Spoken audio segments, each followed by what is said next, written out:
let's say the Rhino Room said, Zoot, we think you're so fucking funny. We want you to put a mural on the side of this building. What would it be?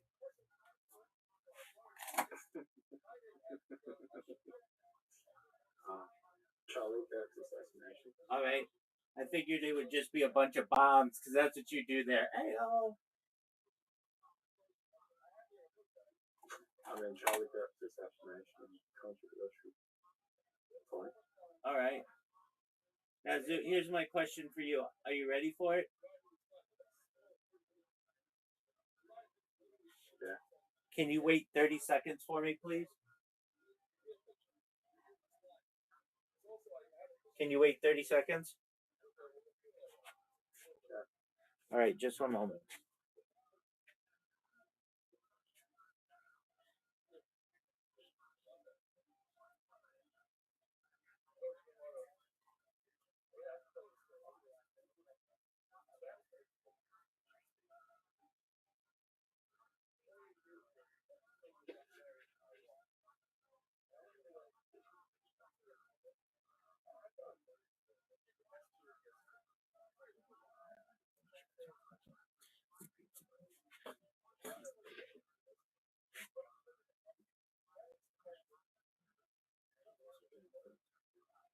Zoot, do you ever watch that guy on TikTok who goes to like different stores and asks the people to say funny stuff on the intercom system? I think so. All right. I think it's come off. Do they have those intercom systems in Australia? Yeah. All right. Now, here's my question for you, and you may consider this to be the greatest question that anybody's ever asked you in the history of the world. I think it might be. Do you have any plans to be on any other podcasts? Yeah, Joe Rogan. Fuck yeah, baby. That's what I like to hear, Zoot.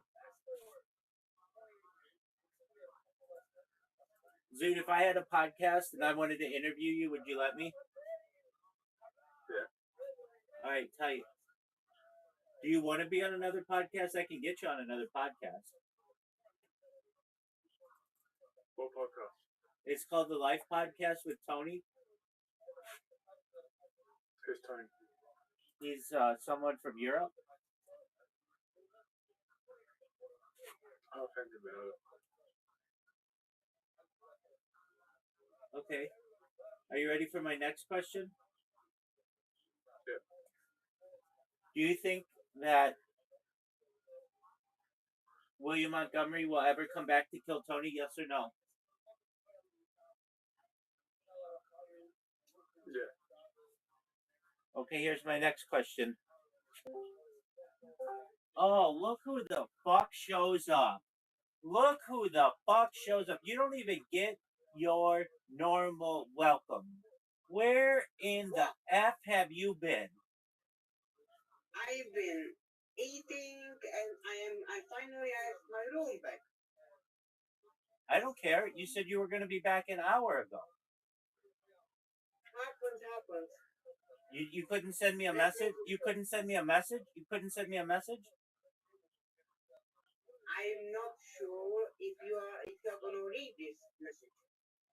That doesn't matter. At least you could have been like, at this point, instead of getting browbeaten, you would have been like, look, Rabbi, I sent you a message. Apologies, it took longer than I thought. And I'd be like, oh, no worries, Tony. Absolutely not. But instead, you were very, very you were disrespectful. That's all I'm going to say. It's disrespectful. I'm sorry, Rabbi, but I'm back and let's go make it up. Let's make it stop. No, I've got Zoot here now. Bro, Zoot we have best podcast in the world. I know we do. I know. I'm going to make this the best podcast. I'm going to make this the best podcast you've ever had. Yes. Yeah. So like Zoot can wait. Zoot is not going to anywhere. Sorry, Zoot. Sorry, Zoot. Hey. Sorry, Zoot. Whatever it is. Why didn't you send me a message? Because I forget. How did you forget? Because I was eating and I was doing for my mom things. What were you doing for your mom? I was going to buy something for my mom. Okay, what were you gonna buy for your mom? Some things. You're just making up lies right now. You're digging yourself Oh. deeper. Then what were you my gonna? God, bro. You know what? I don't care if you believe me. I'm just saying that what I do. So if you don't believe me, I don't care. Just tell me what were you gonna buy her? Some chocolate. Okay, that's really nice. Yeah. All right, just for you. So We're gonna do this. But you have to wait. You have to wait like 5 minutes. I've got to set up my other stream, and then we'll do it, and it will be your best podcast maybe ever. Yeah, best podcast ever. And sorry, Zoot. I'm so sorry, Zoot. But it is what it is. I'm sorry, bro. Zoot left. Zoot. He's gone. Yeah. I don't know why. Are you gonna have Zoot on your podcast? He's a stand-up comedian from Australia. Ivan, but I don't know if he wants to. He said he would think about it. Nice, very nice. Yeah, very nice is right. Now here's my question: when are you gonna have Reverend Andrew on your podcast?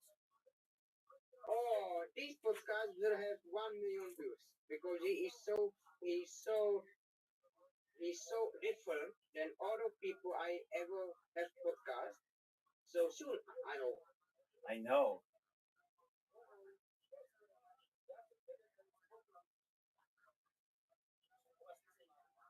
Okay.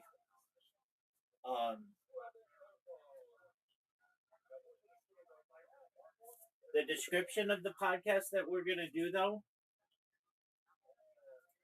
Yes. I want to write it for you, and you can make any changes you want. But we want to make sure it's really good for SEO, for search engines. Yep. So just one moment. I have like 6 computers that I'm fixing right now, or just restarting. So. Okay, I'm not going to be mad. It's okay. Yeah, exactly. You have no right to be mad. I'm the one been waiting 2 hours for you. Now here's my question for you. Okay. Let me just tell you how I envision this, and then you tell me if you like it or you don't. So you had said something that was really interesting, which was like you would show your screen for like pictures of stuff. Yes. So what if we did? So you say, "Hi everyone, I'm Tony." You do the same entrance for all of your videos. Hi guys, what's up? Uh, which is cool. It's kind of your trademark at this point. But you say, "Hi everyone, it's Tony. I'm back again with a very interesting series of topics that I'm going to have. We have our friend here, Rabbi Rothschild.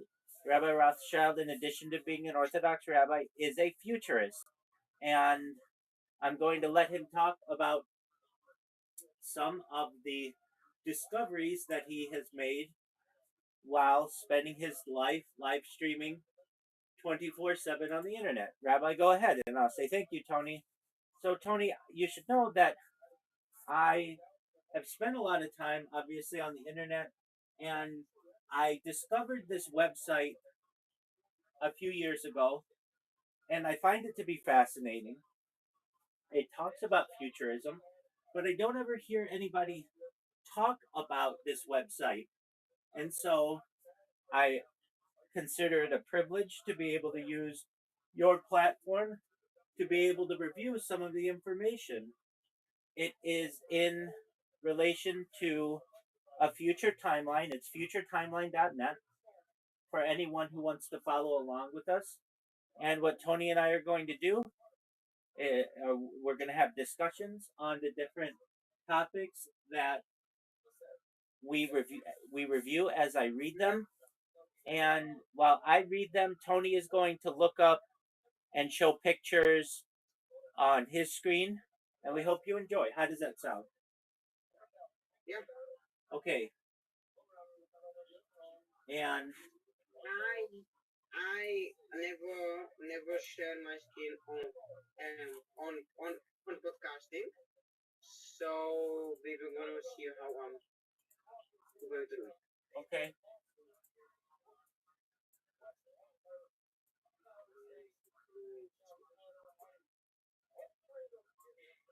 I don't know if I can even share it. That's yeah.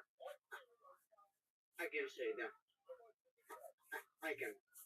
All right. I can. You know how to do it? Yeah. Okay. Yeah. Let's go make history. Hold on. There's another thing. There's Okay. another thing that I would like to do. I think it still exists on Wikipedia. I'm gonna check in a moment, and I will let you know if it exists. And it might be the greatest thing that you've ever heard. It might be the lamest thing that you've ever heard. Okay, I have 2 more computers that I have to do, and then we'll start. Just one moment. Yeah. I know it. I know it's okay, big dog. All right, Wikipedia.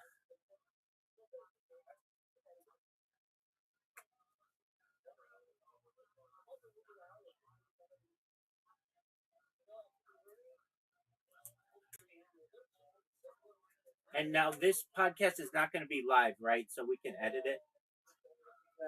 Okay. I don't do live podcasting. You know, I like live podcasting to some extent, but I don't like taking. I shouldn't say there. It's okay. I just it complicates things. Like over the course of an hour, you might get a disconnect, or I might get a disconnect, and if you're live, it's not good. Mm-hmm. And I think this is gonna be the best podcast in the whole world. I think it could be.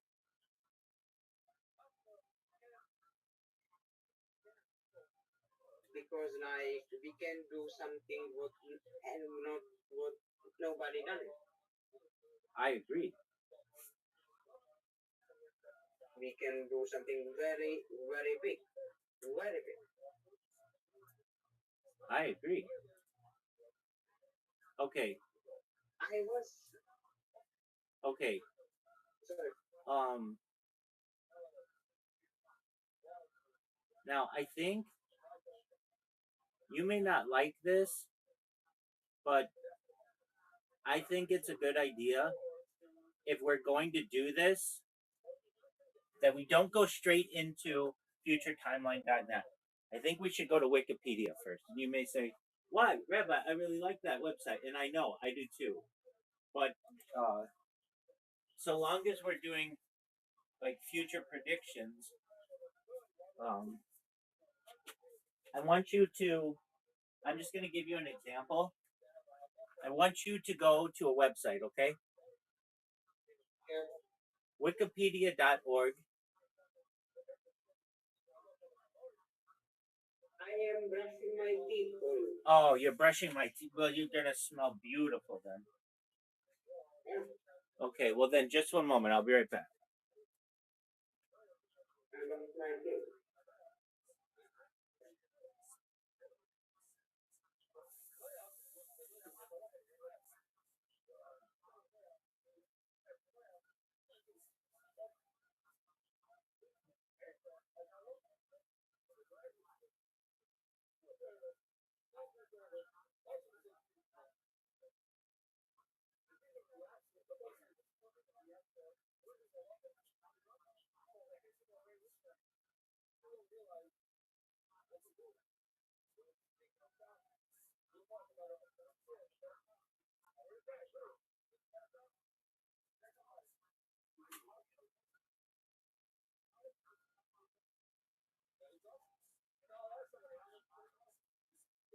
Can you hear me? Mm-hmm. And if you're wondering, Rabbi, this is a really good idea. How did you think of it? Because you'll see, the way that I'm going to do this, I think is a really good idea. And if you want to know how I thought of it, it came to me in a dream that I would do a podcast with somebody like this, and it would be studied like millions of years into the future because it's like a timeline into the future. Isn't that cool? Yeah.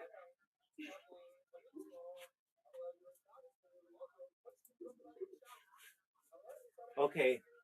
So like, how do you you you seems to be very very very excited. Got it. I am because I I've been wanting to do this for Very long time. a long time. Yeah, but are you at your computer? Yes, I am. Okay. I am. Can you go to a website? Yes. Can you go to wikipedia.org? Wikipedia dot what? ORG. Org. Or. Yeah, just go to Wikipedia. Yeah. I am. Okay. Not just I am there. I'm done. Okay. Now you're cool. Now type into the search. We're just gonna give an example. Type in 2030. Wait, I need to change my language because it's Czech and Czech is not good. English, yeah. Okay, so what again? 2030. 2030.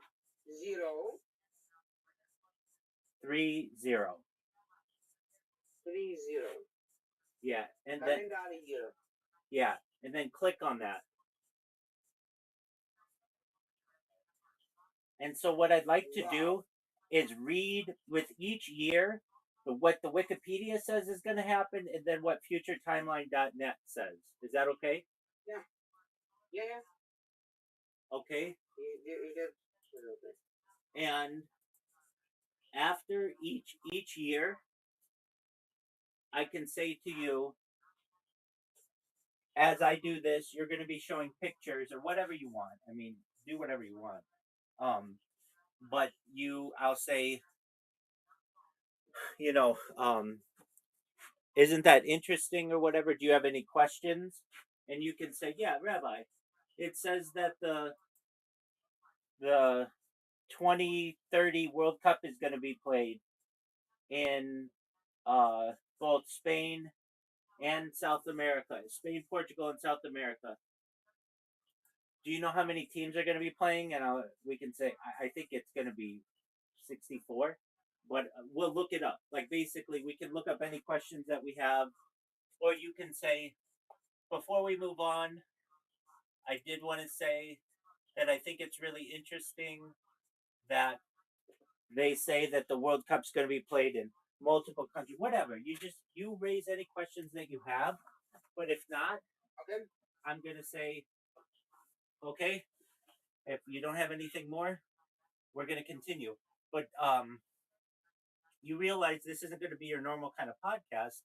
Obviously, it's going to, um, I unless you want to read, which you can, but No, I'm not. yeah, I was gonna say like I don't want it to be like I don't want you to feel like, well, wow, I've got Rabbi and all he's doing is reading the Wikipedia and this website, but a lot of the things that we're going to be saying, I don't want to have to be. You want to look. We want this to look as intelligent as possible, and we should go with the native speaker. Okay. I will be on a computer, so like I will be more professional. Yeah, and you're gonna be and you're gonna be looking up pictures and whatever else, right? Mm-hmm. Okay, so Yeah, right, absolutely. exactly. So, what I'm gonna say is, like, I appreciate Tony having me on today. I really think that this podcast may be very important to people of the future for predictions, because if the internet continues, people will want to know what the people of today's age thought about where the world was going and what our predictions would be of the future. We're going to review a lot of timeline events from multiple timelines, specifically Wikipedia and futuretimeline.net. And if anybody has any questions about where we're getting this information, those are probably the resources. And it will be interesting for generations of the future to study these videos to understand where we were right, where we were wrong, and does that make sense? But like, yeah, it makes sense. But I have only one. I have only one thing. What is your question? Bro, like, can you? My question is because like when I see your interview with that guy, with the, like your best interview, like it was good, but like the only thing what was missing was I don't know, like you you was not like I cannot see your neck. Oh, So like, and that can be disturbing because people are going to say you are fat fuck and this. So like, if you can do this, like I can see your. I know you have a beard, yeah. but like in that episode was too much. Okay. I'm gonna wear what I'm comfortable. I have a beard, and it doesn't look like I have a neck. I don't care if people say I'm a fat fuck. So what? I'm a fat fuck who knows a lot about the future. Okay. We'll see how it looks. But basically, my shirts are black, and uh, I don't want to necessarily like. I wear this all the time. Okay.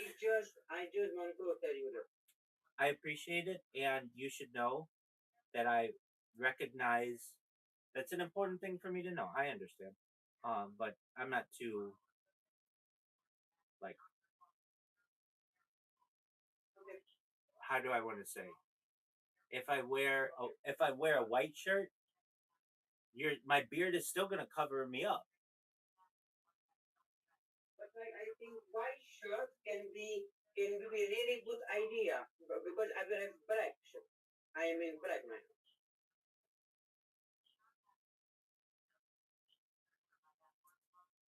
But like I'm not I am just telling you.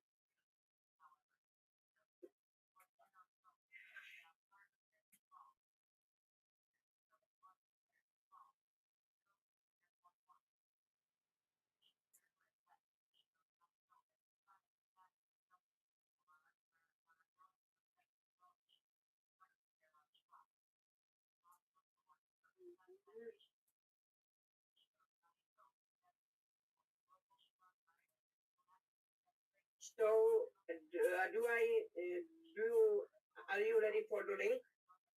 No, not yet. Okay. I'm finding something so it yeah, good.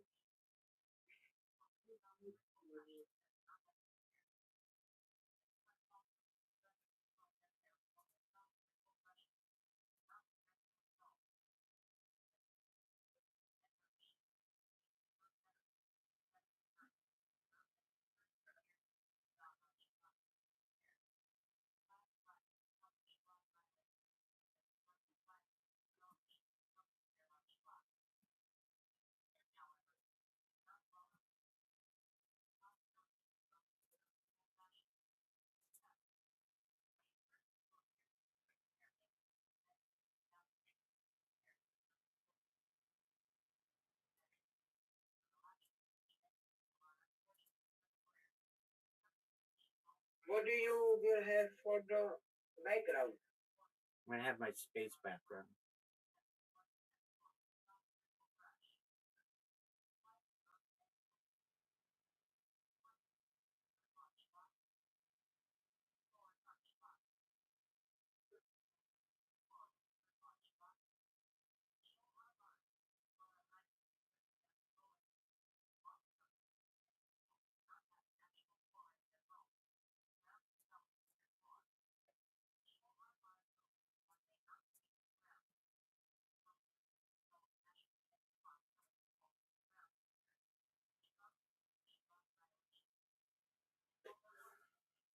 I think a space background makes sense. We're talking about the future.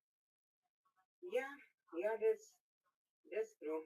I cannot argue with it. That's true. Rabbi.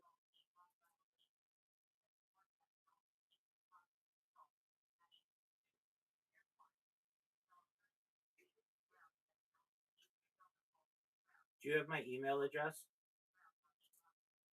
I can send you that on the Discord.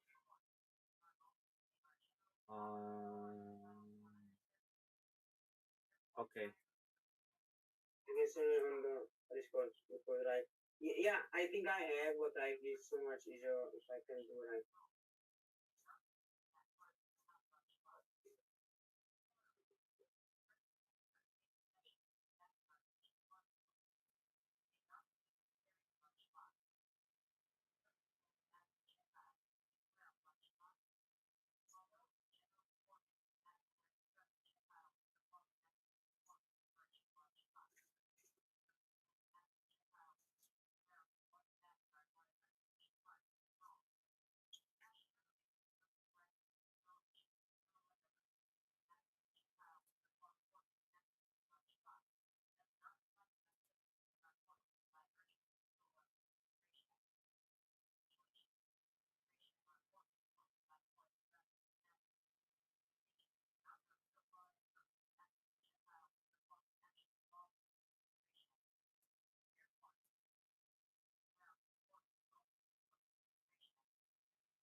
Tony, are you there? Yes, I am. Can you send the Can you send So the link? Okay, okay, okay. I can send you a link.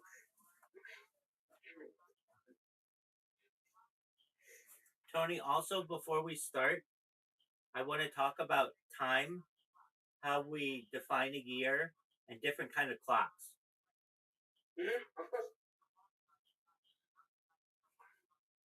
of course, of course. Send the link. Okay. And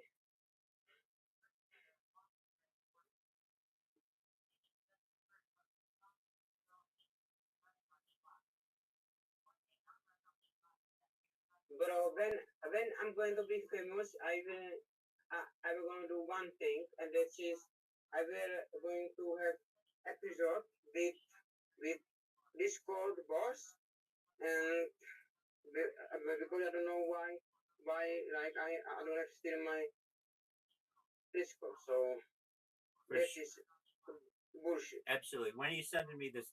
When are you gonna send this to me? Right now Yes, sir. I have that. Okay. Now I am going to mute the Yeah. in here, Stream. Yeah. and then we'll just Yeah. talk in Riverside. Okay. Do we have a time limit? Yeah. Okay. No. Okay. Then we will say our goal today is to get through 2100. Okay. What do you mean? Through the year 2100. Okay. We'll see. We'll see how it goes. All right. Here we go.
Hello, Tony. Can you hear me?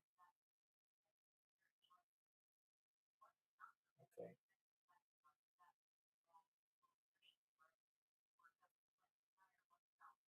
Excellent.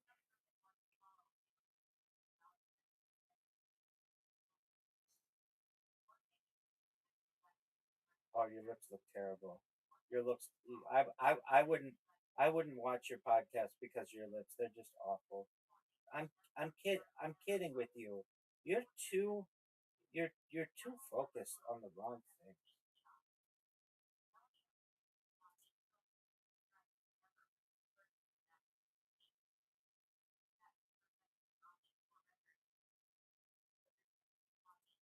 Okay. Yeah, it's great.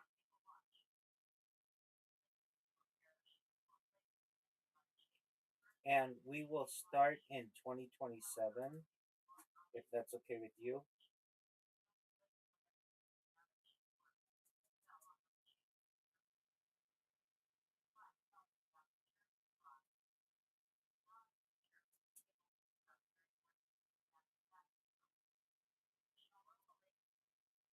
Are you nervous? Okay, so of any podcast that we've ever done, this one should be the least nerve wracking. It shouldn't be nerve wracking at all because we know each other, we're friends, and it's not live. The-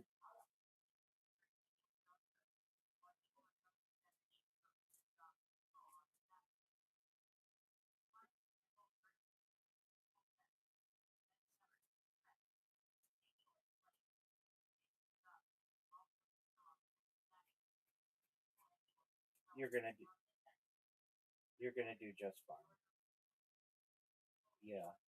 Um, if you want, let's see here. Like, if you want to show pictures, which you said you do, right? Okay, then there's a way that you can show pictures. Can you go to futuretimeline.net? Okay, and go to 21st century. Okay, are you sharing your screen?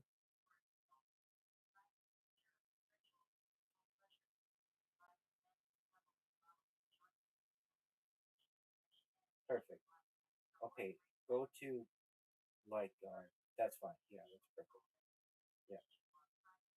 Okay, now there's like a secret part of this website. So click on one of the years, like 2020 is fine, and then in the upper top, all the way at the top. No, not here. Do you see? It says. Uh, it should say something like futuretimeline.net / 21st century / 2020. Let's see here. Can I send them? I think I can send a message in Riverside. So, so yeah, just go to this website that I send you, and it and yeah, I put it in the chat, and then at the very bottom, you're gonna see it has lots of pictures that I think will be good for the audience.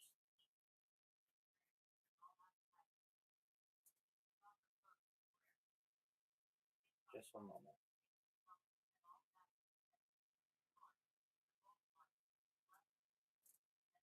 Yeah, exactly. So keep scrolling down. Yeah. So while I'm doing this, you do that, okay? And we'll just see how. I don't know. We might get to 2050 and be like, wow, it's been an hour. Let's stop. But we'll see how it goes. Okay? Are you are you nervous?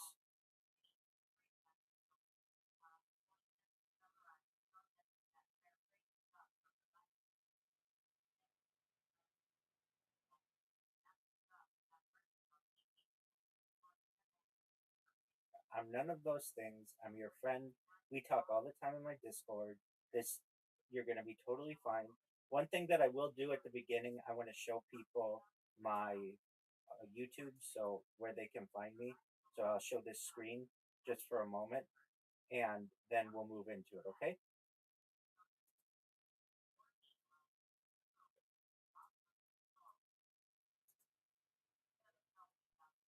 Sounds great.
I am. God willing. Stop. I was talking over you, so we need to start again. Apologies. Uh,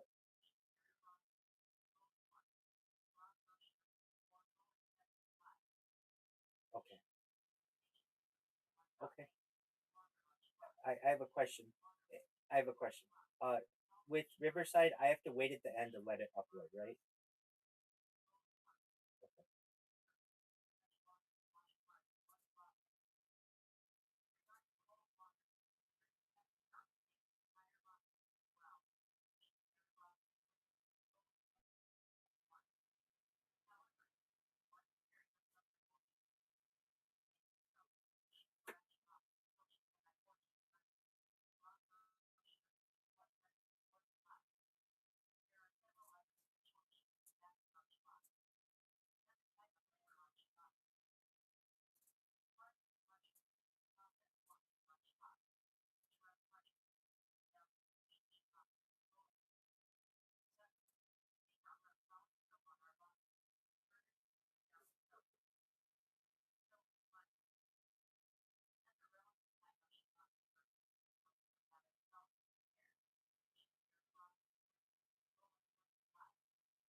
Thank you so much for the opportunity to be here, Tony.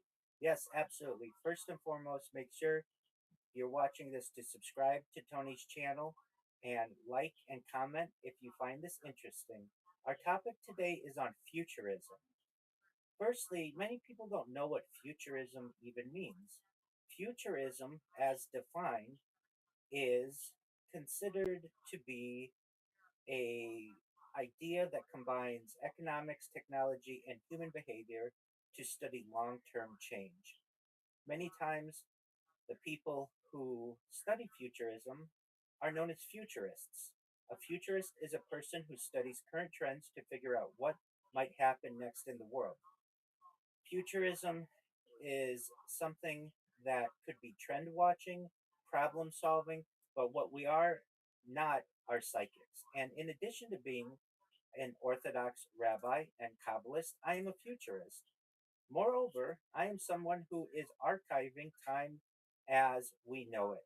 And for anyone who knows anything about me, you may already know this, but for those who don't, I stream my life 24 hours a day, 7 days a week, 365 days a year on YouTube live and have been for nearly 5 years. For anyone who wants to view my streams, you just need to go to YouTube and type in Rabbi Rothschild and make sure that you're filtering by live. And when you do, you will find more live streams of mine than you would ever know could even exist for a single individual. I have many, many live streams from different angles. I have ceiling cameras, you name it. And so, as life is going for the last 5 years, I have been archiving it. Now, we use a term quite often, the word time, but we don't really think about it. According to Oxford University Press and their research on the English language, time is the most frequently used noun in English. Overall, grammar words like the, to, and are used more often, but time beats out all other naming words, meaning nouns. And we reference time a lot, but we don't really think about it. What does it mean? How do we define it? Time is the continuous progression of existence that occurs in an apparently irreversible succession from the past through the present and into the future. Time dictates all forms of action, age, and causality, being a component quantity of various measurements used to sequence events, to compare the duration of events or the intervals between them, and to quantify rates of change of quantities in material reality or in conscious experience.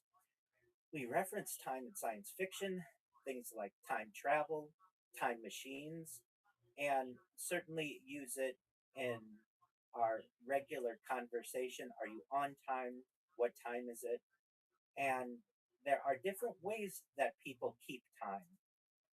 In the past, certainly, ways that civilizations kept time were things like perhaps with a sundial, which uses the position of and movement of the sun's shadow to indicate the time of day, or a water clock, also known as a clepsydra, which measures time by the steady flow of water into or out of a container. Of course, there's an hourglass, which measures a fixed interval by allowing sand to fall through a narrow opening. There are candle clocks that use the predictable burning rate of a marked candle to measure elapsed time. Incense clocks, which use slowly burning incense, often with calibrated markings to measure periods of time. Oil lamp clocks, which use gradual consumption of oil to estimate the passage of time. Astronomical clocks, which uses mechanical mechanisms to represent astronomical cycles, sometimes including the sun, moon, planets, and stars. Mechanical clocks, which many of us have in our homes, that use gears, weights, springs, and an escapement mechanism to maintain regular intervals. Pendulum clocks uses the regular swing of a pendulum as its timekeeping reference.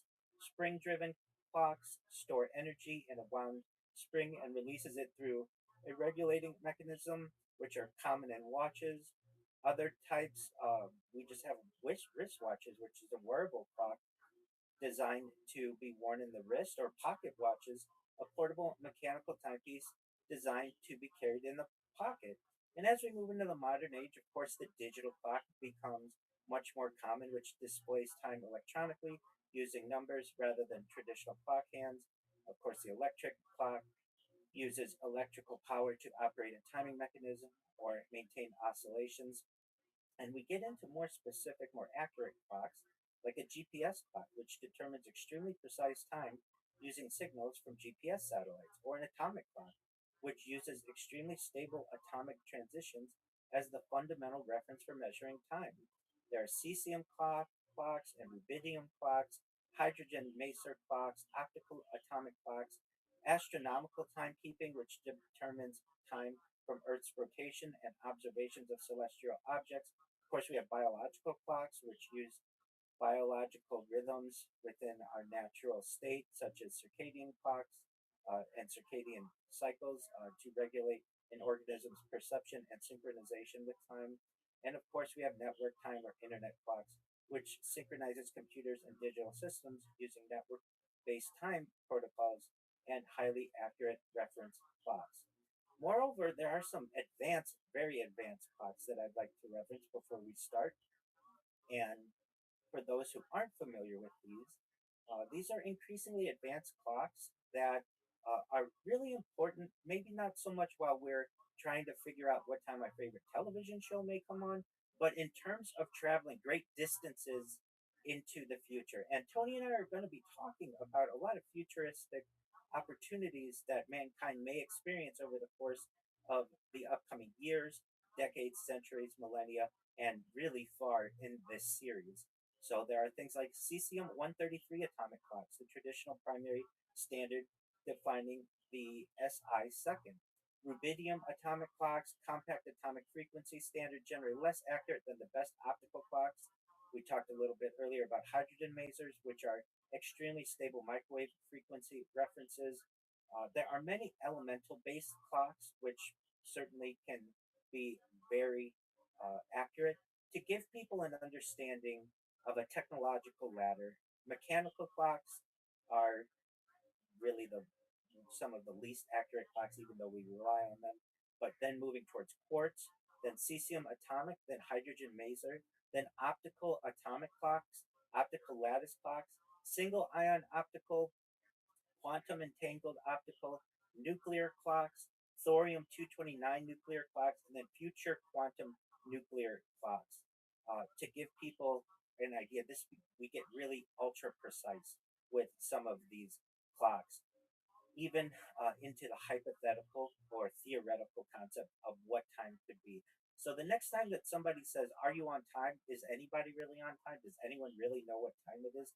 When we get into things like pulsar clocks that uses the pulsars of rotating neutron stars, or binary pulsar clocks, even getting into Earth rotation clocks, which derives time from Earth's actual rotation relative to distant celestial objects, orbital clocks, planetary ephemeris clocks, which uses precisely modeled planetary motion as a long term astronomical reference, and cosmic time or cosmological clocks, a theoretical concept in which large scale cosmic evolution provides a universal temporal reference. We can get really, really accurate. And many people may ask, well, why would you have to be so accurate? Well, if you are attempting to travel great distances, it's of extreme importance that you have accuracy in terms of the clocks that you're using. So, with that little bit of background on time and clocks and timekeeping and such, Tony and I have a very interesting project, and this may be a series that we may be doing on the future. And it was a discussion that he and I had to perhaps in 2026 give what humanity thinks the future will look like in the coming years, coming decades, and further into the future. And we know not everything that we discuss is going to be accurate. In fact, much of it may be inaccurate in some ways, but people should know that at least in the current age, this is what people will think in the future. And people may watch this series years from now, or decades from now, or centuries from now, or perhaps even millennia from now, and think, wow, this is what people thought all the way back in 2026, where we were in the world. For anyone's reference, if you'd like to follow along, Tony is going to be showing on his screen some of the resources that we're using, and we are going to focus on two in particular.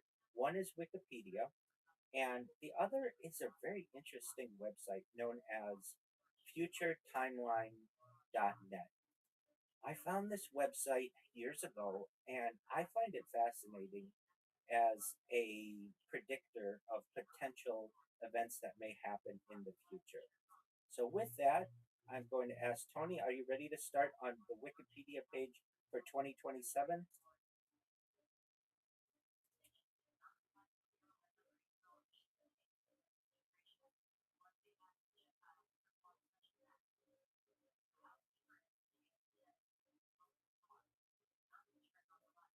Excellent. Very well. Well, starting in 2027, and we should say that it is today, August 8th, and thus these events are potentially going to be in the up maybe 4 months or so from now. We should have January 15th to 25th.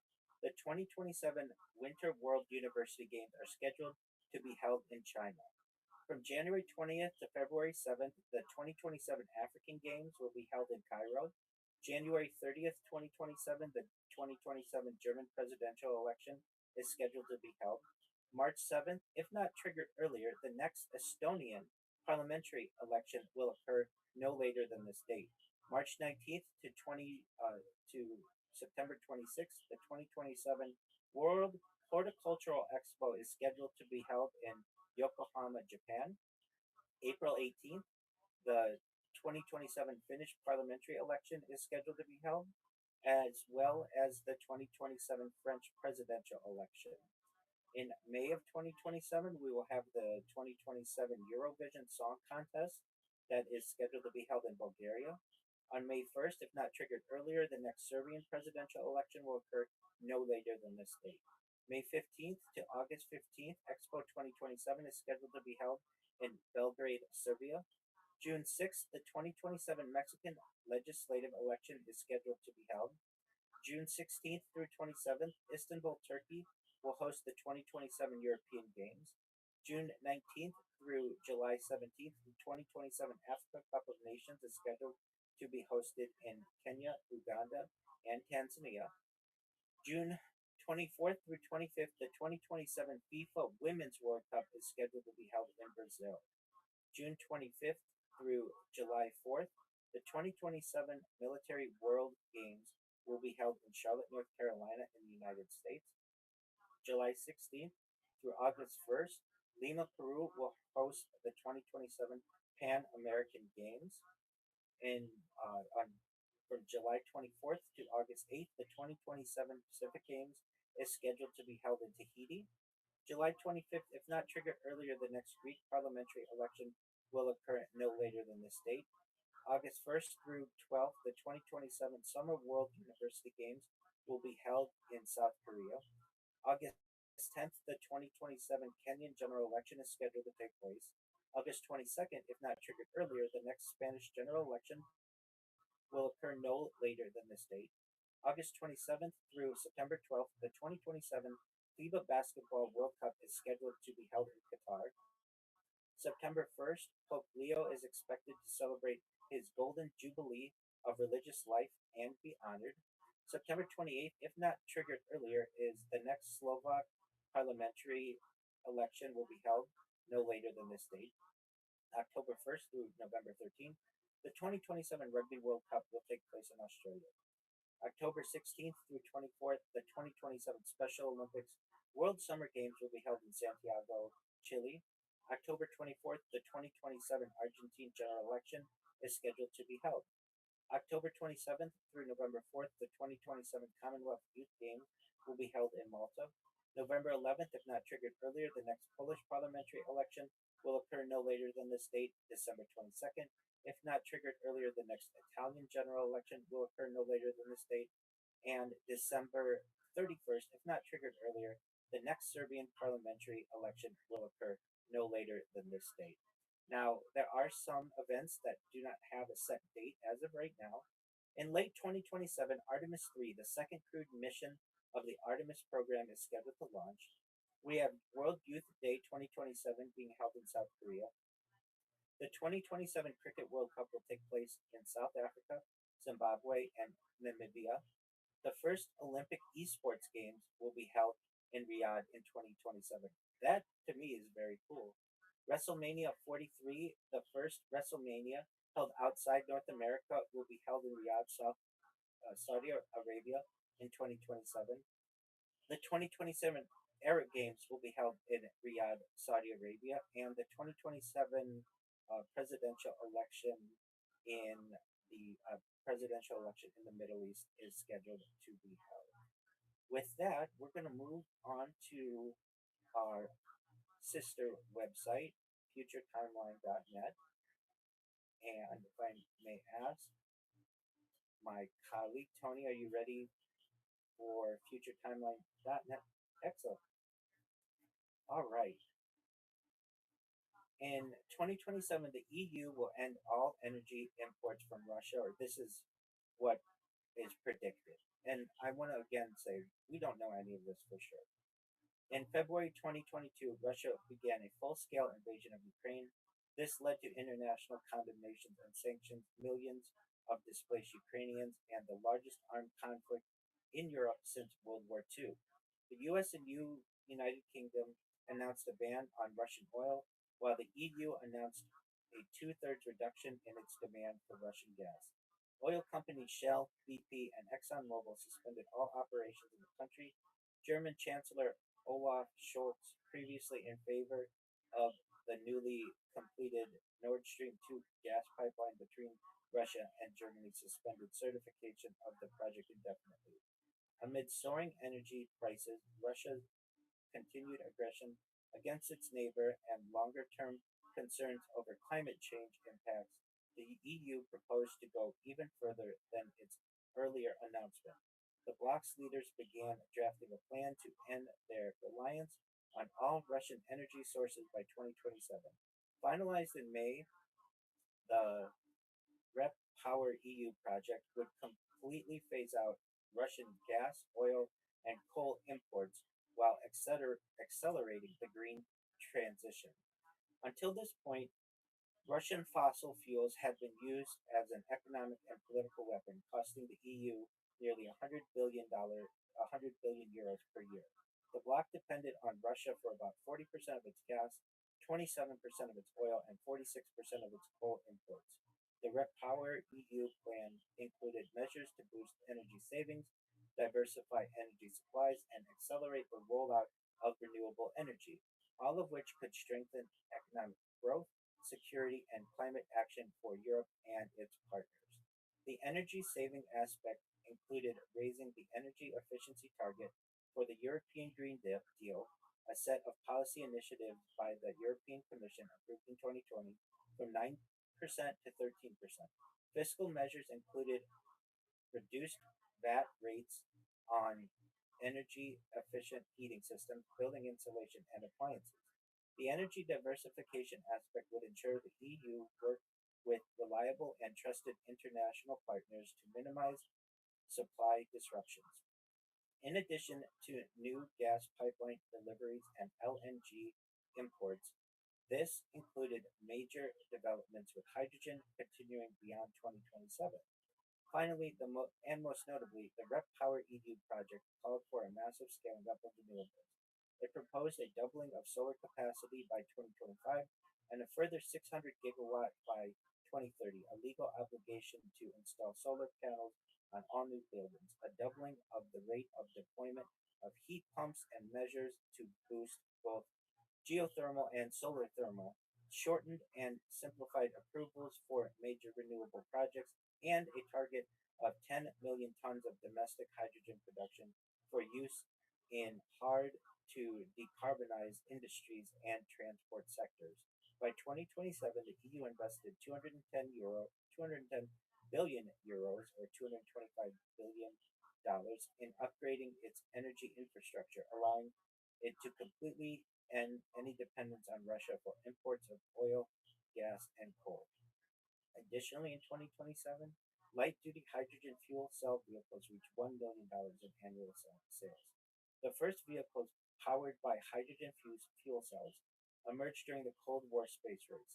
These were bulky, inefficient, and expensive. However, it was not until the dawn of the 21st century that car manufacturers began to take the concept more seriously. In 2003, President George Bush proposed the Hydrogen Fuel Initiative, HFI, which was later implemented by legislation through the 2005 Energy Policy Act and the 2006 Energy and Advanced Energy Initiative.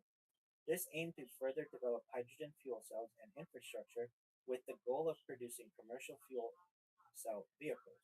By 2008, over $1 billion had been contributed to the project.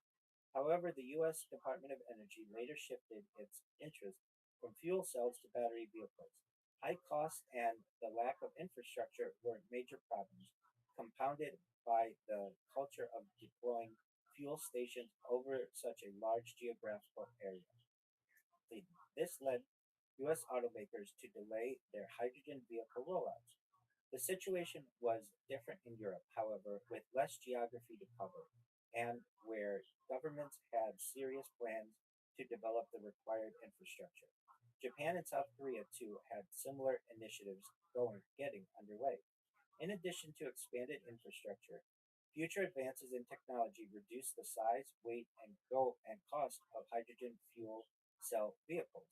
By 2027, global sales of these non-polluting vehicles have reached 1 million annually for the first time.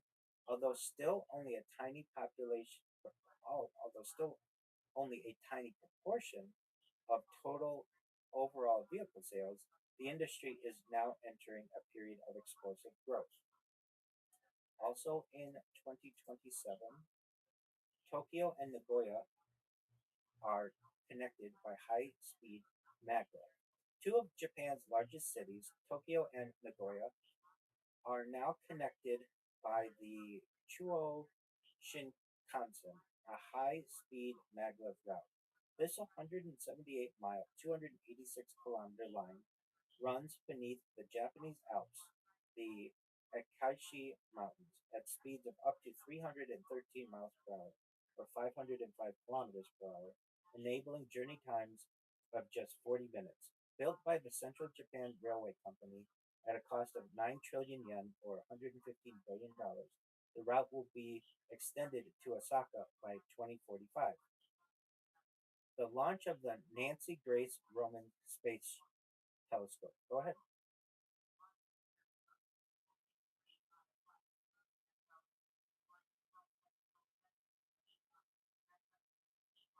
No, I have Windows 10. That's okay. The next event will be the launch of the Nancy Grace Roman Space Telescope. In 2027, NASA launches a new space telescope, the Nancy Grace Roman Space Telescope, formerly known as the Wide Field Infrared Survey Telescope, WFIRST. It is named after the first female executive at NASA, who served as the agency's chief of astronomy throughout the 1960s and 1970s and played a key role in planning for the Hubble Space Telescope. Shortened as Roman, or the Roman Space Telescope, its 5 year mission aims to address cutting edge questions in two main areas: the universe and exoplanet research. By measuring the precise distances and shapes of millions of galaxies, it provides insights into dark energy, the mysterious force that is accelerating the expansion of the universe. It probes the chronology of the universe, the growth of cosmic structure, the consistency of general relativity, and the curvature of spacetime. In addition, it finds thousands of new exoplanets using the microlensing technique, which includes planets with masses as small as Mars, as well as free floating or rogue planets. The, this complements the discoveries made by other telescopes like Kepler, TESS, and the next generation of missions, providing a better picture of the population of exoplanets in our galaxy. It also sets new records for the farthest known exoplanets, offering a glimpse of some different galactic neighborhoods far away from the 5,500 already known exoplanets. Placed in a halo orbit around Sun Earth Lagrange point L2, Roman carries two scientific instruments. The first is a wide field instrument, a 300 megapixel camera providing multi-band visible to near-infrared images, able to capture 100 times the area of Hubble's camera.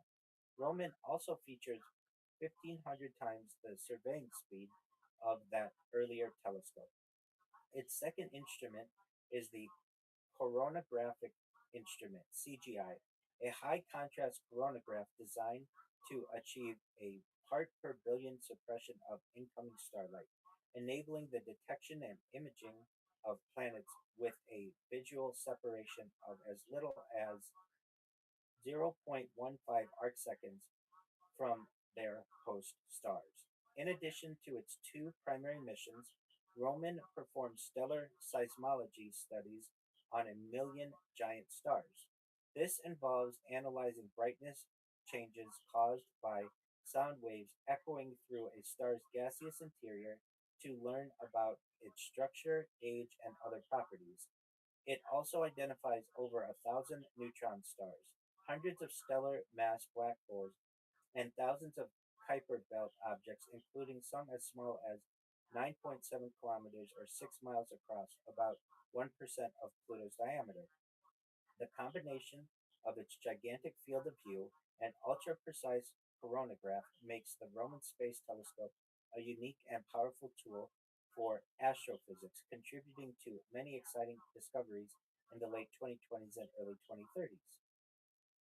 The next topic is the asteroid 1999 AN10 makes a close approach. 1999 AN10 is an asteroid of the Apollo group, a collection of Earth crossing bodies, many of which are large enough and can drift close enough to Earth to be considered potentially hazardous. It was discovered by U.S. scientists on the 13th of January 1999.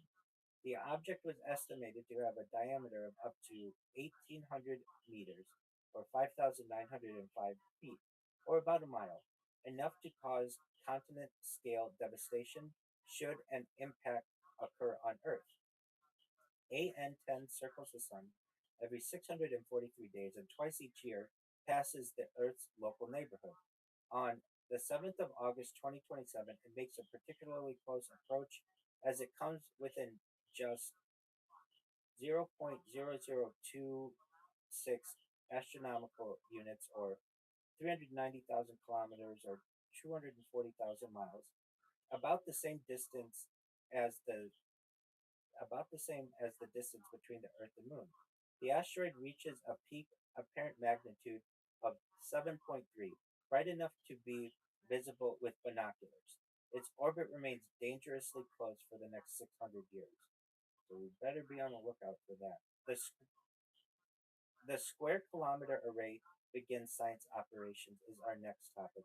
Humanity's view of the universe is greatly expanded with the completion of a major new observatory, the Kilometer Array (SKA) is a radio telescope with a combined collecting area of approximately 1 kilometer. It operates over a wide range of frequencies and its size makes it 50 times more sensitive than any other comparable instrument.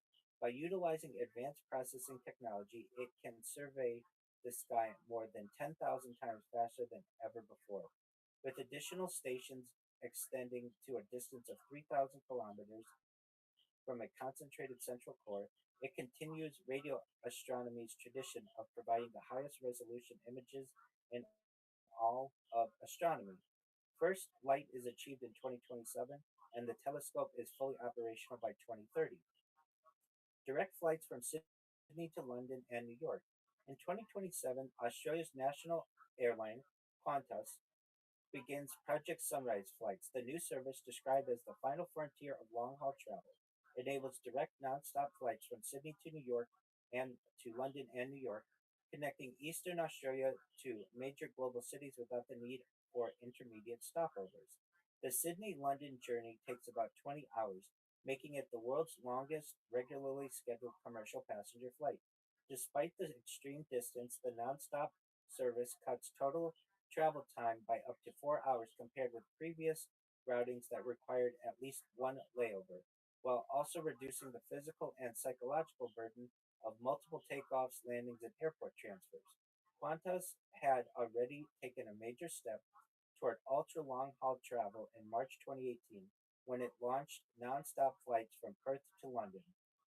That route ended the long standing gap between Europe and Oceania, marking the first time all inhabited continents, excluding Antarctica, were connected by direct commercial flights. Project Sunrise extends the achievement to Australia's east coast, representing one of the final milestones in a century long expansion of air travel. The scale of this progress becomes especially striking when viewed historically. Qantas carried its first passenger in 1922 aboard an Avro 504 biplane on a short domestic flight within Queensland. By 1935, journeys between Sydney and London took about 12 days and involved more than 30 stopovers across Asia, the Middle East, and Europe. Advances in aircraft performance, navigation, and global infrastructure steadily reduced travel times over subsequent decades, culminating in direct intercontinental routes spanning nearly half the planet. Project Sunrise relies on a dedicated fleet of specially configured Airbus A350 1000 aircraft designed specifically for ultra long haul operations. Qantas receives its first aircraft in late 2026 following delays linked to aircraft certification, supply chain disruptions, and the complexity of modifying fuel systems and cabin layouts for journeys lasting more than 20 hours. These factors push the start of commercial services from an original 2025 target into 2027. Each Project Sunrise aircraft features an unusually low seat count of 238, prioritizing passenger comfort over capacity. Cabin interiors reflect extensive medical and scientific research into long duration flight, incorporating improved lighting, increased seat pitch, quieter cabins, and a dedicated well-being zone that encourages movement and stretching during flight. Advanced HEPA filtration systems refresh the cabin air every 2 to 3 minutes, removing more than 99.9% of airborne particles. As part of this climate strategy, Qantas commits to offsetting the net emissions of Project Sunrise flights from day one, consistent with its longer term target of reaching net zero carbon emissions by 2050. With services now underway, Project Sunrise marks a defining moment in the evolution of commercial aviation, shrinking global distances while pushing aircraft endurance to its practical limits. User replaceable batteries are mandated in the EU is another event that we anticipate taking place in 2027. During the 2010s, manufacturers of smartphones, tablets, laptops, and other devices increasingly made batteries non-removable. When Apple introduced new MacBooks with sealed-in batteries, it greatly improved their battery life and established a trend that other companies soon followed. The Samsung Galaxy S5, released in 2014, became one of the last flagship phones with a removable battery, after which permanently built in non replaceable batteries became the norm. Several motivations lay behind this change. For instance, without the need to accommodate a removable battery compartment, designs could be simpler and devices made both slimmer and lighter. Batteries could take on different physical forms and be larger, charge more quickly, and handle much greater number of charge cycles. However, this trend met resistance due to the inconvenience and number of potential issues. If sealed in batteries failed, it would require sending the device back to the vendor or technician, causing significant delays for users. In some cases, the battery swelled over time. It might damage sensitive components of the device. If in some cases, if the battery swelled over time, it might damage sensitive components of the device. Users criticized what they increasingly saw as a form of planned obsolescence, while environmental campaigners also noted its contribution to the growing mountains of e-waste. These and other problems led to calls for regulation to reverse this trend. In 2023, responding to these concerns, the European Union proposed a mandate for user replaceable batteries in all devices by 2027. New rules would cover the design, production, and recycling of all rechargeable batteries sold within the EU, stipulating that for portable batteries used in devices such as phones, tablets, and cameras, consumers must be able to easily remove and replace them. This would require a significant design rethink by manufacturers. Additionally, the European Parliament had plans for non-rechargeable batteries had a, the additionally the European Parliament had plans for non-rechargeable batteries with a phase out to be decided on by 2030. And I would just like to take a moment and compliment the EU for this policy. It does seem to make technology better. Next, 2D barcodes are ubiquitous in retail. The first traditional barcode was invented in the 1940s by Norman Joseph Woodland and Bernard Silver, two graduate students in Philadelphia in the United States. Their original design consisted of a series of concentric circles that could be read by a scanner using ultraviolet light. In the 1960s, Woodland and Silver refined their design and developed the modern barcode, consisting of a series of lines and spaces of varying widths. They also developed a scanner that could read the barcode using visible light, and a system for assigning unique identification numbers to products. This would later become known as the UPC, the Universal Product Code. In 1972, the UK supermarket chain Sainsbury's introduced a barcode system to help manage inventory more efficiently using the UPC. In 1974, a pack of Wrigley's chewing gum became the first product to be sold with a barcode when scanned at a supermarket in Ohio in the United States. Barcodes soon became an integral part of the retail industry, used to identify and track products in stores and warehouses around the world. In 1994, Toyota subsidiary Denso Wave invented the first 2D barcode, embedding data on both the horizontal and vertical axes as a way to track vehicle parts during the manufacturing process. The quick response QR code, which the company developed, saw widespread adoption in Japan alongside many other types of 2D barcode, also known as matrix codes. In contrast to linear, one dimensional barcodes, this new format could represent far more data per unit area. Whereas a standard barcode typically only had 12 to 20 digits, a QR code had capacity for more than 4,000 alphanumeric or 7,000 numeric characters. More significantly, however, the number of possible combinations became astronomically higher. UPCA, the most common of 1D barcodes, had about a trillion 10 to the 12th possible combinations.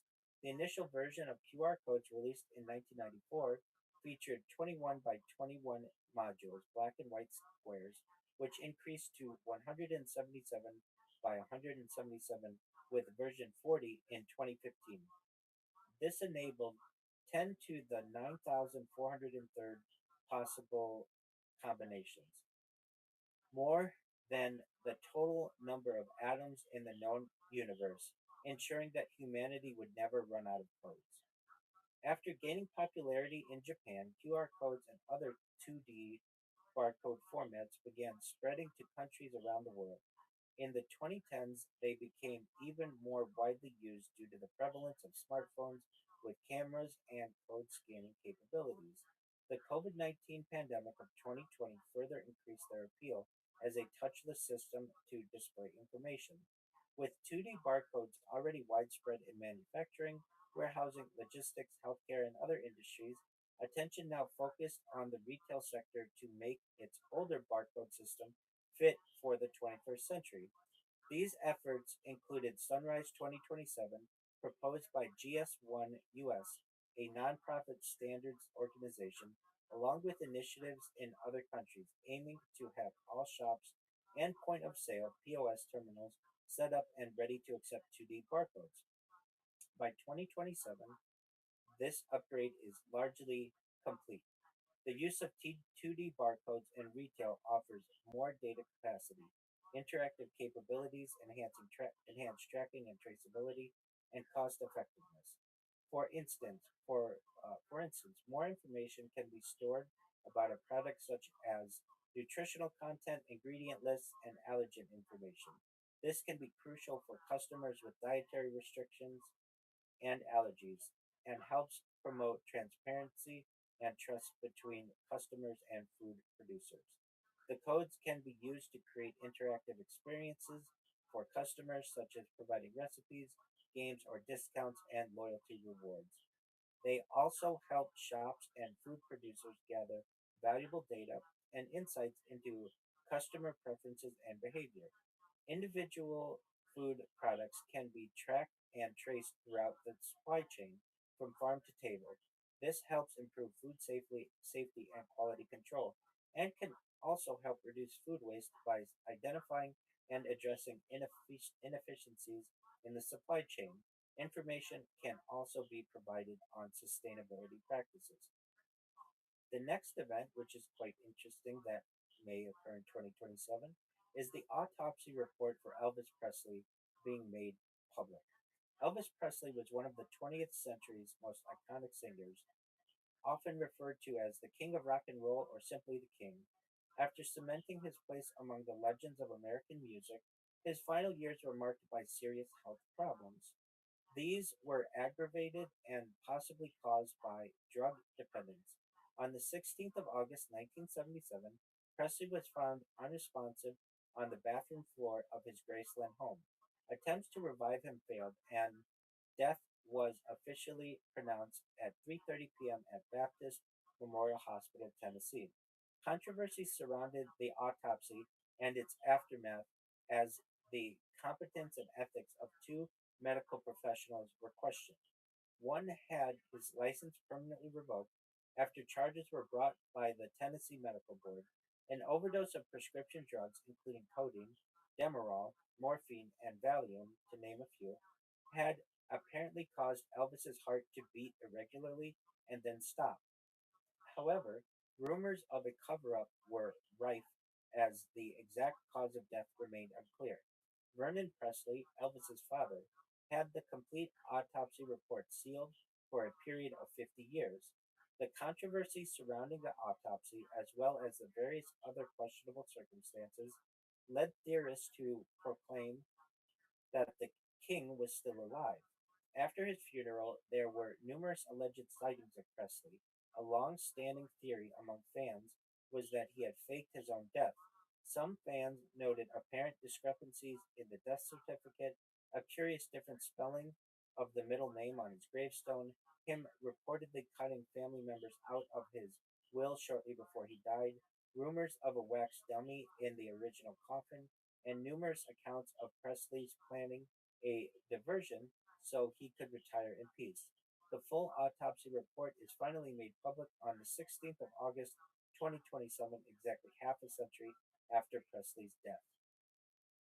The next event that we anticipate may occur is Bougainville becomes an independent country. Bougainville, a region to the east of Papua New Guinea's mainland, was first inhabited by humans in about 27,000 before the Common Era. During the colonial period, it was occupied and administered at various times by Australians, Germans, and Japanese. It was the scene of major land and naval battles in World War II between the Allies and the Empire of Japan. After the Japanese surrendered, Australia resumed administrative control of Papua and New Guinea, including Bougainville, under a UN trusteeship. However, Papua New Guinea established its sovereignty in 1975 and became an independent Commonwealth realm, with Elizabeth II as the queen. A few factions in Bougainville had already demanded independence and unilaterally declared it, now naming their territory the Republic of the North Solomons, although this was not internationally recognized. Following 11 months of negotiations with Prime Minister Michael Somare, Bougainville agreed to remain part of Papua New Guinea after being granted a degree of autonomy through a provincial system of government. A civil war erupted in 1988, triggered by grievances primarily related to the social and environmental impacts of the Panguna copper and gold mine, which was operated by by an Australian company. One of the world's largest, most profitable open cut mines, it produced 45% of Papua New Guinea's export revenue and 12% of its GDP. But although its government was a 20% shareholder, the local population received only 1% of the profit share, which led to growing resentment. The conflict escalated into a full-scale civil war involving Bougainville Revolutionary Army rebels, Papua New Guinea Defense Forces, and various other factions. The war lasted for 10 years and was devastating, resulting in an estimated 15,000 to 20,000 deaths and displacing many more. In 2001, a peace agreement was reached, leading to the creation of an autonomous Bougainville government. This granted the region greater autonomy and paved the way for a future referendum on independence. As part of the agreement, Bougainville would be allowed to hold a non binding vote to gauge public sentiment on independence versus greater autonomy within Papua New Guinea. On 23rd November 2019, Bougainville finally held its referendum, in which an overwhelming 98.3% voted in favor of full independence as opposed to merely greater autonomy. This result set the stage for ongoing consultations between Bougainville and the government of Papua New Guinea about its future status. Negotiations formally began on 17th of May 2021, while the president of Bougainville, Ismail Toroma, stated a desire to see Bougainville become independent by June of 2025. Papua New Guinea's Prime Minister James Marape cautioned against setting a specific timetable. On 7th of July 2021, it was announced that Bougainville would become independent by the year 2027, pending ratification from Papua New Guinea's parliament. Today, in 2027, the world is welcoming its newest country, Bougainville, which becomes the 196th member of the United Nations. The 20th century had seen worldwide geopolitical upheaval, resulting in the creation of dozens of new countries, but in the 21st century, this has been a much rarer event. Bougainville joins only a handful of other sovereign states that have emerged in recent decades: East Timor in 2002, Montenegro in 2006, Serbia in 2006 as well, and South Sudan in 2011.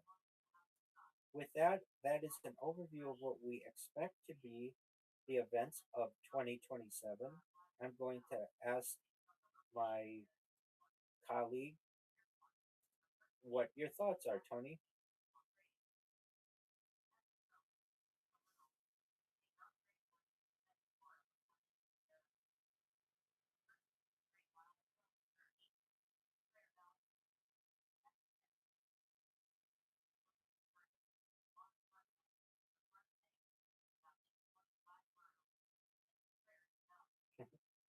I agree with you. That will be quite interesting.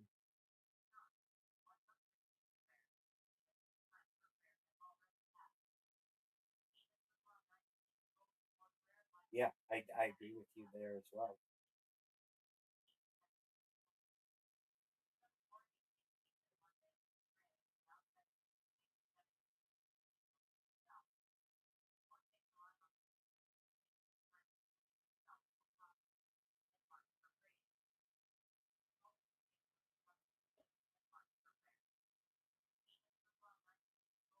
Absolutely. Absolutely. Well said. I agree on all points.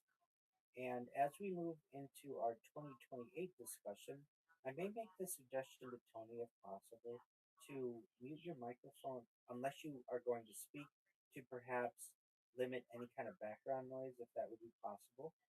And with that, I'm going to move into the Wikipedia article for 2028. And with that,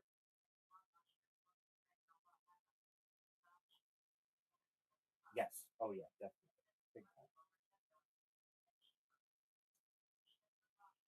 I wouldn't I wouldn't have said it if I didn't.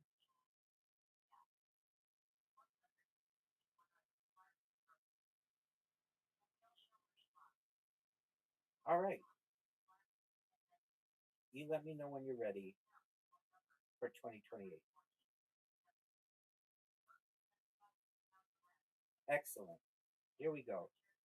So in 2028, it is the 2028 year of the Common Era, and we predict the following scheduled events. January 5th through 30th, uh,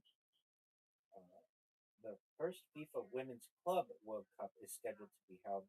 January 15th through 29th, the 2028 Winter Youth Olympics will be held in Italy. April 12th, if not triggered earlier, the next South Korean legislative election will be held no later than this date. In May, the Eurovision Song Contest 2028 was determined by the 2027 winner. May 8th, the 2028 Philippine presidential election is scheduled to be held. May 14th, if not triggered earlier, the next Turkish presidential election will be held no later than this date. Additionally, if not triggered earlier, the next Turkish parliamentary election will be held no later than this date. From June 9th to July 9th, the UEFA Euro 2028 tournament will be hosted in England, Scotland, Wales, and the Republic of Ireland. From July 5th to 25th, NASA's Dragonfly mission, or New Frontiers 4, will be launched to explore Saturn's moon Titan from a SpaceX Falcon Heavy. July 14th through 30th, the 2028 the 2028 Summer Olympics will be held in Los Angeles, California, U.S., and I am very excited for that.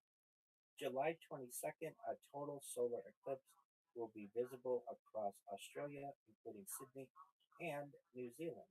August 15th through 27th, the 2028 Summer Paralympics will be held in Los Angeles, California. Also excited for that. September 28th, if not triggered earlier, the next Australian federal election will be held no later than this date. November 7th, the 2028 United States presidential election will be held. Some unknown dates. In May of 2028, the Lebanese general election is scheduled to be held. In September, the White House State Ballroom is scheduled to open. From June to December, the Jeddah Tower will most likely be completed within this time period. It will surpass the Burj Khalifa and become the new tallest building in the world, which will be quite interesting.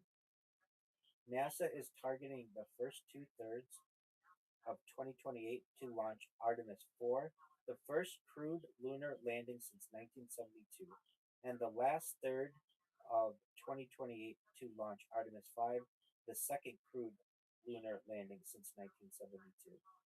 We shall see if that occurs. The lease on the Muldahafen port lot in Hamburg, Germany to the Czech Republic is set to expire. The 54th International Eucharistic Congress will be held in Sydney, Australia.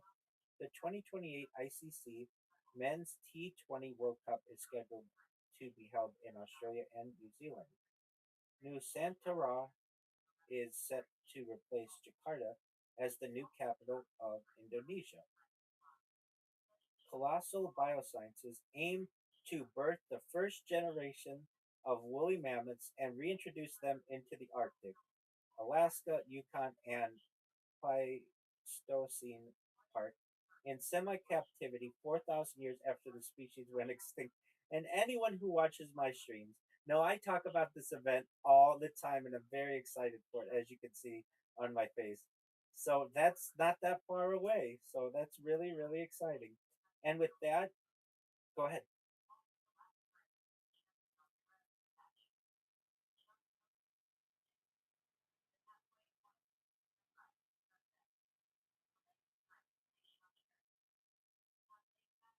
That's fantastic. Okay, so 2028, mark your calendars, friends. We're gonna have the first Czech astronaut in 2020, correct? Second Czech astronaut. Okay, excellent. So that's very exciting. All right. No, that's okay. That's okay. Uh, let's no pun intended. Let's check on that. So we'll check astronaut first and second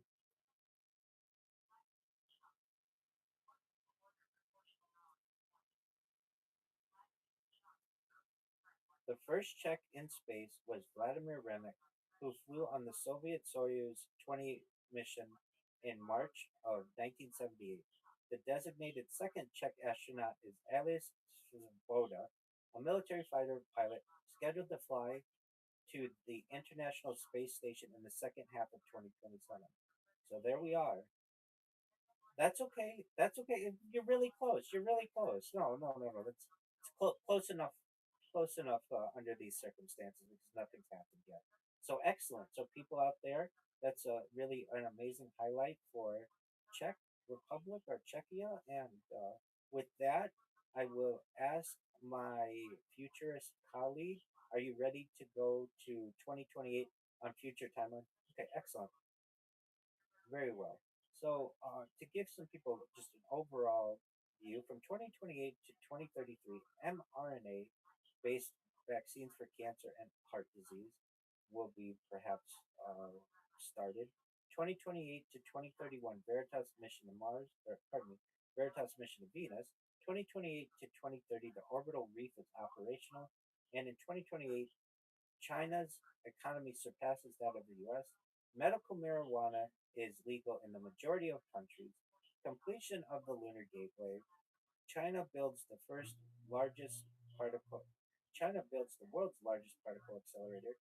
British newspapers are going out of circulation. Launch of the Comet Interceptor. NEO surveyor hunts for potentially hazardous asteroids. Completion of the Brenner Base Tunnel. Sony ending physical PlayStation game discs. 1.4 nanometer nodes begin mass production. Delhi becomes the most populous city in the world. Los Angeles hosts the Summer Olympic Games. Yay! Total solar eclipse in Australia and New Zealand. Resurrection of several extinct species have been achieved. The Type 26 global combat ship enters service. The European Extremely Large Telescope is operational, and Artemis 4 returns astronauts to the lunar surface. All right, that's what's going on. All right, so let's get this started. 2028 to 2033, mRNA based vaccines for cancer and heart disease. During the COVID 19 pandemic, mRNA based vaccines emerged as promising and innovative approach to combat SARS CoV 2 virus. Two of the companies involved in research and development, Pfizer, BioNTech, and Moderna, produced treatments shown to be highly successful with reported efficacy rates of around 95% preventing infections. These vaccines, based on the biggest vaccine campaign in history, helped in the global efforts to control the spread of the virus and mitigate the impacts of the pandemic. mRNA stands for messenger RNA, a type of genetic material that carries instructions for cells to make proteins. Unlike a double stranded helix of DNA, it has only a single strand of it has only a single stranded chain of nucleotides. mRNA vaccines for COVID 19 use a small piece of the virus's genetic material, specifically the spike protein, which is found on the surface of the virus. The messenger RNA in the vaccine instructs cells in the body to produce a harmless piece of the spike protein, which then triggers an immune response, teaching the immune system to recognize and fight the virus if a person becomes infected in the future. Following the success of COVID-19 vaccines in the early 2020s, research continued on mRNA for potential use in other areas of health. Scientists reported a huge acceleration in the field, with 15 years worth of progress being unspooled during the 12 to 18 months of COVID-19 vaccination program. BioNTech, for example, developed a new mRNA based therapy injected into colon and melanoma tumors in mice. The treatment halted tumor growth and caused a complete regression of cancer in 85% of animals. BioNTech later signed an agreement with the UK government to accelerate human clinical trials of mRNA immunotherapies aimed at improving cancer outcomes by providing new personalized therapies by 2030. Other companies proceeded with similarly fast schedules, including Moderna, which in 2023 revealed its plan to target various cancers alongside heart conditions and a number of rare diseases. Moderna intended for a range of mRNA based therapies to be available within 5 years, with an expectation that genetic causes of many diseases could be identified and repaired with relative simplicity within 10 years. During this period, stunning progress is made with mRNA based treatments, offering partial or even complete cures for certain diseases, including a few previously untreatable ones. In the case of cancer, a biopsy of a patient's tumor is obtained and sent to a laboratory where its genetic material is sequenced to identify mutations that are not present in healthy cells. An algorithm determines which mutations are driving the cancer's growth and are likely to trigger the immune system. mRNA is then created containing instructions for making antigens that will cause an immune response. Once injected, the mRNA is translated into protein pieces identical to those found on tumor cells. Immune cells encounter these and destroy cancer cells carrying the same proteins. By 2033, these personalized vaccines are saving millions of lives, while cancer as a whole remains a long way from being fully curable. mRNA based therapies are a major inflection point in terms of progress, with a number of subtypes now relatively easy to treat. Messenger RNA also provides hope to patients with cardiovascular and autoimmune diseases, as well as rare conditions lacking treatment options. The next series of events that we will review from 2028 and beyond is the Veritas mission to Venus. This should happen from 2028 to 2030. While several more recent spacecraft had used Venus to perform gravity assists, it has been decades since Magellan, NASA's last dedicated mission to orbit and study the planet, which launched in 1989 and operated until 1994. After this long gap, the agency had been keen to update its knowledge of Earth's twin. Venus emissivity, radio, radio science, INSAR, topography, and spectroscopy Veritas is a 3 year mission conducted by NASA to study Venus in higher detail than ever before. In June 2021, it became one of two Venus missions selected for NASA's Discovery program in the late 2020s and early 2030s, the other being the Da Vinci Plus Pro. Veritas produces global high resolution topography and imaging of Venus's surface and generates the first maps of deformation and global surface rock type, thermal emissivity, and gravity field. It provides a more accurate estimate of Venus's core size and information about features that lie below the planet's surface, such as fault lines.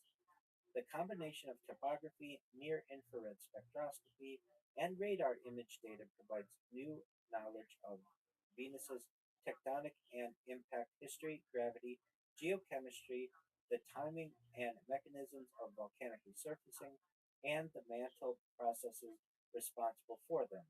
Veritas also reveals insights into Venus's wetter and cooler past.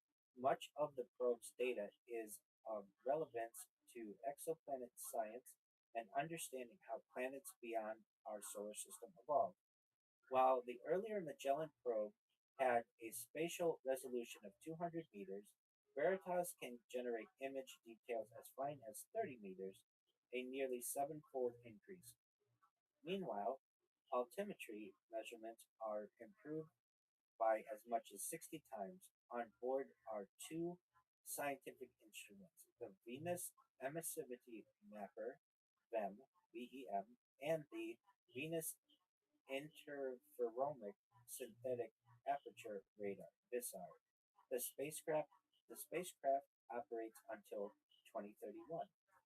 From 2028 to 2031, the orbital reef is operational. The overall orbital reef is a low Earth orbit LEO space station designed by Blue Origin and Sierra Nevada Corporation. intended for commercial space activities and space tourism uses. Several other partners are involved, including Arizona State University, Boeing, Genesis Engineering Solutions, and Redwire Space. Blue Origin, Sierra Nevada Corporation, and their partners announced preliminary plans in October 2021, just a few days after the revealing of a similar project called Starlab, being developed by a different set of companies. While Starlab had a volume of 340 meters cubed and support for up to 4 people, the orbital reef's design featured a much larger internal space of 830 cubic meters, supporting up to 10 occupants in futuristic models and huge windows. The large size would allow the orbital reef to host a range of activities such as scientific research, industrial manufacturing, exploration system development, and exotic hospitality. The zero G environment and access to a vacuum could also provide filming opportunities for advertising and movies. The space station flies in a 500-kilometer or 310-mile orbit, slightly above the International Space Station. The latter is reaching the end of its lifespan in the 2020s. At the latter is reaching the end of its lifespan as the 2020s draw to a close. NASA had extended its retirement date from 2024 to 2028 and then again to 2030. The agency is now preparing for a transition to a commercial replacement with lower costs, more flexibility, and improved technology. Blue Origin used its recently developed heavy lift orbital launch vehicle, the New Glenn, for assembling the orbital reef's core modules and utility systems. The remaining structures are now being fitted as the station becomes fully operational. Together, the orbital reef and smaller Starlab are able to fully replace the internal volume of the ISS with funding from NASA. In addition to the station itself, a new suitless single person spacecraft has been developed by partner Genesis Engineering as an alternative to traditional spacecraft spacesuits used during spacewalks. Those who visit the orbital reef can take advantage of this pod like craft with greater maneuverability, two robotic arms, and larger field of view. So, for the people out there who are interested in the orbital reef, save 2 seats for both Tony and myself because we want to visit that in the future, perhaps.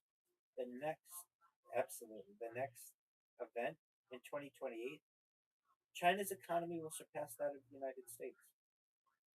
In 2028, China overtakes the United States in gross domestic product and becomes the world's largest economy. This milestone has occurred earlier than some expected, due in part to the impact of the COVID-19 pandemic. The virus responsible for COVID-19 had first been identified in Wuhan, China in December 2019. It spread rapidly, helped by the Chinese New Year migration and Wuhan being a transport hub and major rail interchange. With cases growing exponentially, major disruption began to emerge in early 2020, and many Chinese cities went into lockdown. As the virus spread to other countries, the World Health Organization declared a public health emergency of international concern in January and a pandemic in March of 2020. Initially, COVID 19 had been a major crisis for China. However, its authoritarian government imposed strict measures throughout the country, allowing it to bring the outbreak under control by the second quarter of 2020. While many berated the Chinese government for its delayed response and censorship of related information during the opening stages of the outbreak, few would doubt the success of China in essentially defeating the virus. By contrast, most other countries around the world had lengthy catastrophic experiences with COVID 19, wreaking severe economic damage. The US recorded its millionth case by April 2020, and this had mushroomed to over 23 million by January 2021, with nearly 400,000 deaths, the most of any country. Although vaccines began to emerge, partisan divides regarding the outbreak and a laxer approach to preventing infections meant that the crisis would persist for many months to come. The US and other major economies had negative growth for that year, which China achieved, while China achieved positive GDP growth of 2% in 2020. China's 14th five-year plan from 2021 to 2025 involved a dual circulation strategy with plans for both external and domestic demand working together. This had been implemented partly in response to trade disputes with the US and elsewhere, and partly due to expectation that external demand would be depressed by the pandemic and that China needed internal demand to sustain growth.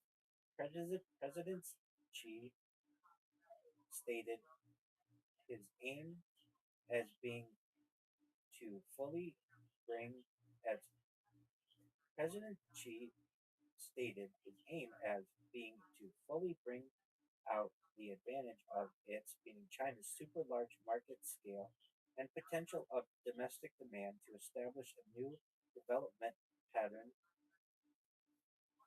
featuring domestic and international circulations that complement each other.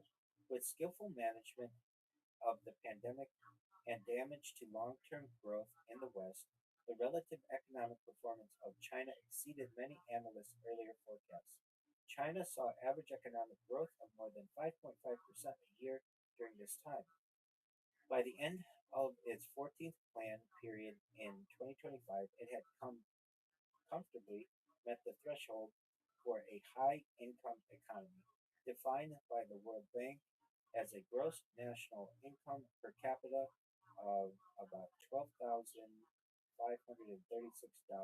or more. Although its growth has slowed to 4.5% a year during the second half of the 2020s, China's GDP is overtaking the US by 2028. It continues to widen the gap between itself and the US during the early 2030s, though at a slower rate of less than 4% a year. Longer term demographic and other problems in China enable the US to regain its position as the world's largest economy by the end of the century. Medical marijuana is legal in the majority of countries. The cannabis plant had a long history of medicinal use dating back thousands of years. Its usage remained controversial and taboo in many cultures. However, not until the late 20th century and early 21st century did it start to gain wider acceptance and legality as an option for treating health issues. Due to production and governmental restrictions, little research had been conducted into the safety and efficacy of cannabis for medicine. A systematic review and meta analysis in 2015 found moderate quality evidence in support of treatment for chronic pain and spasticity, but lower quality evidence for improvements in nausea and vomiting due to chemotherapy. A number of medical organizations around the world called on governments to better enable scientific study of these drugs. Amid growing support for reviews of its legal classification, more and more countries began to decriminalize cannabis and enable its usage for medical reasons. Some even permitted recreational use in limited amounts. Uruguay became the first country to legalize the whole process from cultivation to sale, distribution, and consumption. Nearly 20 states in the United States had legalized recreational use by 2020, though it remained illegal at the federal level. Public opinion polls reflected this ongoing trend. In 1990, almost 80% of adults believed marijuana should be illegal. By 2020, that figure had declined to just 32%. The strongest support came from millennials, an increasingly influential voting bloc, with 76% in favor of legalization compared to 63% for baby boomers and just 32% for the silent generation. By 2028, the majority of the world's countries allow cannabis derived treatments for medical use. A total of 45 countries had made it legal by 2020, and this figure is approaching 110. The products can be administered through a variety of methods, including capsules, lozenges, tinctures, dermal patches, oral or dermal sprays, cannabis edibles, and vaporizing or smoking dried buds. The global medical cannabis market size is undergoing a compound annual growth rate of 23% during this decade, valued at 6.8 billion in 2020. It reaches 53.9 billion by 2030. The number of countries allowing recreational use of marijuana has also increased, though at a slower rate. From just 5 in 2020, it had quadrupled to nearly 20 by 2028, but will not reach a majority until the 2050.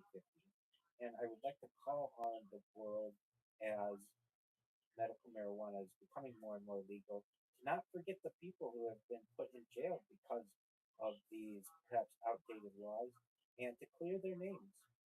Moving on to the next topic, we have completion of the Lunar Gateway.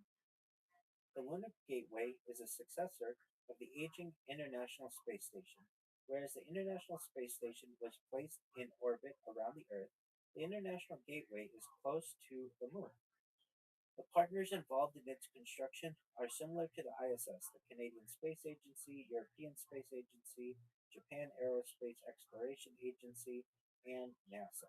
The gateway is developed, utilized, and maintained in collaboration with commercial and international partners as a staging ground for lunar surface operations, both robotic and crewed, and for eventual travel to Mars.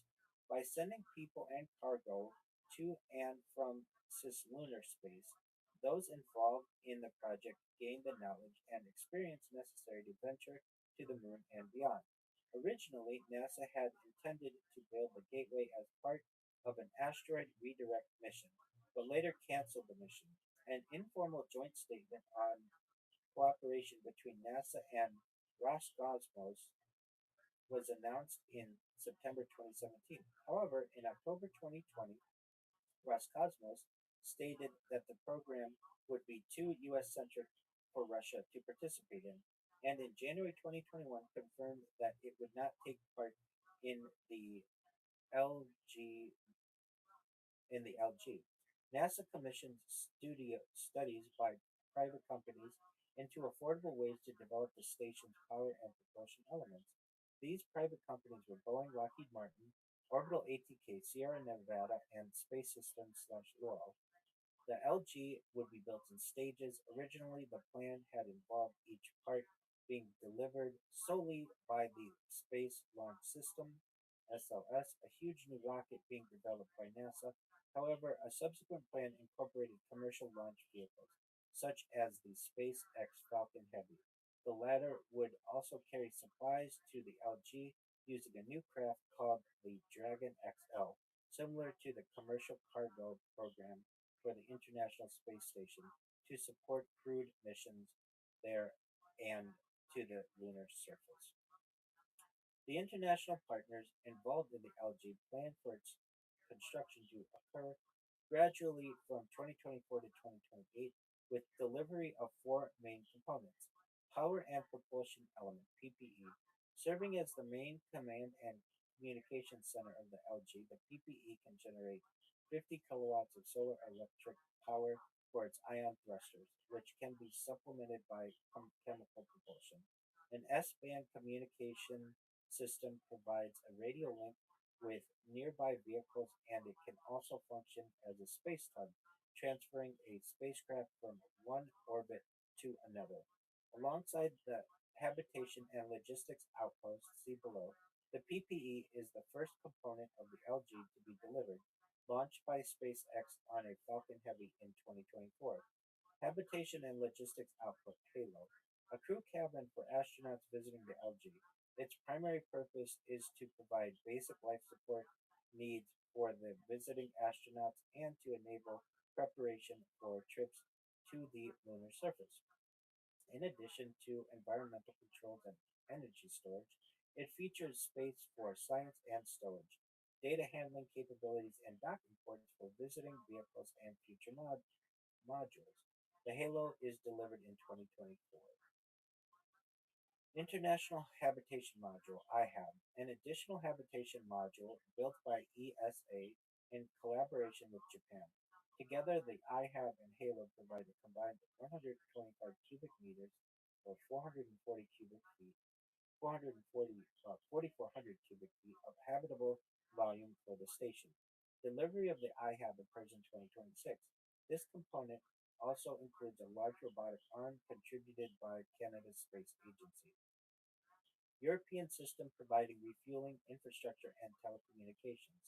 ESPRI, a service module with an airlock for science packages, additional capacity for xenon and hydrazine propellant, and communications equipment. It also features docking ports and a small window habitation corridor. The Esprit module consists of two parts and is fully installed by 2027. The complete assembly of the Lunar Gateway requires about 25 launches from Earth, most of which are uncrewed.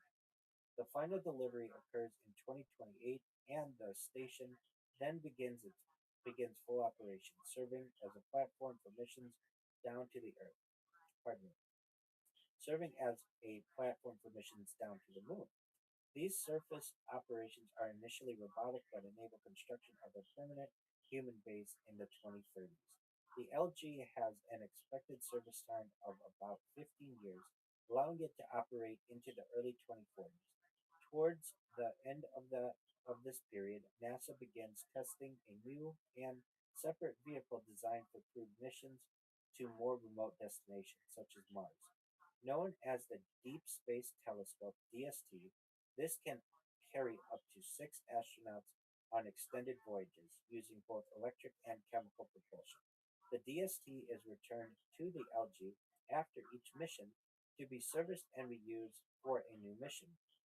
Overall, the Lunar Gateway lives up to its name as a gateway to places beyond low Earth orbit (LEO) and is arguably the logical step for human exploration of space.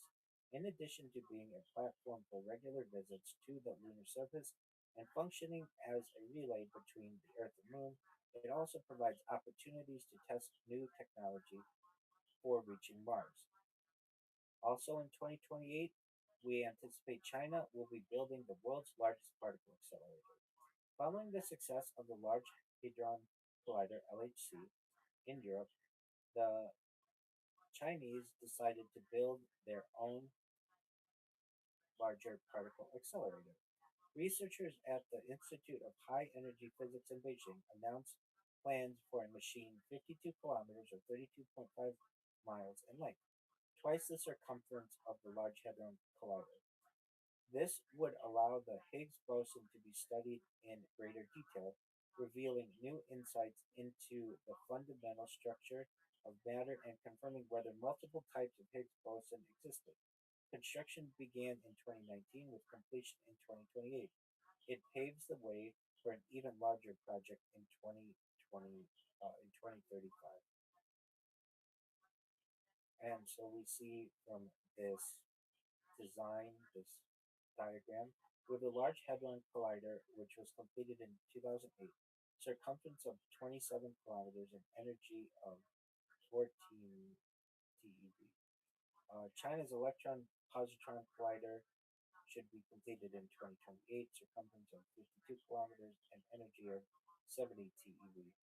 China's hosted International Super Collider is to be completed in 2035. Circumference is 80 kilometers. Energy is less than 100 TeV. And the Very Large Hadron Collider should also be finished in 2035. It has a circumference of 100 kilometers and energy of 100 TeV. And for those people who are wondering what TeV means, we are going to make sure that everyone is aware, especially those people watching us in the future. So TeV is a tera electron volt. Obviously, it's an energy level that is a major benchmark for next generation particle physics. So if you are unlike our friend Tony and myself, and you didn't know what a TeV is, that is a tera electron volt. And with that, we're going to continue on to the next topic. British newspapers are going out of circulation. By the late 2020s, the last of Britain's national newspapers are being taken out of circulation. Even once formerly major titles like The Sun, the Daily Mail, and the Daily Mirror have ceased production. The surviving newspapers have now all transitioned to entirely digital formats. The printing industry had a long history in Britain. The first printing press was invented by William Craxton in 1476. This led to further developments in mechanical movable type and a huge increase of printing activities over subsequent centuries. During the 1600s, various publications would spread both news and rumors, such as pamphlets, posters, and ballads. The English Civil War from 1642 to 1651 of the Common Era greatly increased the demand for news. Among the first real newspapers were the Oxford Gazette, dating to 1665, Barrow's Worcester Journal, 1690, and Daily Current, 1702. By the 1720s, there were 12 London newspapers and 24 provincial newspapers. The first English journalist to achieve national importance was Daniel Defoe, who lived from 1660 to 1731. During the 18th and 19th centuries, the Industrial Revolution allowed production methods to be improved, print runs to be greatly increased, and newspapers to be sold at lower cost. Circulation of the Times rose from 5,000 copies in 1815 to 10,000 in 1834 and 40,000 by 1851, about 80% of the entire market. The period from 1860 to 1910 was considered a golden age of newspaper publication, with further technical advances in printing and communication, combined with a more professional style of journalism and prominence of new owners. Socialist labor and trade union papers began to proliferate. In 1896, the Daily Mail was first published and became the first daily newspaper aimed at the newly literate lower middle class market, resulting from mass education, combining a new retail price with plenty of competitions, prizes, and promotional gimmicks. It was the first British newspaper to sell 1 million copies a day. Two other halfpenny papers to emerge included the Daily Express and the Daily Mirror. By the 1930s, over two-thirds of the population was estimated to read a newspaper every day, with almost everyone taking one on Sundays. Circulations continued to increase, reaching a peak in the mid 20th century. From the 1960s onwards, however, sales began to decline. In an effort to attract more readers, some tabloids, including The Sun, The Daily Mirror, and Daily Star, began publishing images of topless women. The 1980s saw the introduction of computer-based typesetting and full-color offset printing. The reporting of stories became ever more sensationalized and controversial as the fall in sales continued through the 1990s and into the 21st century. The rapid rise of the internet, providing instant and free access to information, accelerated the decline of the newspaper industry. A major factor was the emergence of smartphones, tablets, and other handhelds, web enabled devices becoming cheap and widely available. By 2015, none of the remaining UK papers had a daily circulation above 2 million. The overall circulation of newspapers declined by 6.6% in 2014, with further declines in the following decade, resulting in the end of printed national newspapers in Britain. The next event that we anticipate is the launch of the Comet Interceptor. Comet Interceptor is a mission by the European Space Agency (ESA) to rendezvous with a comet originating from the outer solar system that has now begun to approach the Sun. This follows a similar effort, Rosetta, the, that visited 67P Churyumov Gerasimenko in 2014. However, unlike that earlier probe, the new craft is designed to encounter a pristine comet with largely undisturbed material surviving from the dawn of the solar system. The targeted body is therefore an Oumuamua like interstellar object, or possible fragment from the Oort cloud, approaching the inner solar system for the first time, as opposed to a short period comet like 67P that orbits the Sun every 6 years. The mission is unusual in that it launches before a primary target has even been found. For a dynamically new comet, DNC, or interstellar object, the time between discovery, perihelion, and departure from the solar system, typically a few months to a year, is too short for mission organizers to prepare and launch a new spacecraft. As such, these astronomical objects can only be encountered after being discovered inbound with enough warning to direct an already operating spacecraft to approach. However, new observatories such as the recently completed Vera C. Rubin Observatory are now improving this time by covering large areas of sky more deeply and rapidly.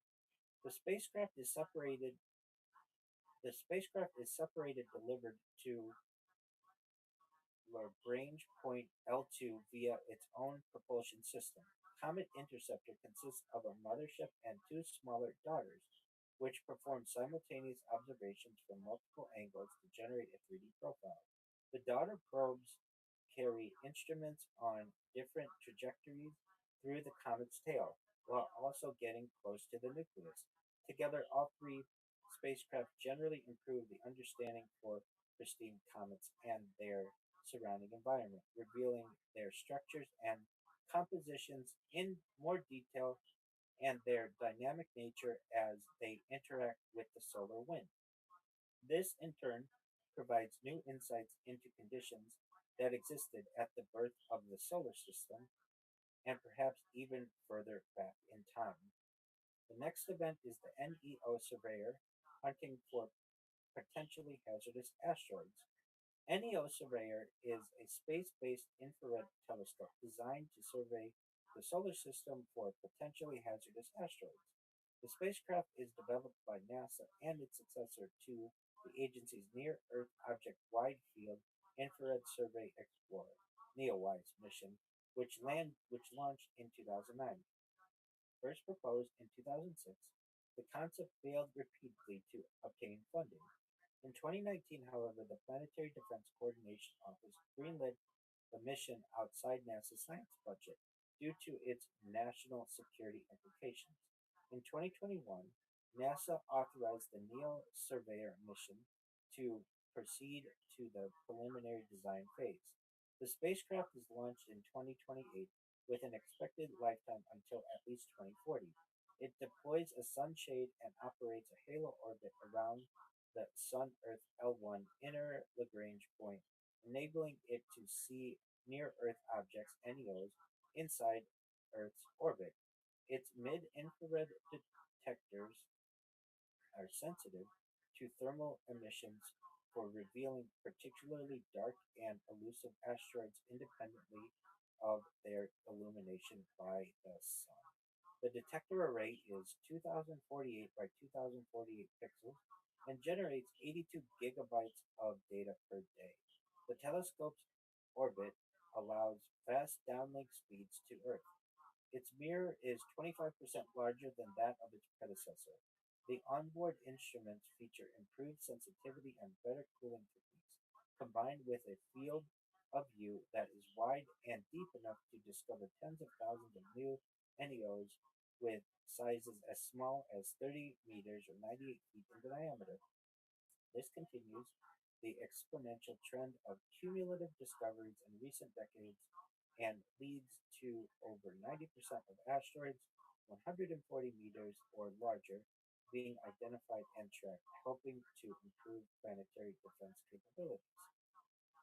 The next topic is the completion of the Brenner Base Tunnel. The Brenner Base Tunnel is a 64-kilometer, 40-mile freight and passenger train route running through the base of the Eastern Alps mountain range and linking Scandinavia and the Mediterranean. It consists of two primary tunnels carrying traffic from north to south and vice versa. A smaller secondary tunnel lies below these and is used during construction as a guide to determine geological conditions, then later used for drainage and emergency access. The 9.2 euro, the 9.2 billion euro or $11 billion project received substantial funding from the European Union. It forms the central component of the gigantic ScanMed corridor, beginning in Finland and running all the way down to Malta, which forms a crucial north-south axis for the European economy. In addition to the Brenner Base Tunnel in Central Europe, another major component of the ScanMed corridor is the Fehmarnbelt Fixed Link in the northern part of the route. The undersea tunnel provides a direct link between northern Germany and Lolland, and from there to the Danish island of Zealand and Copenhagen, becoming the world's first combined road and rail tunnel. The Fehmarnbelt fixed link is completed shortly after the Brenner Base Tunnel. Maximum operating speeds in the Brenner Base Tunnel are 250 kilometers per hour or 155 miles per hour for passenger trains and 160 kilometers per hour or 99 miles per hour for freight trains. This helps to relieve a bottleneck on the Alpine connections between Germany and Italy. Previously, journeys had involved meandering rail and congested roads with steep inclines. By contrast, the Brenner Base Tunnel is an entirely new route passing smoothly and directly through tens of kilometers of rock. As a depth of 1,720 meters or 5,640 feet below the surface, it becomes the lowest passage through the Alps, cutting travel times from 80 to just 25 minutes. A major technical challenge had been the four distinct rock types and one of Europe's longest fault lines, through which the tunnel would need to pass. Phase 1 lasted from 1999 until 2002 and involved preparatory work. Phase 2 followed from 2003 to 2008 with prospection, borings, environmental planning, and the final technical details. The construction phase of the main tunnel began in 2011. The project involves a total of 21.5 million cubic meters of material being excavated, with around one third of this being recycled and reused as concrete aggregate in the tunnel. The remaining material goes to five sites above ground, acting as filler for areas that can be reforested and landscaped. When completed in 2028, the Brenner Base Tunnel becomes the longest underground railway connection in the world, surpassing the 57-kilometer or 35-mile Goddard Base Tunnel. The next topic, which we will review, is the fact that we will have Sony ending physical PlayStation game discs. And this made recent news, and we anticipate will also happen in 2028. This year, meaning 2028, Sony Interactive Entertainment discontinues physical disc production for all new games released on its PlayStation consoles.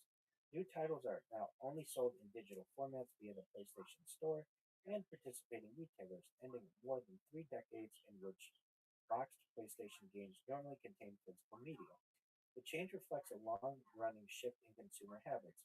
Digital download subscriptions and cloud saves, live service updates, and large day one patches have already made discs less central to console gaming during the 2010s and 2020s. For customers still purchasing from retailers, download codes replace discs, leaving any remaining blue plastic cases as little more than packaging for a digital license. For retailers, collectors, and preservationists, the decision marked a symbolic turning point. Without discs for new releases, ownership becomes increasingly tied to online accounts, storefronts, and licensing agreements, raising fresh concerns over long-term access, resale rights, and future preservation of video games.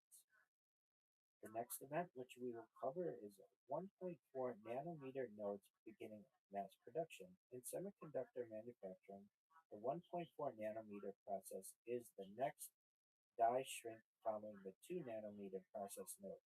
In recent years, the names of these process nodes have become more of a marketing term rather than the actual dimensions of components. Nevertheless, the latest generation enables a further advance in miniaturization and the cramming of ever more transistors onto computer chips. In 2022, Apple released the M1 Ultra system on chip with 114 billion transistors. By 2028, several more doublings in density have occurred, with high end CPUs and GPUs now packing around 400 billion transistors per die. Multi chip modules that stack or tire several such dies together are beginning to approach the 1 trillion transistor landmark. These improvements also bring lower power consumption and higher efficiency. Taiwan Semiconductor Manufacturing Company (TSMC) begins volume production of its 1.4 nanometer class process in 2028, following its 2 nanometer generation in 2025. Intel's 14A node reaches a similar stage around this time, although the company faces increasingly difficult competing although the company faces increasing difficulty competing with TSMC at the leading edge. Meanwhile, Samsung trails slightly with mass production of 1.4 nanometers expected in 2029 as the company focuses on improving 2 nanometer yields and maximizing profitability from its earlier nodes. These and other companies continue researching new ways to scale down, including gate all around transistors, backside power delivery, and further refinements in extreme ultraviolet lithography (EUV). More experimental approaches such as graphene nanomesh, carbon nanotubes, and two-dimensional materials are also being explored for the next decade. The challenge of miniaturization is becoming so great that a radical new paradigm may soon be needed to maintain the trend in computing power. The next topic that we will cover is Delhi becoming the most populous city in the world. By 2028, Delhi has overtaken Tokyo to become the most populous city in the world. The Japanese capital had held this title since 1955, but during the early years of the 21st century, it began to reach a plateau. After peaking at 37 million, the city actually went into decline from 2020 onwards. The Indian capital, by contrast, was surging ahead. Home to some 29 million people in 2018, Delhi expanded to reach 37.2 million just a decade later. India, as a whole, had recently surpassed China to become the most populous country on the planet. There are many challenges associated with rapidly growing urban areas, especially in low income and lower middle income countries. These include the provision of adequate housing, transportation, water, and sanitation. Waste management and sanitation, energy, and other vital infrastructure, as well as employment and basic services such as education and healthcare. However, India's workforce is young and dynamic. Its economy is expanding fast and on course to rival the other superpowers by 2040. One surprising area in which Delhi will soon benefit is the environment. For many years, the World Health Organization had ranked Delhi as the most polluted city on Earth. In the 2010s, poor air quality caused 2.3 million deaths in India each year, almost the same as from tobacco use, costing 3% of the country's gross domestic product. However, towards the end of the 2020s, traditional petrol and diesel cars are being phased out in favor of electric vehicles. Widespread use of solar and other renewables is also making a difference now, with almost 60% of India's electricity being generated from non-fossil fuels. Furthermore, as part of its commitment to the Paris Climate Agreement, India has pledged 6.2 billion to reforest 235 million acres or 95 million hectares of the country by 2030. The vast project will soon increase India's forest coverage from 21% of total land to 33%. Next is Los Angeles hosting the Summer Olympic Games. From 21st of July to 6th of August 2028, the 34th Summer Olympics are held in Los Angeles, California. This event is the fifth Summer Games to be hosted in the United States and third in Los Angeles, following St. Louis in 1904, Los Angeles in 1932, Los Angeles in 1984, and Atlanta in 1996. Los Angeles also becomes the third city after London in 1908, 1948, and 2012, and Paris in 1900, 1924, and 2024 to have hosted the Olympic Games on three occasions. The 2028 games are spread across four areas, each highlighting different geographical features of the city: Long Beach, South Bay, Downtown, and Valley Sports Park.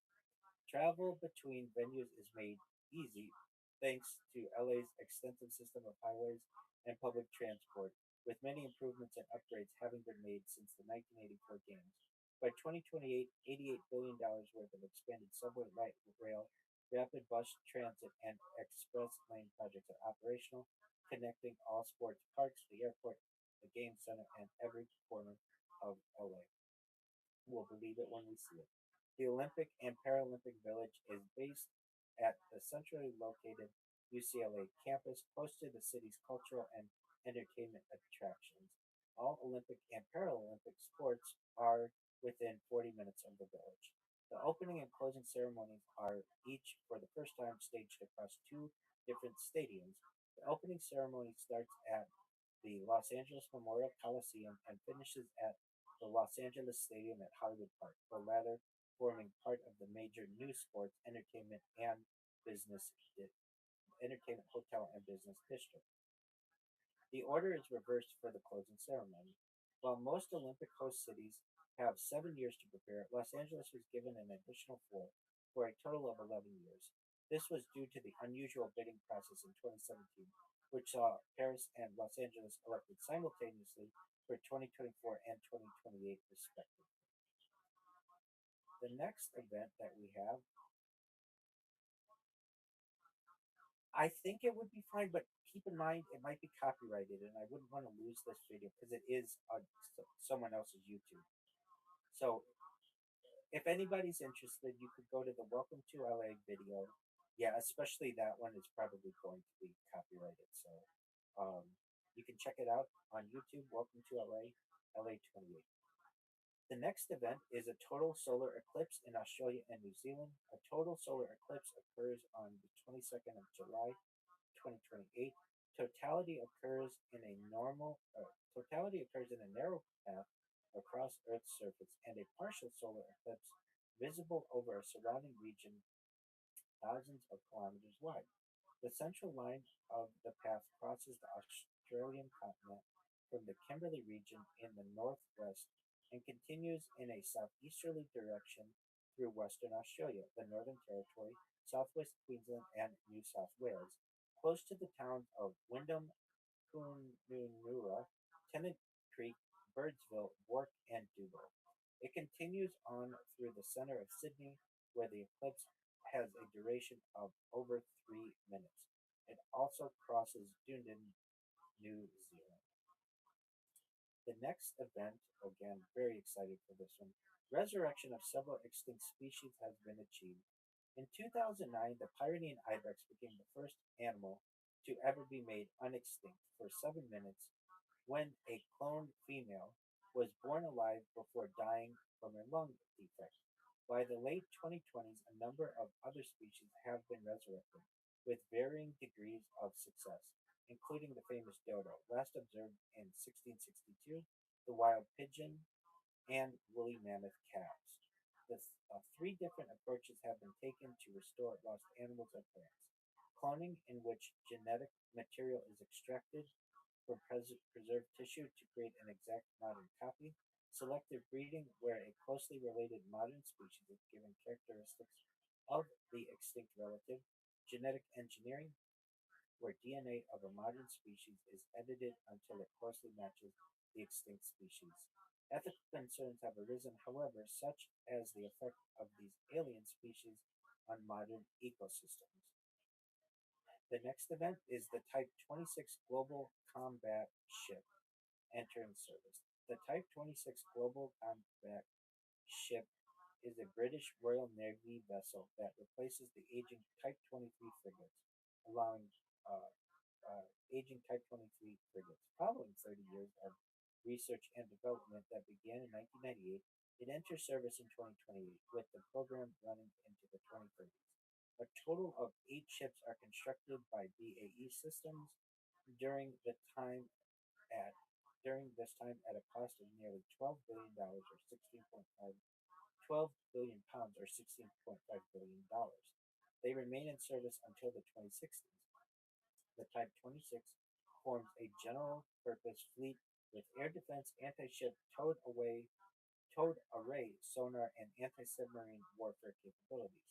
Each of these 150-meter or 492-foot vessels has a crew complement of 118 with capacity for 208, a top speed in excess of 26 knots, 30 miles per hour, or 48 kilometers per hour, up to 8,000 tons of displacement when fully loaded, and a maximum range of 7,000 nautical miles, 13,000 kilometers.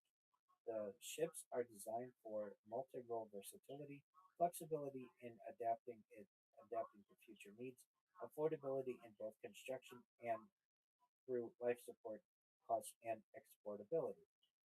The Type 26 features a number of improvements over its predecessor, the Type 23. It packs a formidable array of weaponry that includes strike-length VLS silos, enabling the ship to fire a mix of current and planned future missiles such as land attack missiles, very long-range anti-ship missiles, far further than before, and anti-submarine missile torpedoes. Its missiles can target various air, sea, and coastal threats, including speedboats, patrol boats, coastal batteries, helicopters, and unmanned aerial vehicles (UAVs). The ship's guns include a 5-inch BAE Mk-45 naval gun, two 30 mm DS-30M Mk2 guns, two Phalanx CIW weapon systems for defense against anti-ship missiles, and a pair of miniguns, along with 4 general-purpose machine guns. Being of greater size than its predecessor, the Type 26 has more aviation capacity and storage space. Its hangar can accommodate 2 helicopters, Royal Navy Wildcats and Merlins, while its flight deck supports a Chinook helicopter, a major improvement, which matches the Type 45 destroyer's Chinook-capable deck. The extra space enabled a larger, multi-role mission bay to hold more supplies, a mini hospital, disaster relief equipment, and up to 60 Royal Marines, as well as mine hunting equipment.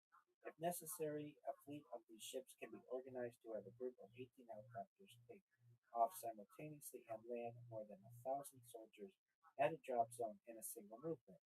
This brings massive force to bear immediately and makes full use of any element of surprise, a big improvement over previous fleet operational mission abilities. Another notable feature of the Type 26 is an additional connected hangar and flexible mission bay at the aft end of the ship. This enables the ship to function as a base for launching small boats, as well as autonomous marine vehicles. The Type 26 is designed with modularity and flexibility in mind to enhance versatility across the full range of operations, including maritime security, counter-piracy, counter-terrorist, and humanitarian and disaster relief operations. The ship includes a meteorological and oceanographic MEDOC system, which collates and analyzes environmental information to support operations. Britain's navy had already received a boost from the recent completion of the Queen Elizabeth class aircraft carriers.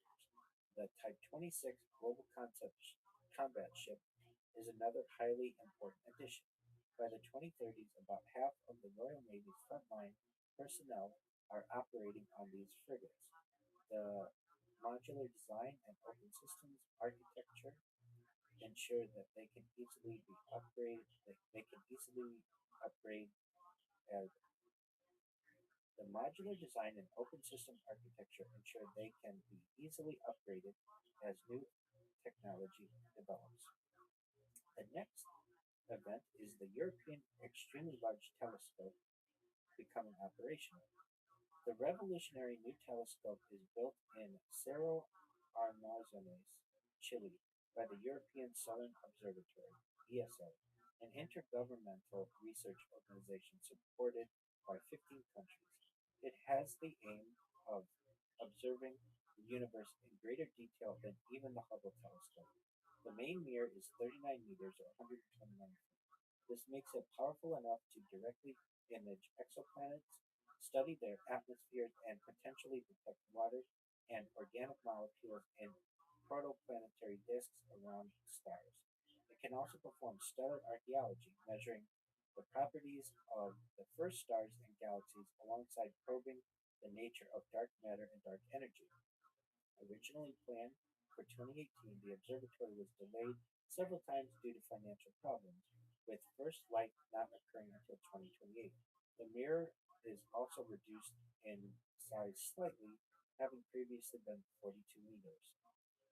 The next event is Artemis 4 returning astronauts to the lunar surface.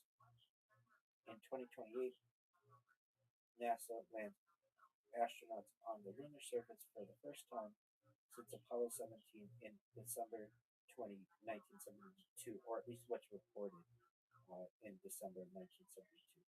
The Artemis 4 missions delivers a crew to the moon's solar pole region, where two astronauts descend in commercial human landing system, while two others remain in lunar orbit aboard Orion. The landing follows a major restructuring of the Artemis program announced in 2026. NASA had originally intended for Artemis 3 to carry out the first lunar surface mission in 2027. However, the agency revised the mission plan to become an Earth orbit test due to technical challenges.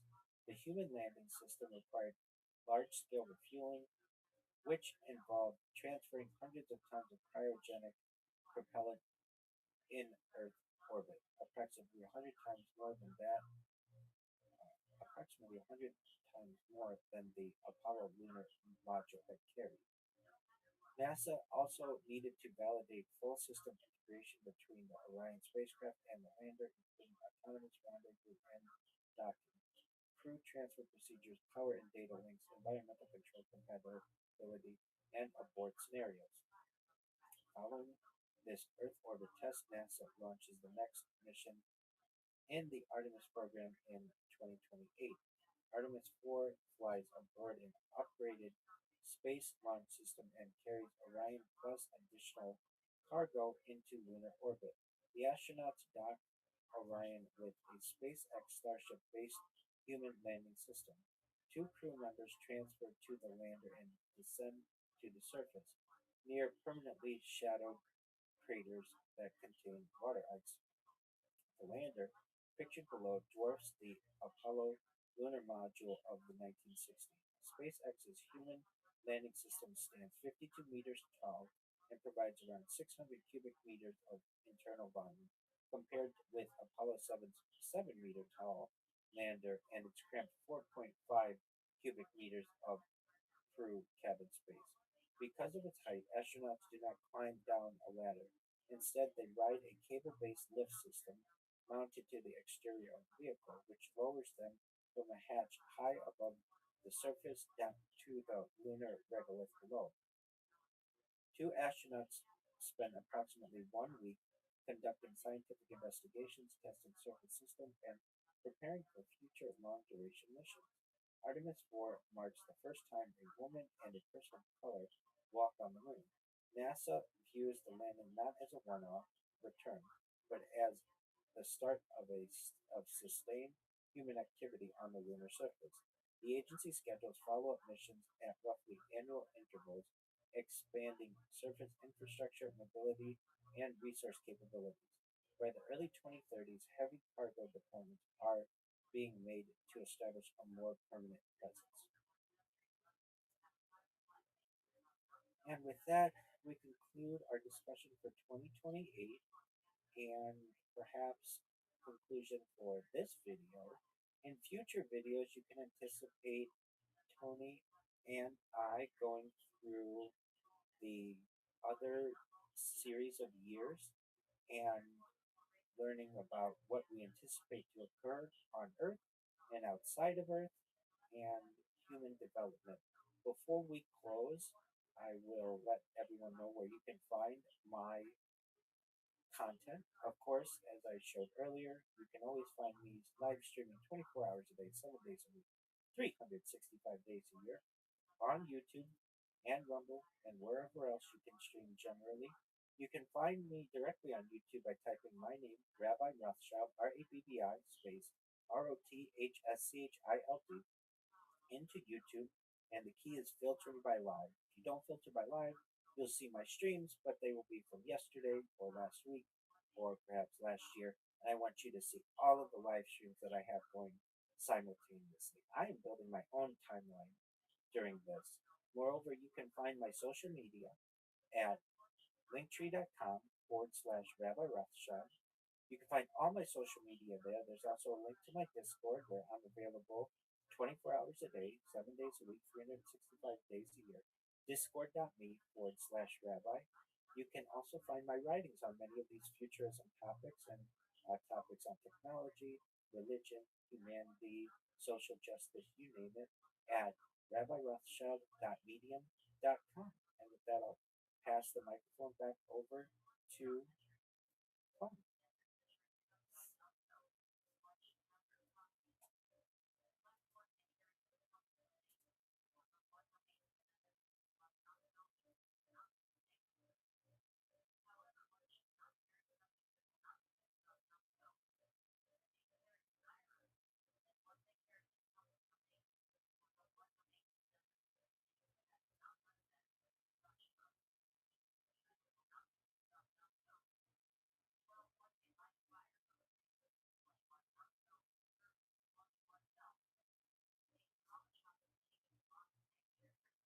Yes, this will be very cool.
Absolutely.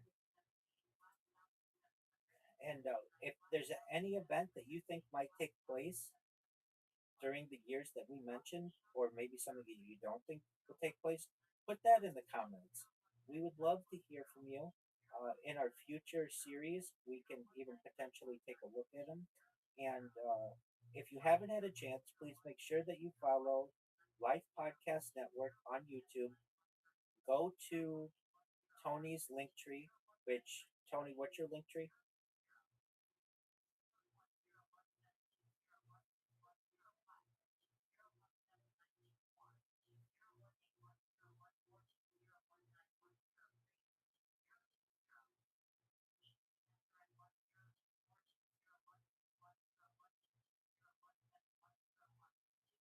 So he's linktree.com/life podcast, right, Tony? Excellent. And I am linktree.com/Rabbi Rothschild. And I very much enjoyed this. I hope that you all enjoyed it. We look forward to following up with 2029 and beyond in our next series. And you can anticipate from us a series of these. And for as exciting as it is for people perhaps in 2026 to watch this, where both Tony and I are extremely excited, are people of the future to be able to see these as predictions of the future, where we were right in 2026, where we were wrong, what changed, where we had accuracy.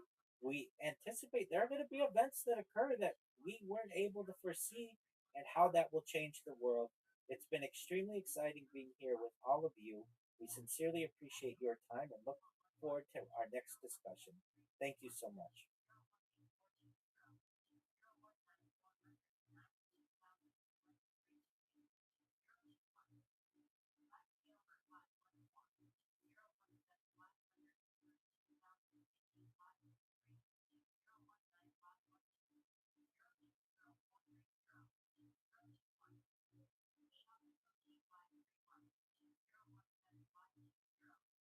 You did so well. Good job.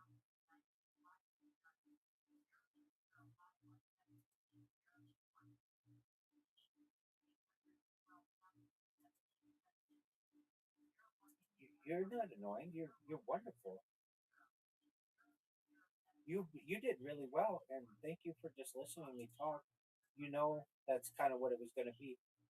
Many of the events that we covered, it was a lot of reading, but I think they were very interesting. Okay, if you would, I know you have another one to do, and but just stay for a moment. I'm going to give you. Well, firstly, I want to show you a website that's going to help you to get more views. So,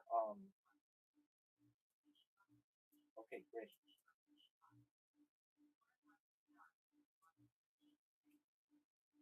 And I think this will be so cool in the future. We'll be able to watch it together. You know what I mean? Like it's evergreen content because you never know what's where we were right, where we were wrong.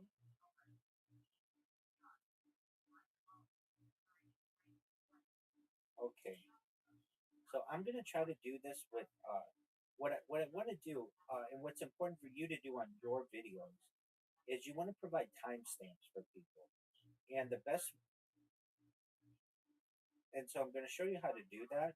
And what you do is in the comments you put the timestamps, and you can also do it in the description as well. But this is good for two reasons. One, if it's in the description, it'll help people to find it in the search. And two, if it's in the comments, then you'll get upvoted, and then that makes like makes your account stronger because you have more upvotes. Does that make sense? Excellent. And so just one moment. I'm gonna make sure I find a good good generator for us. Uh, you know what? Actually, yeah, I will do that. But before we do that, ChatGPT, Chat, ChatGPT. No, you stop the recording.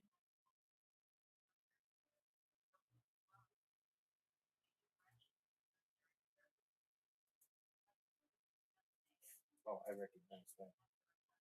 Um,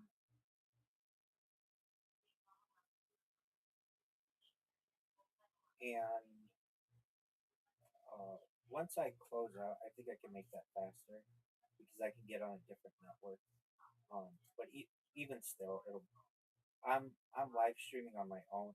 Oh, I know why, because I'm live streaming on two different streams right now on my home. So just one moment. Let me let me make sure that. Okay, so I think I can just go to one of your videos. I'll go to the one that we did.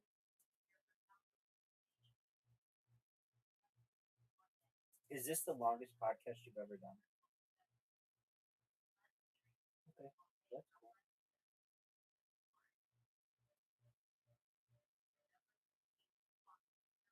Yeah, I know.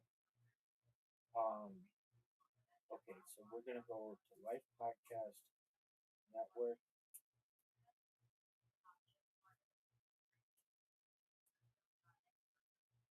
Let's see if it shows up.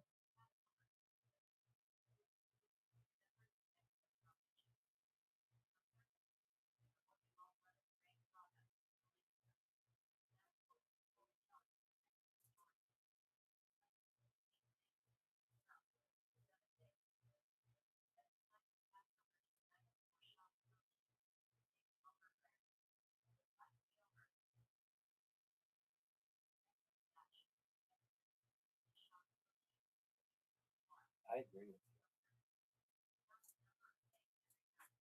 I agree with you. I mean, this is like a scientific. This is like a scientific undertaking.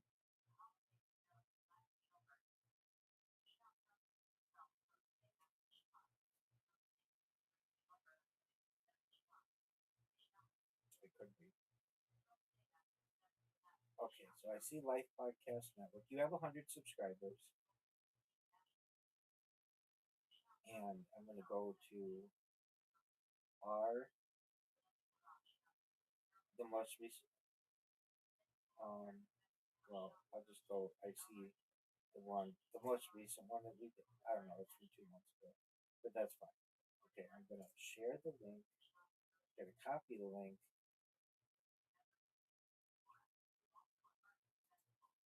and I'm going to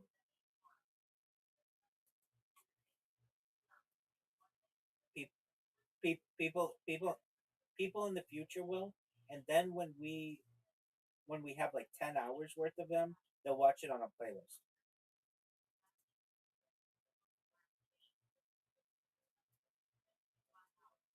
And also, you may not think people will watch it, but are going to um, the way that we are going to put the description. Yeah, exactly. And I wanted you to know, I'm gonna do something that I don't normally do. I have done though before, but I didn't do with you. I'm gonna put out press releases for this, and if you don't know what a press release is, it's like a newspaper article that gets published all over the world. And so, um, I can put that out maybe later today, and say that we're kicking this off. It kind of depends on um when we get this published. Yeah, and we want to do it coinciding, but that will help a lot with search engines. So when people like look up a term that's not really that big right now, like the Large Hadron Collider, that whatever new one, Artemis 4, we're gonna beat people. We're gonna have the number one result because nobody else is talking about this stuff. And especially as we get way into the future, nobody's talking about that.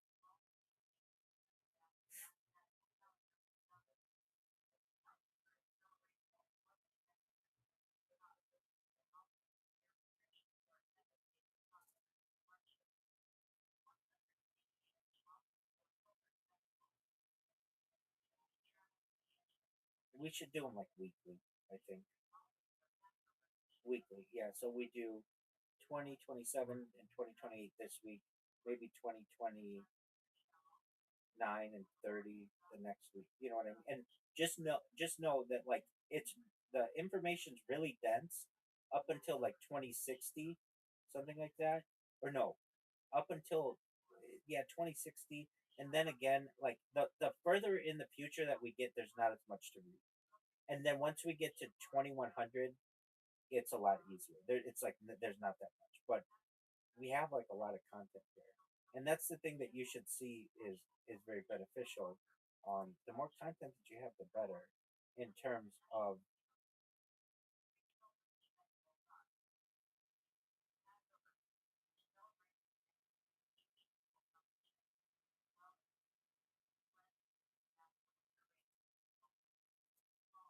yeah, that would be really good. Okay, so we're gonna say generate timestamps for a video auto.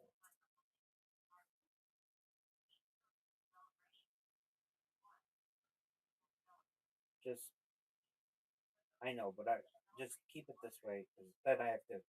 I'll be. It'll come. We'll be fine. Don't worry. I'll leave my computer open. So what we're gonna do is go to. I'll just. Uh,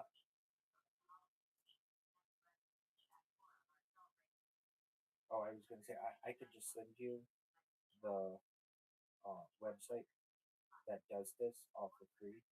Um, and but I want to make sure it works.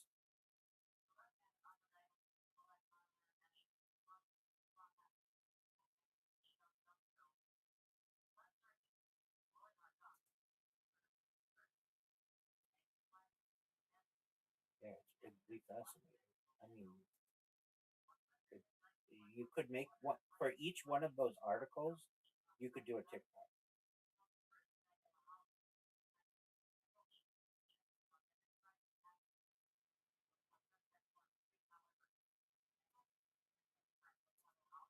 The key about it is the way that we are going to.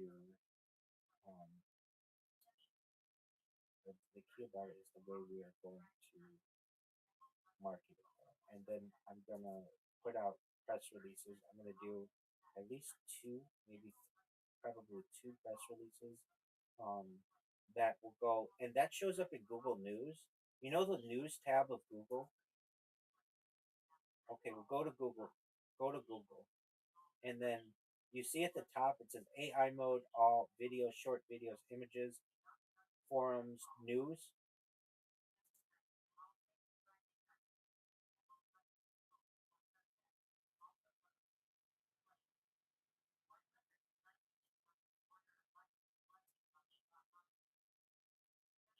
Yeah, at the very top.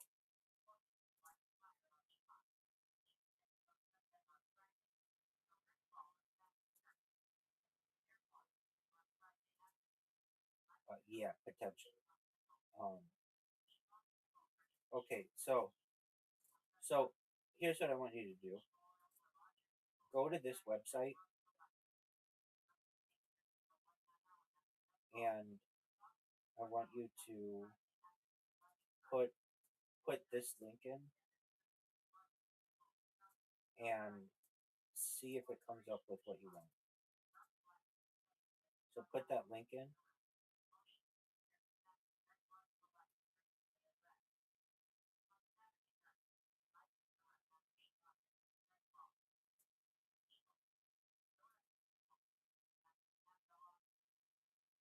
Yeah. So just just sign up for it, and it will.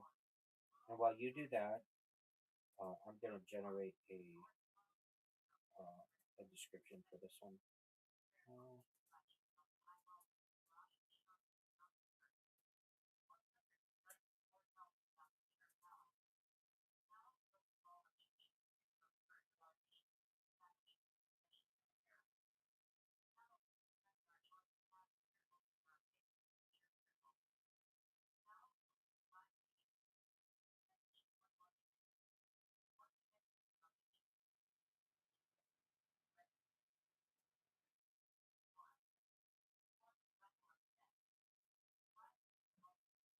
yeah, yeah. I wanted to do it with someone, and you and I have a good enough relationship that we work well together, and we have to be patient because there's a lot to go through. But it's fascinating. It's absolutely fascinating.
Error what?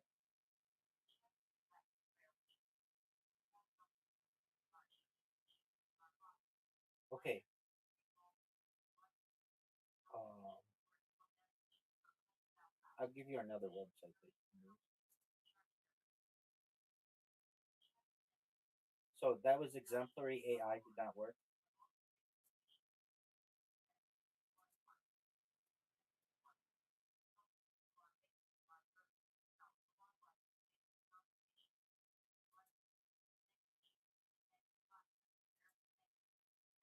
Um, It might be saying that because the link.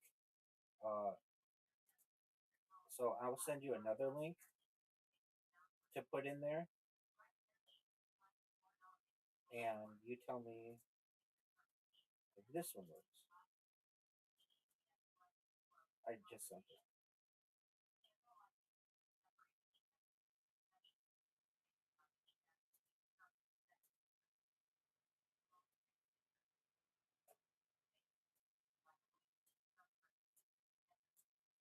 And apologies at the end. I didn't give you a chance to talk about the 2028 things. I just was like thinking like, okay, well, I gotta tie this up. Did it do the things? Is it good?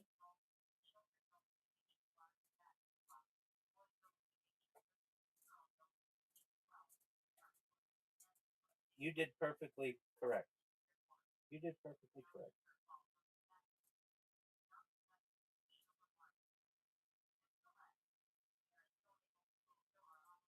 No, that's fine. I thought it was really good.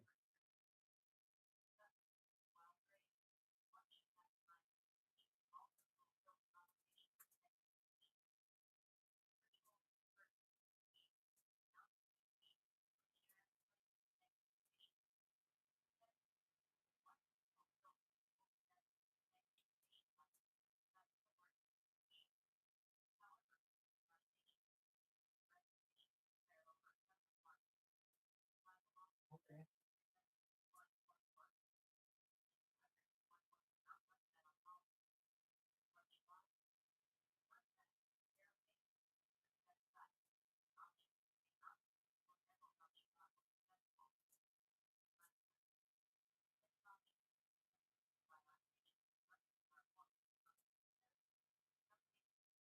You thought you thought I was you thought I was bonkers.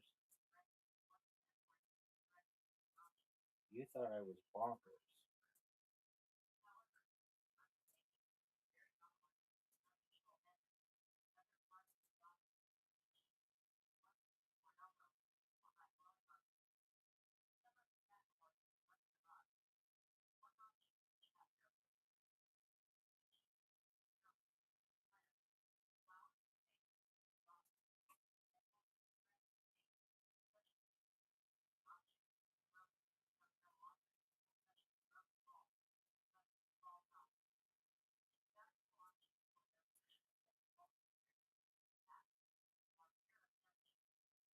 Don't worry. Once I'm done with you, I can shut down my other streams and it'll go faster.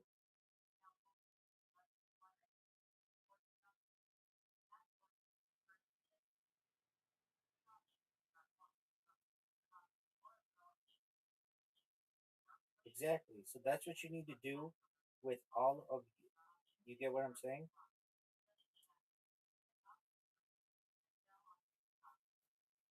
No, you need to go back with all your previous episodes.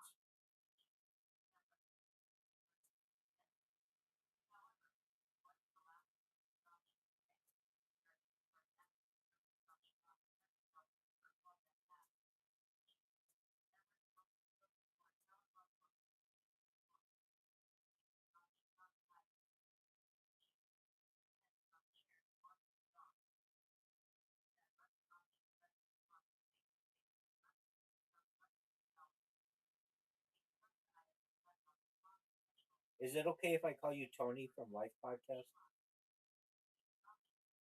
Okay.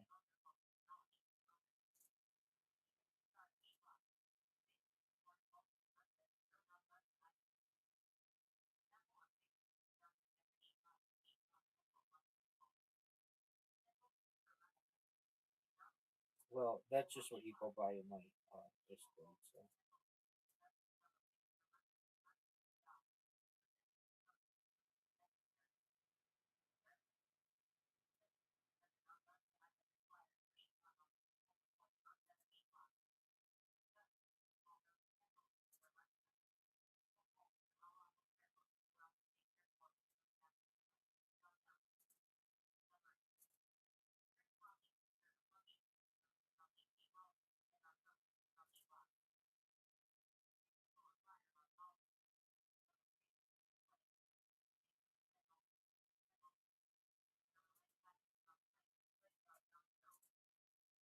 So what you want to do is go back all the way to your first episode and put that in.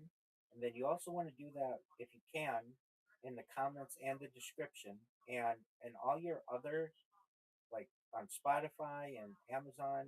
I know it's going to take some time, but that'll get you a lot more people because that's what you talk about. And then when people are searching it, it shows up. It's not just an audio file, it's actual text.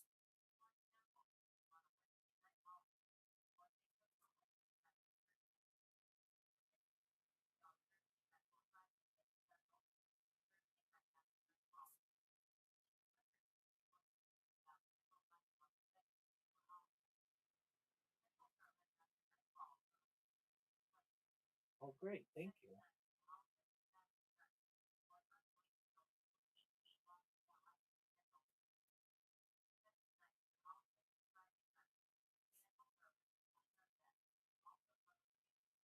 Okay, I'm almost done.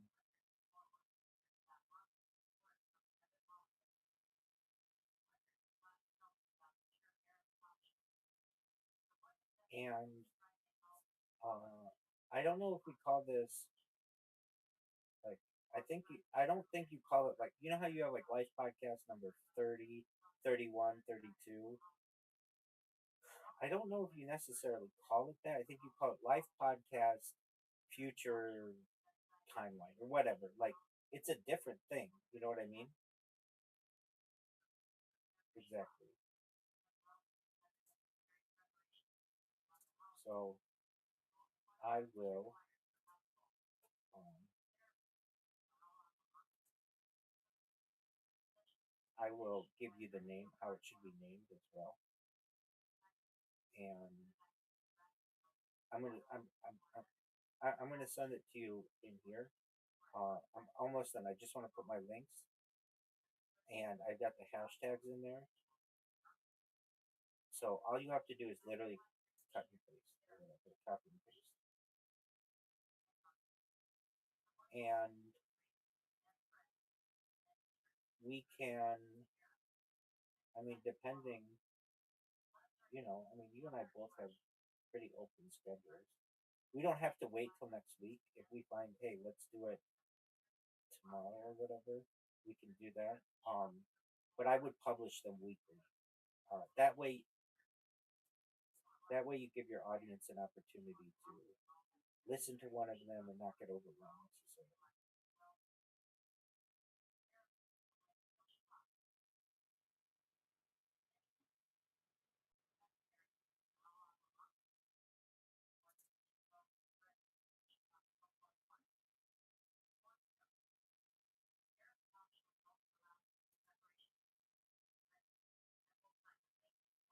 That would work.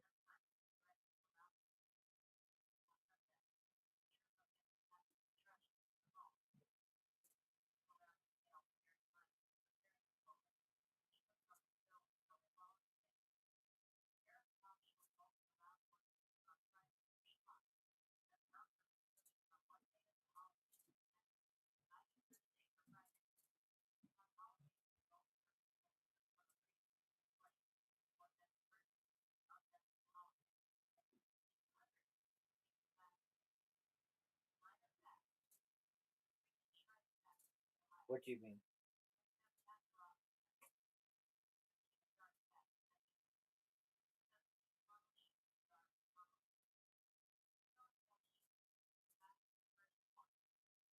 I still don't know what you mean.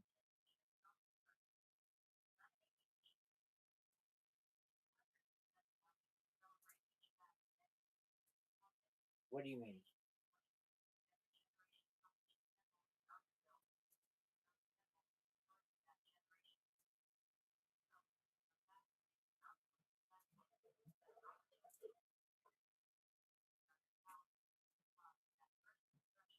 Uh,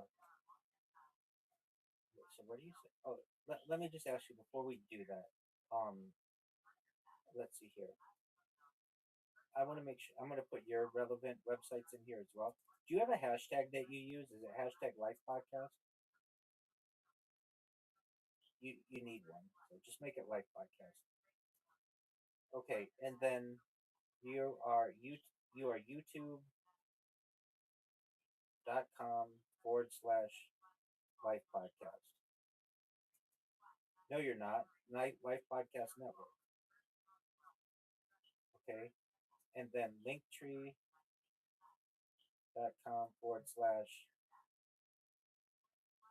podcast. Anything.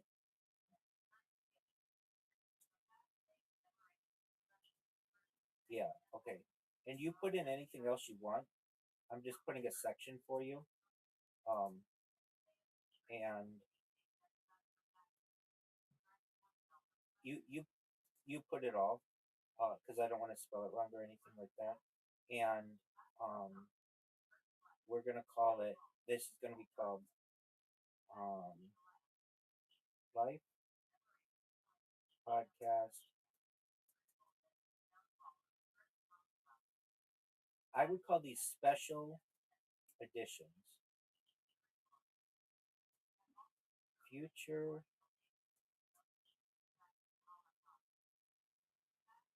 future ology.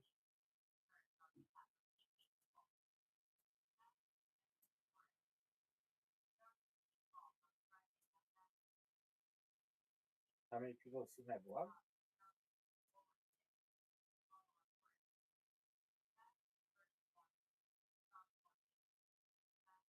Like what I'm typing right now? I don't know.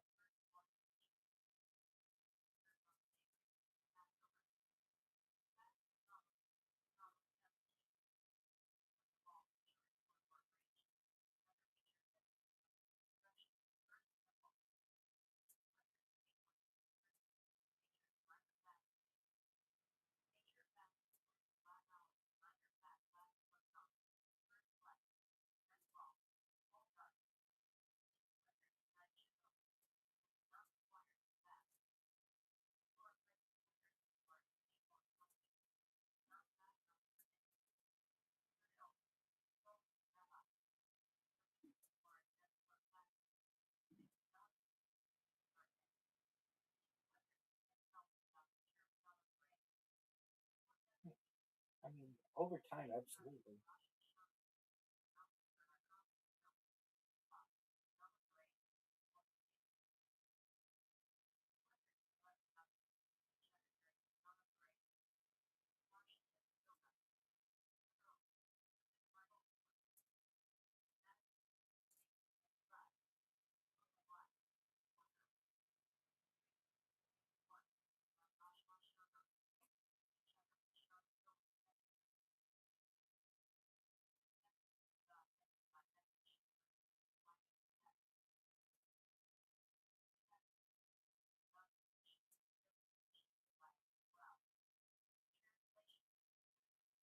Oh, for sure.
Okay, I'm about to send this to you.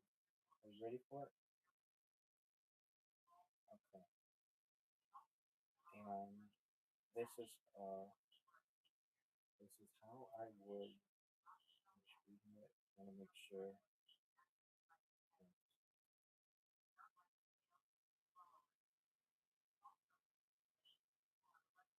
I want to put it.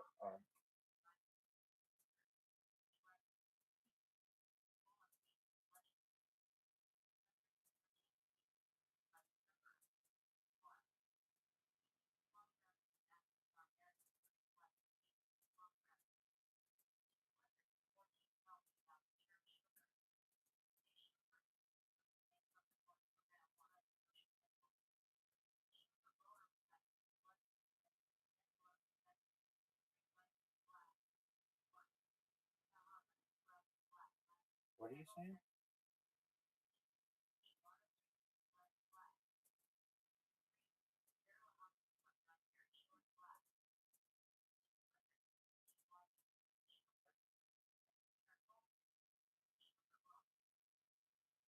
Yeah. I mean, I've lost a lot of my accounts in the past because I showed um, copyrighted material. That's probably my best answer to you. So I can't get momentum. That's difficult.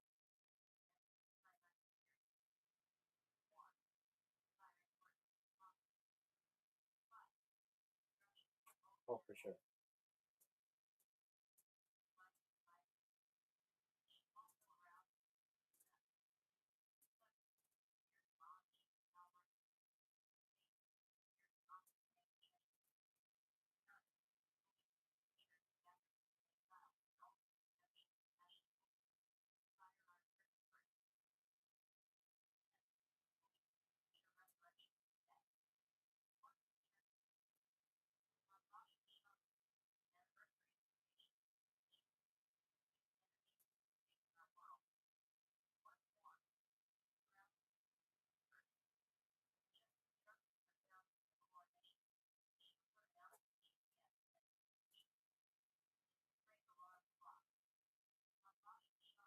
Okay.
Absolutely.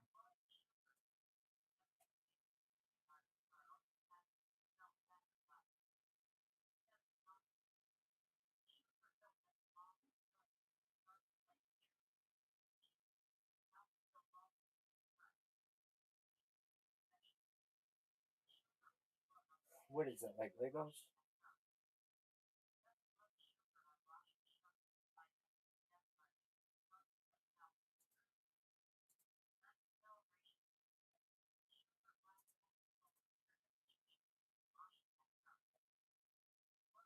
Okay.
You're too focused on other people.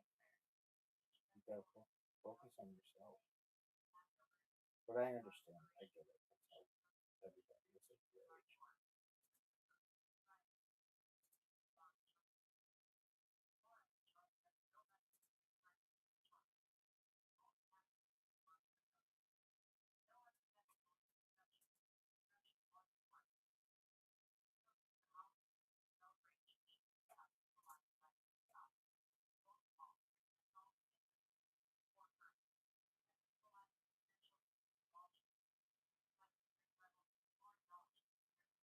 and they had 1,000 people watching them. That's nothing. They should have a lot more than that.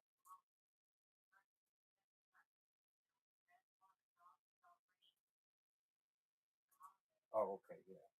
Now that makes sense.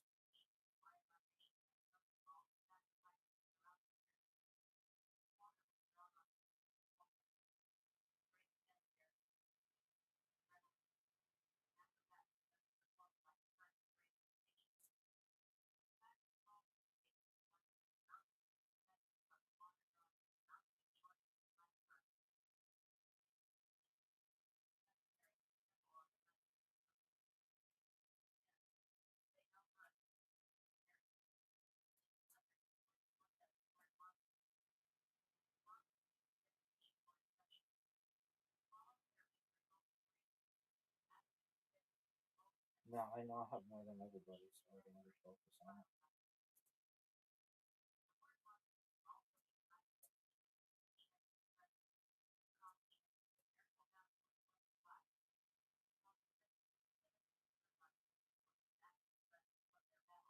Okay.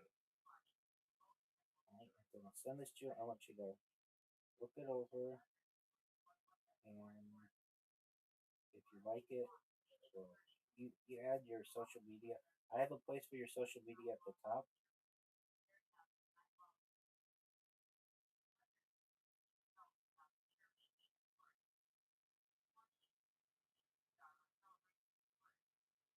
One thing.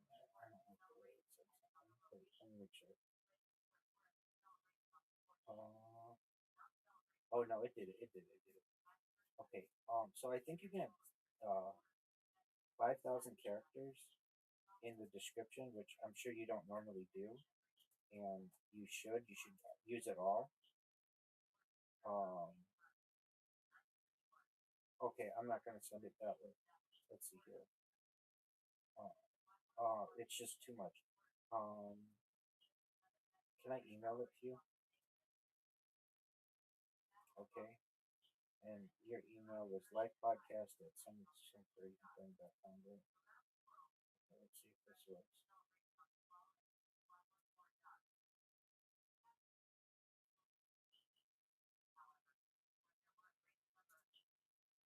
Okay. All right. Who did? You. Okay. Dude.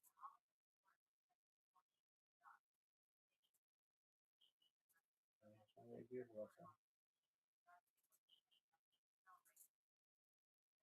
Even with all that money.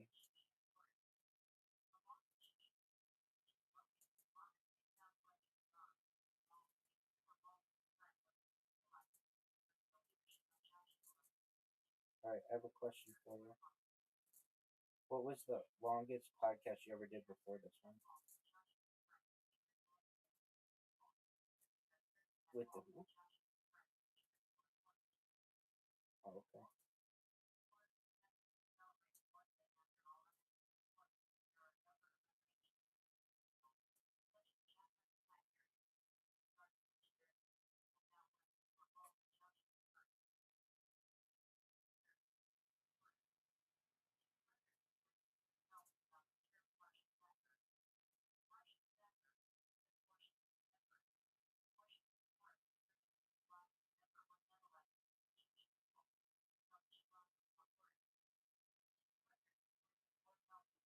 Well, we hit 2 hours.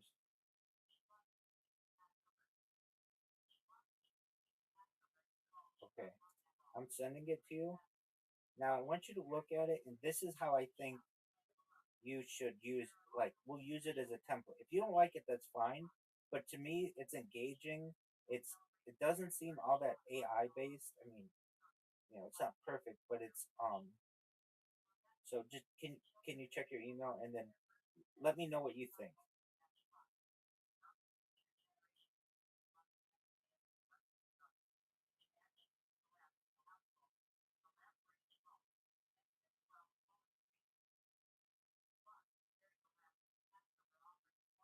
Um, I thought you did life is capital.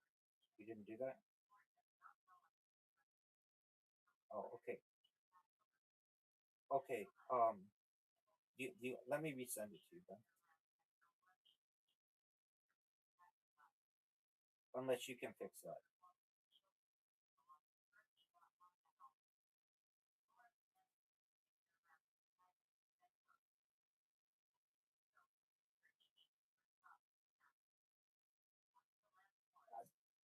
That's why I said, if you have the opportunity to use it, why wouldn't you? Do you understand? If you don't use it, then it doesn't do anything for you. Hold on, I'll change it for you.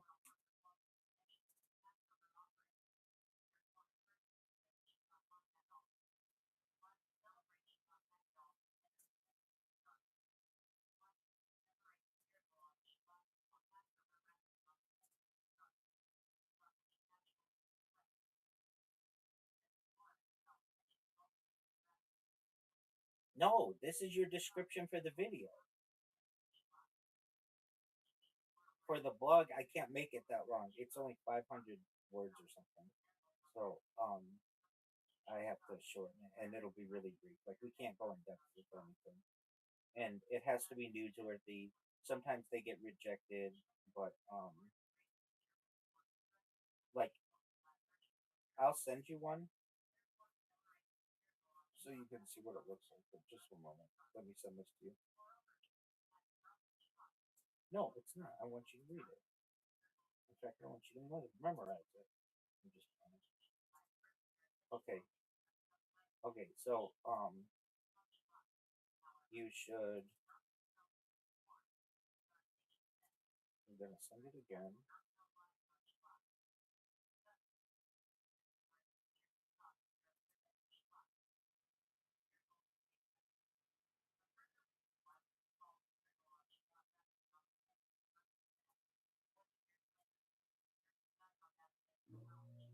What do you need to do?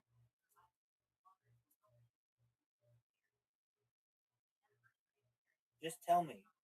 Just tell me.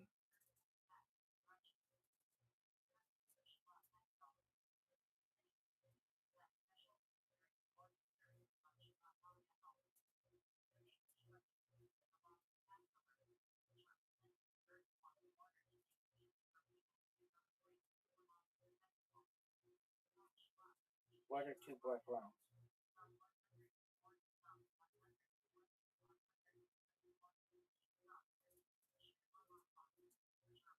Oh yeah, you can get rid of that.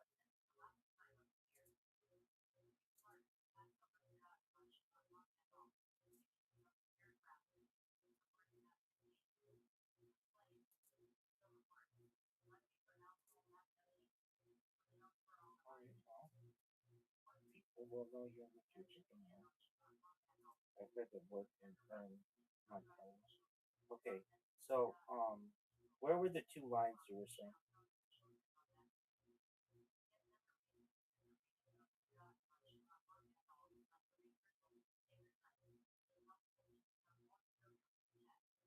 No. That's how I do it. No. That's how I do it. No, that's not ChatGPT. That's how you do that. Okay. Alright, podcast.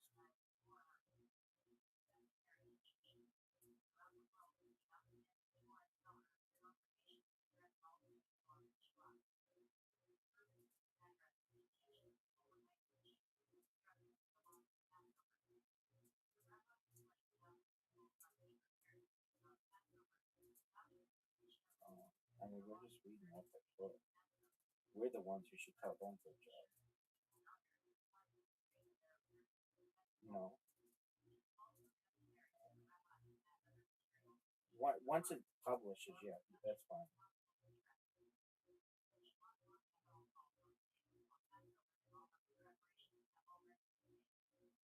Okay. Um, I'm looking. I think I got it all.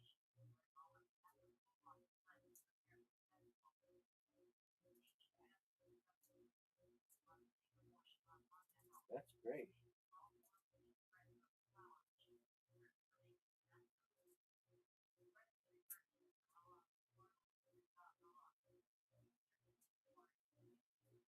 Okay. Are you at your email? You should have it now.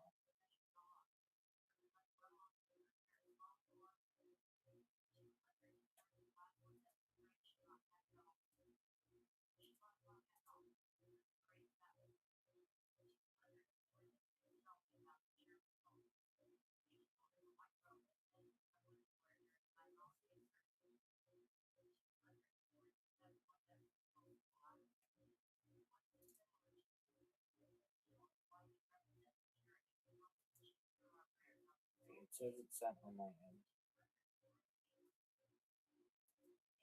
Hit refresh. Hit refresh.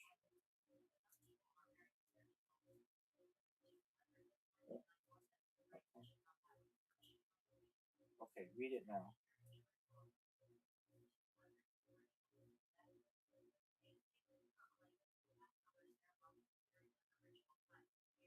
Okay.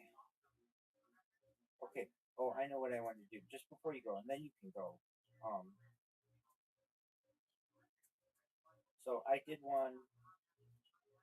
Um, what was that? I'm just gonna send you one of the press releases that I did for someone else, and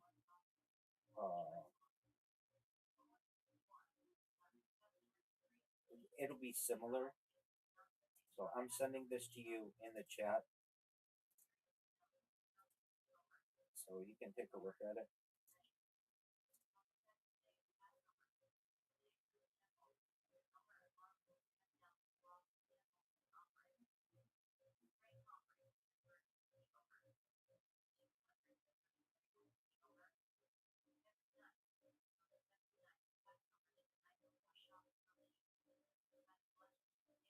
Okay, but you see, it's like it's like a, an, it's like a, it's like a newspaper article, right?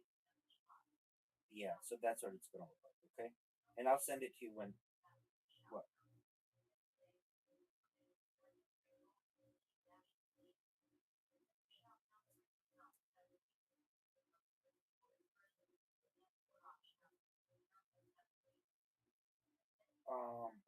I would love to tell you that I can, but they really limit things. That's something that they really limit. Um, they limit. Let me tell you what they limit. It has to be newsworthy. It has to be under 500 characters. They limit pictures you can put. They limit the links that you can put, usually to, um, let, well, maybe it's just hyperlinks. Um, I will put the links that I sent you. The I can put in there your YouTube and your link tree. That's all you need. Excellent. So I'll put those in there because if I put more, it just cuts into the amount of characters that we can use. Um, and I don't know if they'll be hyperlinked, but I'll try to make them hyperlinked. And it's just going to be a description that we are kicking off this. I'm probably going to do two of them. One of them that we're kicking this off, and then the second one's going to be what we talk about from 2027 and 2028. Okay, and you know what? Just for you, um, I'll if you come into if you come into my um, well, just stay here. Actually, if you have to go to the bathroom or whatever, go to the bathroom. Whatever you have to do, but I will just send it to you, and then you make the changes you want right now.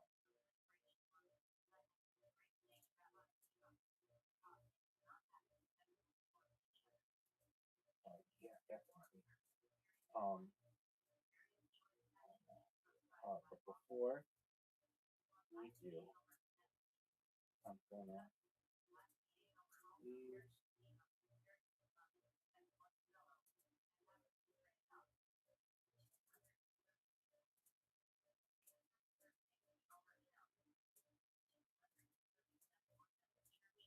Yeah, go ahead, Vigo.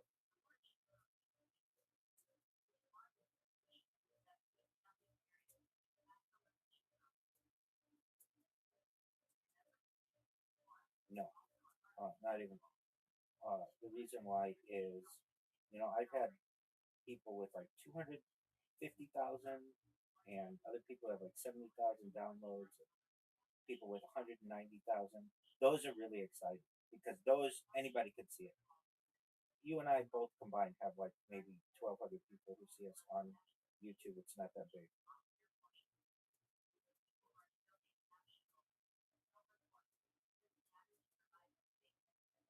Okay, I am. I'm gonna send. I'm gonna. Uh, I'm changing this now.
All right.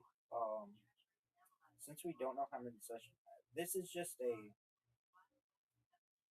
It's working. Like, I'll put your links in it, and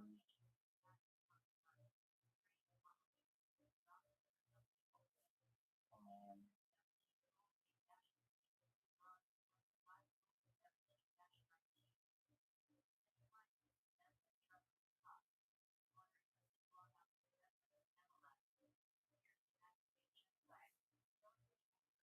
okay, thank you. Okay, so I will because I don't really like this. It's too long. Here's what I'll do because I don't. I'm tired. I don't want to do this right now. I will put these together and I will send them to you separately, and then you just tell me if it looks good, if there's anything you want to change. Okay. Can I email them to you?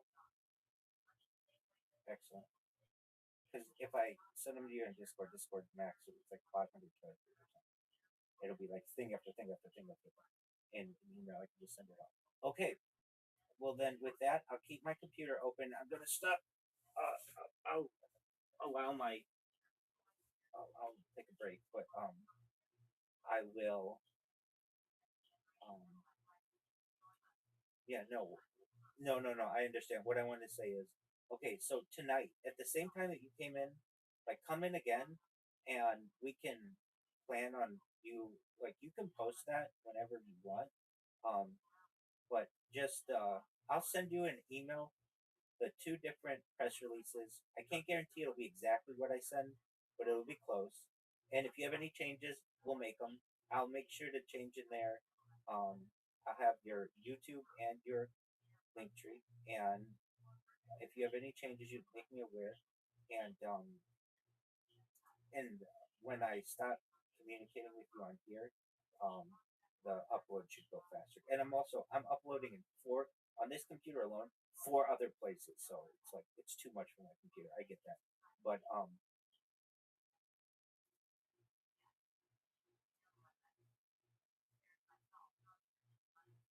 absolutely.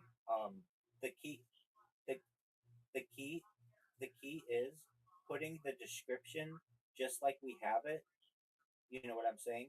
Like you could take the description that I sent you in an email, and then say to ChatGPT, make this for a TikTok, and it'll condense it, and then make it for Instagram. Does that make sense? Excellent.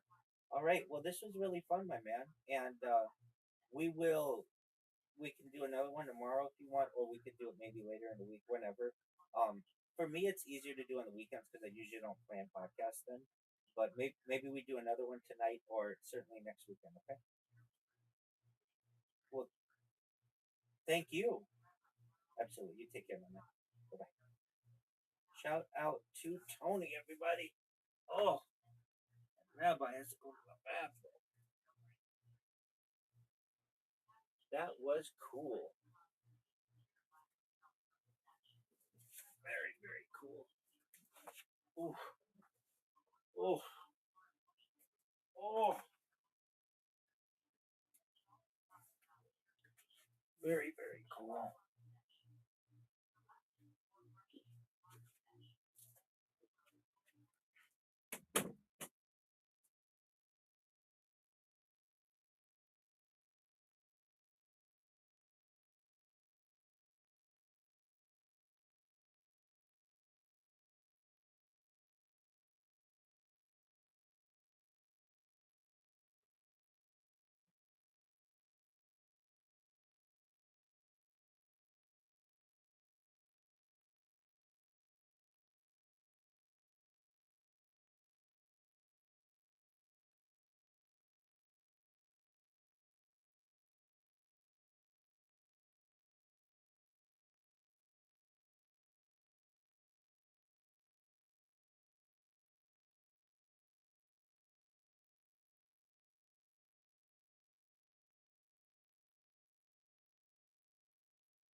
Is it mostly comedians? Is it on there? Sometimes they're comedians, sometimes there's actual audience members and stuff like that.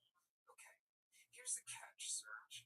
Is that almost nothing you said made any sense whatsoever. So if there are people laughing, you're performing in front of insane people. That's the good news and the bad news. Sure, yeah, I got you, yeah. Ryan O'Neal. This is why we can't have Latinos anymore, sir. You're fucking it up. Yeah. Yeah, you're ruining it for everybody. Your first joke, the guy sleeps in my garage. You just talked about how he slept in his parents' garage for 20 years. The other years, Mississippi State, so that didn't make sense. Yeah. Human trafficking, people complain, but that's how I got here. Not really a joke. Sister's gay, but she's LGBTQ. Let's get another bottle of tequila. Doesn't make not a joke. Yeah, yeah. Like you're calling about my sister's drunk. Like that's a setup. Yeah, yeah. She works at Chick-fil-A, which makes her LGBTQ CIA. Why does that make her CIA? They were working at Chick-fil-A. Explain that one. Let's just go with that one. I have questions. I have more questions than a 60-second set should ever have. About specifically your 60. I don't even care about your life. I'm obsessed with how weird that set was. So explain the CIA Chick-fil-A. Look, I don't know. I just, you don't know? No, I know. You wrote it. You should at least have some fucking weird theory. I thought about the letters. I just added the CIA at the end. But if it was Chick-fil-A, why would it be CIA? No, don't look at the audience for help. It's sweating armpits. I just look, oh shit, my bad. No. Stick with me. Yeah. I'm getting easily distracted. Yeah. So, I don't know, I fucking came up with it. I was drunk one night. Just thought about it. I thought it was personally, I thought it was funny. I don't know. Jesus Christ. I think it's a good joke. Thanks, good joke. Surge. He's just saying that he's an artist. He's just setting the table. He doesn't have to feed you. You know what I mean?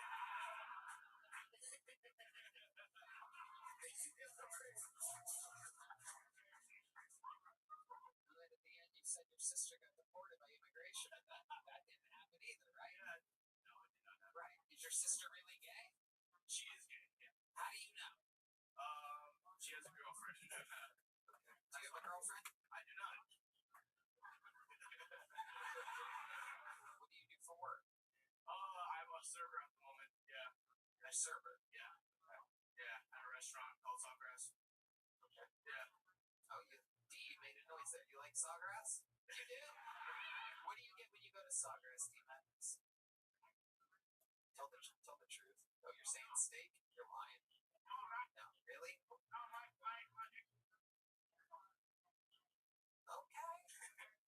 dude. Real answers from the great D. Madness is steak. Oh, yeah. Ex-fiance. That's a sad. Oh, shit, you gotta be mad already. Maybe for you, motherfucker, you guys can't hear what you're saying. I'd be sad for you bitch-ass punk-ass bitch.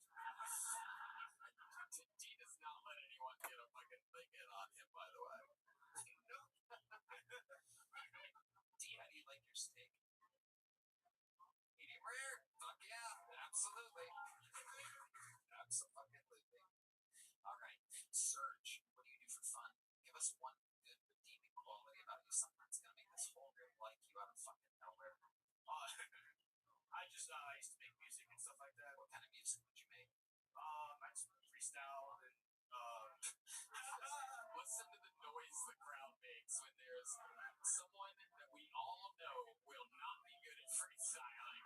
There is a 0% chance this is going to go good. This is going to be incredible. Chris O'Connor just letters. LGBTQCIA. I was having a really good day up until now. Until I got pulled out of the pocket. Turns out I suck at this. Alright, Surge. How long did you freestyle for? This is something you took kind of seriously? Yeah. Moved out to Colorado. I was making music videos and stuff like that. Ladies and gentlemen, talk to Michael about a beat. Michael, play it nice and light so that we can all hear exactly what the hell he's saying. In this, ladies and gentlemen, on this show where absolutely anything can happen, is Surge AM. Yeah. I guess my set was actually pretty phony. I don't even know. I got my 60 seconds. I'll kill Tony. Clap it up. Here we go once again. When I shine, I will never show anybody that I pretend. Yo, fuck it. My sister is gay. I made it every day as my motherfucking host put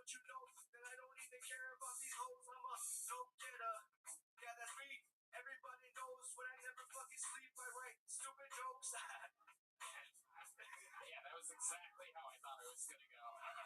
Serge, here's a little joke bug. Oh boy. Wow. Wow. There he goes. Serge AM, everybody. Make some noise for Serge. He tried his best. Tried his best. Oh, listen to that pop. The great Heidi has arrived, everybody. There she is, live in the flood. All right. Keeping it moving along. Your next bucketful goes by the name of Jason Best, everyone. Jason Best.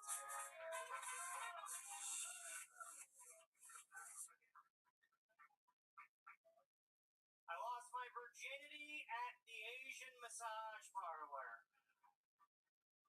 By a saggy-tittied, wrinkly old-ass Asian woman that looked like Mr. Miyagi. She had a raspy voice. She was like, "Spill your eggs." Her name was Mama-san. She taught me many lessons, and this is what she taught me. When paying for pussy at the Asian massage parlor, always tell Mama-san you have a latex allergy. Even when you don't. There's a pretty good chance she cannot accommodate your request and you'll get bareback sex for free.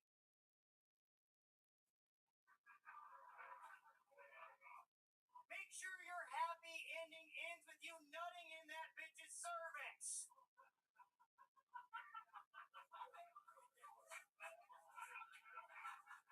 Yeah. Drain your ball sack, not your bank account. Always tell always ask Mama-san if she's got a new girl on rotation. Add some variety to your Asian pussy portfolio, guys. Jeez. All right, thank you. All right, Jason Best. Admitting to rape. As his comedy set tonight. Whoa. How are you? How are you? Doing good, Tony. Doing good. Love it. I've always wondered what Santa's elves do in the off season. Incredible. So last time you were on this show before, and you talked about a lot of crazy like sex stuff. Here you are, guns a-blazing, right on brand. Is any of this true? Oh yeah, I'm the Anthony Bourdain Asian pussy man. I was always going to massage parlors. Wow. And what happened? You said that like it's in the past now. You no longer go?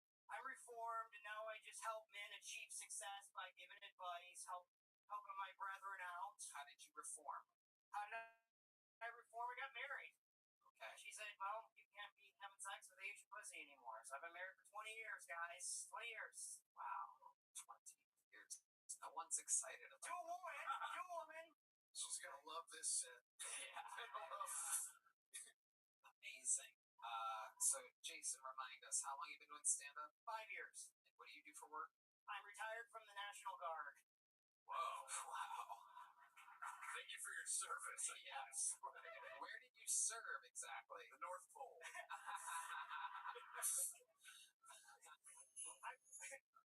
There it is. The sweet son Santa landed on the roof. He wants to say.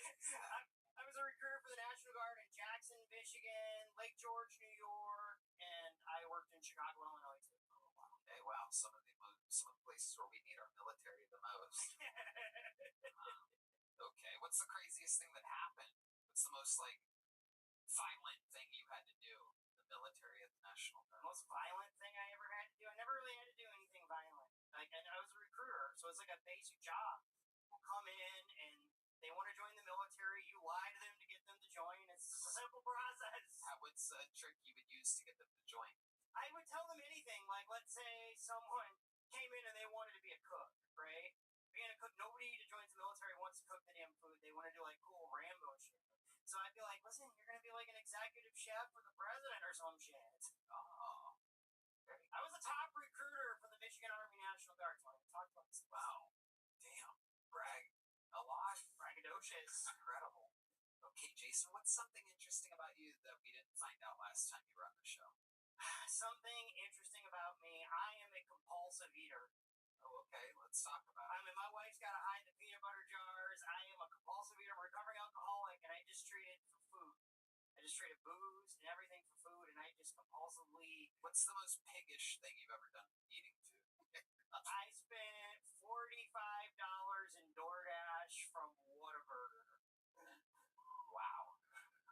actually not that bad. Yeah, it's like I see your food order. I follow you. yeah, those middle of the night Instagram stories by Redbands. Wendy's. Oh yeah, no doubt about it. Jason, what does your wife do? My wife is a photographer, and she works for an orthodontist office, and so she runs like a call center. She works from home, and she helps me edit my videos. And remind us, what kind of videos are you making, Jason? I make content. I make a lot of massage parlor videos where I use my past experiences to help men get Asian pussy. Like I do that as a service, Tony. No one needs this advice. Have you been? Yes, you just pay for sex. It's great. No, That's the point. it's teaching etiquette. How dare you? The condom is for your protection. Oh no, I go bareback, brother. Bareback. Christ. Oh my God. Bareback. You are the fucking weirdest dude. Can't quite figure it out. You're an interesting guy. What's the craziest video that you've ever made? The craziest video I ever made was a true story. So I got on Kill Tony last time, and my social media clips blew up. I told a drunken story, and these big corporate whiskeyist lobbyists reached out to me and asked me to make content to get people to stop drinking Crown Royal because in Canada they're throwing American whiskey off the shelves over this Donald Trump tariff bullshit. And they wanted me to make videos. And first off, I grew up in Michigan on the Detroit border. Like I didn't feel comfortable doing it, and the guy was like, "It's $700 for a 30-second video." I'm like, "Fuck Canada!" Some of the best stories are drinking American whiskey. Am I right? Jack Daniels, hell yeah! Fireball. All right, Jason. What size joke book did you get last time? I got a big one. Okay, well, guess what? Here's a little something to add to your collection. It's a little one. The first catch of the night, Jason Best. There he goes, everybody. Oh, just accidentally ripped this in half. That's a first. Ladies and gentlemen, make some noise. You guys having fun out there, huh? A couple of very odd bucket pulls to start the show, but it's okay. Make some noise for your next bucket pull. Patrick Lake, everyone. Patrick Lake.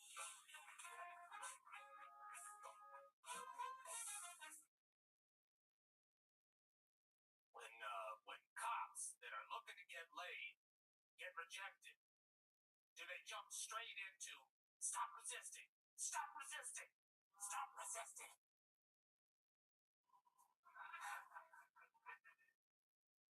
A doctor's office from my hometown was raided. The doctor there was arrested and charged with crimes related to trading sex for pills and sexual imposition on patients. And as a patient of that practice, when news broke, I couldn't believe that someone told. That was Dr. Feelgood. I went to Doc for back pain. Everything started normal enough. Doc started checking me over and then doing those resistance checks. You know, don't let me push your arm down. Good. Then the other side. Good. Don't let me pull your pants down. Wait, what? But before I could say anything, my pants and drawers were at my ankles. And Doc said, "Don't let me make you come." Well, doctor. As I stood there, getting topped off by my doctor, I realized I didn't know my insurance covered this, and I didn't even have copay. Patrick Lake. Hello, buddy. How are you? I'm doing well. How are you guys? Good. How long have you been doing stand-up? Just celebrated 3 years. Okay. Wait, how did you celebrate? By being worse than ever? Did you celebrate by burning every joke you've ever written and starting from absolute scratch? That's something like that, yeah. All right. Okay, where was this 3 years at? Hell? Imagine that if you die and go to hell, you're the full-time comedian, and you just keep doing your act 24 hours a day, and everybody has to stay awake and watch it all the time. Yeah. Is it in hell? Close. Dayton, Ohio. Dayton, Ohio, pretty close. One of the top closest cities to hell on planet Earth. Patrick, what do you do for work? Material scientist. That's how I spent most What of my exactly is a material scientist? A nerd. Got a background in chemistry and chemical engineering. Then specialize in nanomaterials. So, What exactly are nanomaterials? it's like an additive to composites parts. Excellent properties. into like aerospace and defense applications, supposed to be for the military. Do you have to wear like a hard hat or a mask or something? Yeah, occasionally. Yes. Yeah, like a mask. Mask. Yeah. Okay. Is it dangerous? I mean, it can be if you were like trying to eat it or breathe it. Yeah. But as long as you handle it safely. Have you ever seen anybody eat it or breathe it? No. Okay. You've never seen anything go wrong with nanomaterials? I personally have not. No. Yeah. Trying to be safe practices. Are you thinking about all that fucked up shit while you're nanomaterials? I know. I got into comedy as like a kind of a relief. Let's just take the night off. You were drunk and raped chicks in a hospital. Just trying to relax here, guys. Just trying to. My doc got me started off on the wrong foot. Okay. You married? I was just recently divorced. Wait, how recently did you get divorced? Like, it finalized 2 months ago. 2 months. Yes. Fresh on the market. How long were you married for? 15 years. 15 years. Explain to me what went wrong. I think it was an accumulation of things, but it came as a big surprise to me. I thought we were in counseling, and let's talk about the accumulation, if you don't mind. This is the most interesting thing about since you arrived at the stage. This, the interview here is like kind of raw. Yeah, nanomaterials. Yeah, nanomaterials wasn't cutting it. So when you say there was an accumulation of things, that the 15 years went wrong, what do you mean exactly? Well, she was catching a lot of bodies during those 15 years. And whoa, okay, all right. How do you know she was catching bodies? Yeah, there were lots of signs. Yeah. Can you give us some of the signs? We're all very interested.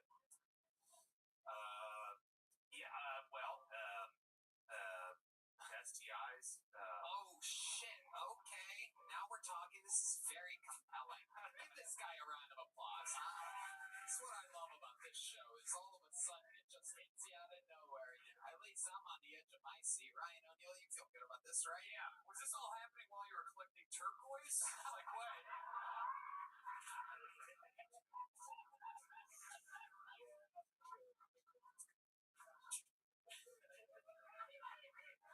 Distracted, yeah. Maybe you should spend more time paying attention. Keep your eye on the prize. That's right. Yeah. It's a pretty stone, though. Okay. So STIs, and you caught an STI. Which one? Out of curiosity. Actually, I didn't. She did. And it was just on one of those appointments. I was like, hey, honey, you want me to come along? And oh shit. You went along with it. And I went along. And you're in the room, and the doctor says, well, you have a. Yeah. Oh, I'm just gonna go ahead and send in some. Yeah. That's a suspicious man right there. I'll go with you. Yeah, I want to see what it says. My God. I want to see the lab results.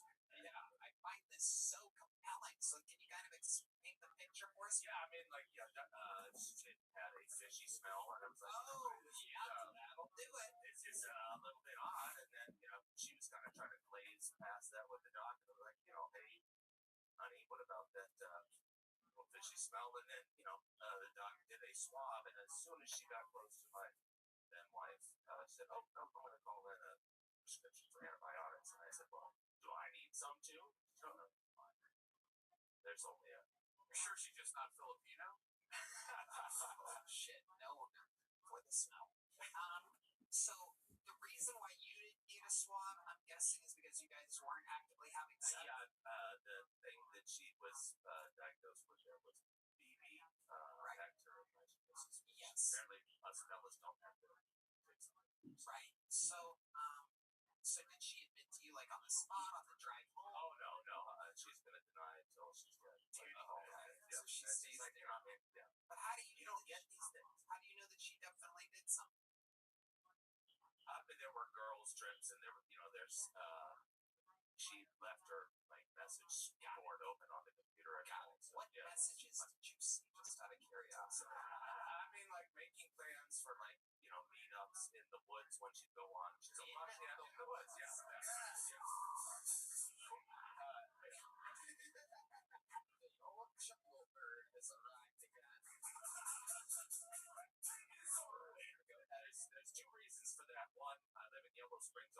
it's like a crunchy town, right? And two, she's Portuguese, and that's like where the prostitutes go into the woods, actually. But really, that's a thing with Portuguese women? Portuguese? Portuguese? It was wild the first time I was in Portugal driving to the beach. Portugoose? Okay, how do you know Portuguese women fuck in the woods? That is a stereotype I've never heard. I thought all I do all day is I study stereotypes. I've never heard this one. Yeah, we were on like a family excursion in Portugal, like to the beach. We had to like drive through a section of like a wooded area. There's like clearly a prostitute standing at the edge of the woods. And I was like, what is a woman doing in a nightgown like at 11 o'clock in the morning? Next, you know what I mean? It's like, nah. This episode is brought to you by Blue Chew, by the way. That's a little fun fact. ZipRecruiter and Shopify. Wow, this is so interesting. Crazy. It's amazing. Were there any right? Well, I like how you led with girls' trips when you have messages for meeting in the woods. Yeah, I should have just led with that. I mean, you know, she was just indiscriminate in terms of gender. Guys and girls. Oh, interesting. Do you know what kind of Red Band's hard as a rock right now? Do you know? Did you grow up here? Did you import? I did. I did import. Yeah. You did? You really did. Where did you find her online? We actually met at a conference. We were at a scientific. So the sex addicts and okay. No, it was like a science and engineering conference. Right. Like, wow. Yeah, I mean, you could take the girl out of Portugal, but you can't keep her out of those woods. You know what I'm saying? That's the old. That's right. It was a science conference? It really was, yeah. Was she a scientist too? Yeah, she is. Wow. You think she'd be better at covering her tracks? One would think. It must rule to be a kid in Portugal. Fucking go into the woods. just pussy everywhere. That's all we did as kids. You go into the woods, like ride bikes and shit, look for pornos. There's just naked ladies walking around. It sounds like they're eating each other out. It's like your base. Build a fort, get your dicks on, you know, kid stuff. Wow. But you didn't have any kids with her or anything? Oh, we do. We had 2 kids. Oh, shit. Okay. So you got kids. Are they yours? They are, yeah. Yeah. All my kids look exact. I've got 3 kids. They all look exactly like that. Are you sure? Really? Are you positive? Like, really positive, yeah. I have a girlfriend now. Are you sure one of them doesn't look like the tree or something like that? You have a brother?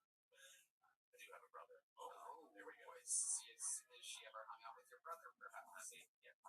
Yes. Wow. I'm not too worried about that one, but you should be. You should be. So what does your brother do? He's a hunter.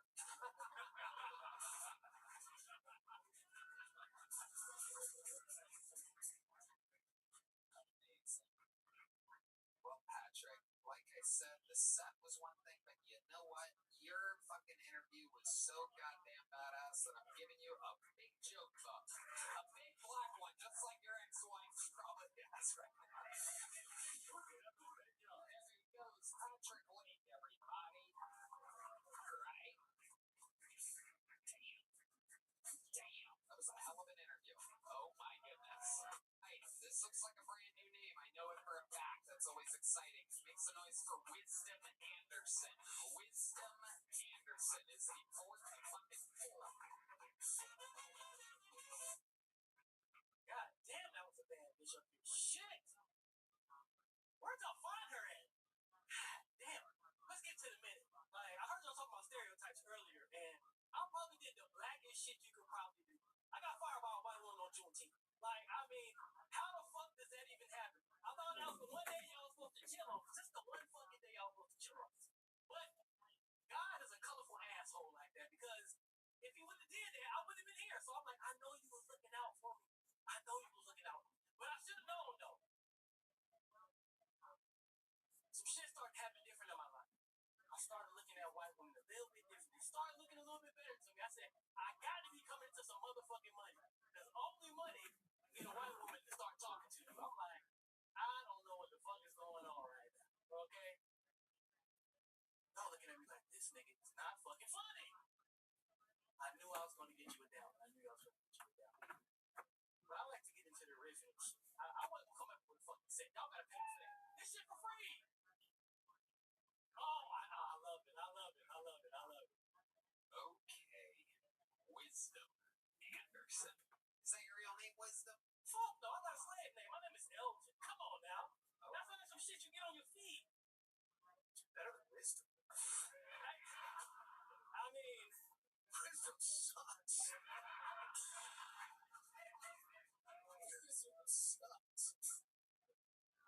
Wisdom, how long you been doing stand-up comedy? Better question. How do you look like both main characters from the hit movie White Man Can't Jump? You look like Wesley Snipes in the body and face, and you have the hat of Woody Harrelson in that movie. You know what? It's Woody's hat and everything else, Wesley Snipes. This is incredible. You know what it was? I played baseball. That's what it was. You did? I played baseball. Okay, what position? I had two parents. That's why. Okay, let's go one question at a time here, Elgin. No, I'm kidding. Wisdom. All right. So, how long have you been on stand-up? Shit, I've been funny my whole life. In front of black people. I guess you just stopped before you came out here? Yeah. All right. So, how long have you been doing stand-up? 2021. I wrote my first joke during COVID. It was a fucked up time. Okay, relax. Let's just go. One question. Are you on drugs or anything right now? Okay. Next question. Crack is the answer, everybody. So this is no. Just a little bit of trees. Okay, a little bit of trees. Well, no cocaine. Okay. You say a little bit of trees. Did you fuck the last guy's wife? Okay. Next question. Stick with me here. What do you do for work exactly? Did you really get fired on Juneteenth? Why would the fuck I was coming? Yes, that really happened. Okay, some people write jokes. No. That was out. I only talk about my real fucking life. Okay, very good. So we explain what. I want to try jokes. You guys, I get paid for real jokes. I'm in tell a real thing. Stick with me. Here, Wisdom. Now that's Wisdom. Yeah. How often do you get paid for real jokes? What are we talking about here? Last October I did the House of Blues in Houston. Okay, I mean, how did you get that gig? You didn't headline it, right? It wasn't live from the House of Blues. Wisdom Anderson. No, I was a feature act because I'm on the radio and I tell jokes on the radio. You're a DJ. No, radio DJ. I'm a personality. I work for Iron, so I actually write jokes. Okay, got it. Don't get mad. I'm great. Okay, so you write jokes for the radio. The first joke that you wrote during COVID, what was that joke? Do you remember? It was about white people getting free kidneys. It was something about that. It was about alcohol and kidneys. Big D Madness is ashamed of his race, so he's gonna step away for a second. He's gonna come back in a white face. Okay. So, what job did you get fired from on Juneteenth? I was working at SMU. Explain to them.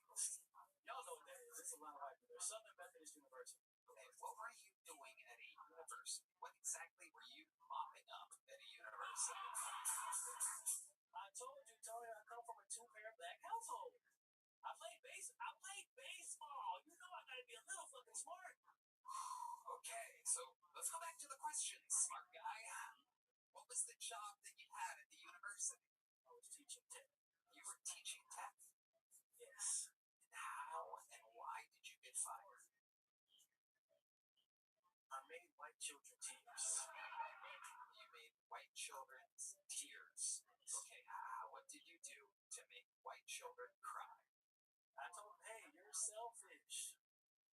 Okay, what was the context of this, Wisdom? He was being selfish. What was going on, Wisdom? He wanted the teacher to only solely focus on.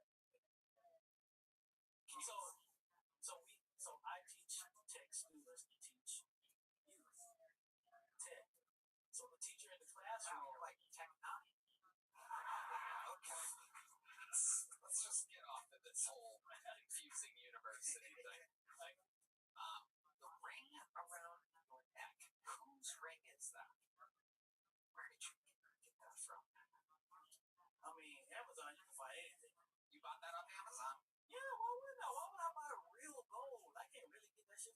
Real trouble. Every single answer you've given on this show is psychotic. Yes, it's supposed to. The last comedian that was up gave honest answers about his whore ex-wife. You've been crushed. It was so interesting. You didn't ask about that. Well, I'll tell you this. Okay. I haven't fucked in probably about 276 days, so that should let you know I'm married. That should let you know right there. Roughly. Right there. All right, roughly 276 days. I've been keeping count. If any married men are in here, y'all know the fucking problem. So you're married? Oh, y'all don't? Oh, it's just me. Fuck. I'm trying so hard with you. You are on the show right now. You know this? Yes. Okay. You're married. This is where you would answer the fucking question. Are you married? Okay. So the ring around your neck. You're married. When I asked, oh, y'all don't? Oh, it's just me. Okay. It's just a random ring. It's a ring. You don't wear a ring on your finger. No. Okay. Why? When you're not fucking at home, I gotta fuck somehow. My side bitch let me fuck. But you're not. But you just said you didn't have sex into it. Do you see why this interview isn't a real interview? Why? Okay, so you're admitting to having sex. Stick with me here. You're admitting to having sex. This is why radio is completely dead, by the way. It's because we don't really communicate with people. There's not anybody's listening. I don't talk about this on the radio. Okay, I know you don't talk about this on the radio. You're not allowed, but you're allowed here. So do you cheat on your wife? You already said it. I'm just trying to ask you, trying to confirm, or you can go, no, I was kidding. Look at me. You know bitches want to fuck me. Tony, come on now. Oh my god. Dude, I tried so hard. There he goes, Wisdom Anderson, everybody. There he goes. It's okay, Wisdom. There you go. There he goes. Wow. The rare, uncharismatic black man. Very rare. A rare bird, if you will. A rare bird. No, that's not. It's the blackbird. No, it's the rare African bird. There you go. All right, your next fucking poll, ladies and gentlemen, on this very interesting episode. Make some noise for Vinny Flores, everybody. Vinny Flores.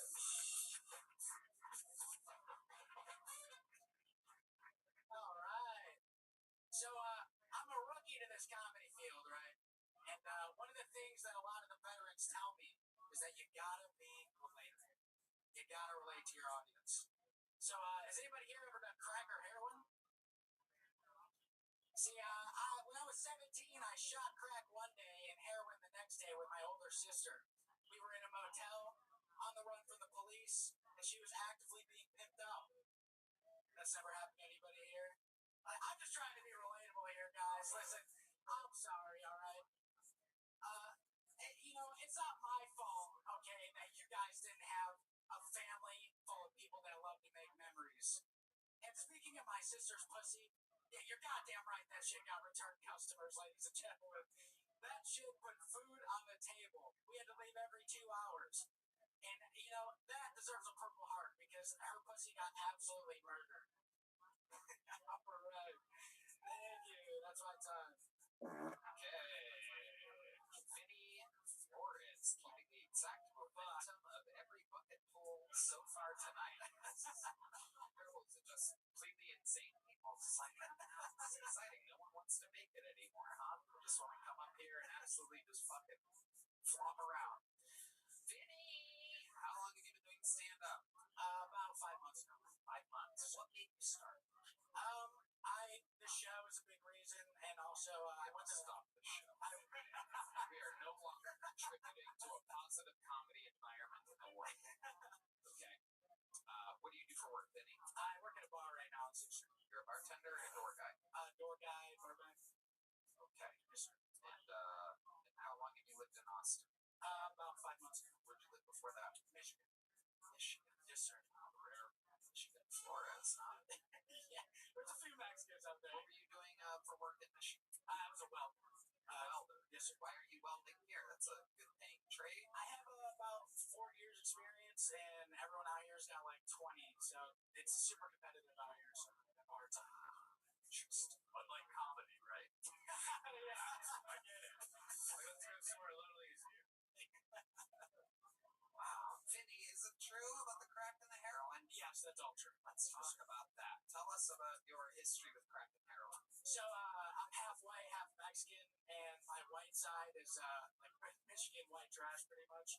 So, yeah, my mom was addicted to heroin, and, yeah, I mean, I ended up, I tried it one time with my older sister, and then after that, how old were you when you tried it? I was 17. You were 17 years old. Did you inject heroin or smoke it? Inject. So 17 years old, you had never done it before. Had your sister been doing it? Yeah, but she was actually on the run from my halfway house. So she had been given like some pill or something to where she couldn't take opiates. So she was shooting up crack. So that's why the day before I ended up injecting crack. She was injecting. Yeah. He like melted down with vinegar, I guess. I guess. Wow. Okay. Fuck over here. Just fucking teaching us how to cook crack. Wow. So she like helped you do it, showed you how to do heroin? I actually had to kind of coax her into it because I mean, listen, I was young and at the time I was like, I'll try anything at least one time. You know, I want to experience the world. I guess it's good for the world to hear what goes on to Michigan and 17-year-olds. This is the dragon that they're chasing. So tell us about the first time the heroin hit those veins of yours. So like I said, I already shot something the day before, and she told me that the first time you shoot something, you would puke. So I guess I kind of got that out of the way, and yeah, I was just sitting on the hotel bed, and it hit me like a brick wall. And I just remember watching The Simpsons and trying to laugh, and it was like a zombie laugh, like, and then I just passed out, and I woke up wanting to do more heroin immediately. And so you started looking for heroin. Yeah. So part of that story is since we were on the motel, my sister's boyfriend was also there who was pimping her out. And that night that I shot the heroin, we were going to get cigarettes from the gas station and we jaywalked. And they're all on the run for felonies. I'm just on the run for like a weed misdemeanor in Michigan, and we're in Ohio at the time. Everybody has warrants. Yeah, everybody has all warrants. Three of you. It was us three, and you're jaywalking. And we're jaywalking. To get cigarettes. Yes, sir. This is like a tourist ad for the state of Michigan. This is incredible. This was actually in Maumee, Ohio. Oh, well, don't talk about my mom like that. Maumee, Ohio. I've never even heard of that. Top left corner. Yeah. So I'm from Adrian, which is like 40 minutes from Toledo. So I'm like on the border. So we want to do anything, we go to either Maumee or Toledo area. Wow. Oh my God. Which is okay. So you got busted jaywalking, I'm guessing, is where the story is going. Yeah. Yeah, and then so the cop obviously notorious jaywalker, constant jaywalker, D Madness is this motherfucker. Crosswalks do not matter to him. All right. Very famous jaywalker. Okay. So obviously, since he has felonies in his name, he immediately just got booked. And I'm a minor at the time, so they're like, okay, well, we need to take you to a guardian. And I had no choice but to go back to the motel where my sister and her boyfriend's friend was. And luckily, boyfriend's friend now, it's like bullet point. Yeah, there's four of them. Okay. And then it could have been fucking her. I don't know. Everybody was fucking. But area scientist right after this. Keep going. Just keep going. We went back to the motel, and then the cop just kind of let me go in there, and then he went away, and then he didn't notice that you were on heroin at all. I wasn't on heroin yet. This is like right before. This was that night. And then I ended up doing his heroin, but I couldn't do like what he would normally do. I guess that's what she was telling me. So I overdosed. So I only did a little bit, and then skip forward, woke up, wanted to do more. It turns out that the boyfriend's friend stole all the heroin, and then just left me and my sister in the motel. And then we were kind of fucked after that. Best Thanksgiving ever, right? Sounds like you were fucked before that, too. Also sounds like every time you did heroin, you just fall asleep with a craving. No real enjoyment whatsoever.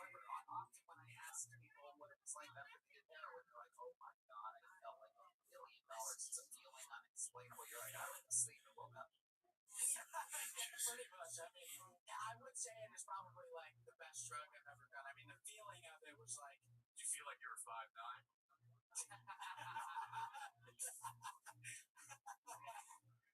Vinny, what's the coolest thing you've ever done in your life other than heroin? the coolest thing I've ever done in my life.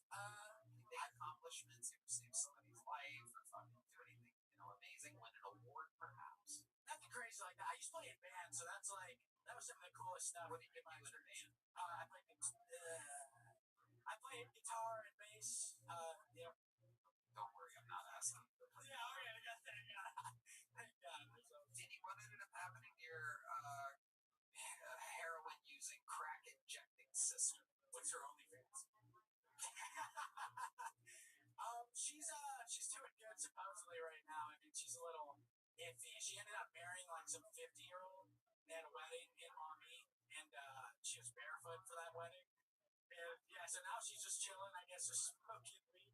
That's what she says. I mean, I don't know. He might be correct. Did you go to the wedding? Yeah, I went to it. Was he barefoot too? No. Why was she barefoot? It's white trash. I mean, she literally forgot her shoes at the motel that they were staying at. Like, it's pretty bad.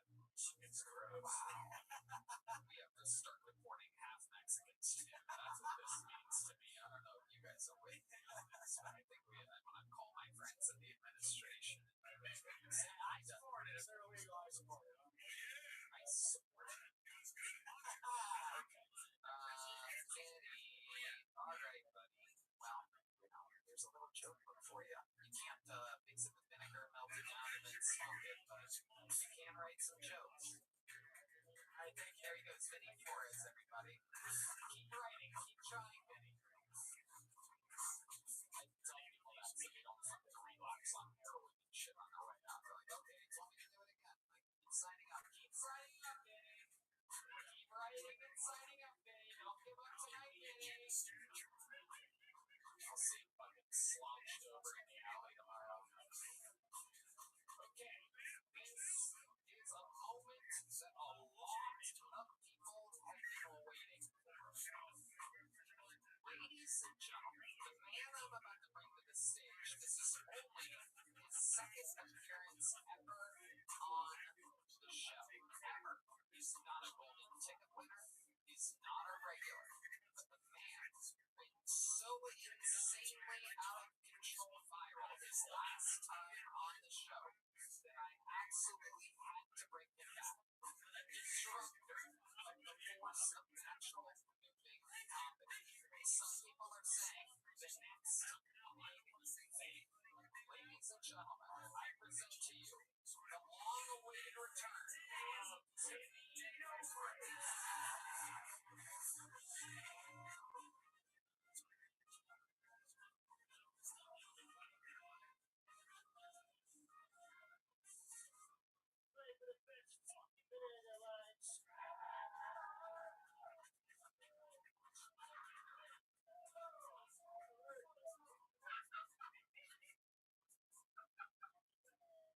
What do you do for a living? You're a student? What I'm looking for. What do you do for a living? Oh, fuck. What do you do for a living? Hey, you, what do you do for a living? Check. Alright, come on, guys, let's go. What do you do for a living? Fuck you, come on. Hey, you, what do you do for a living? I'm just trying to find a natural way into this fucking sushi shop job.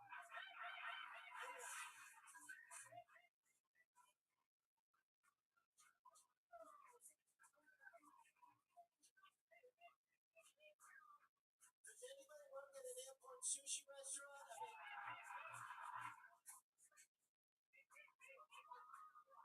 I relinquish my time. Wow. The hardest I've laughed all night. The long-awaited return of the force of 6th Street. To me, no brakes. All gas, no brakes. This guy left dinosaur pop-sized footprint on the show. The last time he was on, hard in the paint. Some people said the next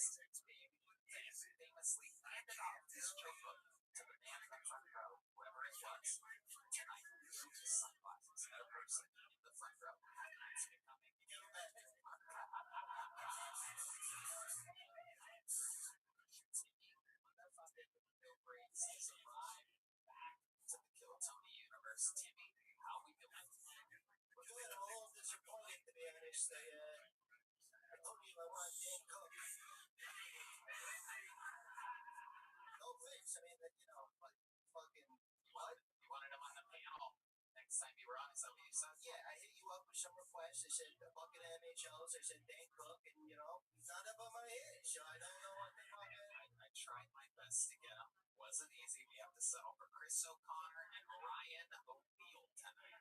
You're Ryan O'Neal? Yeah. This is for you. You just got served, bitch.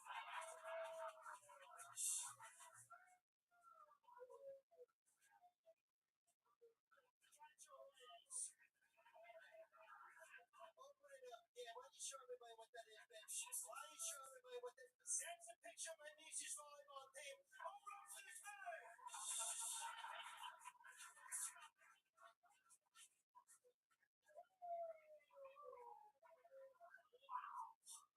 All gas, no brakes, indeed.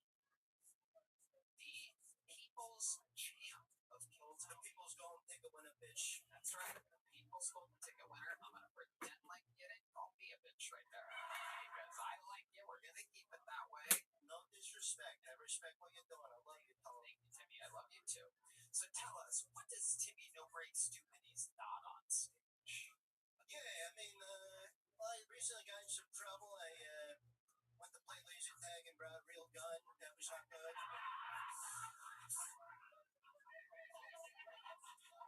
Can you say something, guys? When I hit a punch, give me some fucking trumpet. I mean, what's going on? Not yet. What I hit?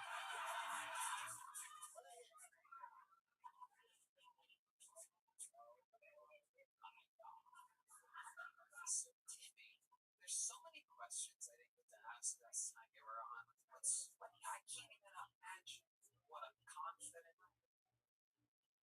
human like you. What is your love life like? I mean, I gotta say, it's definitely changed. I had a bunch of bitches slide into my DMs. I had Hillary Duff slide into my DMs. Yeah, more like Hillary Muff. That bitch has a vagina.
The erection is going up.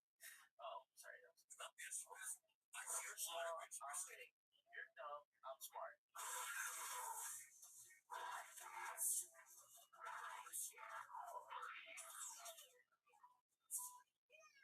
Oh, there she is. And also, Ivy's here. Come in. Come in, you two. It's so nice to see you and nice to meet you. Oh, look at the two. And it's the three of us. And we did it. Yeah. Three of us. No, yeah. That's how I start every podcast. Now, let me, did you guys get coffees together? Yeah, no, we didn't. But we like to, we have the same page. We like to this. I like that about you two. What is yours got on it, Jaime? Ham's coffee. Ham's coffee. From Tarantino. And that's her? Belly. What's up? The one in the yellow. Yeah, that guy. Yeah, that's a fucking. Wait, the yellow one. Oh, wait. Yeah, the yellow guy. A tiger belly cat. I think he's. Let me guess. Yeah, we're not gonna give my half attention to this person. That's right. So they're ordering chicken fingers. They're trying to get the tits. This way they get used to mommy. for disappointment. And then Bobby goes on. Oh, like Rainbow Bar? Yeah, because if you come out and you do all these programs,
This podcast is sponsored by Blue Chew. Guys, enter the room dick first.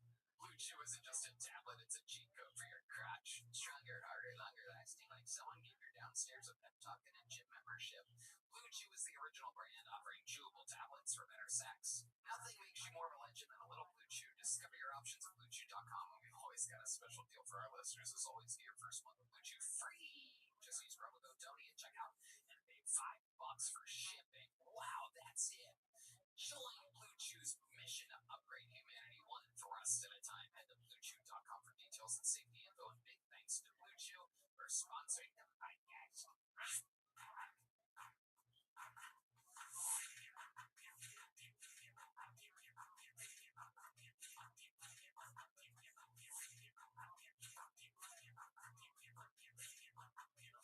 you guys really ready to start tonight's show? I'm telling you, it's about to go down every single week.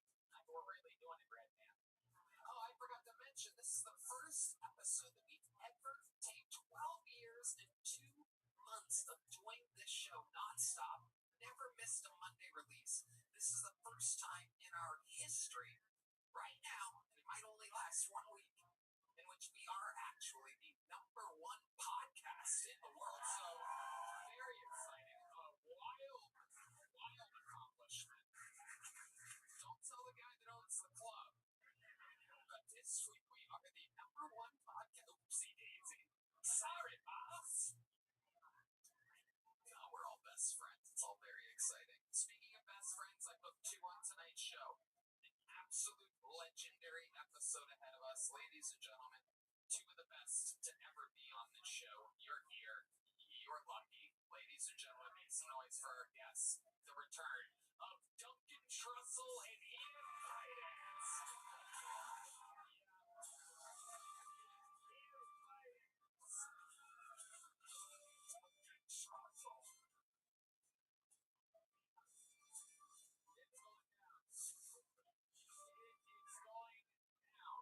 We have fun every Monday. You guys have done this show before. Very exciting. Here we are, absolutely thriving in showbiz, unlike Stephen Colbert, who no longer is employed. Jimmy Kimmel is next. They will all fall in line and bend the knee to meet the new young king. And my guests are Ian Finance and Duncan Trussell this week. Duncan was my first ever favorite comedian in the world. Live 18 years ago, I saw him for the first time at the Comedy Store.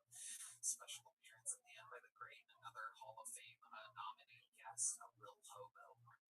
Yeah, thank you. Yeah, Lil Hobo. How's it been? Not great, man.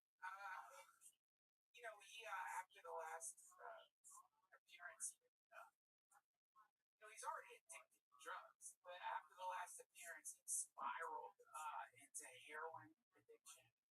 Spent some time on the streets, and yeah, he was just in like a really horrible Waymo accident.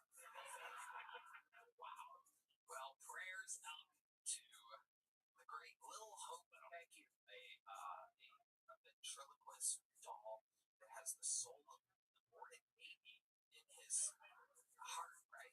Man, I just have to say this, like, when somebody is in a deep, deep drug spiral, they say things like that. And yeah, he did claim to have an aborted fetus in his heart. And real estate. Ian Finance also here. Hi, Ian. Welcome. Duncan Trussell is going to Australia, Columbus, and Orlando. DuncanTrussell.com. Ian Finance on tour. IanFinance.com. And he's on social media. IANIMAL69. Good luck rewinding that and following them on Instagram. iAnimal69. He's going to Chicago, Oxnard, and Irvine. That's what it says. I am. Hi. Welcome back. You guys have both been on the show multiple times. You know how it works. Over 300, I do believe, right around 100 people signed up through.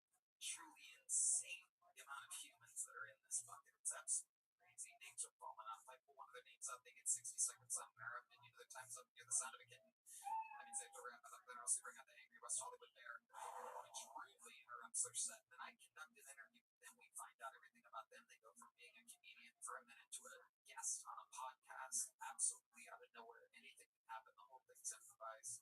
Are you guys ready to start tonight's show? I'm gonna let one of these three Puerto Rican boys pull out the first name. Look at that. The true brown hand of a man. That's a funny looking name. We'll see if that's a real human.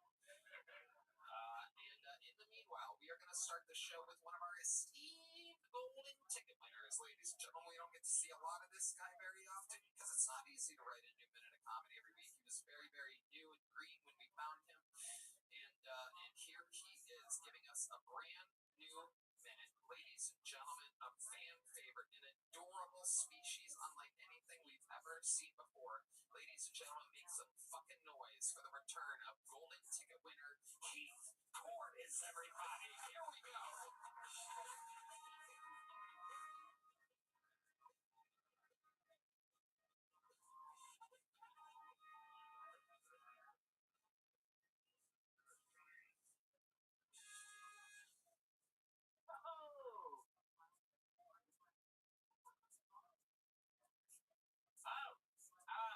I moved to Texas about 2 years ago, and before I moved here, I was living with my grandma, and I liked living with my grandma a whole lot, but I had to move out. It was time. I had to move out because me and grandma we would fight. Me and grandma we would tussle, Like she was a baker. She liked to bake like cookies and cake and brownies and everything that was good, and I liked it a whole lot. And I would eat it up too fast, and she would tell me how it pissed her off. And she would say, "Stop doing that. It pisses me off." And I tried to control myself, but I didn't have any self-control, and she knew that. She knew I didn't have self-control, but she still made the sweets. She was like a pimp feeding crack to a bitch. I'd have to beg for cookies. I'd beg. I'd say, "Please, please." And she'd say, "Sure."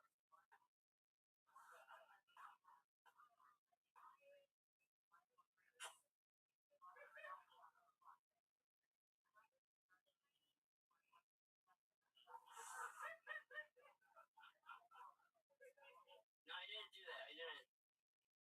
It's just a joke. She's a homophobe. I didn't suck her penis. She's a. Alright, thank you. Alright. Keith Cordes, very interesting set. A lot to unpack there. Yeah. A lot to unpack. What do you think a homophobe is? No, my grandma, she was one of the first transgenders. She has a penis, but she's a homophobic grandmother with a penis. Keith, you're out of your fucking mind, literally. Out of his mind. Yeah, it's exactly my favorite genre of porn.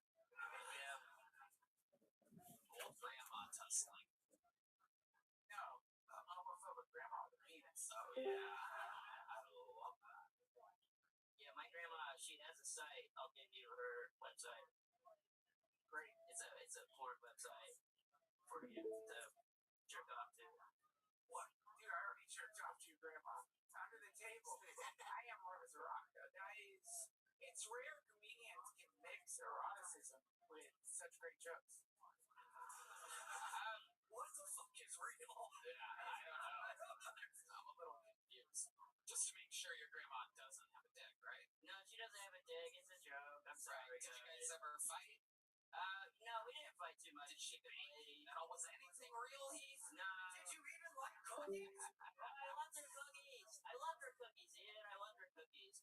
That wasn't the thing. She did make me feel guilty for eating the cookies, and that's where the art came from, I love it. Keith, let's talk about real life for a second. You're a little bit of a rock star around these parts, right? You work at the mothership like 5 nights a week at least. You're always around. You're doing shows all around town. Everybody knows Keith Cordes, the little legend. Yeah, it's fun on 6th Street. It makes me feel pretty cool.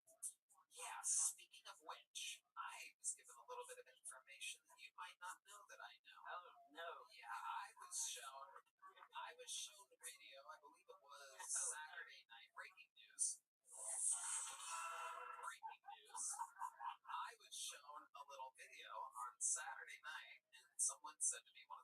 instructor's here goes, ooh, you know about your boy? And I go, no, and which boy? And they go, little Heath, the boy, the true boy, the one true youngling. And they showed me video of them carrying you and throwing you in the back seat of an Uber. And what happened there, Heath? Tell us exactly what went down. I got pretty drunk. And I thought I went home. I remember the Waymo trip, and I thought that I went directly home. But apparently I went to Mitzi's in between. And I got carried out of Mitzi's by a security guy. And I pissed myself in the Waymo.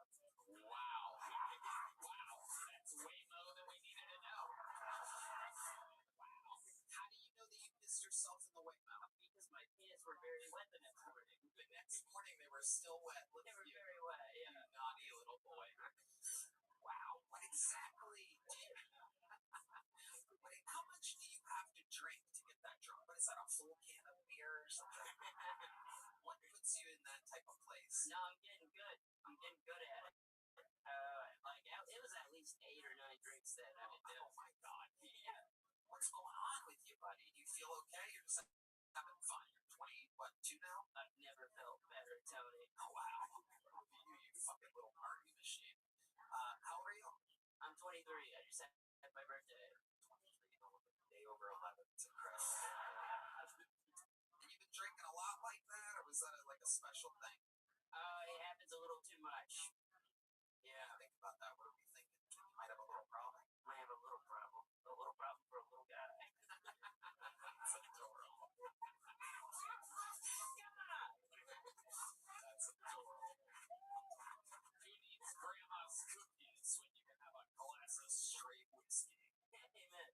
He's not going to go through the 12 steps. He'll go through the 12 stools.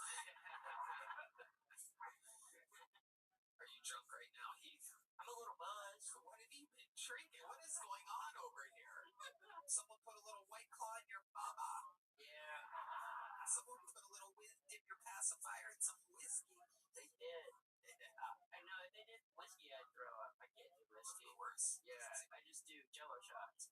Okay, no, seriously. What do you really drink? Like that night that you pissed yourself in a Waymo, what did you really drink?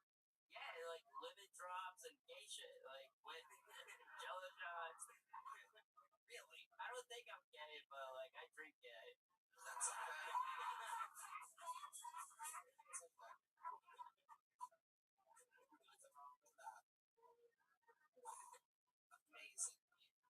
Well, I mean, I love it, you know. Me and all my friends, we all grew up at the Comedy Store. You know, it was our college experience, and it's fun to get to watch you. Look at you hitting the vape pen up here like you can't. Like I'm not about to send you off. It's just gotta show off. Oh yeah, I'm a real boy. Just a vaping boy. Can't wait 15 more seconds for that hot hit of vape. Sorry. So we love you, Heath. It's so fun to watch you grow physically and mentally here at the mothership. We love you, you young buck. You're on your way to wild success. Can I champion one thing on the show real quick? Please. Sure, Heath. I had a threesome. Whoa, okay. Hold on.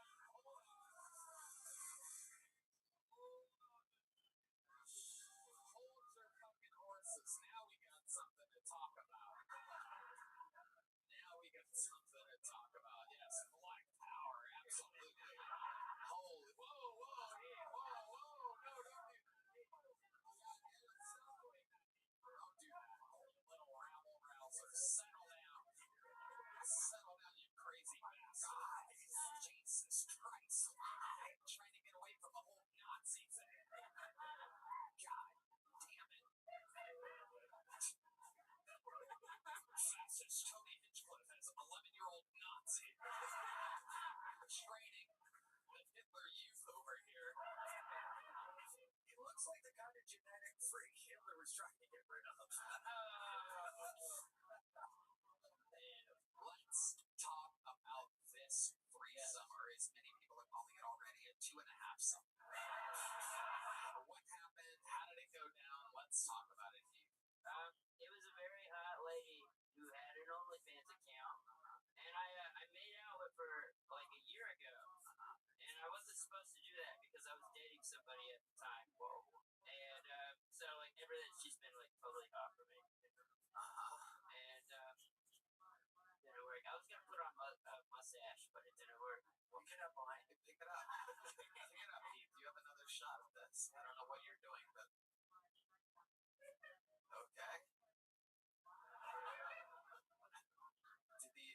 stay on the other side of it? Okay, let's skip the mustache. Let's get back to the threesome. Wow, why? Can you just real quick, just for my own super confusion, why were you gonna put on a mustache there? It was supposed to be like a metaphor about how I'm a man now. Oh, okay. Well, it's God has a very funny sense of humor. God's like, not the way, bitch. Okay.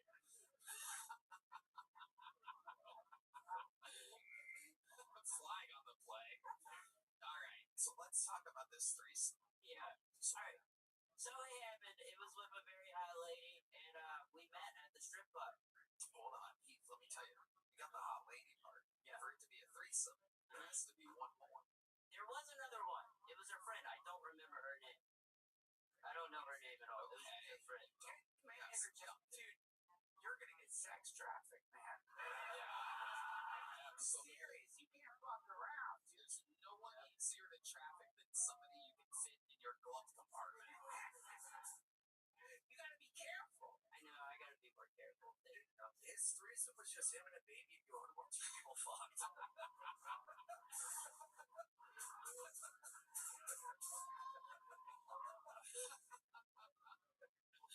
So Heath, take us through it. How does it go down? You're at a strip club? Is that what you said? I met her at the strip club, yeah. And then we went to her place. And I don't remember a whole lot of it. But I do remember that both of them did stuff to my penis. You were molested.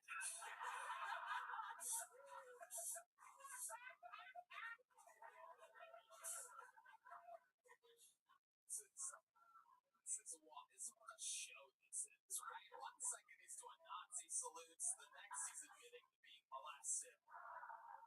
All to start the show. So that's what you remember? That's what I remember, Tony. Do you remember anything else? Were your pants wet the next morning? Yeah, they were a little wet. Yeah, they were a little wet. Did they film it? You said it was OnlyFans. I sure hope they didn't film it. Oh my God. Your OnlyFans. No. Any other details about it that you remember? No, Did they I message remember you? feeling shame the next day. You felt shame? Yeah, I I felt imagine shame. how they felt. What the fucking ridiculous? They felt nothing. Just rare stripper guilt. The rare SG. All right, the show is begun under the unbelievable control of Heath Cordes, ladies and gentlemen. Great job. And now we go to the bucket. You guys know this is the part where things can get a little bit wacky because we're meeting people. Anything can happen. A lot of these people's hearts are beating out of their fucking chest because minutes before they have no idea that they're going up, and all of a sudden now they're on the biggest comedy show in the world. This looks like a fake name, but I'm gonna read it anyway. We're gonna see what happens here, ladies and gentlemen. Your first fucking pull of the name goes by Tony Pepperoni. Oh my God, it's Tony Pepperoni.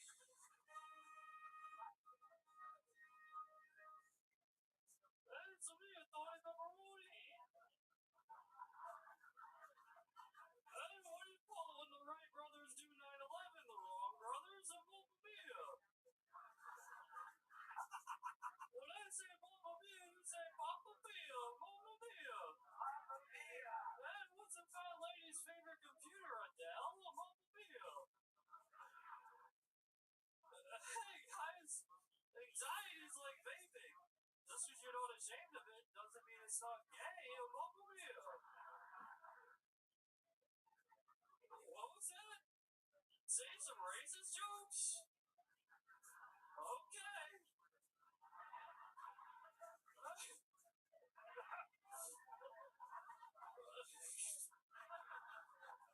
What do you call a Chinese guy with a lot of money? Cha-ching?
switch to Tony Pepperoni. Huge improvement. Huge. People love Tony Pepperoni. Now, where have you been doing this at? Austin. Oh, you've lived here in Austin the whole time? Yes, sir. This is where you're originally from? Yes, sir. Wow. Amazing. Amazing. Tony, Mr. Pepperoni, if I may, what do you do for work exactly? I'm unemployed.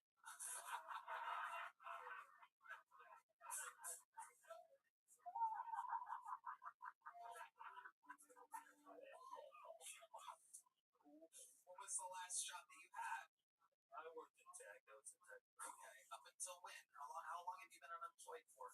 8 months. 8 months? Holy shit. I mean, what's your plan, Tony Pepperoni? I gotta sell some t-shirts. If anybody wants to go on my Instagram, I'm selling t-shirts. Are they Tony Pepperoni t-shirts? Yeah. Well, you're about to sell out. What's your Instagram?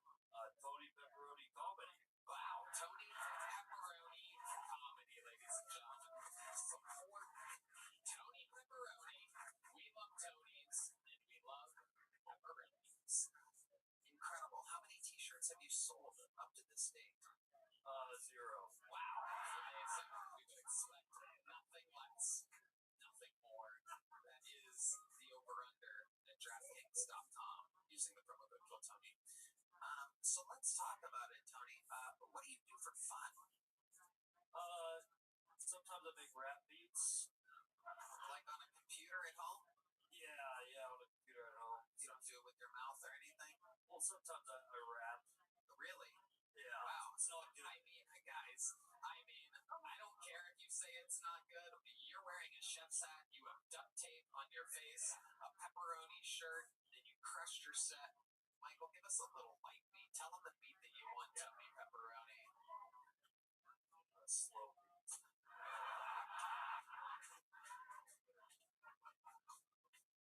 Hey, give me that spotlight. Yo.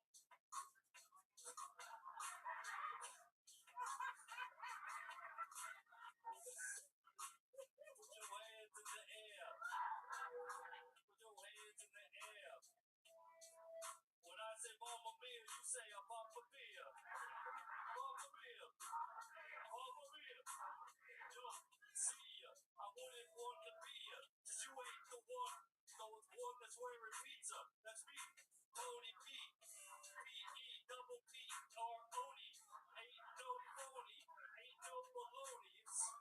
Cheese and pepperoni. Check my Insta. Buy a shirt and get to know me.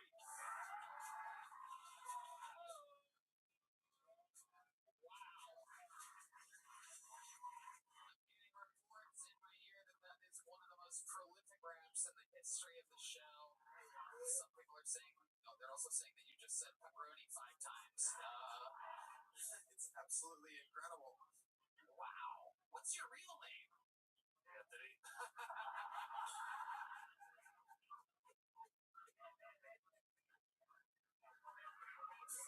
So you really are a Tony? Yes, sir. Wow. Incredible. Absolutely amazing. Is there anything else crazy we should know about your life, Tony? I used to work in the sewers. You used to work in the sewers? Yes, sir. Yeah. Absolutely. It's like a rain man on the ones and twos. No better time for an Italian stereotype than Tony Pepperoni telling us that he worked in the sewers. What exactly did you do in the sewers? Mostly I crawled in the sewers and I got all the big rocks out of the way. Wow, okay. Amazing. Wow. That is incredible. Is there anything else that you did other than move big rocks out of the way in a sewer? Did you have any other responsibilities at all? I've never heard of an actual Italian doing anything like this in the past 150 years. Yeah. So we had to inspect the sewer pipes with the camera. So I would lower the camera in and pull it back out. Wow. Very good. Pulling out is exactly what you should be doing. But I'm going to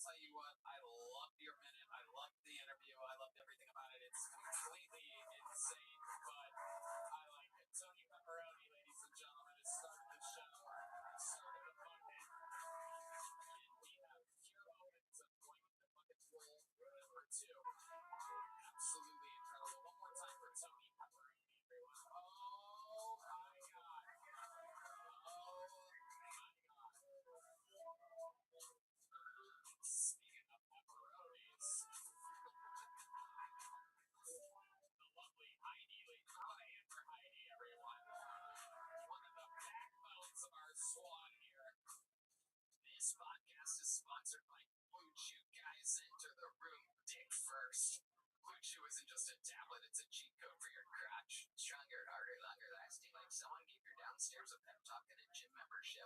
Blue Chew is the original brand offering chewable tablets for better sex. Speaking of better sex, Tony, I think Blue Chew is providing some of the best ED treatment out there. Sometimes I take a Blue Chew just to make standing in line easier.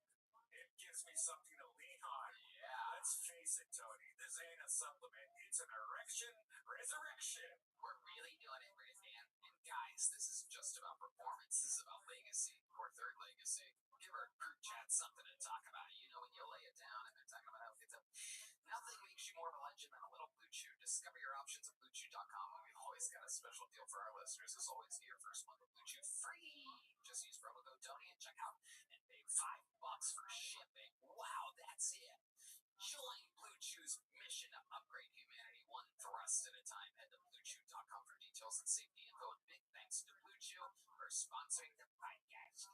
Guys, this podcast is sponsored by ZipRecruiter. You know, it can be overwhelming to have too many options.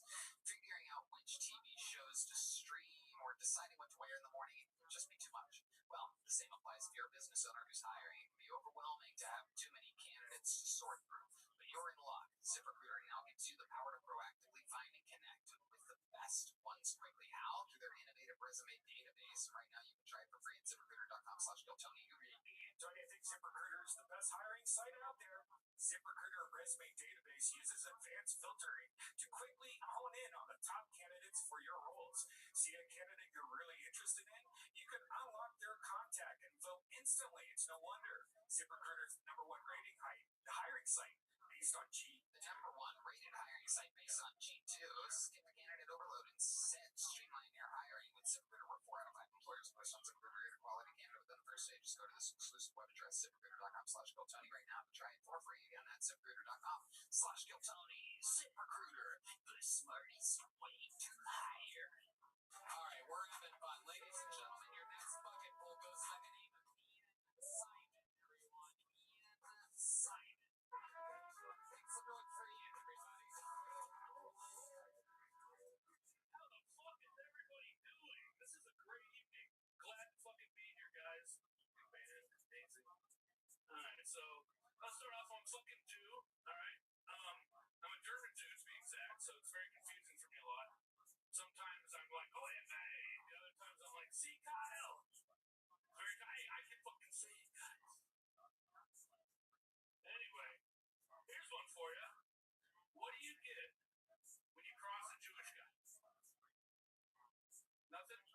Christianity. Bring it back. Okay, so, what are the animal lovers out here? Everybody loves animals. You got a fucking dog. Come on, you got a dog. Yeah, see, dogs, cat. They think it. So, I got a black cat. Black rescue cat. I named her Toothless from How to Train a Dragon. And, let's just say she had teeth when I found her. I really love me some black pussy. Speaking of fried chicken, if this doesn't work out well, I'm gonna open up a food truck. Because every time you want Chick-fil-A, it's closed on fucking Sunday, dude. Bullshit. Ian Simon. Fried chicken. Whoa. Okay. Ian. Stick with me over here. That's it. That's it, buddy. That's it. Your part's done. Hi, Ian. You've seen the show before, right? Not till the end. Not till the I end. always turn off before the end. Okay. But you You know. see the bad guy die. Okay, Ian. Stick. Monster movie. Oh, Ian. Oh, ADHD's a hell of a drug, Tony. Okay. Well, it doesn't work very well on this show. But you're in the interview part now, Ian. I need my crutch before I forget. Marlon Williams gave me a crutch, a silver crutch.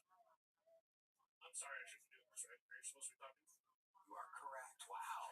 Somehow your instincts took over there. Look at that. Amazing. Thank you. Ian, so you've been on the show once before, right? Yes, sir. And Harlan was the guest. What did we learn about you that night? That I'm damaged goods, pretty much. But, you know, in a good way. What way? Can you explain? Can you remind us what we learned exactly? I probably shouldn't be out in public. Why? I wish it was something cool like Tourette's or something like that. It's not. I'm just borderline retarded. Okay. Like, not special needs, but the other retard. The one that used to, before they switched it up and everything went sideways. You know?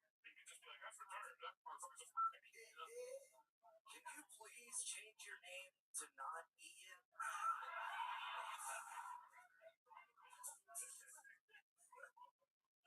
Please. Perhaps something closer, perhaps something that rhymes with a pizza topping or something like that. There you go. Yeah, you got it. Hey, killing yourself. Hey,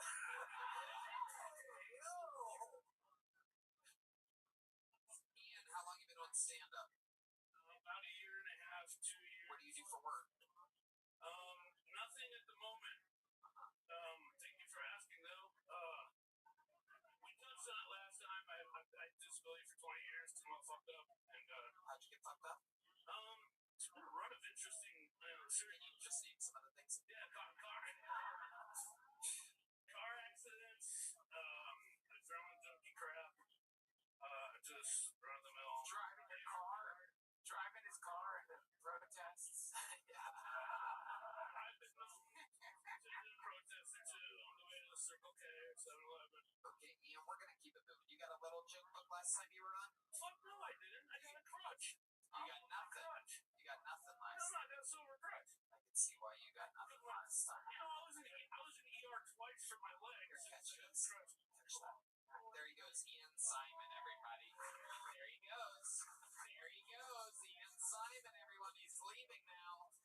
There you go, Ian. There he goes. There goes Ian Simon, everybody. One more time for Ian, everyone. There he goes. Hell yeah. There's a vibe tonight.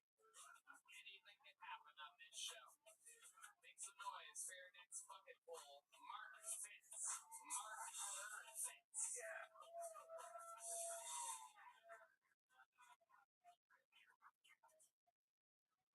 You know how transvestites do that thing where they hook their dick and ball between their legs and they don't think they might have a pussy? I was wondering what old transvestites do all that saggy, stretchy scrotum skin shit. All that saggy scrotum skin hang on. Someone told me they stuff it up their ass when I heard that. And I thought I was high and I thought, what the fuck would they do if they farted that giant skin back inside there? Blow a giant fucking balloon out there. Then I thought, well, what if they ate like a fuckload of beans and just put some E. coli into it? Man, they can work up a massive fucking fart. He can unwedge his fucking G-string and take flight like a fucking hot air balloon, man. I like your shit. He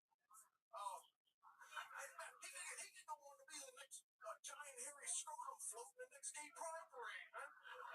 That's something real trendy to put on his bucket list, ain't it? Shirt tag. Pretty funny. Parade floats bust open sometimes. If this scrotum float was to bust open, that would rain down cum all over us. It's like manna from the heavens of the great gods. Gay gods. Thank goodness for that. Okay. Mark Fitz. Welcome to the show, Mark. This is your first time on, correct? Yeah. I can remember if you've been on before, and I love seeing new faces up here. We like your style, Mark. What I do? You got the boys laughing. You got everybody laughing. You did. We are so relieved after the last comedian. Believe it or not. Basically, you're like, after Ian Simon, you're basically Richard fucking Pryor right now. We would have laughed at anything, and you did. Blackface. It up. No, don't worry about it. Don't ruin it now, Mark. Just play cool. Wait until I ask you a question, Mark. Play cool, Mark. You're doing good. Duncan Trussell. I wasn't laughing at your jokes.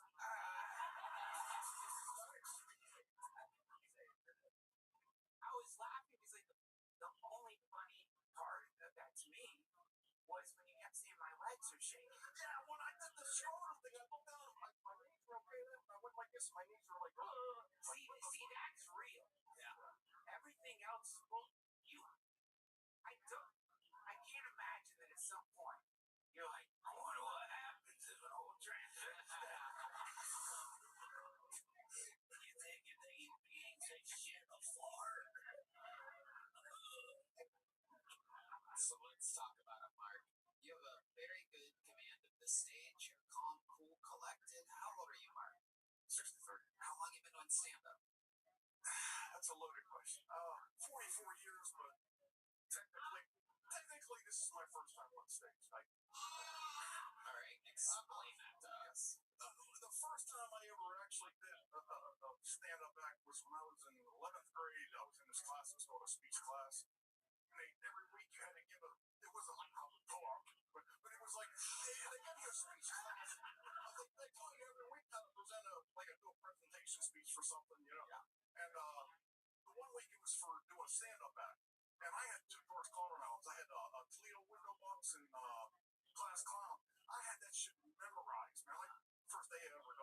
only George Carlin jokes? Yeah. Nice. He let us plagiarize and we're So you did a Carlos Mencia impression. Very good. Yeah. I actually thought about saying something like that. So this is your first time on stage since then? Right here? You haven't done any open? Yeah, I've never been No on open mics, no nothing? No. You just decided to come here? Yeah. Wow, what made you do that? Kind of a bucket list thing. To be on Kill Tony? How many weeks have you signed up? To do stand up, but then it was to like, I was initially gonna like try to just do open mics and like do the 3-minute things, but do 3 1-minutes and see which one's the best one and hopefully get on here. Sure. But that never happened. Why? My first year I came down to Austin, I had 3 different medical issues that caused me simple things. What were they? Knee operation, 2 feet operations. No, I don't have like Plantar fascia and an ACL? tugged on my toes and I had a broken. What happened to your toes? Kind of like getting hammer toe shit. I had like just had to correct it. Okay, Ian will heal you. He does this thing where he sucks on toes. That's okay. Give me a toe there. Season he'll be here while I do it. How long ago did you move to Austin? About 3 years ago. So 3 years ago. So when you were 16 years old, you moved to Austin. Where did you move from? Pittsburgh. Pittsburgh, Pennsylvania. What were you doing in Pittsburgh? Working in the steel industry? No. I've been doing like I used to do construction work, but I had some injuries and my body can't take it anymore. So I started doing like online merch stores and stuff like that. Okay. What do you do for fun?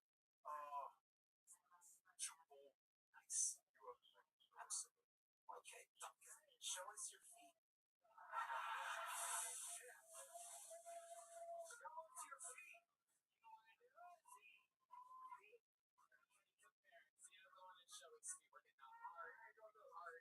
It's not like Cam's bad. They look normal. It's just more Amazing I reference. said my little toe was kind of curled over a little bit off to the side. That's all it was. And now they fixed it. Now it's great. So all you can see is a little scar. I'm not taking my fucking shoe off. Sorry. So they made your toes See me straight. later. I'd like So the doctor made your toes straight. Yeah. Okay, I need to talk to this doctor.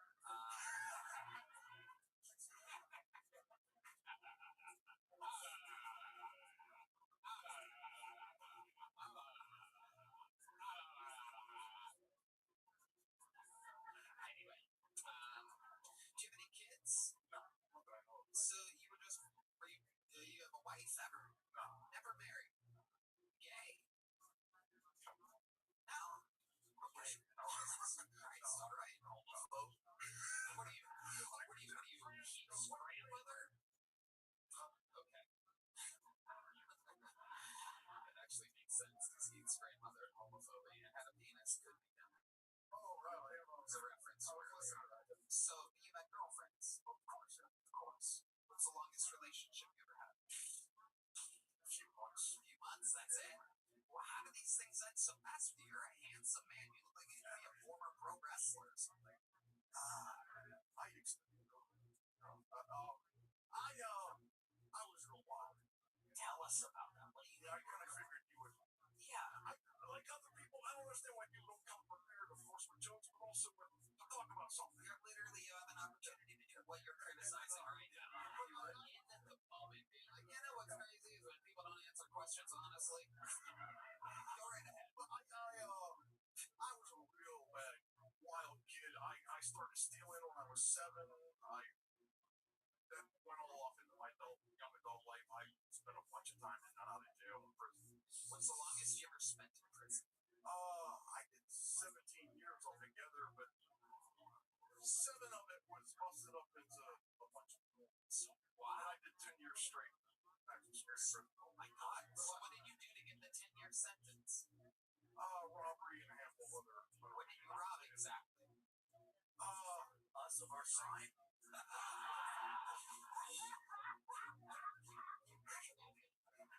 I'm so scared.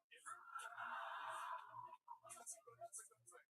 You're a real bandit out there. Old curly toes hit strikes again. Curly toed bandit. No, it was, Old curly toes. I brought this. You know what the 10-year federal sentence was for.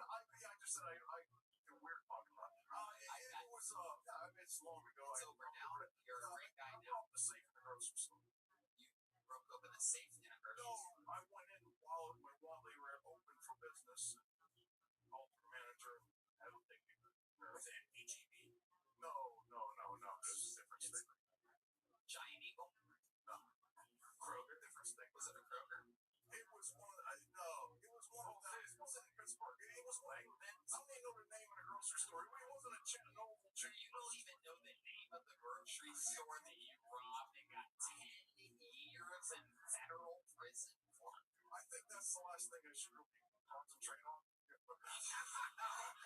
got 10 years in prison. I would have. It was one of them no name. It wasn't like a chain grocery store. It was one of them little. Okay, so let's slow it down. Just stick with me and answer the questions honestly. Okay. So, at what point did you get caught? Did you get money out of the safe? Oh yeah, I got How much did you get? but then I got caught later. Answer the fucking questions. I want to answer the fucking questions. Stick with me. Focus, motherfucker. How much money did you get out of the safe on that day? 11,000, and I got away with it, but then I got caught later. Okay. How did you get caught later? How long did you get away with it? How did they catch you? When I ran out the door, the grocery store, how they slide open, but it's not fast enough because I'm wanting to leave real fast. Put the mic up to your mouth. And I put my hand onto the door and pushed it shut. Finger. I already had finger. Yes. Wow. So how long did you get away with it for? 2 months, 1 month, 3 months? A few months. How long? What did you spend? No, it's like about 6 months. All good. What did you spend the $11,000 on? I don't know, just fluid, I was thrown off. Were you doing drugs? No, I never did drugs. You never did drugs? Prostitutes? No booger sugar. You robbed the grocery store of $11,000 and you didn't spend the money on anything in particular? Just fluid. I was very wild, adventure-seeking kind of a person. That was my weird. I like the thrill of. I mean, in a sick, demented. Again, I was a fucked up childhood, so I just What is fucked up about your childhood? Tell us. I was just wild as fuck, just off the chain, wild as fuck. I started stealing when I was 7. I did my first burglary when I was 9. I wasn't a big kid. When you say burglary at 9, what exactly did you burglar at 9? Somebody's house that left the doors open. And what did you get from their house? Toys? We just.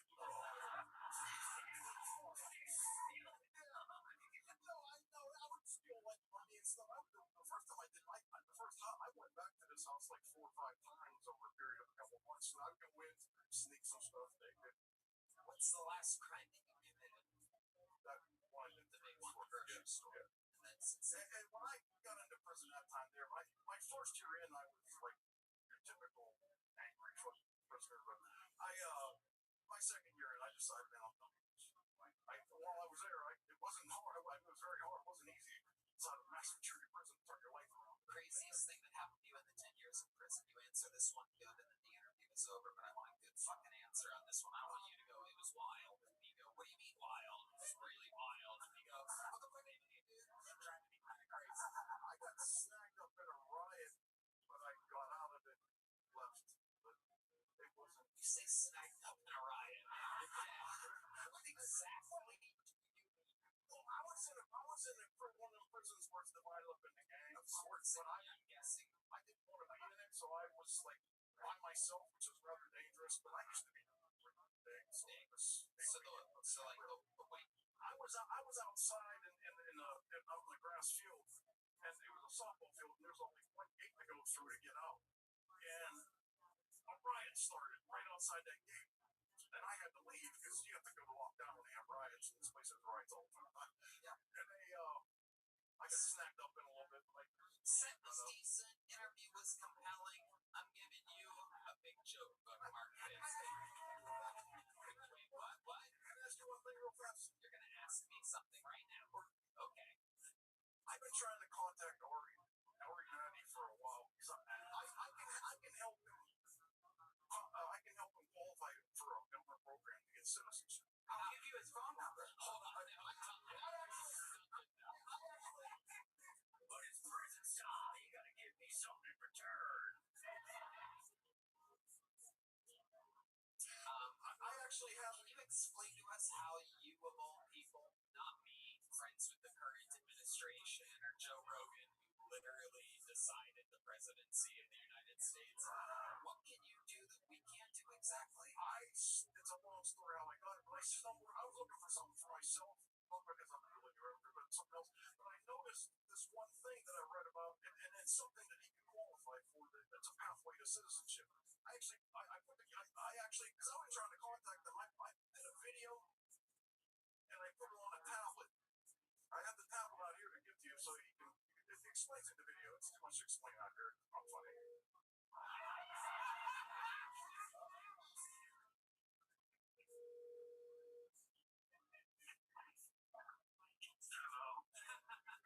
Ari, you're on the show. Jesus Christ.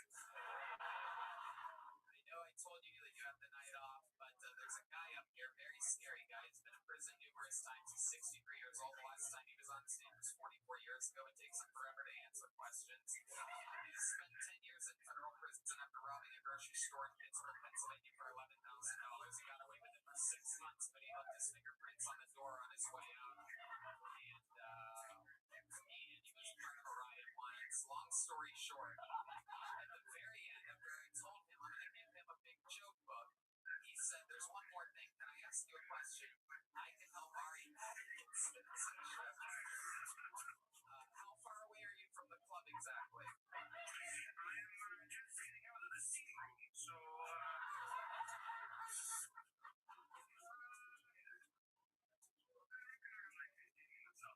Okay, well, we have a guy here that's going to talk to you about some stuff, and then we'll have some drinks afterwards, okay?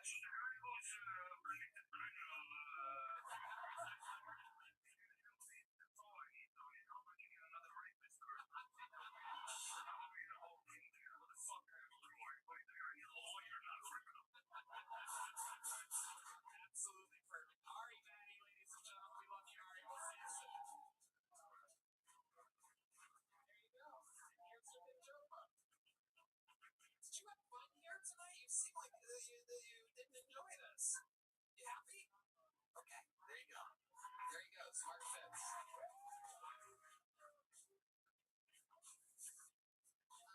Let's get one more fucking pull out here. Hello there. This podcast is sponsored by Shopify. When we were young, we used to dream of being anything.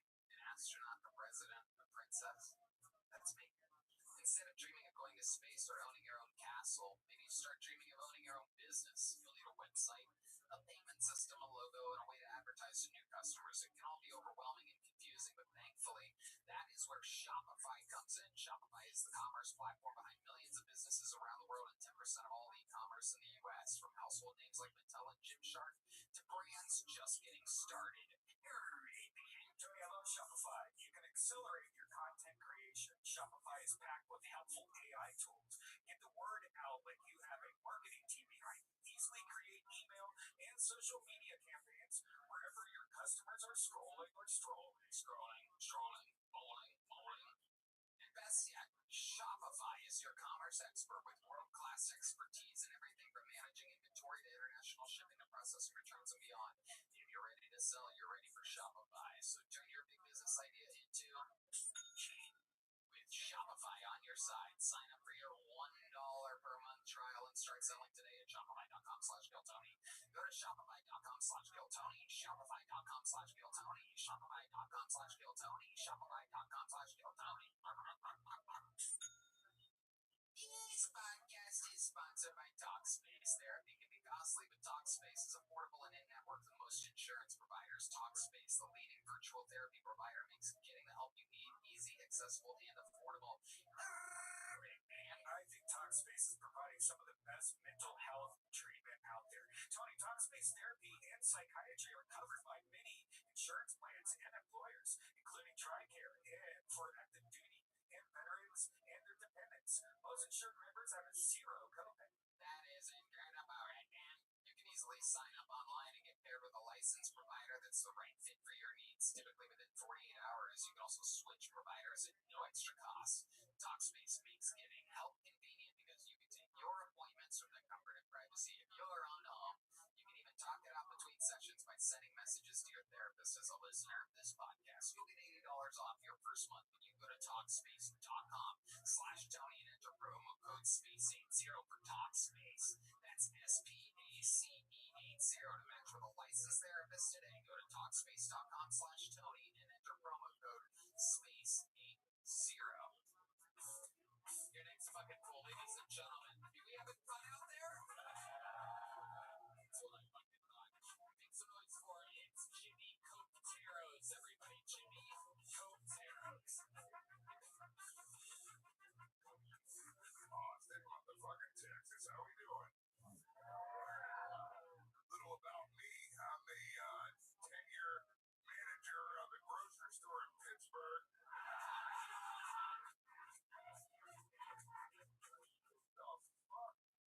I got fucking 60. I'm gonna fuck this whole thing. I got 60 seconds. I might have did some worse shit than him. I have an 11-year-old son, and I accidentally showed him all the porn in my phone. Austin, I'm picking him up from summer camp 2 weeks ago. We're driving home. He sees the Tesla Cybertruck. Dad, I heard those are expensive. Let me have your phone. I hand it to him. It's quiet. Dad, I look over. Massive amounts of blowjobs on my phone. Full panic. Full panic. I don't even know how that got on my phone. He's 11. Dad, it's actually right here in this search bar.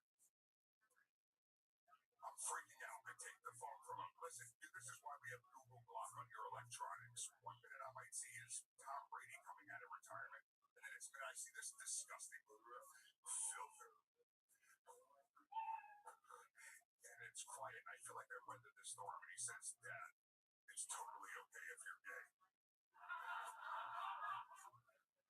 Start showing me all of them. Here it is. Very solid, ladies and gentlemen. Jimmy Coteros. Welcome to the show, Jimmy. I like your style. Great start. Rolling off of the Pittsburgh thing. Welcome, Jimmy. How long have you been doing stand-up?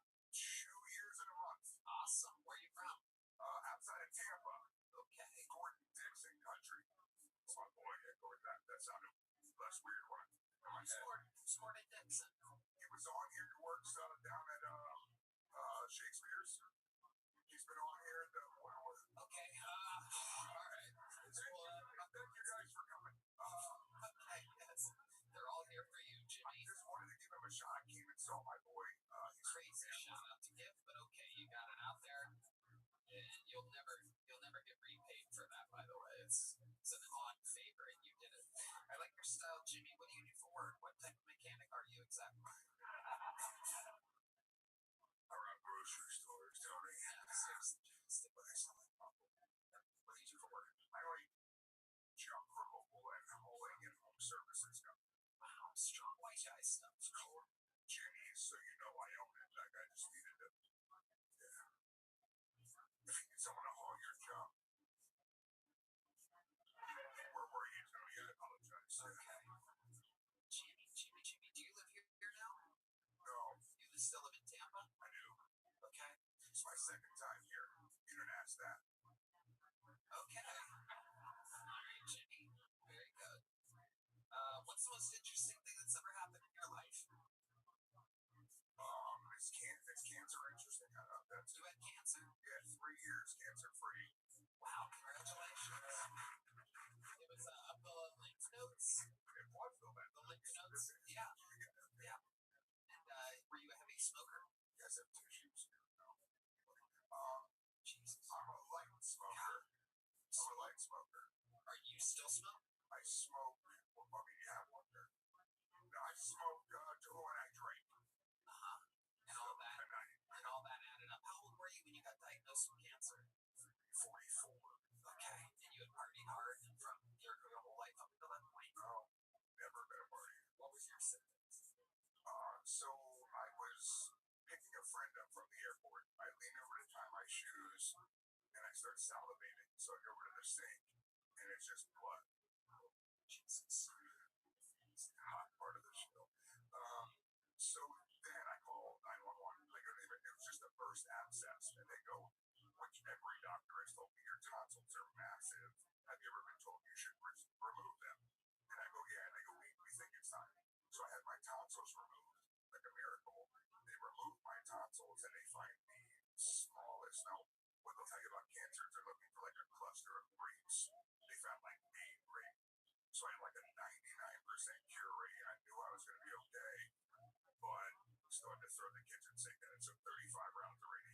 7 rounds of chemo, 56 pounds lost, feeding tube, all this stuff. Yeah. I mean, I can make that funnier. I can polish that big up if you want. I can say I do have a joke, but I don't want to. Can I say it? I think we all have cancer now, Jimmy. It's oral. Got it. Alright, well.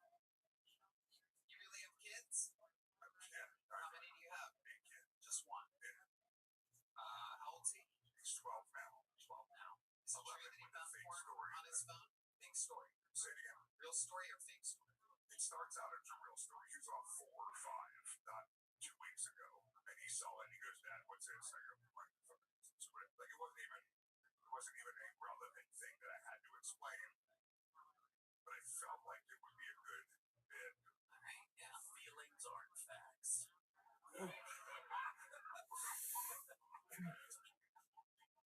How do we feel about Jimmy, guys? It's very rare that we have the same comedian on twice in a row.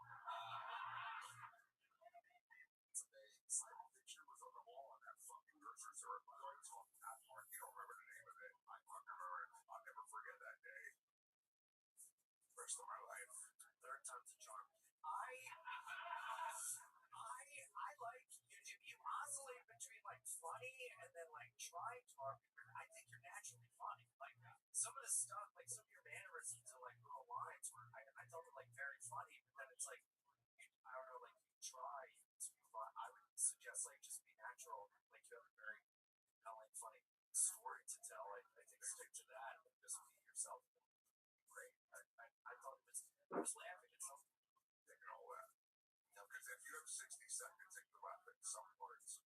It's pretty good. It was a little bit of a long block for the punchline, but you know, it still had a punchline. And I just wanted to take you on that walk. Thank you. It's not all funny, some of it's. When you showed a 4-year-old blowjob porn, and he goes, "What's that, Dad?" You really said nothing. Shut the fuck up. It sounds different the way you said it. Also, that's what I said. Yeah. Both of those can be synonymously true. Yours sounded more like. Just say it like you said it. Your Honor, yes, I said. Hey, Dad! Fucking order again. Dad, you just fucked up my life forever. I'm 4. I have more neurons in my brain than at any other time in my life. And this is gonna freeze itself into my memory. I'll probably have to get therapy. Probably rob a grocery store. My toes are gonna curl in. What is this? Now I know what you mean about the long journey into the bus. I got it now. I got it. Jimmy Coteros, he was a medium-sized joke book. Congratulations, you were next on Tony. There he goes. Jimmy Coteros. We're flying through it this evening, ladies and gentlemen. It is happening. People are going to the restroom to do bumps of the old Puerto Rican pound cake. There they go, everybody. All right, special part of the show, ladies and gentlemen. One of our Hall of Fame former regulars is behind that curtain right now. We very rarely get to see him. Known for what I've been kind of looking for and struggling with this evening, which is the most honest, direct answers in interview history in the Kill Tony universe. If you know the words to his theme song, sing along. For this is On Skip.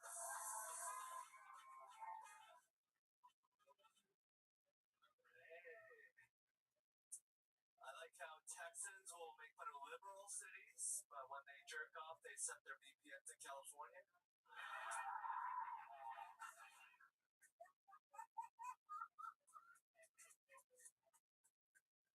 That's gay as fuck, bro.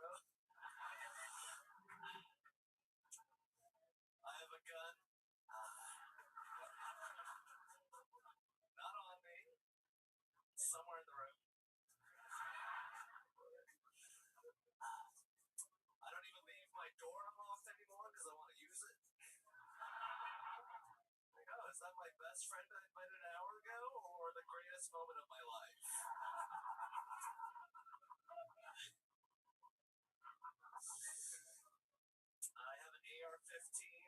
600 yards. I can't even imagine being mad at someone that far away.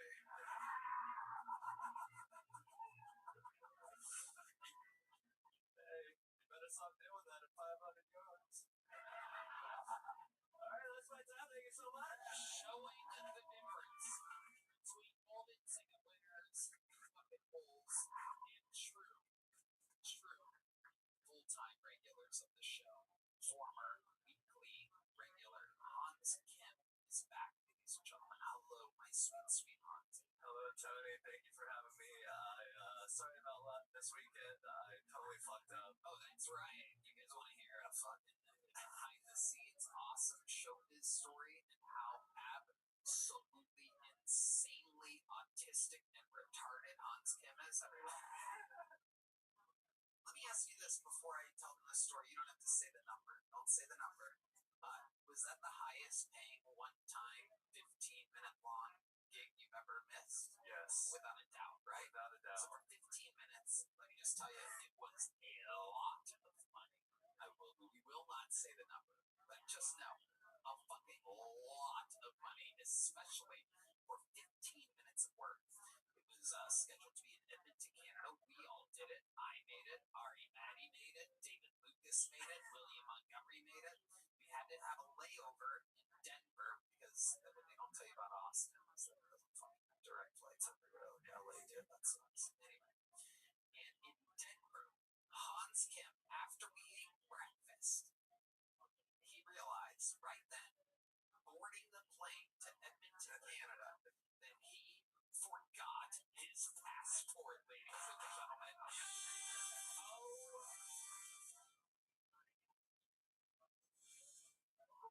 My God. And if you're wondering how much money, definitely at least half your salary. Half of your annual salary. It is as much as a teacher makes in a year. Yes.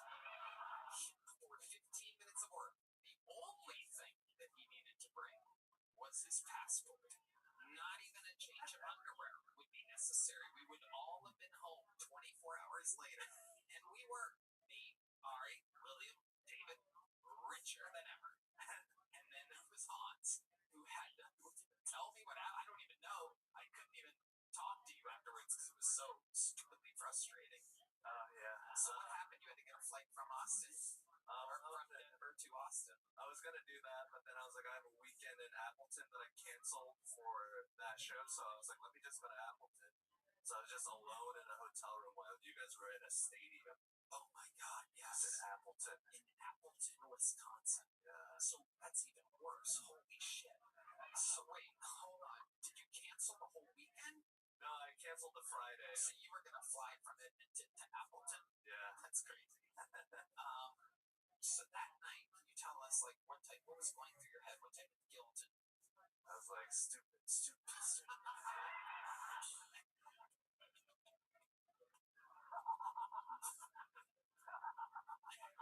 See, that's what I'm talking about. That's how you answer a question on Kill Tony, honestly. Do you like punch yourself when you're angry and stuff like that?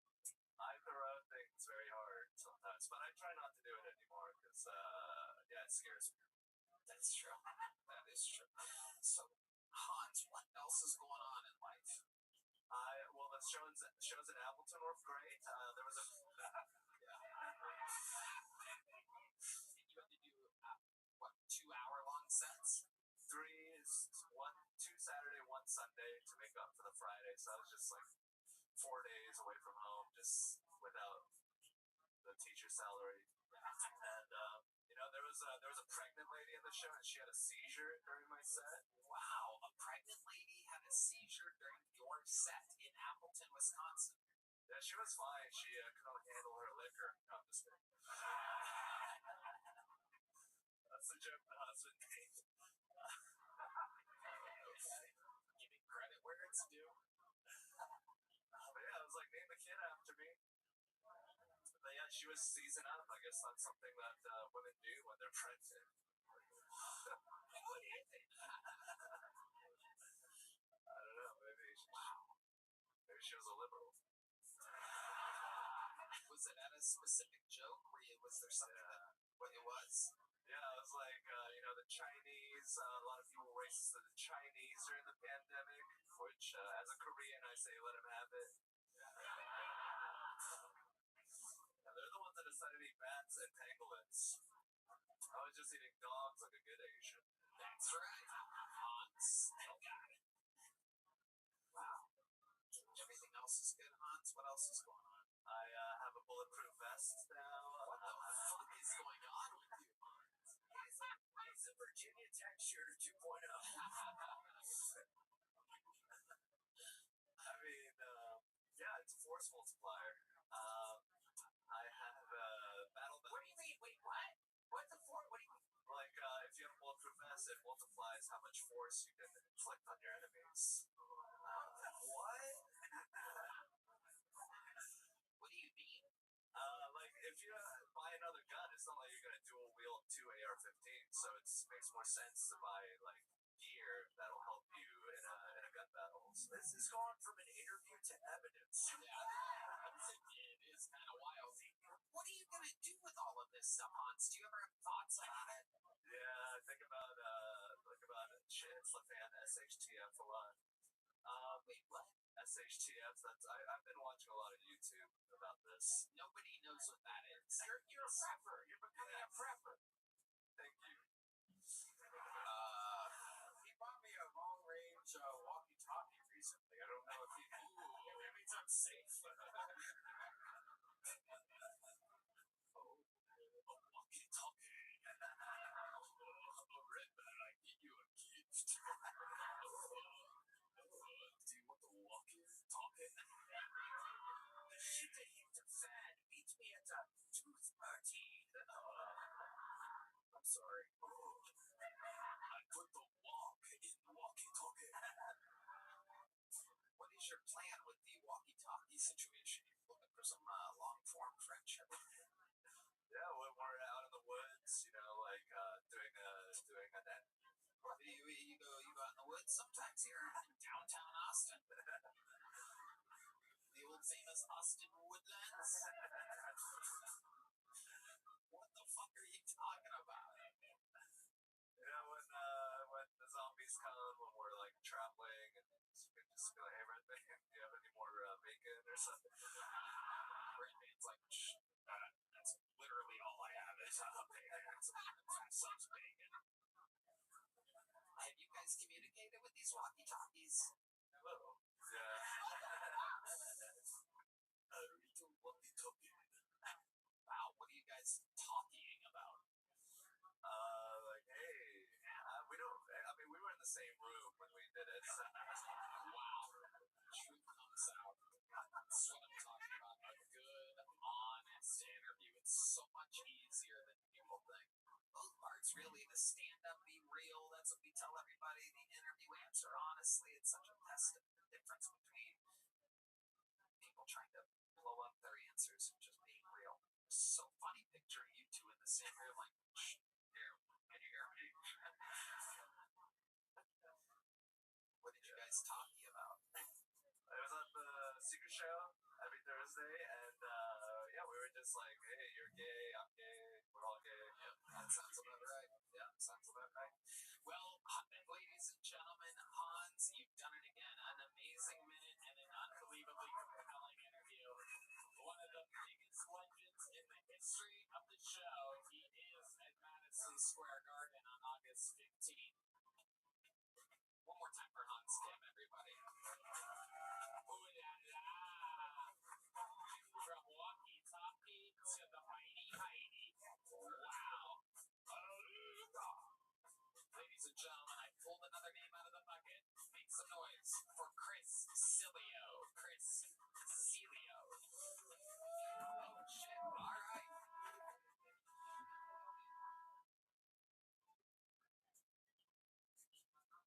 Fuck, I hope this is real.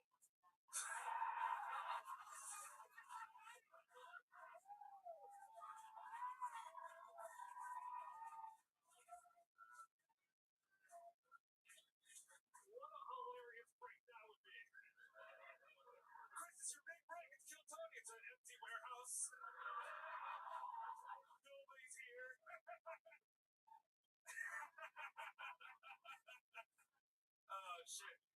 all I did before I went blind was jerk off and play video games.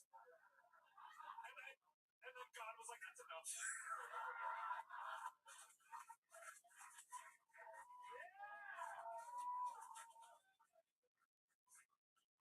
I gave you a gift and you wasted it, son. I'm gonna let you guys in on a little secret.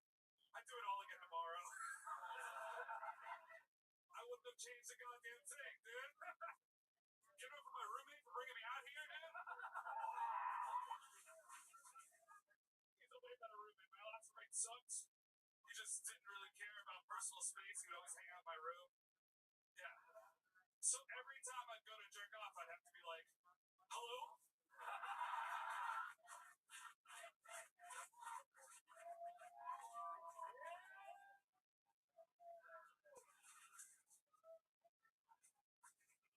Is anyone there? Which, by the way, if you ever hear me say hello, is anyone there? You have about 30 seconds before I start jerking off.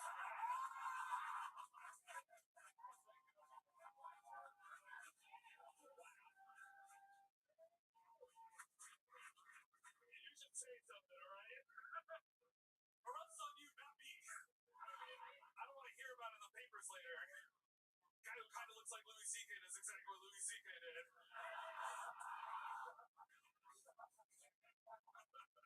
Chris Cilio. Can I cut you off? I'm the other way, buddy. I'm over here. Unbelievable set. Unbelievable set.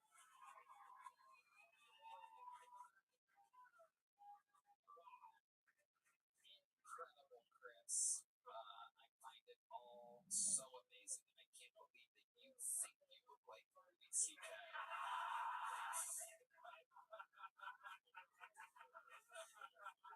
Or like Louis can't C.K.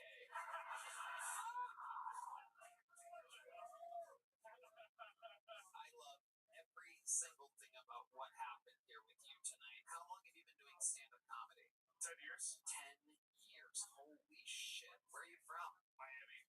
You still live in Miami? I just moved here. Wow, congratulations. How recently did you move here? 2 weeks. Is this your first time signing up for the show? No, I've been here every week until you got me. So 2 weeks? Yeah. Wow. Amazing. I love it. I love it, Chris. How old are you? 29. 29. So you started at 19. Yes, sir. And when did you go blind? About 6 months before that. Really? You went blind at 19? I was 18. Yeah. And so what exactly happened? I had a fuckload of retinal detachments, which is something that usually UFC fighters get. But to me, it was a small Chinese boy. Wait, what does that mean? Small Chinese boy sucked your eyeballs out? What happened? My friend in high school was just fucking with me and tossed his high school transcripts at me. Just an envelope full of papers, nailed me in the eye. Next day I was blind.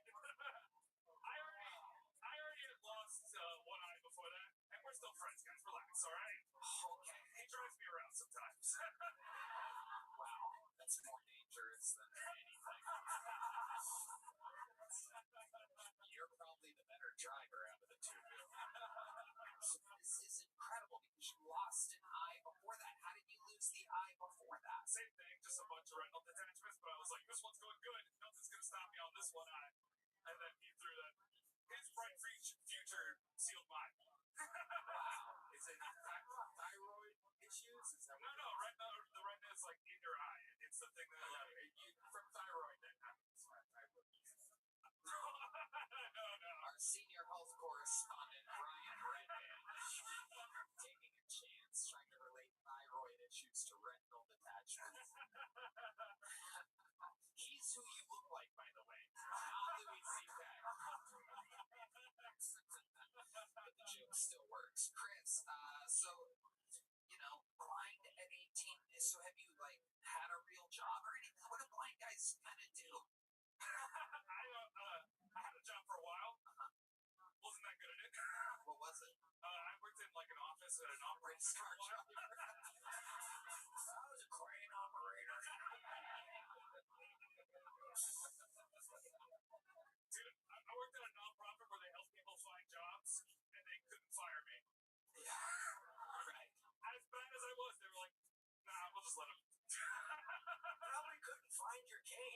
find some job.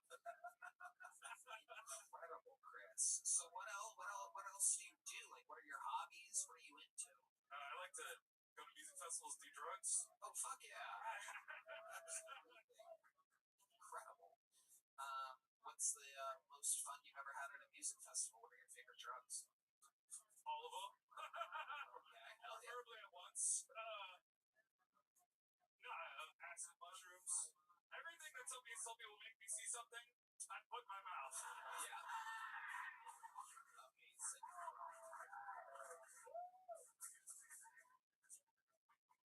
What exactly do you see when that stuff happens? Like, I mean, I'd imagine that you still see stuff in your dreams, am I right? I can still see in my dreams, yeah. And it's completely black other than that? Other than that, yeah, even on all the psychedelics, like, it's great. I love psychedelics. It feels like all of my senses are turned up to 11, except for sight that's still on 0.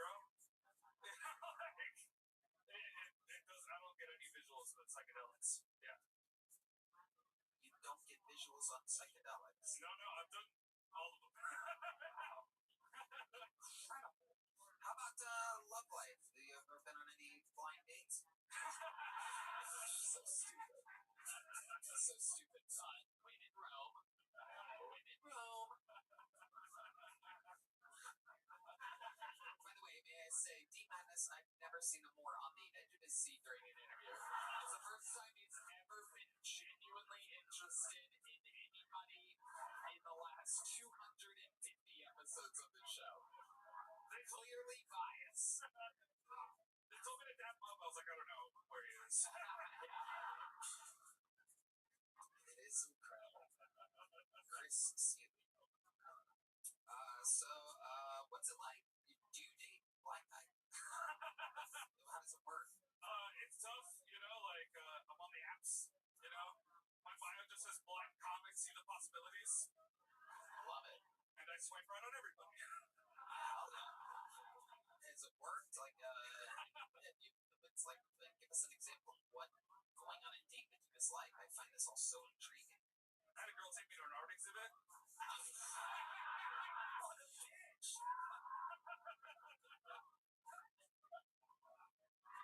Really? She just tried really hard to describe things to me that I couldn't care about.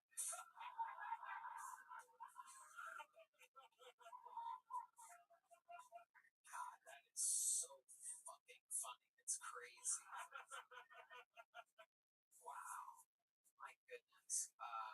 So what else, Chris? What are your, now that you're here in Austin, what are your goals? What do you want? To do this, man. I want to do this here. Yeah.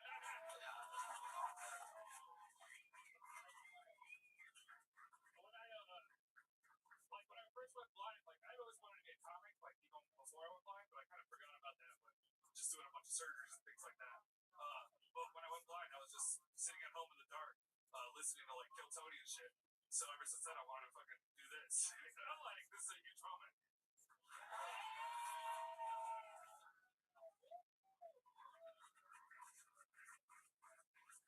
OG belly rub Kill Tony, dude. OG belly rub Kill Tony. Wow. Amazing. Well, Chris, it has come full circle for you, my friend.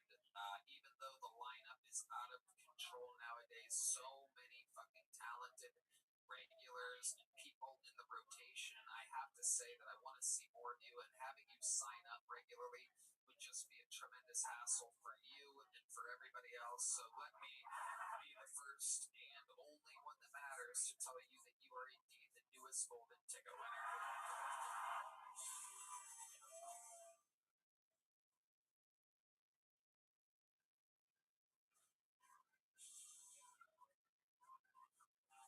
Everyone's on their feet, Chris. They're going crazy.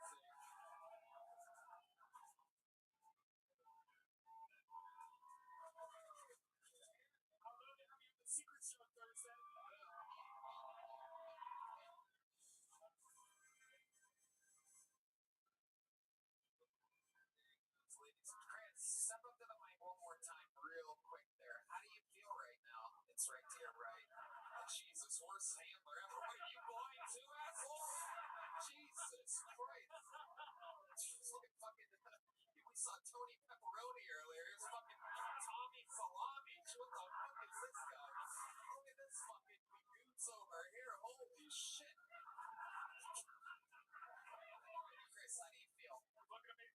so much, dude. Absolutely. Welcome to Austin, Texas. You're an amazing talent, and we're looking forward to having you on. Hey, and you got a standing ovation. Yeah. Yeah, the place went nuts. Girl, the front row showed her tits. Yeah.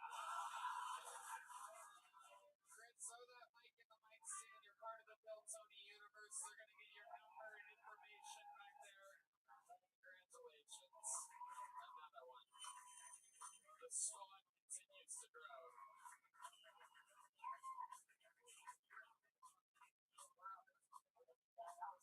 You guys having fun out there tonight?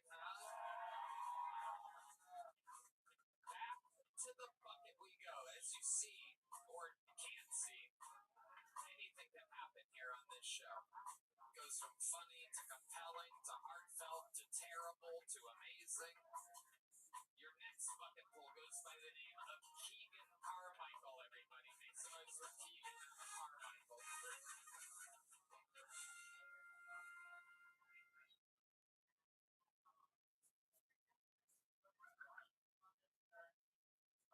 My dad would always tell me, alcohol will never fix anything. Then why did you carry beer in your toolbox? Yeah, you didn't think I noticed. Yeah, I was doing comedy. Comedy's tough. As a comedian, I haven't gone on the road, but I'm pretty close to being on the street.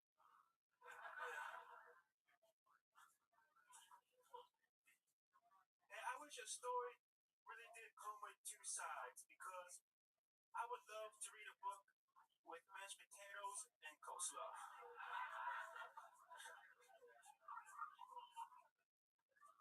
But hey, what did you enjoy about Huckleberry Finn? The gravy. Hey, are you hungry? Cool. Let's go to the library. Alright, thank you. Keegan Carmichael. Some people are already calling him the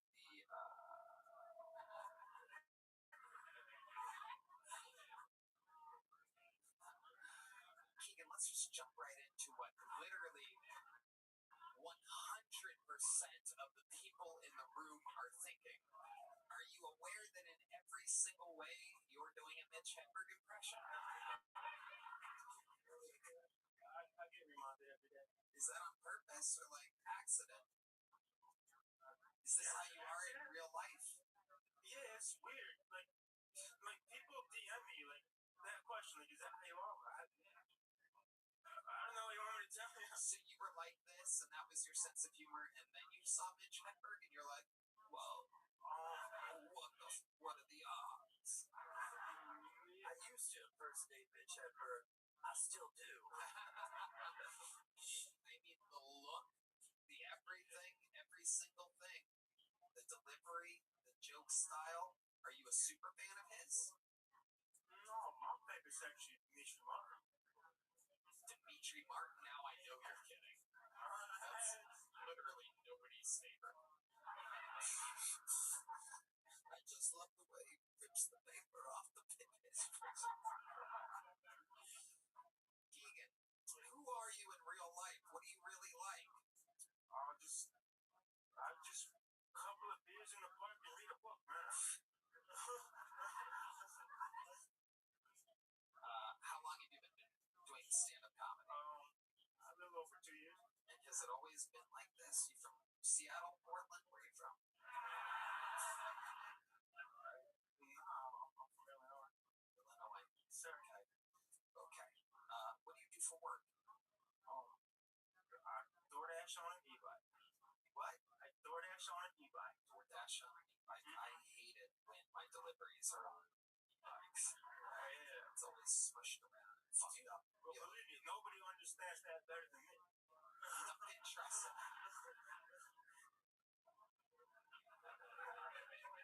It is funny, like your spirit definitely lives on through him, not quite as powerful, obviously, as the late, great, super amazing Mitch Hedberg, but I mean, you two kind of got it down. You wrote those jokes? Yeah. Right. Yeah, I know. Duncan, I was just gonna impersonators at Guinness parties because I'm sorry. It was funny like 20 seconds ago. So every time you do a show, anywhere you go, every time you do stand up, all the other comedians are like, oh, it's funny, right? Sort of Mitch Hedberg impression, right? Yeah. Some people wait outside the club to like say shit to me. Yeah. Have you seen Mitch Hedberg's stand up? Yeah, it kind of freaks me out. How old are you? 31. 31. So when's the first time you saw Mitch Hedberg stand up? Were you a big fan of his at one point? Oh, at one point, I mean, dude, Dimitri Martin was a guy. Again, I hear you. That's funny and all, but seriously, we're all like witnessing, like it is like a Mitch Hedberg impression. Did you always talk like this? Is this how you talk in real life? Yeah, Tony, I don't know what to tell you, man. Okay. Can you do a Christopher Walken impression? For, I don't watch movies, man. Keegan, most interesting thing about your life, tell us. What would we be intrigued to find out about you? 31 years of experience in being Keegan Carmichael, tell us. I have a cast iron pan.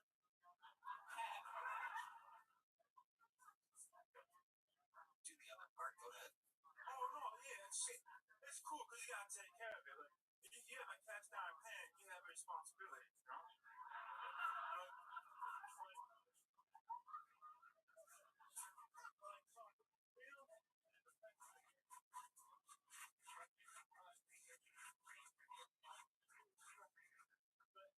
Like a lot of girls now, they're dog moms. You know, not me. Like, I'm the father to a pan.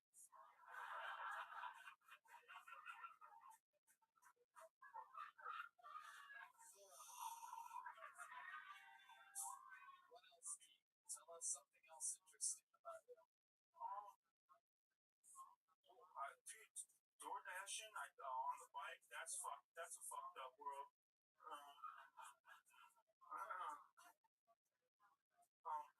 I have trouble sometimes that I fall a lot. Like, I don't like the Texas cheerleaders. Because I was going really fast and they're on the sidewalk. And so I fell into the ditch.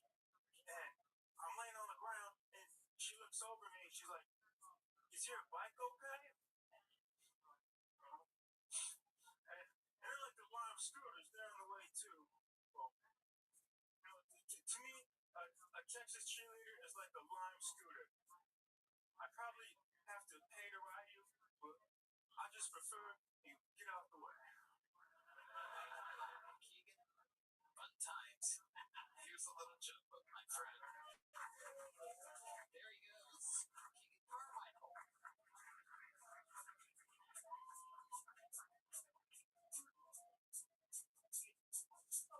It's kind of like blasphemous what he's doing. Awful.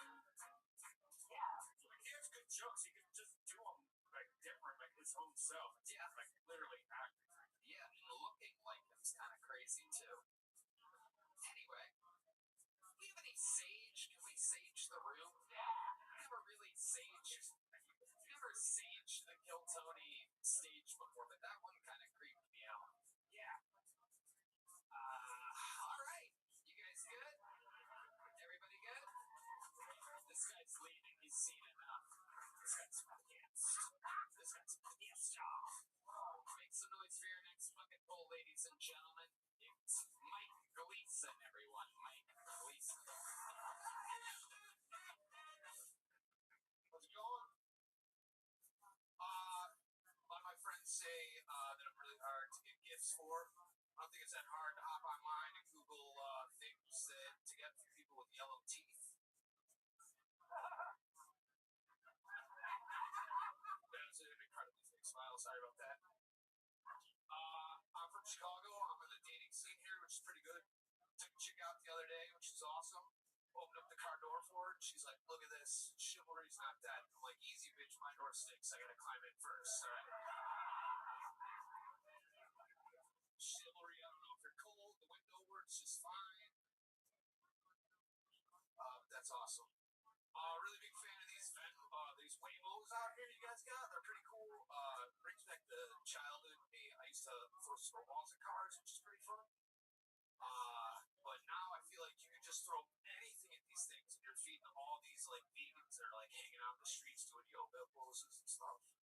Alright, that's Okay, Mike Gleason. Fuck yeah. Alright. Welcome, Mike. How long you been on stand-up?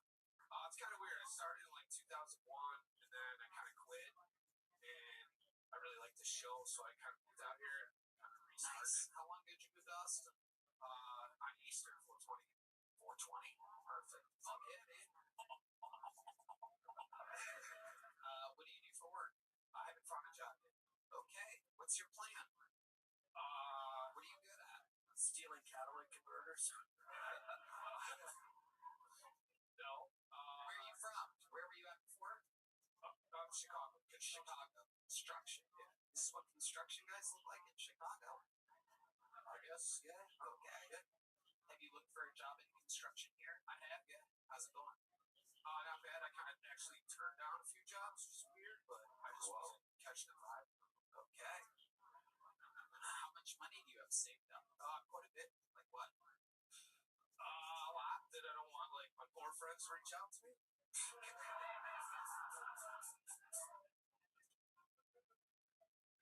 I mean, do you really need a number?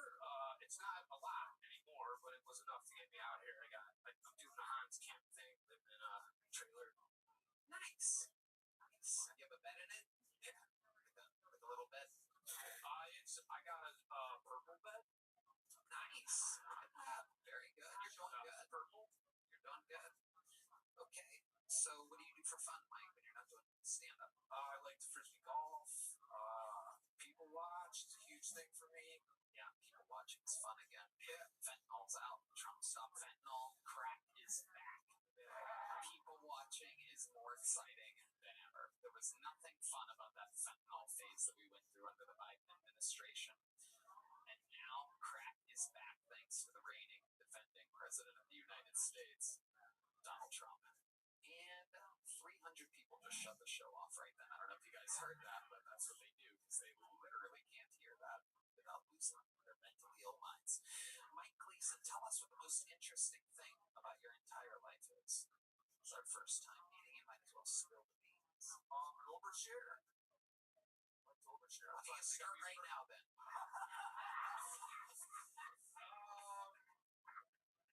Yeah, all right. Fuck it. How I got my money? I worked for Tesla. They got the shit kicked out of me for actually being the only one there who knew how to do shit. They like hired everybody up. Like, dude. I mean, I would not buy a Tesla or any of their products. They're horseshit. I know. Sorry. Wow. You don't want to hear that, but engineer shit or what? Dude, it was like I was the only roofer there, and there was not a pitchfork in sight. And I was like, "What's going on?" You were a roofer? Yeah, solar roof. I did. Okay. So what did Like everybody everybody. in Texas? You at my house? No, but do you know what I'm talking about? You ever know? Yeah, he has a solar roof. He makes money off of it. Yeah, I saw that. I could tell you. I could. Yeah, it's like that. We were doing jobs, and they were like, they didn't like check out where the sun went, and then we put it on, and there was like a huge house behind it, and it's blocking all the sun. So we went back like 8 times, and they're like, yeah, no, it's definitely the install. And I'm like, no, it's the guy who designed it. Like, there's a huge house blocking the sun. Okay. Yeah. So I got a lot of money from him because there was a dude there who also did cedar shake roof. Beat the ever living shit out of me. Like, I was with my hands up, like, I'm 4 years old. I like this job. I don't want to lose it. You know, like, Beat you up. he beat the crap out of me. And then I Punched you in the face, kicked you in the ribs, the whole thing. He took my helmet off and smashed it off. Like, if you get my phone, I think I have my, like, you can read what, like, Tesla sent me everything that all the dudes wrote, and it was hilarious. Like, they're like, he was a pussy and all this shit. And then they slammed the helmet off of my head, like, everything that this guy said. He kept saying solar panels need sun. What gets you get shut down all the time? And they beat the shit out of you. One guy did. Right. So, but you made a bunch of money because of that? Well, I fucked up my hand, surgery, like left some metal in there. I was like Wolverine for a little bit, and then they took 3 bones out. So like the settlement, I got a hefty chunk of change. Hefty chunk of change. How much? Again, just can I tell you how much is left? Yeah, it's probably funnier. Sure, like $20. Okay. Buying leather jackets. It's the middle of the summer. Like I'm not spending well. Wow. You got a female surgeon. Yeah. She left metal and she was pregnant. So pregnant chicks hate. Sorry. Why do pregnant chicks hate you? I don't know. They just smell my like singleness. It never settled down. I don't know. They just hate me. Alright. Pregnant chicks hate me. My coworkers hate me. The sun hates me.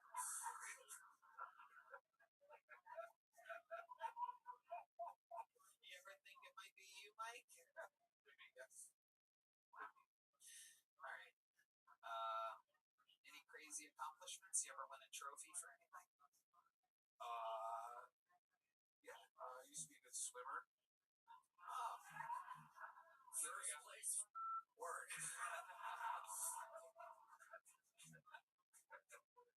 Fun times, Mike. Sign up again. We'll see you again. Mike Leeson, everybody. Oh, shit. Oh, that's his fucked up hand.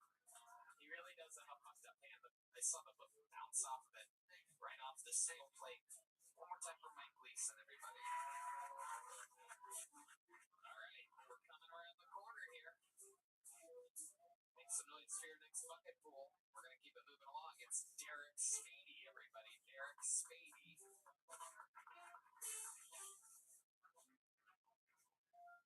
I recently dated a girl with an ego so big that she would yell out her own name in bed. She used to mess with me because it wasn't a very feminine name.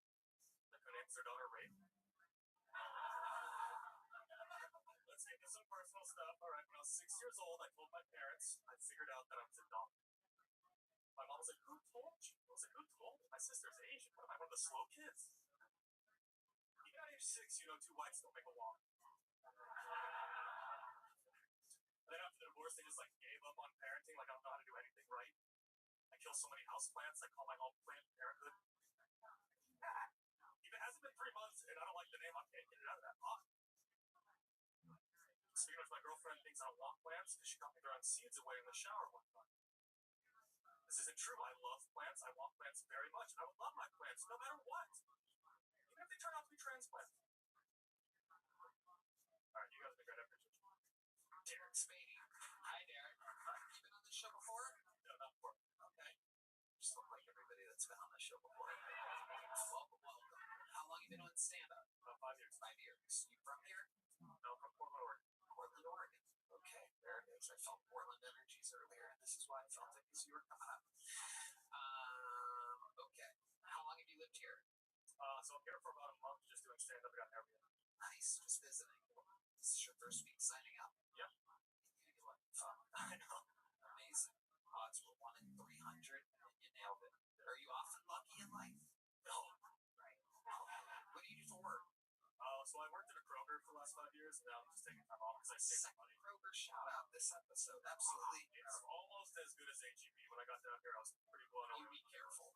You be careful what you say. We were raised around Kroger's. We know Kroger's. Kroger's not really that close to HEB. Have you been to an HEB since being here? Yeah. What, 1? 3? 3? Yeah. What types of things did you get from HEB? The produce is better than the produce I've had in Oregon. Which that's out of this world. Did you try anything vanilla meats? No, not yet. Did you try any of the prepared things like the fully stuffed jalapeno pepper? No. Yes. No. Nothing at all. Well, that's where you will find that there's a complete whole different universe. Un-Kroger-like materials at HEB. The more you try it, the more you take chances. You will find HEB reigns supreme. Around here, we like to say, you know with HEB? Yeah, you know me. Nobody's ever said that before, but I said it. Well, in the Pacific Northwest, the Krogers are Fred Meyer's. It's not exactly the same as the Krogers where you're from, so okay. Probably a different things. Okay. Wow, you got the crowd riled up right now. One thing you don't want to do is an anti-HEB rant in this room. You're going to need Hans's bulletproof vest. What do you do for work? So like I said, I worked at Kroger's, and then That's right. now I'm not. What were you doing there? Stocking shelves? No, I manage one of the departments, the home department. So it's like What department? it's like the cosmetics, the shampoo, all that kind of stuff. You. Whoa. Worst part of a grocery store. No doubt about it. I hope you guys never stop talking about grocery stores. Well, I'll tell you. Myers.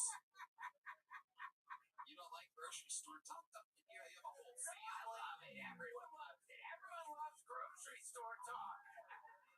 What's your favorite aisle? You two fucking grocery store hating ass guests I have here tonight. I hate HEB.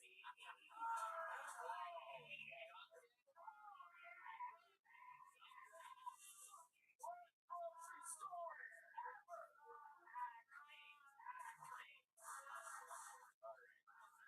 For those of you just listening to the podcast, Ian and Duncan were brutally shot live in the room. Luckily, it was by Chris Celio and D Madness who hit the ceiling multiple times, and Duncan and Ian ran out of the room. All right. Derek, most interesting thing about your life that's ever happened or that you've ever done that you would find compelling here, the millions and millions of people watching right now? Won a couple film festivals for claymations. Oh, wow, claymation. What types of things were you making out of clay? So I do like a tavern that has like mobsters and monsters. I had a bunch of short sketches that did okay. Very nice. Where can we find this work at? YouTube, Bad Banana Studios or Bad Banana Place Tavern. It should pop up. It's been a while since I posted someplace. Yeah. Fat banana. Straight to fat banana. Very interesting. Very interesting how you spell banana. Banana, according to my band, is BANNANNA. For those of you who have your how retarded is written in bingo card out, that is 4 N's in the word banana. Ladies and gentlemen, this is who I worked with side by side every Monday for 12 years, and I have never once shot myself in the head. Anyway, very cool. You must get all the claymation pussy. How's that going for you? I mean, it's so time consuming. You basically spend all your day in a room. I do have a girlfriend now, so. Nice. What does she do? She also works at Kroger. Yeah, what is she? If you work in the cosmetics aisle, I must know what section of the grocery store does your girlfriend work? She took over for me when I left. Wow. So she's in cosmetics. Is she still in Portland? Yes. So you're here and she's in Portland, but it's only for a month. Yeah. Wow, incredible. What do you miss most about her? So Oral sequel, right? The answer. No, I'm kidding. Go ahead. no, It's so weird because it's like a professional job, right? Colbert's out there getting fired, and meanwhile I'm like, what do you like, your pussy hole? And I'm like, thriving. It's crazy, right? Doesn't make any sense. Yes.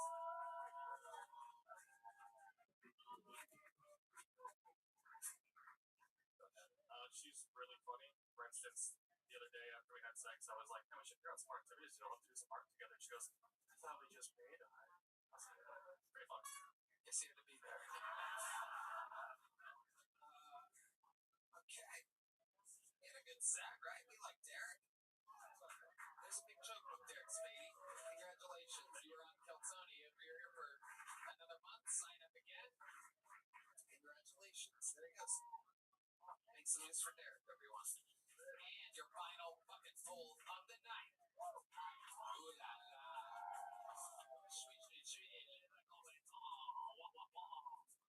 Make some noise for Trent Richards, everybody. Trent Richards.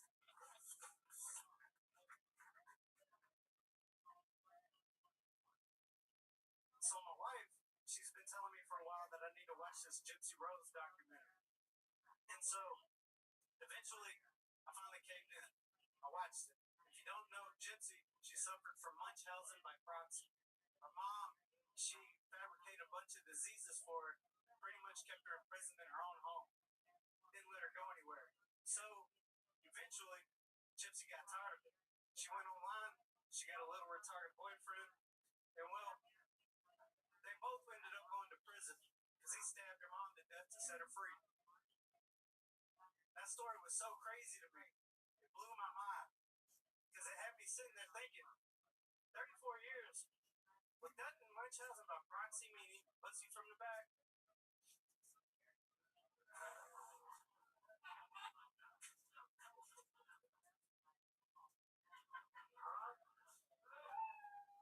That's my time.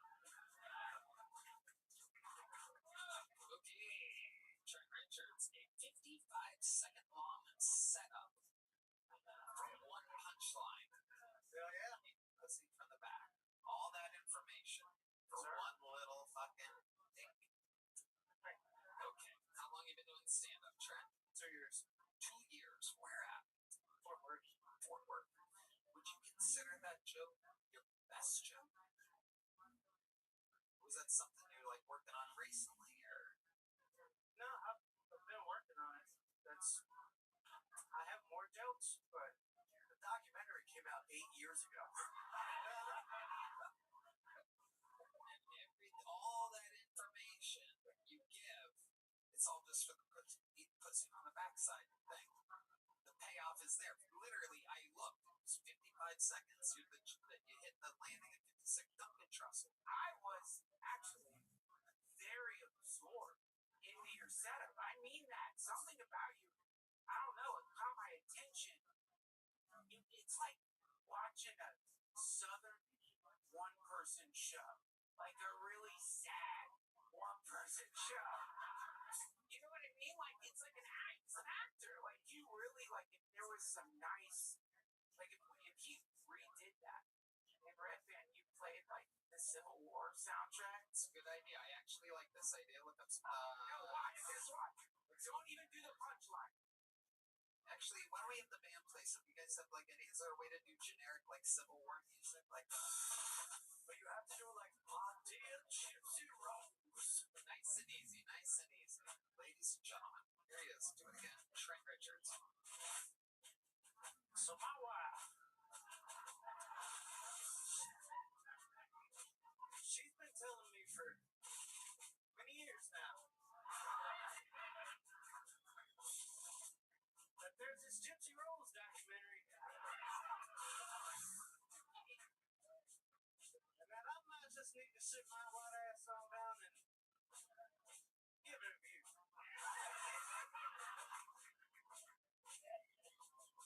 So I did. I thought about it.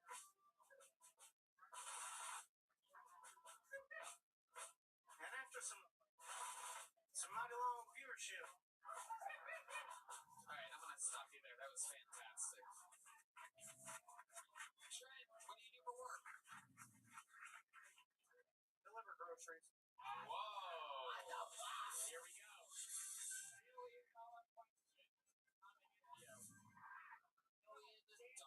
question coming at you. What kind of groceries do you deliver? HEB.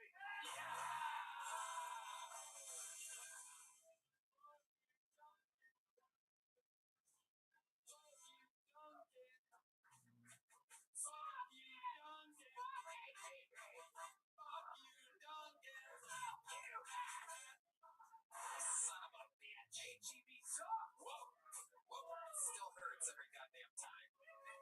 Wow. Them there 5 words, Duncan. How long you been delivering HEB? Since I moved to Austin, so about 5 months. Okay. What's your favorite thing about delivering HEB? The rich people in Westlake. You're goddamn right. Big tippers, right? You're goddamn right. Hell yeah. Absolutely. Booming economy here in Texas. You gotta love it. Craziest order situation you've ever had? Any odd moments delivering groceries? You ever get out in Westlake, end up in one of those like gated communities, and fucking shit gets a little weird. Some dude answers the rope with his fat throbbing hard cock hanging out of his robe or something like that. Nah, I had a tranny open the door one time with no clothes on. Wow, that's exactly the type of answer I was looking for. Not in Westlake. Yeah, That's a gift. So what did you see exactly? What type of junk is there? What did you see? A dick. So it was like a woman with a dick? Well, if you call it that, but it has a dick.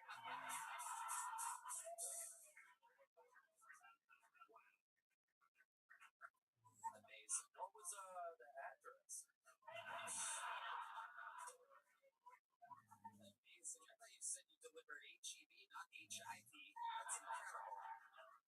All right, Trent. Well, fun times. We got through it. That's for sure. Here's a little joke book. Sign up again and do a different bit next time. Munchausen by Cropsy, 55-second setup for one. Eating pussy from the back punchline gets you a little joke book. All right, final bucket pull of the night. Ladies and gentlemen, make some noise for Mars Martian, everybody. Mars Martian. Okay.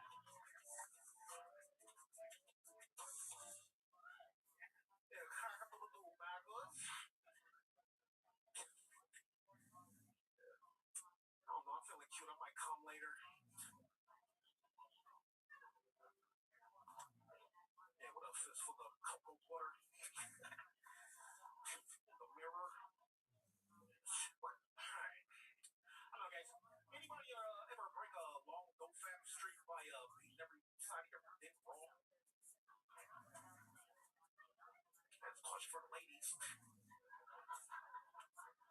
I spent 22 days no-fap just so I can Indian burn all the cum out of my body for 45 minutes.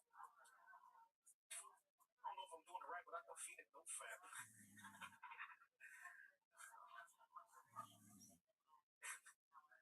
Look like I beat my dick for 3.5 miles. I got fucking dick splits. I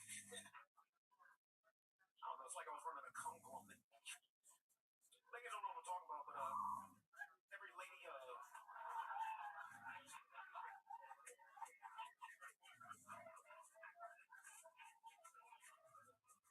Somehow the most racist moment of the show. That noise, my right band, playing the Jungle Bird for Mars Martian. That sound is called Jungle Bird. Before you think I'm dropping a slur, the button is called Jungle Bird.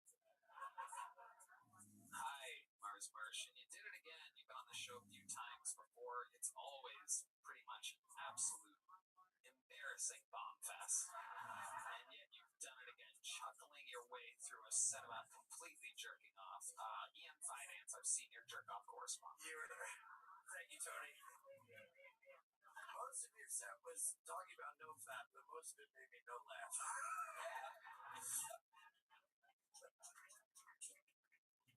Mars, remind us, how long have you been attempting stand-up comedy? 5 months, 2 years. 2 years plus. Okay, what do you do for work? Oh, god damn it. I spent a lot of money financing my comedy career. How do you make the money? No, I was savings. No, now I just do a lot of art stuff. I'm just constantly out here with my camera. I got a studio at the house. I'm just playing make believe. Okay. And where is your brother Diddy Kong right now?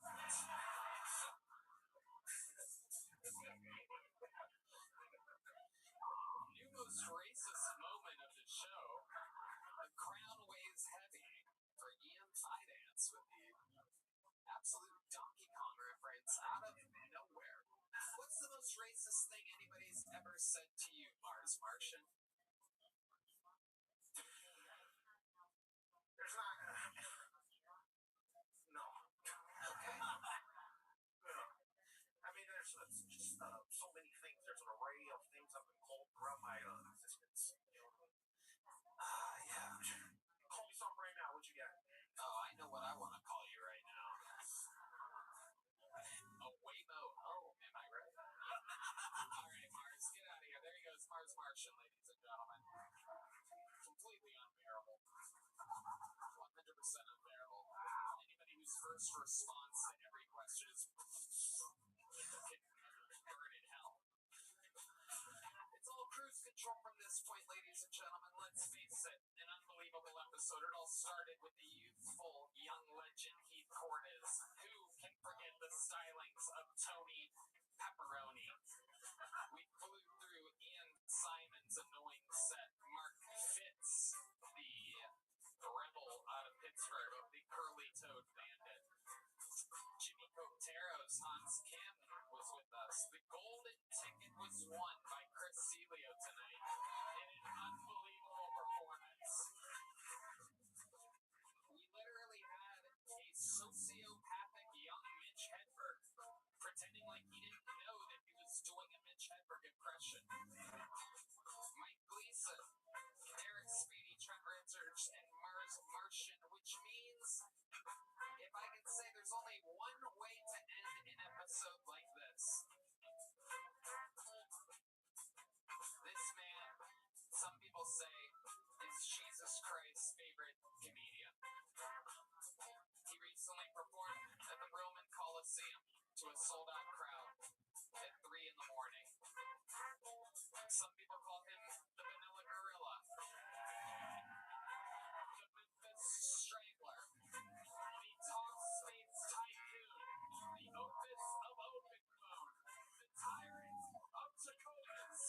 This is the Big Red Machine, William Montgomery.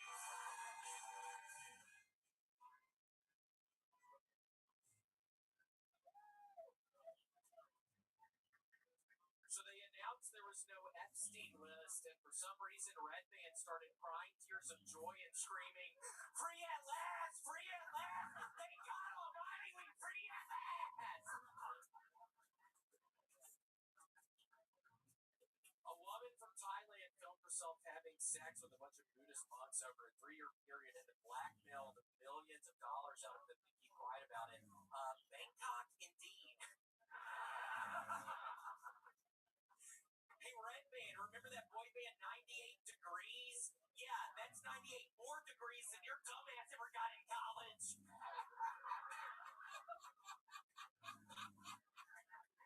Fucking idiot. Y'all ever heard of the band Yes? Well, the band Yes is coming to town, and I saw a recent photo of them, and that'll be a no. Okay, that's right. Unbelievable. The man who has done it more than anyone. More minutes, more interviews. The Talk Space Tycoon, the Opus of Open Phone, and the Tyrant of Tacovas. The Vanilla Gorilla, the Memphis Strangler, the Big Red Machine, William Montgomery has done it again. Wow. Very impressive. 2 deep Red Band references. 98 Degrees. I haven't heard about them in a while. Is that true?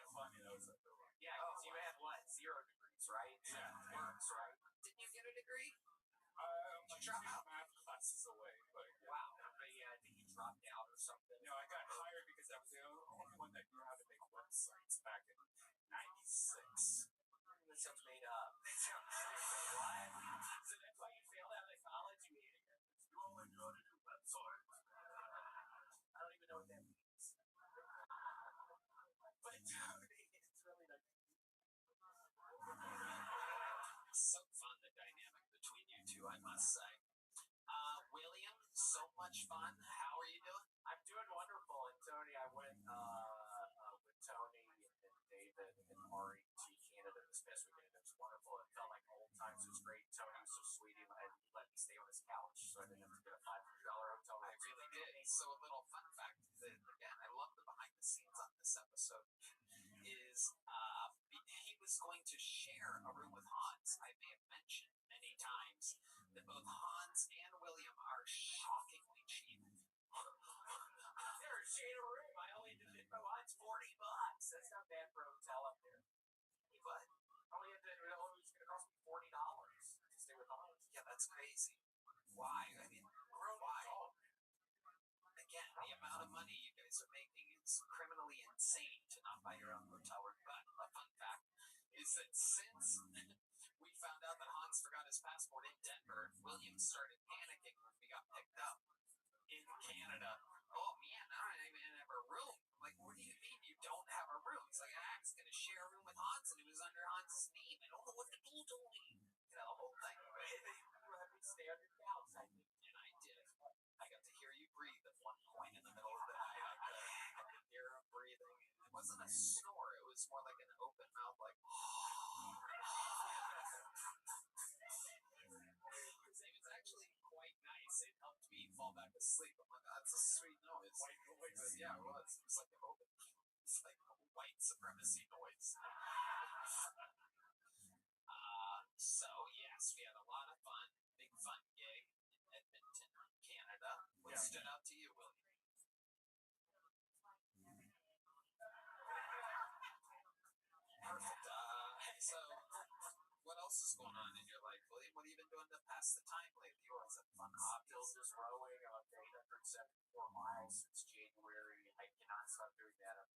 faster and getting stronger and getting more confident on being heard. It's a lot of fun. I see Michael Gonzalez in there all the time. And I also saw our man over here. Which one? Really jacked. Don't remember his name, do you? Do you not know the guitarist's name? He's been. Are you talking about John Dees or Matt Miola? Yeah, John. John. Oh, but I was talking about Matt. Oh, there you go. All right. Why'd you try to make that awkward? I knew your name, Matt. I knew your name. They stole my thunder. You told him I was really jacked, and we just breezed right over. Let's see. How jacked are you? Let's see a quick flex, Matt Miola. Whoa. Wow. Matt Muscles Mioling over here. Absolutely. Dude, I knew Matt's name, dude. You definitely, the record will show. Matt, I knew your name. I know you. Okay. It definitely seemed like you didn't know his name. I gotta let you know. Like, you may have known his name, but it seemed like you didn't know his name. Why don't you name everybody up here real quick? Why don't we go from this side down? We're gonna start over here. So go ahead. The guy's name that you knew was Yule, and this is John D. And this, of course, so we got you. And we know that you know. So we got Michael Gonzalez. Yep. And welcome to the hard part here. Here we go. Carlos. You know his last name? What is your last name? Well, you can't ask. Okay. And I love both of y'all, but I can't think of y'all's names. Seriously, it's nothing personal. I swear to God. What are y'all's names? Fernando. Okay, there's some definite cheating going on over there. Just heard the whole name being said. And Raul. Oh, very good. Wow. Absolutely awkward. Good job. Little fun fact, William started sweating, physically sweating during the fat part, not during the set. I knew when I got down over there, I was fucked. Yeah, I knew I was fucked. Even on all these nights, it's always so sweet to see y'all. It's not always nice to see y'all. I'm just mad at names and stuff. Yeah, it's okay. See how you feel about the Latinos. Very good. Very much fun. What else is going on, William? Oh my gosh, Tony, I was in Toledo last Saturday, and I get picked up. The flights are all fucked up on Saturday, and then I get picked up by Lyft, and it's an hour drive from Detroit Airport to the Comedy Club. And about 5 minutes into it, the guy starts doing this little cough, and I start thinking, oh my gosh, this guy's sick, but I don't think too much of it. I'm just generally stressed. About 20 minutes later, I'm looking at the guy, and his head is bobbing down like he's falling asleep. Oh my God. And about 2 minutes after that, we're right beside an 18-wheeler, and I see the guy's head going down, and I see my eyes flash before my eyes, and I'm like, oh my gosh, well, we took a nap after this. Looks like you're sleeping. He's like, yeah, I've been doing it since morning. I'm so tired. But I made it. Wow. Wow. Yeah. If you would have crashed in that situation and died, what would you have thought? What would have been your first words to Jesus up in the game? Yes, when you got to heaven, tell us. What would have been? Lord, you knew I believed in your ass. I pray to you every night. I was pretty sure I was going to go to heaven, but I was a little worried just because of things that I do in my life. I'm generally pretty good, but I just look up at the light. You're talking to God. But thank you so much, Jesus. Again, you heard my prayers every night. You helped me out. I'm so happy to be here. Let's go in. Show me around. Let me see where I'm living. Hopefully it's a cool spot or whatever. But thanks so much. So happy to be here.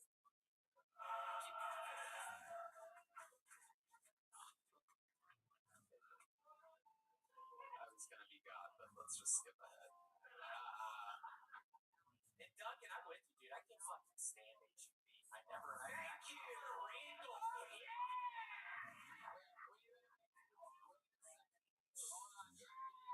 I'm getting worried that if you would have crashed, you actually would have ended up in hell. So, So go back to the light, and now you're burning in hell. But Jesus is like, hey, do you want the?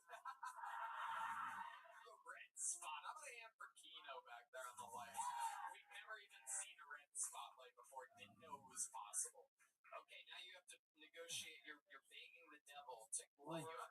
No, it's the devil now. You're trying to convince the devil that you want to get out of hell.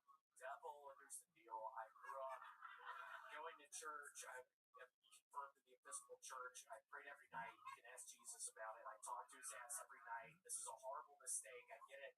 Your actions are louder than your words. And that's always what I was worried about. Because I pray a lot, but then I think, oh, when you're doing some bad stuff on the side, Jesus can see everything. And so here I am. I'm just saying this is a giant mistake. Please get me up out of here. I need to get out of here now. I'm not staying here. Unfortunately, when you were on Earth, you talked shit about HEB. So you must stay here and burn very long.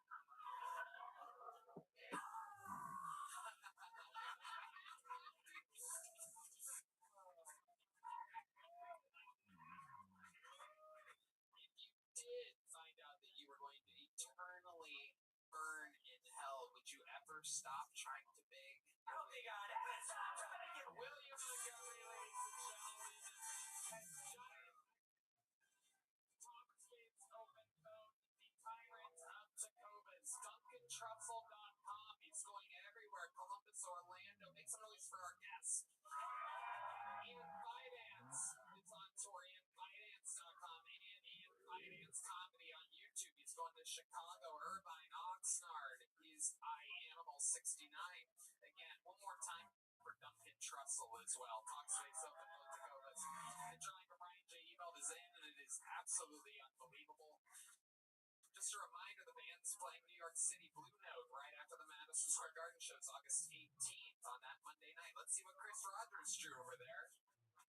Oh, Timmy, no breaks. After only 2 appearances, has left such a mark on this show that Chris is already drawing him. Incredible. I'm at Madison Square Garden August 15th, right the night before we do Kill Tony. At Madison Square Garden, Columbus, August 29th, Baltimore, September 12th, Fort Lauderdale, September 19th, Raleigh, September 20th, and Phoenix, September 27th. How about one more time for the best damn band in the land? Red Band. Check out the Sunset Strip, ATX.com, secret show every Thursday. We love you all. Thank you so much, everybody. Thank you.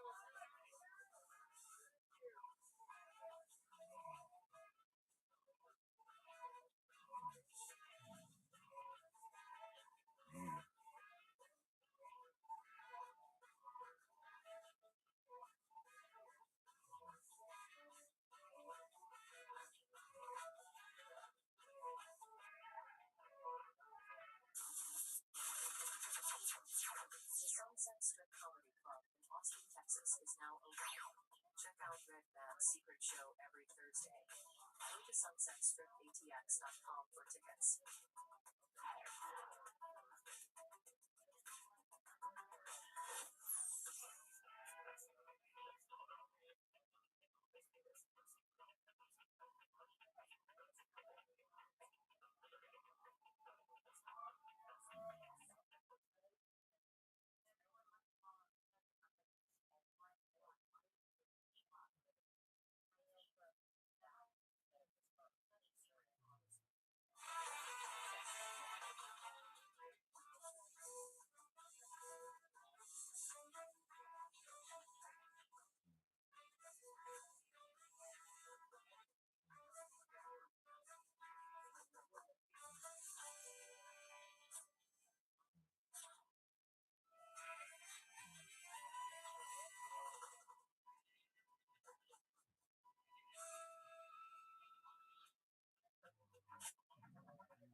Nachos Belgrande.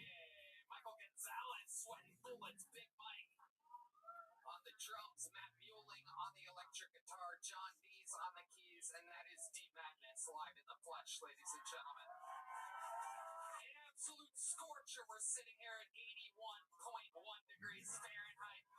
71% humidity. The AC guy is here. Make some noise for the AC guy. Texas, late in July. Welcome. Welcome. Holy shit. ACs be breaking. This is a real live show. Anything can happen. Happens everywhere. Doesn't matter how much money Spotify gives you. ACs be breaking in Texas. A good old stress test here today. You see people fanning themselves. There's a Latina woman with an actual portable fan. I don't know how she snuck that in here. They lock up phones, but I guess you're allowed to shove a portable fan up your puss. Anything can happen here. As you can tell, this is an action-packed episode. Before we get started, here's a little bit more of the amazing sponsors that made it all possible.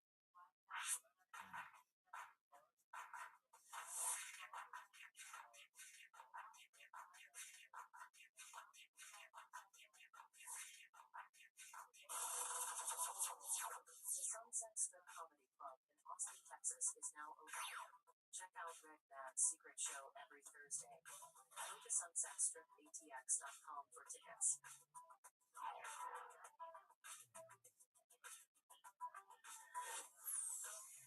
Who's ready to start tonight's fucking show, huh? Well. You know, every single week I book the show, and I can tell you with no ego, we're really doing it, Red Band. This is one of those very special nights. You guys hit the fucking comedy lottery. You did it. You did it. This is one of those big ones. Ladies and gentlemen, I present two of the greatest guests in the show's history. This is indeed Shane Gillis and Matt McCusker.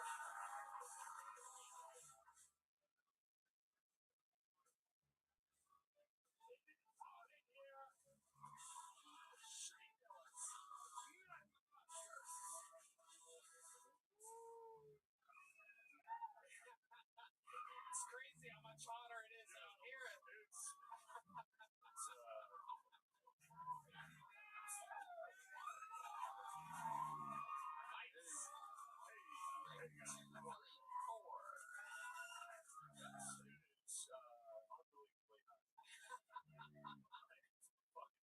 It is incredible. I don't want to bring it up because I know that you're thinking about it. The crazy thing is that the AC works well in some places right now. The other room, which is an open mic filled with absolute bottom of the barrel peasants, they're chilling 69 degrees in there. The green room, 71 degrees, right behind that curtain. Very, very nice. It was nice right behind there, man. Right before we went home, it's like it's not that bad. It's like wait till fucking.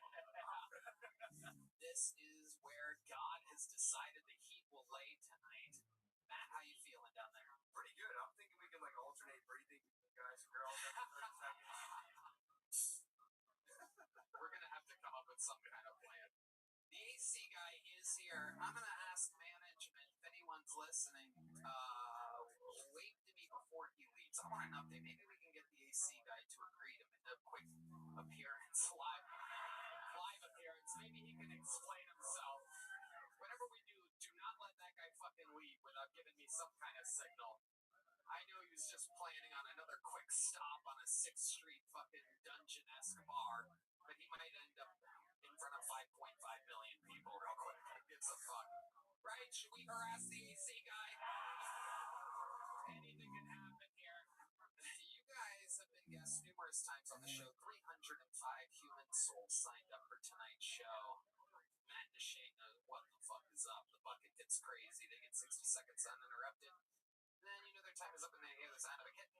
That means they have to wrap it up then, or else they bring out the angriest Hollywood bear, which interrupts them. I conduct an interview. It's going to be a lot of fun watching them truly physically sweat tonight. They are in for the shock of their lives.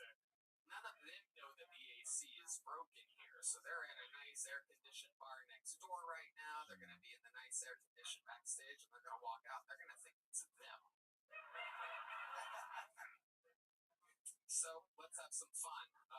Before we get to that first bucket pool, I have a golden ticket winner here ready to debut a new minute of stand-up comedy. We're going to watch them all together. One of the greatest golden ticket winners in the history of the show. Ladies and gentlemen, make some noise for your first comedian of the night. This is Martin Phillips, everybody.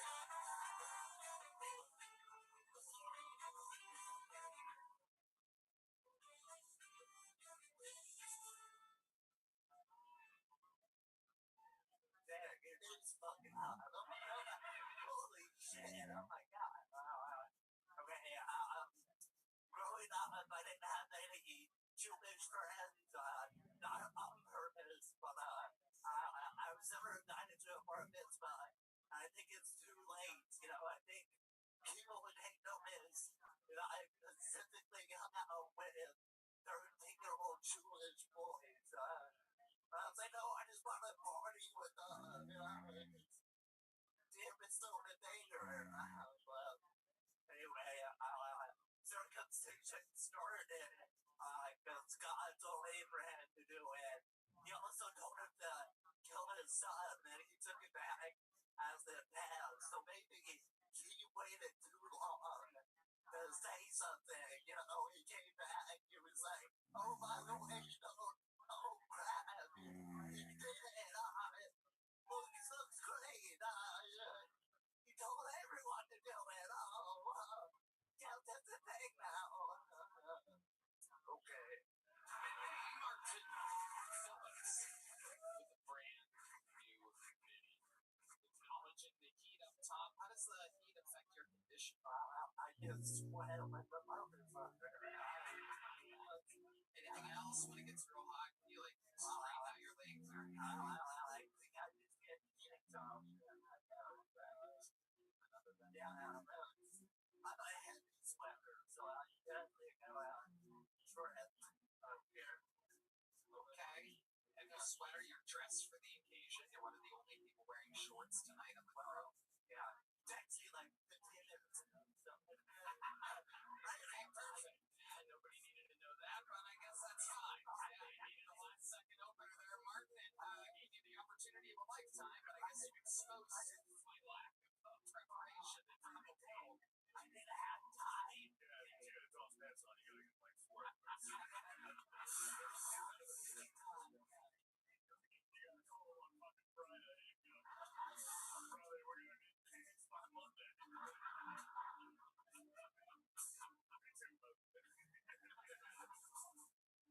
Oh, shit. Martin, you ever have a bad experience putting on your pants? No, I commit them on. You know, Oh, fuck. yeah, I know. You asshole. It was a fun job, sure. They made me fucking. It's the emotion of the show. Yeah, that's bad. I gotta like lay down. It's that fun.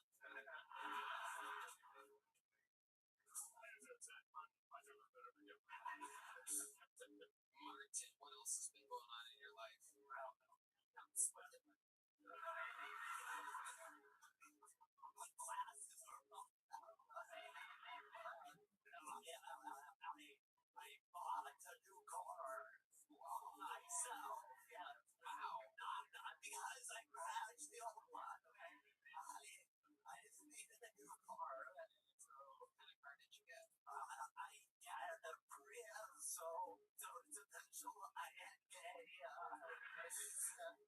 guess I want to get the same car as you have. And then I can pull up and be like, hey, twinsies. Hell yeah. And I'd have to get a Prius. And it would make sense. You can't go. Right, very good. Yes, smart. That would be why.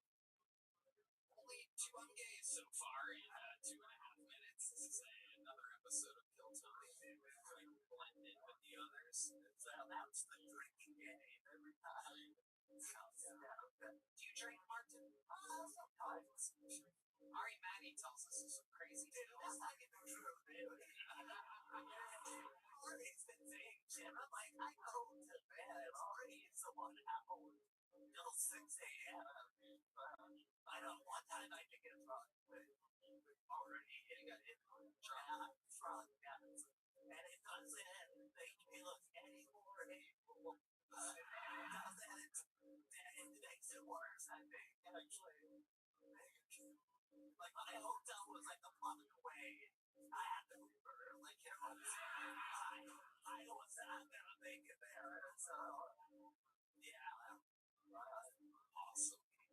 Well, Mark, you got the show started tonight. Thank you so much. Rolling a winner, reigning, defending, Martin Phillips. Is the AC guy there, Zach? No, he's on his way down. But we do have an update incoming. Well, hold it back there while I bring up the first bucket full of the night. You guys know how this part works. This is where shit gets a little crazy. Because we're going to meet somebody. Could be the next star of the show. Could be a fucking insane person.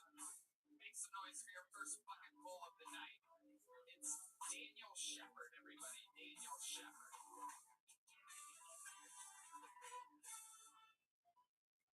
So my birthday's coming up in a few days.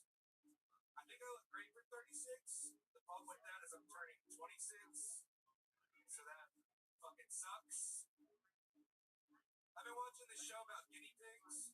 It's pretty funny, interesting. It's called The Sopranos on HBO. Perhaps y'all have heard of it. Another great show is Friends. But I think an even better show is Seinfeld. Because if Seinfeld is a show about nothing, that means Friends is a show about Jennifer Aniston's nipples. I forgot to equate how they were similar. I'm a little nervous. I just had some sushi recently.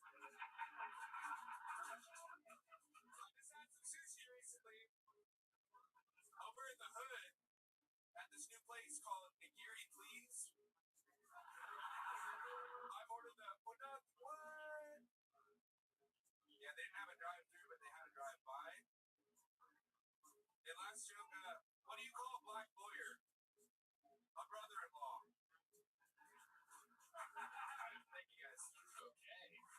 Thank God you didn't do the punchline I thought was coming there. Holy shit. I like watching the autism bleed through, and you're like, I forgot to equate that last thing to the other thing. Yeah. Straight to sushi. Yeah. Fucking sushi next. So the three shows that you've been watching recently, Sopranos, Seinfeld, and Friends, did you just get, what, a VCR player or something? How are you just starting these 3-decade-old shows now? Friends is a lot like Seinfeld. I just, that was kind of the point of the joke. I almost didn't include that. I artistically added it. Do you remember what the correlation between the three was? Friends is like Seinfeld without the Jews. Okay. My father wrote that joke, helped me write that joke before he died. Wow, when did he die? 25 years ago? He died 10 months ago. Wow, how did he die? He had a lung condition, so he had connective tissue disease, which paralyzed his stomach, and that drained into his lungs and destroyed his lungs. Anyway, that was that.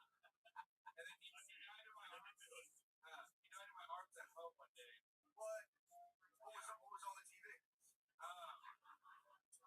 It was the Roku TV. There's a Roku screen. The Roku, like, Roku City. This guy gazing into the sunset.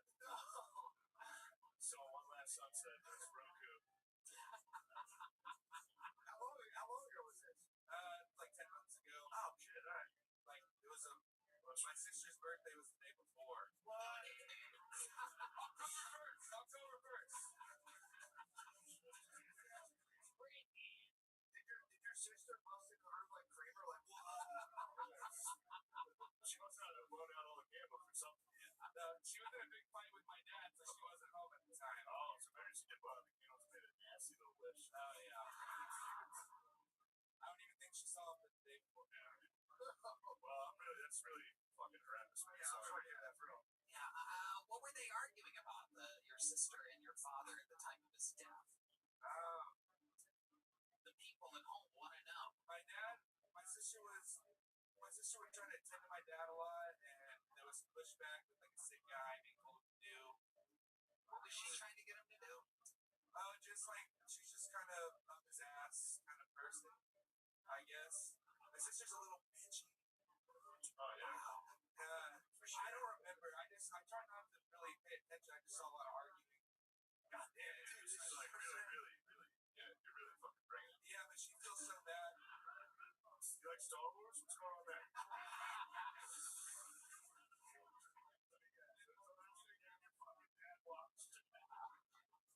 It's almost rules. So that's it. Yeah, the red could have been contest. Yeah, they ruined it. So I like that. Yeah, for sure. Oh yeah, man. Yeah. What do you do for work? I'm between jobs right now. We got lots of life insurance from my father's death. How much exactly did you get? $70,000.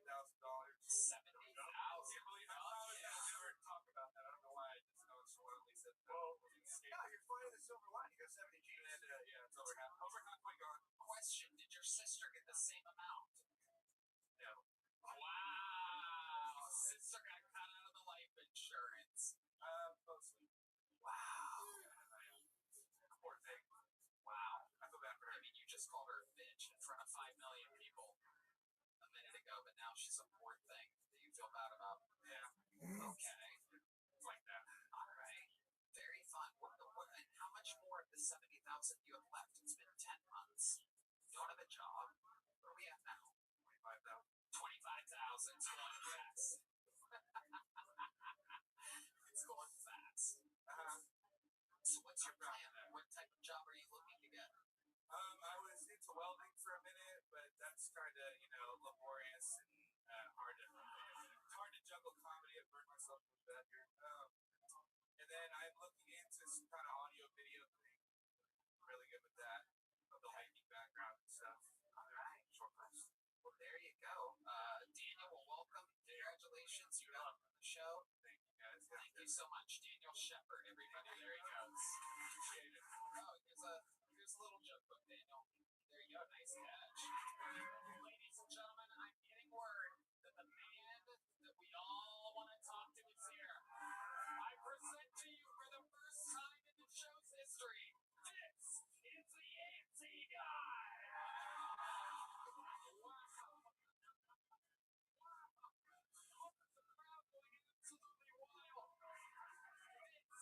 Incredible, a monumental moment in the history of Kill Tony. 12 years and 3 months, yet we've never spoken to an AC guy live on the show before. Sir, what is your name? My name is Dean. Dean.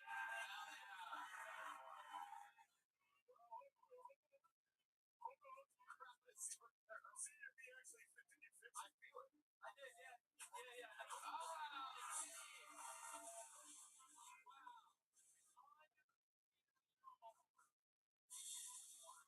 Dean, tell us about it. What was the issue? Yeah, so the issue was you guys took the smoke alarm with the smoke machines. Oh, it was the haze. The new upgrade to the cameras. A little bit of haze. How do we avoid that in the future? Truthfully, if you're using smoke machines, probably not. Okay, can't do it. All right, let's reset the cameras. Recalibrate the cameras to 0 haze. I'm your biggest fan.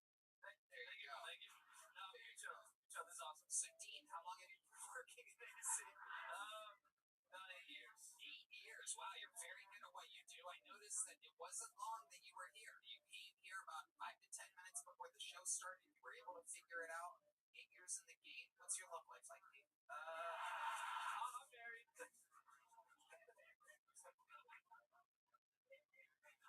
No, I'm married. Nice. Hell yeah. She must be a very lucky, cold woman. It is pretty cold in my house. Yeah, Hell yeah. Well, Dean, have you ever thought about trying stand-up comedy? Do you like comedy? I'm about to have a fucking heart attack. I love it. I love it. Well, we were all about to have a heat stroke before you came around, so now we're even. Stevens, Dean, thank you so much. Make some noise for Dean.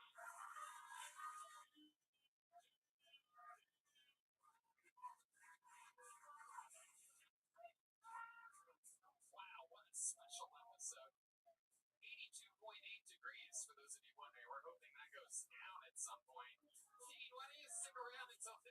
starts to lower. Yeah. You might want to delete that first guy. Still be fine. Shout out to Airco Air Conditioning coming in and doing their job. I think that's a great plug for them. Airco, here in Austin, Texas, the trusted air conditioning associates of Kill Tony and the Comedy Mothership. Wow. We'll see. There's a plug. Better work. God, I hope Dean doesn't get fired. No, he won't. A free ad for Airco. HNAP. You can get Airco yourself just by going to airco.com, I'm guessing. I'm hoping Air. Yeah, it's plumbing, heating, and AC. That's the website. Wow. There we go. Airco. Yeah, go to aircomechanical.com. Get yourself some AC. All right. Just save Dean's job, everybody. It's about a $30,000 ad read right there. It's open 24 hours. Call them 512-537-1234. Based out of Round Rock, Texas. 40 years in the business. Airco, air conditioning, electrical, and plumbing. 5 stars. All right. Hello there. This podcast is sponsored by Talkspace. Talkspace is the #1 rated online therapy, bringing you professional support from licensed therapists and psychiatrists that you can access anytime, anywhere. It's easy to get started. You can easily sign up online and get there with a licensed provider, typically within 48 hours. Talkspace makes getting home convenient. You can take their appointments from the comfort and privacy of your own home. You can even talk it out between sessions by sending text messages to your therapist. Get therapy and medication all in one place, unlike any other telehealth companies. Psychiatry is available through Talkspace. You can get the medication you need to supplement your talk therapy if needed. Talkspace makes getting the help you need easy, accessible, and affordable. Plus, most insured members have $0 copay. Now, but my man, Red Man, tell you why he loves Talkspace. My man, Tony, thank you. Tony, I think Talkspace is amazing. They're providing the best mental health treatment out there. As a listener of this podcast, you'll get $80 off your first month with Talkspace when you go to Talkspace.com/Tony and enter promo code SPACE80. That's SPACE80 to match with a licensed therapist today. Go to Talkspace.com/Tony and enter promo code SPACE80.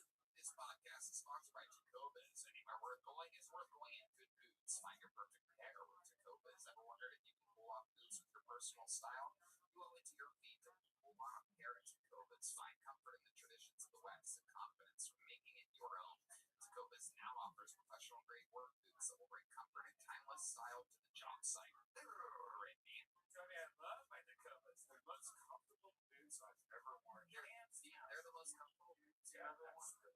Wow. Yeah. I wear these maybe you should too, Tony. Plus, with Tacobas Best in the West guarantee, you get free returns and exchanges for 30 days. Right now, get 10% off at Tacobas.com/GoTony. You sign up for email and text.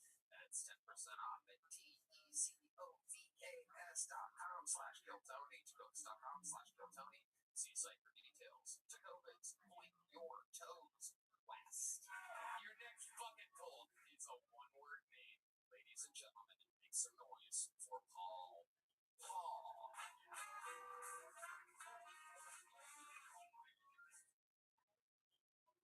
Islamic terrorism.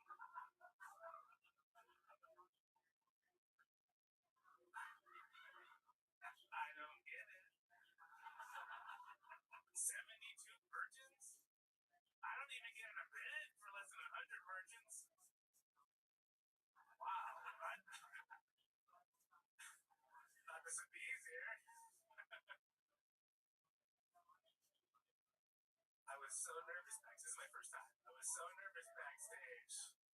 Even after I rubbed a couple out. That's right. I'm an assassin. I usually don't bring this up, but my family and I hunt vampires. No, we are not Van Helsing's. You're not knee deep in vampires right now because of one family.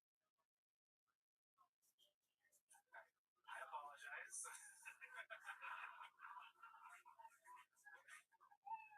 Hey, Tits, you want a small joke book? Hey, T-Bone.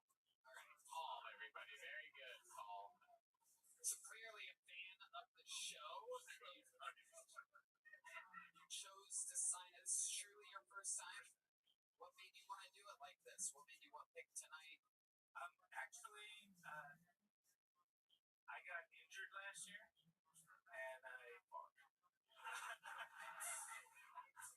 And I had to have surgery, and I was off work, and I wrote a screenplay.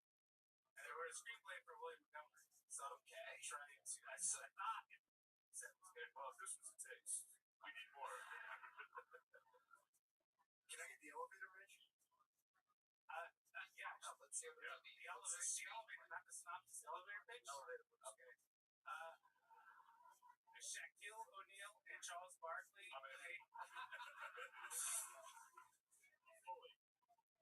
The way you said it, Shaquille had me. I mean, really. His name was Shaq. I bored. I said His full name. they are used to be partners. They were private investigators, but they had a falling out 15 years ago. They hate each other. They find out their kids kept in touch. They're gonna get married. They have a fight. They lose the ring, and then they gotta chase these bikers all across the country to find the ring. They don't want to have the wedding, but they don't want to let their kids know. And they run into Considered having to play aliens who hate basketball? So it's like Wild Hogs with NBA. Yes. Wild Hogs. It's NBA. Yeah. But those are tough gets. They're phenomenal. They're really missing out. So what was the job that you had before all of this? I'm a construction worker. And you got injured on a construction site? No, I was helping someone move. A total separate injury. Is it a back injury? No, I snapped my distal bicep tendon, so I had to get surgery. What the fuck were you carrying? I was in the wrong position as a TV. I was A flat screen? Yeah, they're like, it was plasma. If you wanted to get an acoustic plasma. I had to brush up on Newtonian physics. I didn't know how much plasma weighed. Oh my god. It's insane. So, let's just take 1 second here to talk about the minute of comedy that you prepared. Islamic terrorists, 72 virgins. I don't get out of bed for less than 100 virgins. What the fuck are you talking about? What do you mean by it? Yeah, what don't you get out of it? It's a fucking classic. It's a classic, dude. Just out of curiosity, last question. What is William's character in this movie that features Charles Barkley and Shaquille O'Neal? He is a homeless wanderer, but we find out he's a fugitive. But Shaq and Chuck it. We call him Chuck now. Wow, you're so close with him. No, he's fine. They get lost, and they're doing this volume to help them finish their pursuit. There you go. Very good. Here's a little joke book. There you go. There goes Paul, everybody. Good luck, Paul. Oh, what's your last name? What is it? All right. There goes Paul, everybody. Want to have that one? Whoa! The lovely Heidi has arrived, ladies and gentlemen. The delicious Bud Light. All right, your next bucket bowl goes by the name of Michael Scott, everyone. Michael Scott. Ooh, we're down to 81.9 degrees. Hey. I know what I look like. I know what I sound like. I hear it too, guys. I got the vibe of, I just got cast as Donatello in Tyler Perry's new Ninja Turtles movie. He's the tech guy. I get it. I'm a weird kid. I was a weird kid. I had a lot of animals. I had started off with 2 rabbits. I ended up with 14. That being said, I've seen rabbits fuck a lot, guys. It's pretty crazy. It's like one rabbit minding his own business. That was my white one. Then my black one would come hopping along, mounted, furiously fucking for about 10 seconds, and then everyone takes off running. My question, guys, why does rabbit sex only last 10 seconds? Is it evolution? Or is rabbit pussy just as good as I think it is?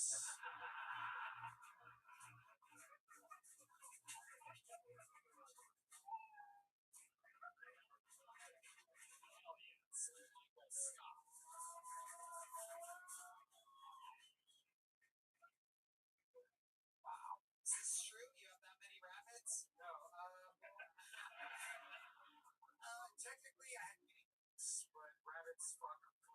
so it's fun here. Wow. Guinea pigs appears to be the magical word combination of the day. It's been used by 2 out of 3 bucket loads in an unprecedented anomaly. So Michael, how long have you been doing stand-up? 8 years. 8 years. Where at? Fresno, California, Bakersfield, California. Wow. Is that where you still live? I'm out here. I've been here since December 30th last year. Nice. Awesome. What do you do for work? I work valet at Hotel Ella, and I just got a new job 2 months ago at Benefast. I deliver construction equipment to sites. Awesome. Yeah, absolutely incredible. Michael Scott, what do you do for fun? I used to train MMA, play poker, watch movies. So I got cats. How many cats? 3. 3 cats. What are their names? Whiskey, Waffles, those are my 2 girls, and I got Timmy. Yes. How's cat pussy? Everything I dreamed of. It's incredible. How many guinea pigs did you have? 14. Yeah, 14. I had 14. I started with 2, and they just kept fucking me. It got to the point where I was selling them back to the pet store. Wow. Yeah. Just a bunch of inbred, angry guinea pigs. Yeah. Incredible. How old are you? 12. So you're living with your parents? Oh, yeah. What were they saying though? They motherfucking guinea pig. You better get the motherfucking guinea pig. All right. Now, what did they say? I saw an opportunity. Everybody relax. Guys, relax. Please, motherfucking guinea pig. This would be you fucking major mistaken, Michael. It did. All right. It did stink. See, this is what they said, right? Yeah. Did they kind of sound like that, or did they speak perfect American English like you? My mom? Yeah. Okay. She sounds like me, just not. Northern California blast. So you had how many of those guinea pigs were in your room at once? So you did have 14 in your room. You were jacking off in there in front of 14 guinea pigs. How many times did you jack off in front of 14 guinea pigs? A lot. That's so many times. Or better in front of a crowd. Yeah, I'd say. You're gonna hear it. You have to be able to hear it while you're jacking off. You're like, Whiskey, be quiet. Michael Scott's trying to jack off around there. My mom accidentally killed 4 of them once, though. How did she do that? When I was, she's going to be much better at my impression of her than, I think you're right. I was at school one day, and I had them in 3 separate cages. She took one of the cages, because she said it was a hot day. She wanted to give them some air, so she took the cage and put it outside in the hot sun. She killed them on purpose. Yeah, I think I had 3 too many. One survived. You had a lot of guinea pigs. Yeah. If you were my son, I would have. Put those guinea pigs in the bag. You gotta smack them. Stop watching my son jack off. You fucking perverts. That's why I got them. Behold. Behold, my son. My children. Did you bury the dead? Yeah. Where you buried him? Backyard. Nice. What type of, you put up like a monument to them? Shoebox. You didn't put anything above Shoes. They were like Pumas. You didn't put anything above ground to, is that right? No. Not a rock. You didn't give a fuck about that. I was a kid. I didn't know tombstones were right. Definitely. The one that survived didn't have any special powers, or he was the first one. He started the whole thing. His name was Hammy. Yeah. Hampton J. Guinea. Wow. Wow. What did the J stand for? Jake? Jew? Oh, Jew. I love it, Michael. He was Jewish. What's it? Were the other hamsters Jewish in this mass genocide? I ran a guinea pig concentration camp.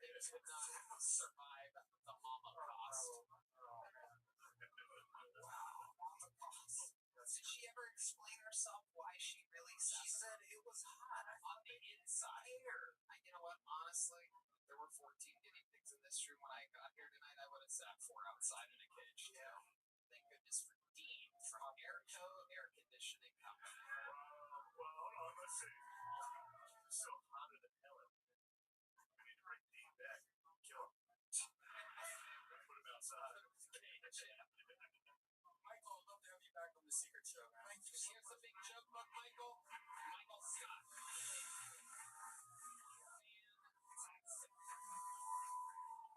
Hello there. This podcast is sponsored by Open Phone. If you're running a business, you know that every time you miss a call, you're leaving money on the table. When every customer conversation matters, you need a phone system that keeps up and helps you stay connected 24/7. That's why you need Open Phone. Open Phone is the #1 business phone system that streamlines and scales your customer communications and works through an app on your phone or computer, so no more carrying 2 phones or using a landline. With Open Phone, your team can share one number and collaborate on customer calls and texts, a little like a shared inbox. That way, any teammate can pick up right where the last person left off, keeping response times faster than ever. Tony, I love Open Phone. It's the best business phone system, hands down. Say goodbye to voicemail. Their AI agent is set up in minutes to handle calls after hours, answer questions, and capture leads, so you never miss a customer. So whether you're a one-person operation, drowning in calls and texts, or have a large team that needs better collaboration tools, Open Phone is a no-brainer. I love a no-brainer. That's why I've been working with you for so long. Open Phone is offering our listeners 20% off on your first 6 months at openphone.com/Kiltony. That's OPENEHONE.com/Kiltony. And if you have existing numbers with another service, Open Phone will port them over at no extra charge. Open Phone. No missed calls, no missed customers. We are moving along smoothly here. Bucket full number 4. This is definitely a new name, and I'm excited about it. Make some noise for Yoshika Gonzalez. Yoshika Gonzalez. Oh, shit. Okay. One more time for Yoshika, everybody. Hi. A little bit about me or whatever. I'm having a sale on my OnlyFans. Yeah, so for 30 cents a day, you can help a short bitch pay her rent. No, I am a sex worker, and I figured it's actually better than dating because I usually date white men, and that's a fucking pyramid scheme. So they just do weird shit like lie, first of all, drink Mountain Dew, and prioritize themselves. I'm just too Latina for that, you know? Now you know. Yeah, I'm too Latina for that because I'm like sucking dick, washing the dishes, and in return they make me keto fucking pancakes. Yoshika Gonzalez. Hell yes. So many questions. Let's begin. One of Mike Scott's guinea pigs survived.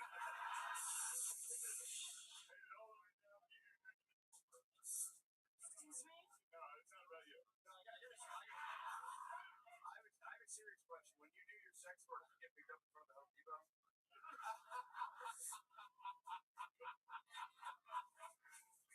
Just kidding. No, but when you do your sex work, you go to the Home Depot, don't you? Whoa. Sounded like a bird. 0. That's what you get, dude. You come at the park. You come at the queen, you best not miss. Yoshika Gonzalez. Hell yeah, you are definitely a specific type. Is this a condition? Is there a label for this? What? Usually challenge? No, you look like a tall midget. Oh. You look like a... I don't know. I'm a shorty. They used to be short back in the day. I'm 16. I don't know what's going on now. Okay. Yoshika, how long have you been attempting stand-up comedy? For a year now. It's my last resort into screenwriting. Oh, you got to team up with Bull. Yeah, this is why. Farley Brothers. Yeah. It's a special episode. We have two screenwriting references and two guinea pig references, and somehow they're all mashing together right here with Yoshika Gonzalez. Yoshika is an interesting name. What does that mean? How do you end up with a Japanese name? I was named after a Japanese film camera. Gosh, I don't know. You don't know. I know. My dad used to say different shit, like a hooker one time. Hey, go shot. Cashier, a book, and then he told the truth, I guess. 38 cents, you said? 30 cents. 30 cents a day. Is that real? 30 cents? Is that legal? You just said a full Mathematically, yeah, I think so. Okay. What do you do on this OnlyFans exactly?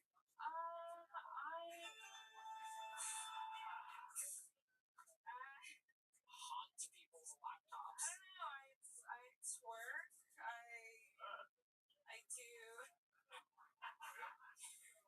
I do like anime costumes and fucking degrade guys. Degrade. You drop the line. That's too much. Don't do it. Go with your day. There's a lot. How long have you been on OnlyFans? Since the pandemic, when the strip clubs closed temporarily. So you were a stripper up to the pandemic. What was your stripper name? Easy question. Impossible to forget. There's been a bunch, Jenna was a good one. A lot of people in Austin, Jenna. Okay. Anything crazy ever happen at the strip club? Wild stories? No. Okay. Same old. You close with your parents? Not right now, not at the moment. Why do you think you're not close with your parents? I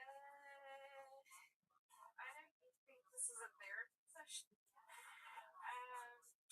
Well, I'm sorry, welcome. I'm not trying to be rude. Hey, you're the one with your backstory, lady. Just following up here. Do you think your dad subscribes to your OnlyFans? Maybe 30 cents a day. When you check in on your little dar, Okie dokie. It's a real live show, everybody. I don't think so.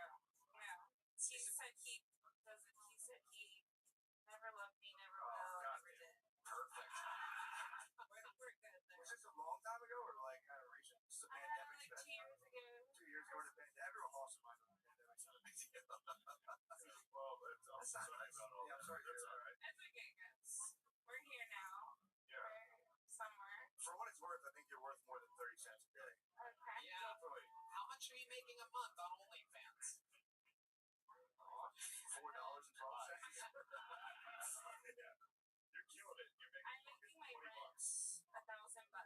Oh, that's awesome. Okay. How do you get to everything else? How do you pay your bills if you're only making your rent spot on from monthly OnlyFans? What else are you doing to make money on the side? Okay, great, man. That is out of control. That is rude. That is out of line, right, man? We don't do oral, but Sick. Wow. Yeah. That Subscribers went off the charts with that one. That explains why the white guys you've been with just lie and drink Mountain Dew all the time. If you want some honest answers, you gotta fucking... I sell vintage. Drink up. Oh, cool. Out of the markets outside in the heat. I do actual work. I do AV work too, but they hire the guys. Acid vagina. Is that one of the vintage shirts you're wearing? Yeah, this one. I was gonna say it's a cool shirt. Thank you. Is it vintage underwear, like your used ones or something that you sell? Great, man. Great, man. That's... Rabbi, I run a program. Rabbi. For 30 cents a day. Let's get back to this. For a penny, you can get her. 30 cents? I mean, it's $7 a month divided by 30. I don't know. Oh, okay. All right. I see. A day. Yes. That's how they get you. That is how they get you. I subscribed under the table. So 30 sex, isn't it? Come on. That's a I'd be losing money not doing it. I don't get out of bed for 100 cents. What are we talking here?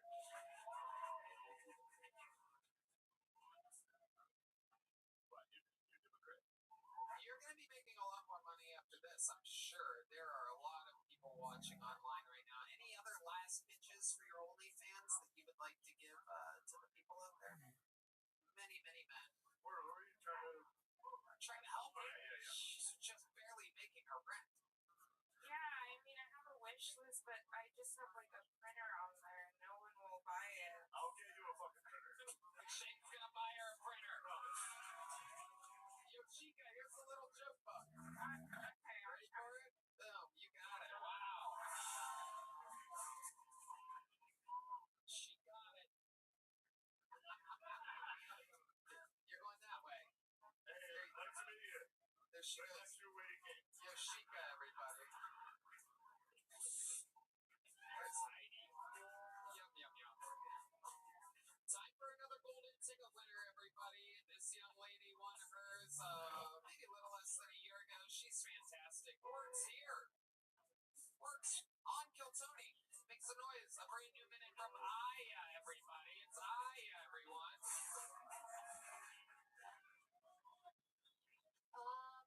Some people don't trust Muslims. I get it, whatever. Me personally, I don't trust Jehovah Witnesses. I feel like some Jehovah Witnesses are just registered sex offenders who got really, really, really nervous at the last second. Like, they were supposed to go out in the neighborhood and tell everyone what they did, which is, it's tough, you know, I molested a child. So, you know, they go, knock, knock, who's there? Have you heard of the child that was touched by God? Jesus Christ? It's like, why is your parole officer here? It's like, don't worry about that. I don't know. I feel like we treat registered sex offenders so interesting in this country. Like, we make them live so far from elementary schools. But distance only makes the heart grow fonder.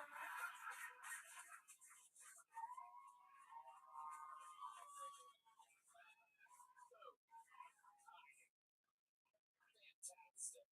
Great pedophile joke. Okay, thanks. So, hey guys. How you doing? How's it been going, Aya? It's good. It's kind of warm in here.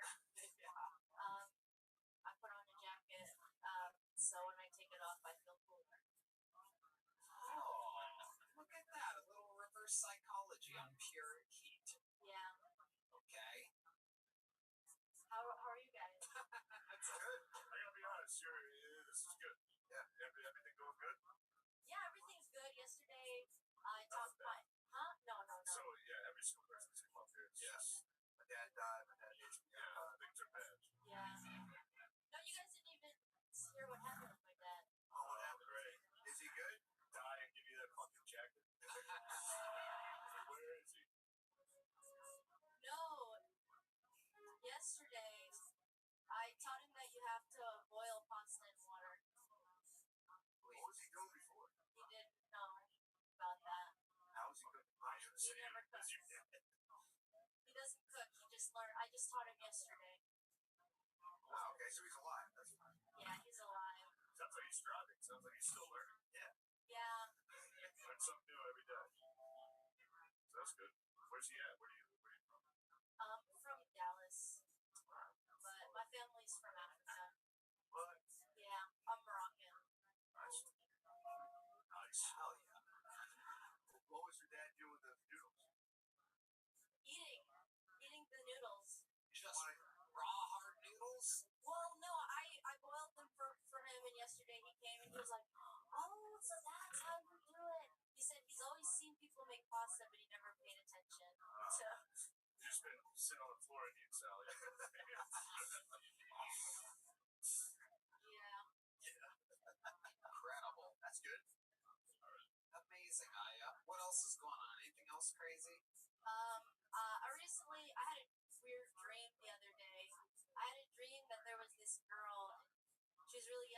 17, 16, and she was like in a trap house, and I didn't know what to tell her to get out of the trap house.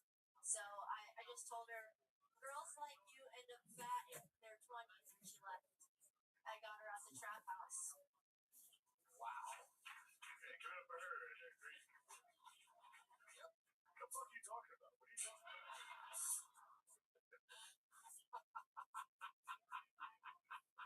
It's just my life. Yeah. No doubt about It's it. the truth. Well, great new minute, Aya. Favorite pedophile joke of the day, without a doubt, so far. One more time for Aya, everybody. Back to the bucket we go. 3 ladies in a row. Make some noise for your next comedian. It's Jenny Rodriguez, everyone. Jenny Rodriguez. I just watched this documentary on Netflix recently. It was about a woman who went to jail after she had sex with a man who the courts had deemed mentally incapacitated. This was a man who was intellectually disabled. And that just goes to show that there's hope for all of you guys here tonight. Able-bodied women are having sex with retards.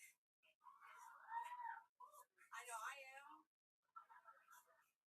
I love him. He's my best friend, my partner in crime, my PIC. You guys heard that, partner in crime, PIC. But I'm Mexican, so that would make me his SPIC. SPIC, it's Texas. Do you want me to spell that out for you guys? We actually just saw the Fantastic Four movie. I gave a hand job during it. I guess you could call it a Fantastic Five. That's been my time. I'm Jenny Rodriguez. Jenny Rodriguez. Welcome to the show, Jenny. You been on before? I have a couple times. What did we find out the other times you were on about you? I hate to throw this out here, but I work in a tire shop. Whoa. Oh, yeah. I'm engaged. That's pretty much it for the last 2 times. Yeah. What does your man do? What's his name? He works at Jared Jewelers. He's a jeweler. Oh, wow. We did pro wrestling. That was another thing that we did. Right now, we just finished clown school, actually. Okay. So that's another. Fucking good choice. Yeah. You learned this stuff at clown school? Did I learn this stuff there? No. Did you learn a lot of stuff? Oh, I really did, actually. I learned how to do, like, balloon animals. Do you have any balloons on you? I wish I did. I literally thought about bringing my skirt, but Is there anything you can do in the clown world right now if John played some clown music and we gave you a spotlight? 1, 2, 3, 4. Oh, shit. Uh-oh. Nothing. Okay. I need props. Oh, all right. I do a lot of, like, gimmick shit. I do, like, some magic tricks, but I'm not, like, really good. You know, it's all very sleight of hand stuff. What if so. somebody has a condom? Can you do something with a condom? As a Red Band, thank you so much. You're great. No, yeah, great. Thank you, Red Band. Nobody here has a fucking condom. This is not the 80s.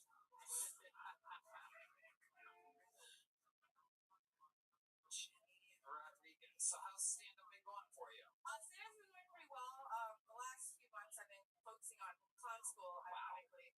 But I've been, getting my exposure to shows, just trying to do what I can around here. It is a little more difficult, I think, finding a good clique around here compared to where I was last before I moved here. I came from the South Bend area. So. Go Irish. Are you a fan of the Notre Dame Fighting Irish? Definitely not, bro. Yeah. Notre Dame or like Notre Lame. Yeah. City Ground Bossy sucks dick. Football rules. I love sports. There you go. Well, Jenny, congratulations. You got picked for another minute. You've been on the show multiple times. There she goes, Jenny Rodriguez, everybody. We're going to keep flying through it. Here we go. On to the next one. It's cooling down. We're at 80.4 degrees. We are around the corner from the 70s, everybody. This next bucket pulls from the inside. Makes noise for Truly Joy. Truly Joy from the inside. Is that real? Oh, wow. The furthest possible fucking seat in the entire venue. Literally can't make it up. screen. Awesome. You would think we would coordinate this better, that someone signs up and they don't sit in the seat that's 97 seconds away from the front.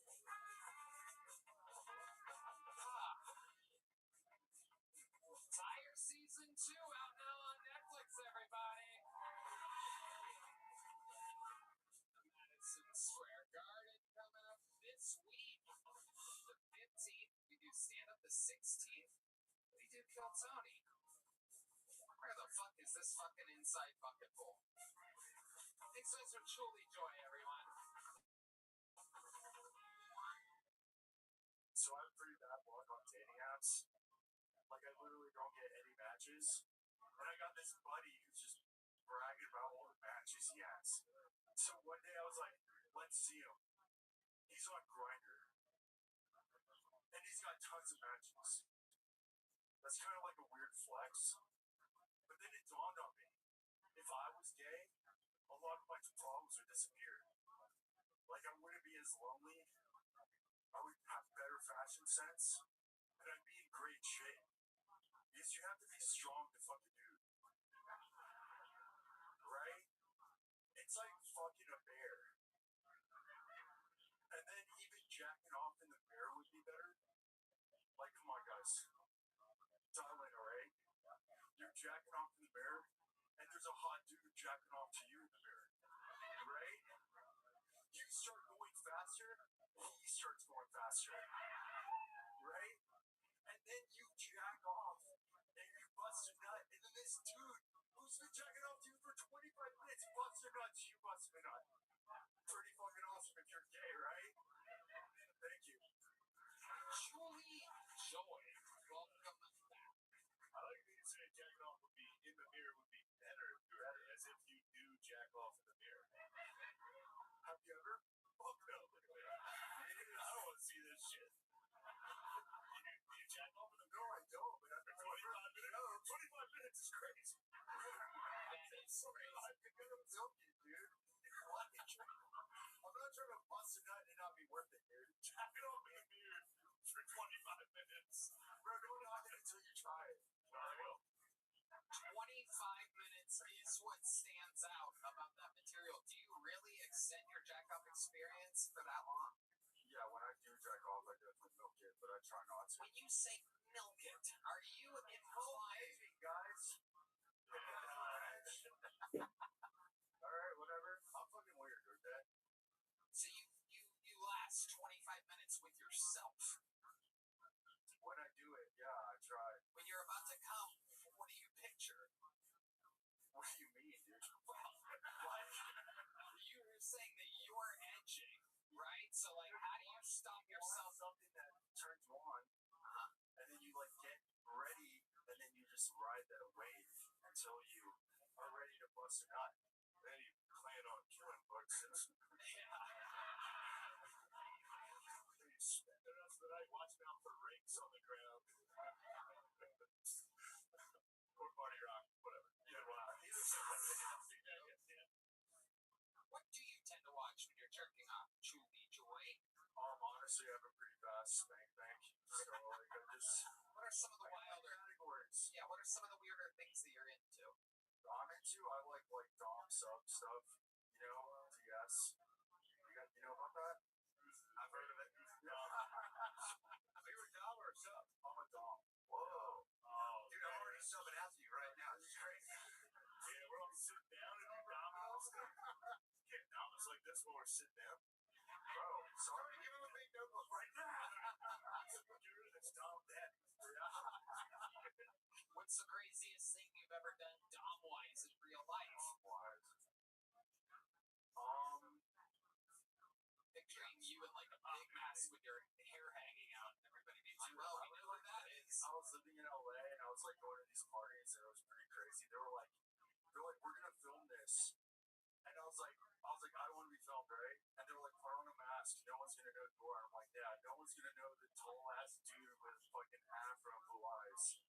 But I just had them film behind me, but I just had like this girl and they were like, had all these toys. I like using my own parts, my hands and stuff. But yeah, they had like all these crazy toys, so we did that. that stuff, and I was just like, I would find myself like an open-minded person, you know? You work with your hands. Yeah, we're working with, yeah, exactly. Yeah, no, it's toys. Your hands. How are you doming though? Like, where was the dom? You got your cheeks. It's like Sammy kind of stuff. I'm not telling you, Sammy's telling him what to do. You're in charge, you know? Like, there's some dudes that like want the girls to take control and shit. You know? Like, I want to be in control. I'm in control. Oh shit. You don't like that, dude, ever again. How will you dom my friend? You won't dom shit. Don't dom me. Come on in. Don't dom me. I'm coming over there. I can't believe you're not that good on dating apps. Yo. Yeah, it's a fella, you know? Yeah, man. God, What do you do for work? I work in AV, freelance. Wow. So, yeah, I know everyone's saying that. Yeah. I've done some catering jobs since I've moved here. Okay. Yeah. They make you wear a hairnet? They make me put my hair back in a ponytail. Yeah. Man, yeah, it looks different. It's fucked up. Yeah. Disappears. About 10 seconds. Yeah. How about for fun? What do you do for fun? I like going to White Horse. I've been practicing two-step, like learning. I like Barton Springs. I go there almost every day. Find anybody dumb out there? Yeah. A little bit. A little bit. Yeah. See the girls out there free. Yeah. Whoa. And what's your love life like? I don't have a girlfriend here, but I have like a lover on the East Coast. You have a lover on the East Coast. She's my sub. Jesus. What'd you do, Texas? Like you yet, so bro. Get the fuck out of here. Yo. Oh, sorry. Yeah. What the fuck, dude? You're so fucking horny and angry. What's his name? I'm like, bro, come on now. They said, what's his name? Hilarious. What's his name? What's his name? It's a classic. What's your son doing right now? She's probably sleeping, honestly. Should wake her up. Yeah. Call her? A real dom would wake her up. Yeah, damn, bro. I'm gonna call her after this. No, we're not going to. We're going to keep it moving along. Truly Joy. There he goes. Thank you, guys. There goes Truly Joy, everybody. Hell yeah. There he goes, everyone.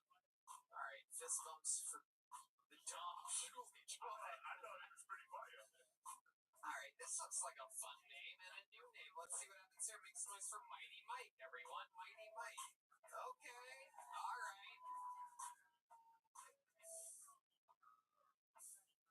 Man, that last comic was like Carlito from the community. What it's like to be cool. Nah, man. Man, I'm about to quit comedy, man. This shit, I don't make no money in this motherfucker. I'm broke. Shit. Man, I'm so broke, man. I can't even be racist with my laundry. That's how broke I am. I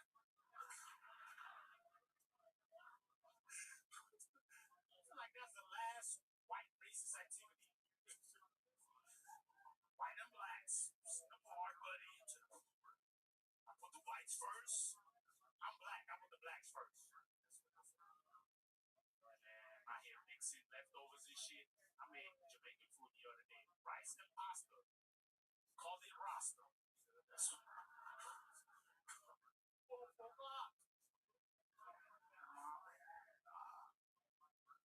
Man, shreds. Yeah, okay. That's the meal right there. All right. That's a cat. That's pussy. Okay. All right. Mighty Mike. Slightly having a mental breakdown towards the end of his set there. Mighty Mike, welcome back. You've been on this show before. Talk into the microphone there. We have mics here in America. Woo! With the shots. So what were you saying? Go ahead and say it. No, I said I'm Mike Ayo, baby. Yeah, I put Mighty Mike. That's my stage name, Mighty Mike. Put that on there today. I was on here last time, right? No, I'm ashamed, man. Man, respect, bro. I respect you, bro. Never mind, I thought I was. No, you wasn't. You wasn't. Oh, all right. Well, fuck. Sorry. Yeah. It was, maybe I am actually racist. I was like, oh, I remember him. Shane Guinness, ladies and gentlemen. we don't. Mike, relax. So, tell us what's been going on, Mike. You said you're broke. What do you do for work? Oh, I just got a new job at FedEx. The last time I was at Amazon. Okay. Well, you're just still delivering packages. Still delivering packages, yes. The packages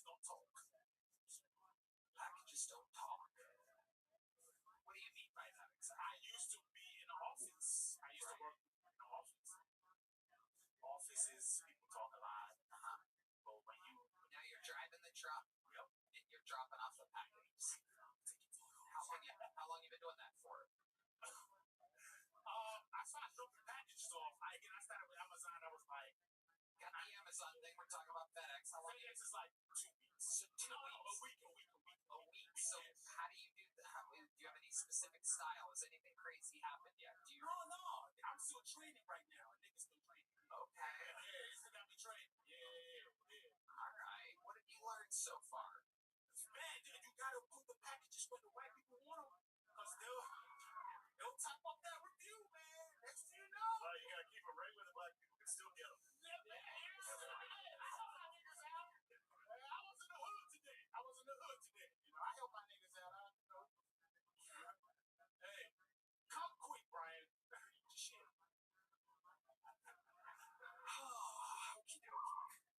Mighty Mike. How about for fun? What are some hobbies of yours? What do you do for fun when you're not doing stand-up? Man, when I'm not doing stand-up, man, think about how black people could be better. That's what I think about. What have you come up with exactly? We've been wondering the same things. You're right. I was chilling in my balcony the other day, man, blowing the trees. I was like, man, the head knot thing that black people do. To get rid of that. Oh, it's nice. I mean, fuck, we got to say, speak words, man. Hi, hello. Oh, do it like that. That's good enough.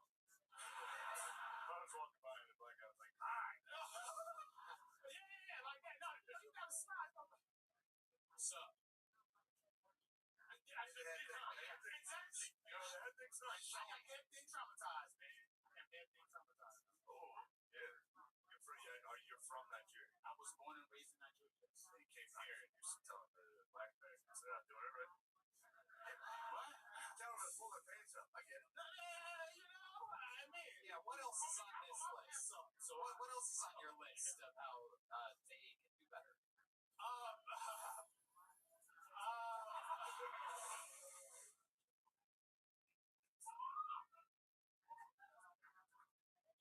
Number 2 on the list. Number 2, man, pay bills. Wow, let's go pay bills, bro. For real. Like when I had a lot of money, I used to pay my bills. I was like white man, paying my bills on time. Okay. I don't got it like that no more right now, so I'm dodging too. I'm being black. Right. You be the bill collectors. Sunrise debt. Who was that? They call me at 6 in the morning every time. So guys, I gotta tell you, this isn't a racial problem. Yeah. This is a me problem, huh? Well, yeah, whoever the individual is, yeah. Okay. We've all been there. Yeah, I've dodged that. What do you owe money for? What are some of your debts? I know right now I owe charter communications. I owe them about $300. The fuck is that? What's that? Charter communications, Spectrum, my bad. Spectrum. Okay. Yeah. Wait, you have cable? Or is that internet? No, internet, man. Yeah, come on. Don't you know that? Internet, man. Cable. Whoa, that's expensive. Okay. Do you have kids? No kids yet, man. Bro. How old are you? I just turned 35. So how do you think you've avoided having kids? Man, I'm cool out getting real good. I ain't gonna lie, bro. Explain to us. What's your method? Bro, I feel the pee. Like, when you about to bust a nut, you get a pee feeling. That's the sign that got give first. Like, hey, man, it ain't piss, it's the other one. Just take it out. And you bust. And I listen to that voice. And I nut right on her. And that's how I'm able to dodge that shit. Man, I don't know how niggas miss that pee feeling, man. Child support, not me. Do you see like a big figure of your father in the sky and James? My dad said like, my life. oh, hell, son. Racist. No, my dad's still around, man. He's still around. Is he in Nigeria? No, he's here. Where is he exactly? He's in Minnesota. Okay. So what's he doing up in Minnesota? What does a Nigerian do in Minnesota exactly? Like smash. Yeah, exactly. He take walks. Really? He's in the ball. Yeah, for real. They don't know my dad, man. They don't know my dad OG, man. He speaks Italian too, so he can talk to his mom. No way. Yes. Wow. And it's true that Nigerians and Somalians don't get along. I mean, I fuck with them, but you know, when they start thinking that hala susu, I'm out of there. Whoa, bro. What's your least favorite thing about the Somalians? The what? Craziest thing you have in your refrigerator, Mighty Mike. You have a refrigerator, right? If you're on the fridge. Yeah, I got a fridge. What's the craziest thing we would find if we opened up your refrigerator right now? Some spinach and broccoli. I think he'd help me. Oh, fried chicken. Wow. Incredible. Does that bring you to any other points? Do you get any special powers when you eat the spinach or broccoli? You know, man, I do in the morning. Like, Okay. the cookie come right on time. Okie dokie. All right, man. All right. Fun stuff. There goes the Mighty Mike. You already have a big joke book? Already got one. There he goes. On to the next one. Appreciate you. Thank you, Joe. Ladies and gentlemen, it has happened. 79.9 degrees, everybody. We've hit it. We are officially in the 70s. In this, the hottest episode of Kill Tony ever. Shane's gonna pee. Shane's going pee. Which means I'm just gonna bring up your next comedian. Make some noise for Shay Phillips, everybody. Shay Phillips. Oh, shit.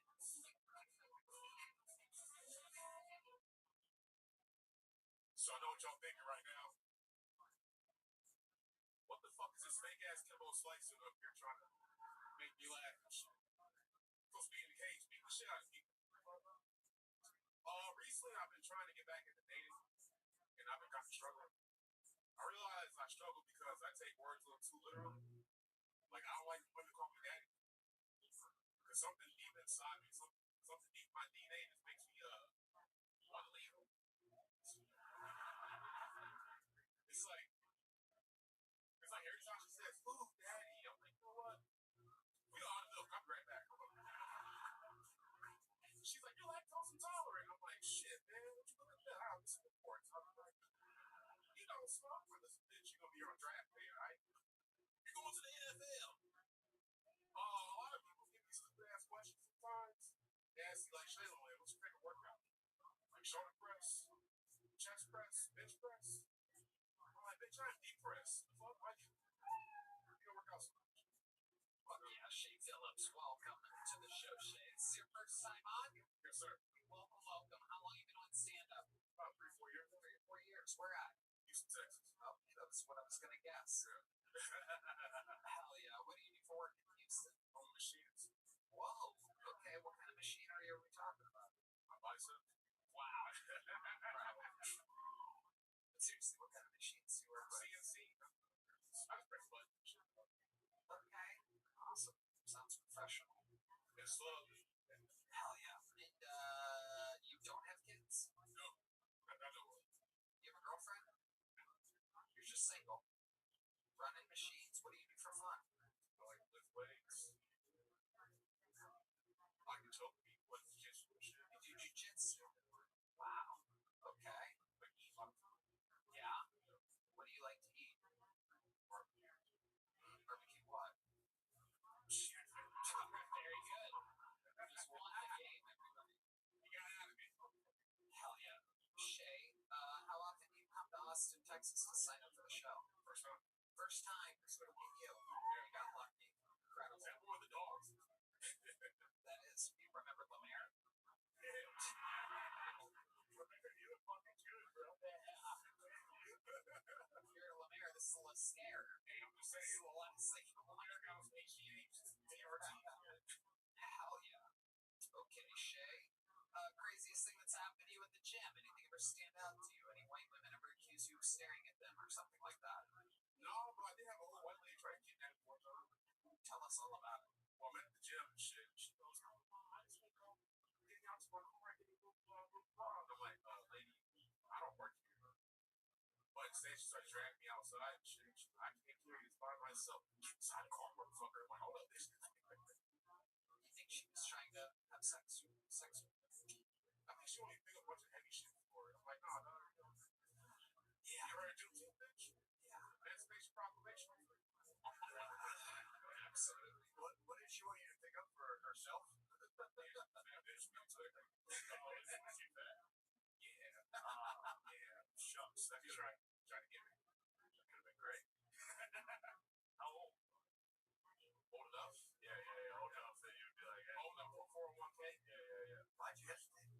I'm stupid. I want to team with comedy. Yeah, I think I better like that. Interesting. Shay, what's the craziest thing about your life that you would find interesting about you? You ever save anyone's life, accomplish anything, any big, See, the craziest thing. When I was in the military, there was a kid that was trying to walk home, but it turns out that this island floods like crazy. So as the kids walk, like his face is like, seeing his face off the water and stuff. So they said a kid is looking. He's had to drown. where was this at? Marshall Islands. Wow. And what branch of the military were you at? I was in the Navy. What did you do exactly in the Navy? I was in the construction force of the Navy. Okay. Wow. Look at you helping someone else not drown. Absolutely. I had to pass swim test out. Yep. Get that. Okay, Shay. 3 or 4 years in Houston. Your first time on. Very fun. And here is. Oh, we don't have any mediums. I guess you're getting a big one. There you go, Shay Phillips. Shay Phillips. Yeah, bro. Oh shit! I did that one quick, huh? Oops. Hey, look, it's the lovely Heidi. This episode is brought to you by ExpressVPN. Good close there. Yeah. How many people like it when comedians do good on this show? How many of you like it when comedians do bad on this show? Wow. Are you sure? They do. Most everyone's so bad. Yeah. They like it. This is It is hot. It is hot. Yeah. No doubt about it. For those of you watching on the internet, congratulations. This is the episode to be in the air conditioning. If it was cold, we'd be fucking killing. Yeah. It would be a whole different episode. It's crazy. But, you know, it happens sometimes. Every once in a great, great while. Okay. Awesome. Ladies and gentlemen, make some noise for your next comedian. You guys having fun out there still? Do we care about how hot it is in the room? Make some noise for Nate Ortiz, everyone. Nate Ortiz. I've been on all the apps lately. I've been on Tinder, Bumble, DoorDash. Just looking for love and big nuggets at this point, you know? I'll entertain a Salvadorian man if he's giving me Subway, you know? Just want to watch SmackDown, dude? I didn't pay $20 for that Tinder premium to find out the 2 women I matched with look just like me. Same facial hair and everything. It got to the point I had to ask my buddies for advice. Like, hey man, how do I get better matches? How do I beat this algorithm? They're like, hey, you should start losing some weight, bro. You start looking like a Puerto Rican mom from the back. So I said, wepa, dude. So I updated my Tinder profile. I said from the front, I look like if Hagrid started a Twitch channel. But from the back, dude, looks like I'm washing dishes while salsa dancing. Thank you. Nate Ortiz. This is your first time on the show, right? Yes, yeah, for a very first time. Awesome. How long have you been on stand-up? 5 years in Houston. Wow, you're from Houston too, huh? Did you know Shay? I'm sorry? Did you know Shay? I know Shay. We're actually the same weight.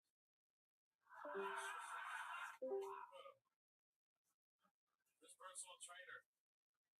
Alright, fuck you guys, dude. It's real. Nate, what do you do for work? I actually just got laid off Saturday. I was working in this country's shambles. Yeah, I noticed that. They found out that I actually wasn't white and I was fully Puerto Rican. They let me go. Where was this shop? I was selling Samsung phones. Not at like a that's much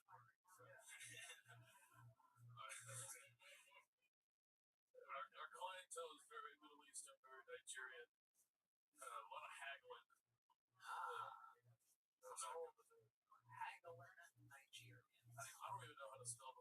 I just gave them a good deal. Did you have the ass of a phone store manager? I'm surprised they let you go.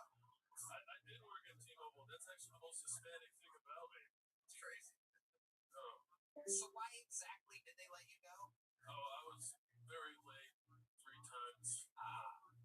Why? Why were you late? I did coke till 7 a.m. There it is. That's why you're shaped like that. The mixture of bad food and cocaine has you shaped like I'd say good decisions, but okay. What's the most fun that you've ever had on cocaine until 7 a.m.? Yeah, my cocaine song is actually You Can Call Me Al by Paul Simon, and I like listening to it in tidy whities, but that's awesome. Yeah, you do cocaine by yourself? Oh, it's the best. I don't have to share with nobody. Yeah. I've been there, brother. I just lost my job, Tony. I can't. You get home, you go, oh, I still have some left for the party. Now it's time to keep going. Maybe jack off the beer. That's a good time. Till like 9 a.m. Yeah, it's too much. It's cocaine. Yeah.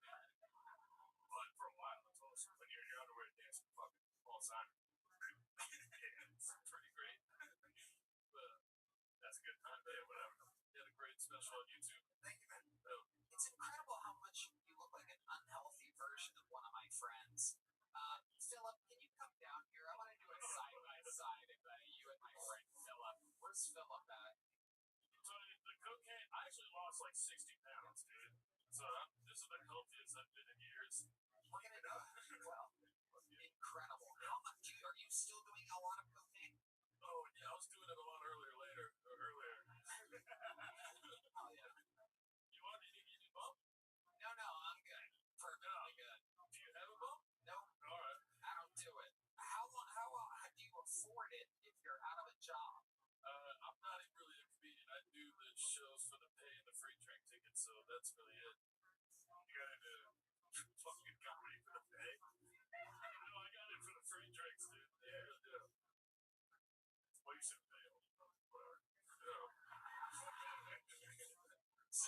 Even for free drinks, it doesn't make sense. So here's a healthy version of yourself. Stand side by side.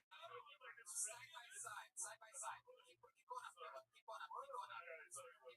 Now stand side by side. Swear to a camera. Look at a camera together.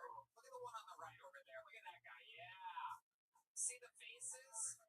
That's what you could look like if you just ate sushi and didn't do cocaine. I feel like you've been losing a little weight. I have. When you were chubby, you really did look like that guy. I lost 30 pounds. I like 130. Yeah. So you're saying you should do meth? That's the thing. That's actually more expensive. I tried, but So, incredible. Philip, do you have any advice for him on exactly how to get his life together? Well, I lost like 30 pounds. You need to learn from a little bit more than that. Eat healthy, drink a lot of water. you ever hear that? Do less coke. One more. I know, Tony, I know you saw me hesitate. Yeah. Because when you said Philip, I was like, what? Is there another Philip in here? No, I don't look anything like this. Yeah, you look exactly like him. You have the exact same face. Unfortunately, he's just so much fatter. Only I can see it. Yeah, you have the same face. If something terrible happened and you completely went Lieutenant Dan on yourself, this is what you would look like. It sucks for both of you, right? Yeah, it does. Philip has a new podcast on the Your Mom's House Network. What's that called?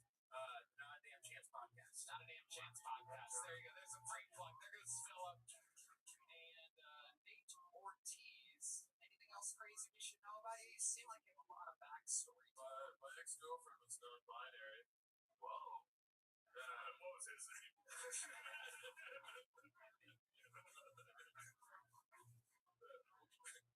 were the same bra, yeah. Was it always non-binary? Did that happen when you were dating? I didn't know until we were fucking. And then when did you find out? Yeah, shit. Use the wrong pronoun while you're fucking. She kept calling me brother, like Hulk Hogan. Oh, man. I was like, wait, what? No, dude, I had a lot of hard times with whatever, because so I just kept saying shit my dad said. So I was like, "Hey, calm down, slugger." Yeah. Yeah, you got that one, Chip. You can't call her a bitch. You gotta be like, "Hey, the jerk." The whole thing's so weird to me. Was she non-binary when you started dating her? No, she looked beautiful, dude. And then we got together, and then cut all her hair off. And what else changed other than the haircut? Her head's got hairier. And what else changed?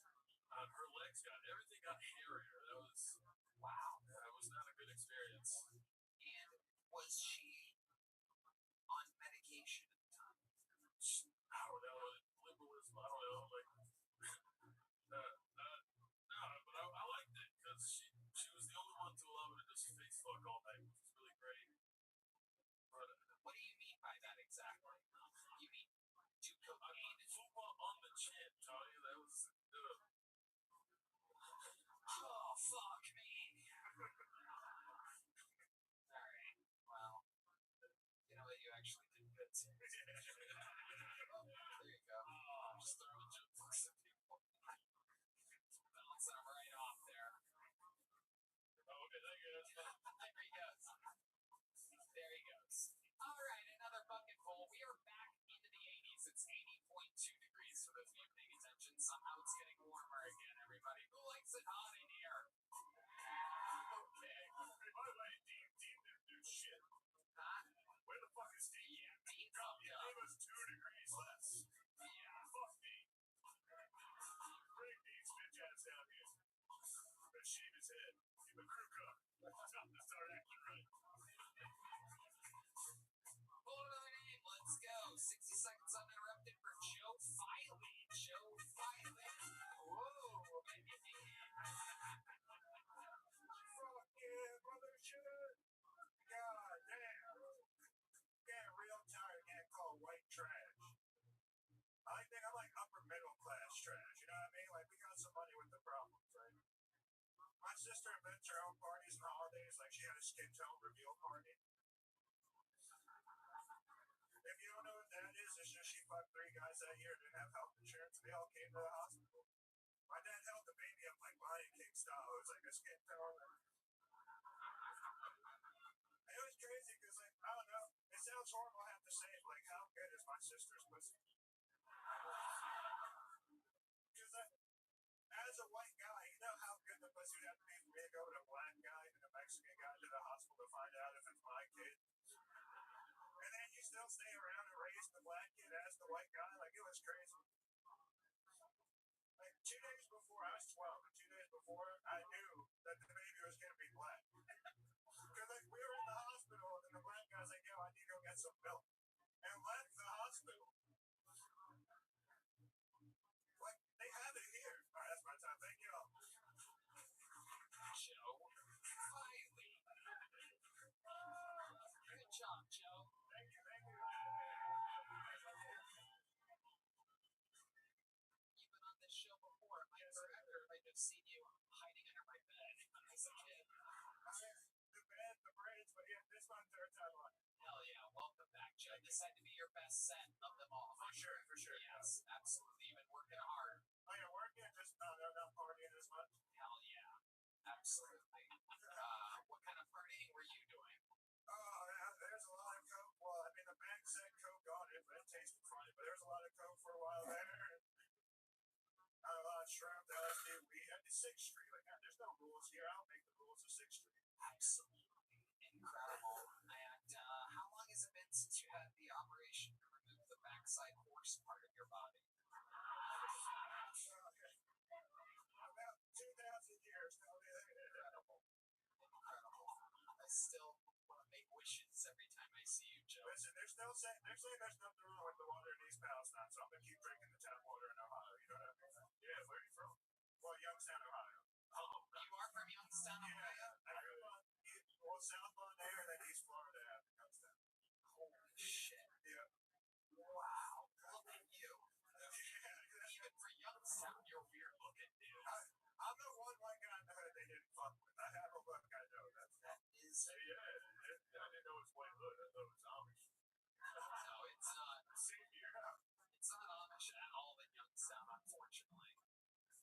there's very few people that look like Joe Filey. I can see why the black people would get scared of you. Like, I was scared the shit out of it. I was a fucking. I was the needle in the haystack, I guess you would say. That was the. Huh? I said I was the needle in the haystack for sure in Youngstown. That was. Right. Yeah. Sure. What do you do for work, Joe? Right now I work at a weed shop on 6th Street. Okay.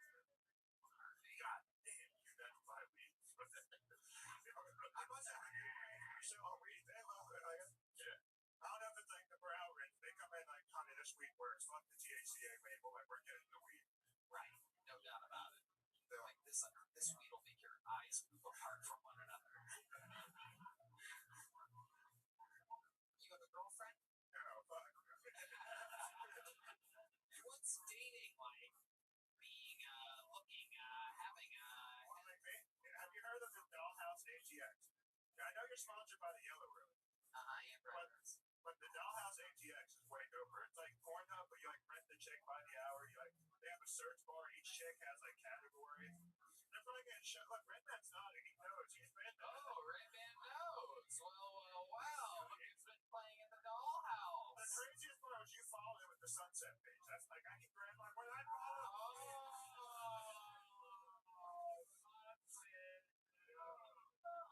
Order in the court. We're hereby find the defendant completely guilty. Yo, isn't your wife here? What's here in the dollhouse? I know. No, actually, I heard about Joe Biden. Okay, is it the thing where you like yeah, that's what he just said. Room. Oh yeah, it's like Liam Neeson style. They put sheets in the bigger rooms to divide them up. What's the craziest thing you've done at the dollhouse ATX? Oh god. There was like this poor little Colombian chick, and there was like I wanted a Charlie Sheen, so like hold on, nice and slow. Poor little Colombian chick. You didn't have an every 30 centimeters. I wanted a Charlie Sheen, so like I put some coke on my dick, I had her snort it and suck the rest. And like midway through the song, she was like 200 more, and I just paid it to her because it was worth. That's not even a lie. Like I wish it was. My parents could have seen this. They're huge fans. Yeah, absolutely. They are going to see what you're up to. Siblings. So, $200 and you basically got a blowjob at a strip club. Yeah, kind of halfway. This is a ringing endorsement for Dollhouse ATX. I mean, I almost feel bad for the Red Rose and Yellow Rose because this is quite the ad read. Listen, they don't have no Heidi's at the Dollhouse, alright? If you're going to the Dollhouse, yeah, no doubt about it. They have running Heidi's. You can run when you can't hide me. The chicks there probably look like you. There's a couple. Yeah. There's a $50 menu for sure. There's like a 3 p.m. happy hour. My God. So you make money in the weed shop and then you plug it over to the Dollhouse ATX. Oh, that's like a once every 2 month thing. That's like a red lobster, you know what I mean? Like every 2 months, here we go. You got some cheddar bay biscuits. You really are from Youngstown. That confirms it. Everyone in Youngstown thinks Red Lobster is an every 2 month celebration. It really is. I was shocked when I grew up and got just a little bit of success. I was like, oh, wow, this is not the best restaurant in the world. It's incredible. I was tricked for the first 18 or 19 years of my life. I went there like competition. It was a big deal. Red lobster was huge. The best. I mean, you can just count on it. Big shrimp cocktail. The biscuits. Oh, God. No doubt about it. So you get coke on your dick with a sex slave at the place. Sex slave, like in Thailand, they felt like sex slave shit. But you went to Thailand? Yeah, I didn't know they called shit.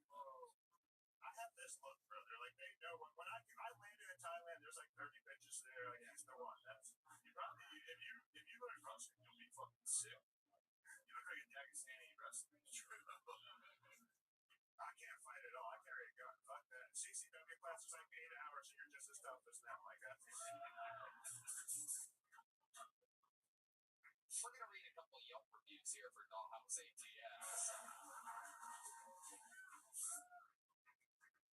There we go. Here we go. We went in here thinking it was a sex shop. We were half right. They have a very small collection of lingerie and sex toys, but they have several women there in lingerie. So I think they might be in the business of selling something, all capital letters, else. If you want sex toys, go next door. There's a much larger selection. Hey, who the fuck wrote that? It's Matt M. Some piece of shit named Matt M wrote that. I was on the search for a giant dildo. There was a bunch of naked ladies on there sex. Yeah, exactly. It's a 4-star review from James. It starts with, this is how you know it's good. It starts with, okay, here's the deal. You go in and there's a lobby. Costs $65 just to get into the main area. Is that true? It's like 55 on Sunday nights and Monday nights. Wow, look at that. On Discount. yeah, Early bird special. working on a budget. If you want a private show, it costs another $65, and you pick your model. And if there's more than one working there, you've already spent $130 to get a non-nude dance. If you want nudity, it's $100. Is that true? 75 on Sunday. So to get it from the lobby, you get a full nude dance. It costs $165 total. Any day but Sunday. If you have money to burn, like the idea of being in your own room one-on-one with a hot model dancing and grinding in your lap, it's cool. I personally prefer that to going to, say, Yellow Rose, where there's too many drunk assholes making the place noisy. Oh my god, I'm sorry. I'm sorry, you are great sponsors. This is fucked up. Look what you've done. I'll mention you when I go there next. No, it's okay. It's okay. Shout out. Shout outs to Kill Tony. What's the worst thing that's ever happened to you at the Dollhouse ATX? Oh, I don't like anything in my butt, and one chick was too hot to say no, so I just let her play a little bit. Whoa, what did she And put I here? didn't realize, like, the nightstand had 2 drawers, so she opened the first one. You know, they look at, like, level 1 through 5. It's like, I can take 5, but let's start with 1. And I didn't know there was, like, a level 6 through 10 in the second drawer down. I made it to 8 without yelling, so that was... Were you facing the other way or something? You just didn't see what was going on? Like, you're face down in the bed, and, like, you're peeping over. Like, she's holding her, and she doesn't want you to see what's in the drawer. Right. And how much? But you paid, right? Yeah. Yeah, you could have spoke up. When number 5 was in your aspect, let me talk to a manager right now. That's ridiculous. She was the manager. That was the manager. Shit. Wow. It was a $75 manager special on a Sunday, and I got paid. Wow. This place is going to be packed on Sundays from now on. This is completely backfired. Backfire is also what happened that day for you. You have a big joke book from here yet? I got a couple. You have a couple Yeah, big joke 2, books? but they're pretty cool. Perfect. There you go. Fill them up. Thank you, sir. There goes Joe Filey, Have a good ladies and night. gentlemen. Let's do one more bucket full. We've had a lot on today. We've been flying through these interviews, believe it or not. Make some noise for your final bucket full. How about another hand for Heidi, everybody? For your final bucket full of the night, make some noise for Ramus, everyone. Or Ram. Or Ramus. Okay. Hello. So last time I was here, I was thinking about bags and boxes. Yeah, and I actually worked for a moving company. I was telling Tony that, and one time I was moving this dude, and I thought he had Down syndrome. So I'm looking at him weird, he looking at me weird. I'm like, man, I don't know. So I'm trying to be all extra soft. And then he said, like, yo, I went to ASU, and I grew up in Phoenix. So I'm like, oh, where, yeah. I did shrooms, and I smoked weed, drank and shit. I'm like, I mean, they let people with Down syndrome do that shit? You know? It's not normal. And then at the end of the job, he gave us like $60. So I knew we didn't have Downs, because I was like, otherwise he would have gave us like Cheez-Its, maybe some jelly beans, like a single marshmallow. But you gotta take it. You can't, it's gonna stick to your fingers, but you gotta take it. You can't not say no, right? Yeah, that's why I had Rabbi like, that's short of a minute. Yeah. Okay. 50 seconds for Ramus. I'll take it. Rabbi, actually. Ram. Yeah, I think there was something. There's a little space. You left out a space between the line down S.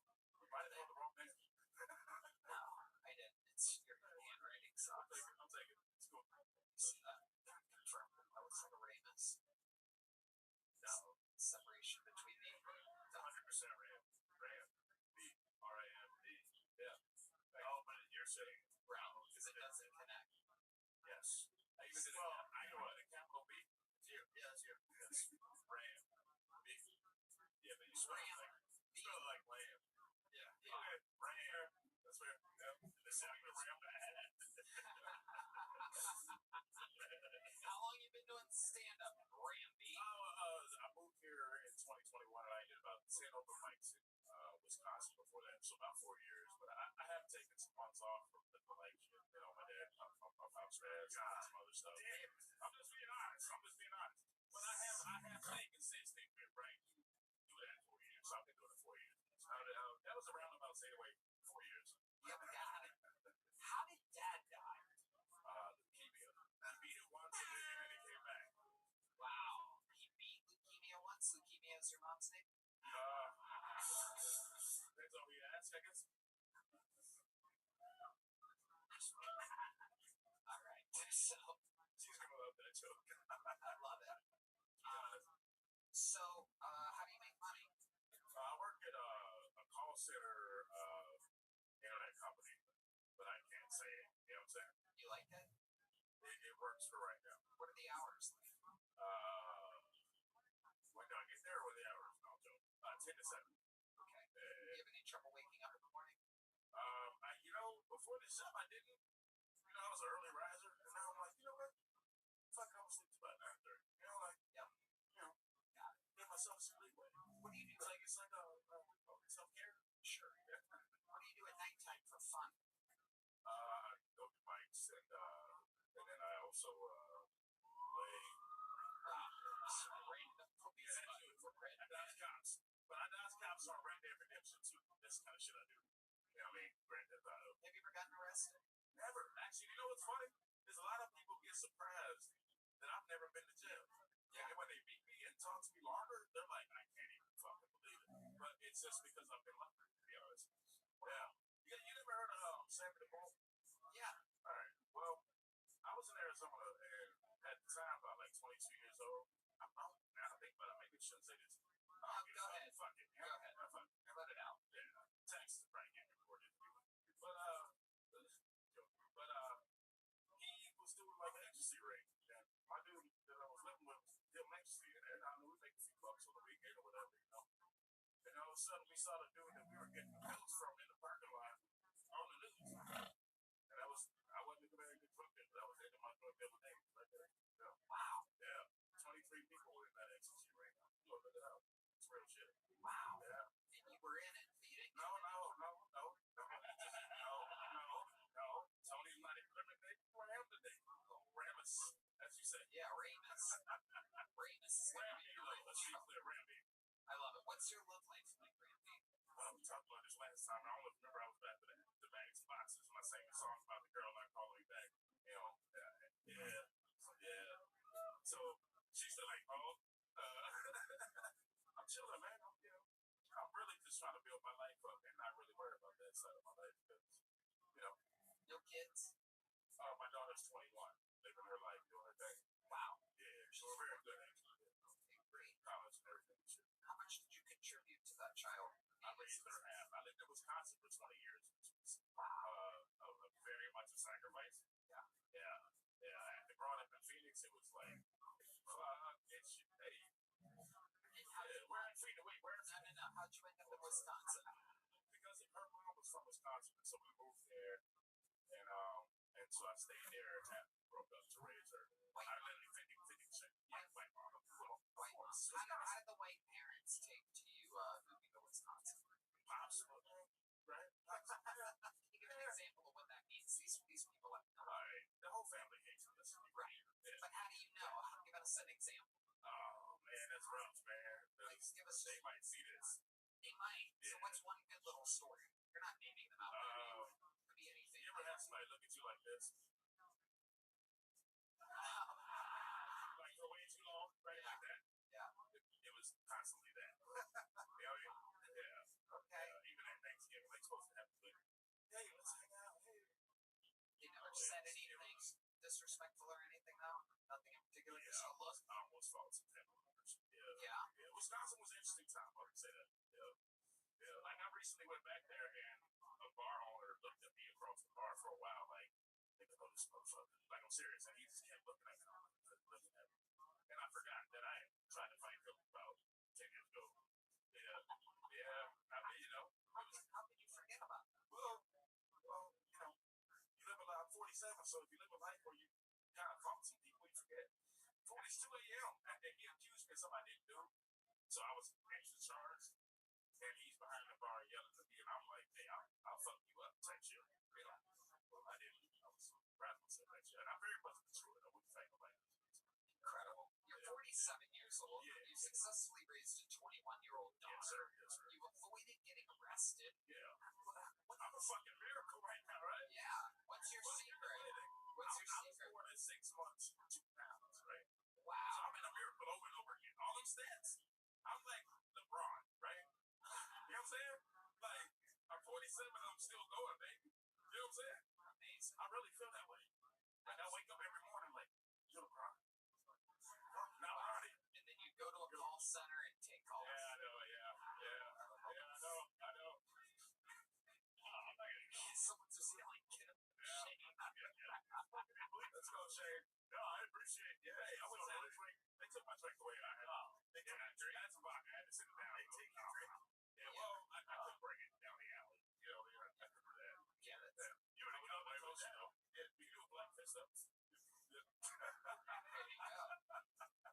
All right, Randy. I appreciate y'all. You already have a big joke book? No, I got a small one. Well, guess what, buddy? You're getting into the extra dark edition Keltoni joke book. Congratulations to Ram D. Not Ramus at all. It's Ram D. All right. It's been a hell of an episode. The hottest episode in the history of Keltoni. We went from the 80s to the 70s, back to the 80s, and I'm pleased to report that we are back at 79.9 degrees right now.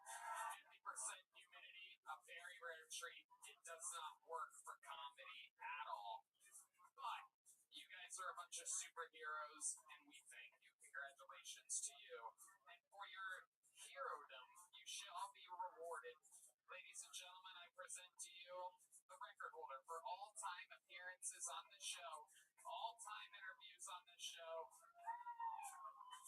the reigning defending Hall of Famer, the Emperor of ExpressVPN, the Memphis Strangler, the Manila Gorilla. This is the Big Red Machine, William Montgomery, everybody.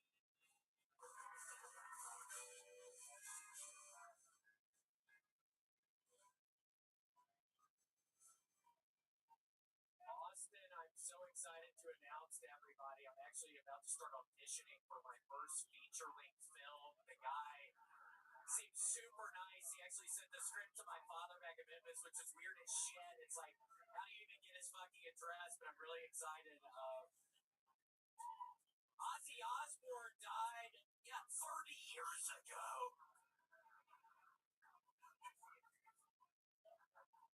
I'm doing my first intervention tomorrow, and I've got a ton of anxiety because I just don't know. I don't know what to wear. And that's a true one. Okay, let's keep it moving. It's that.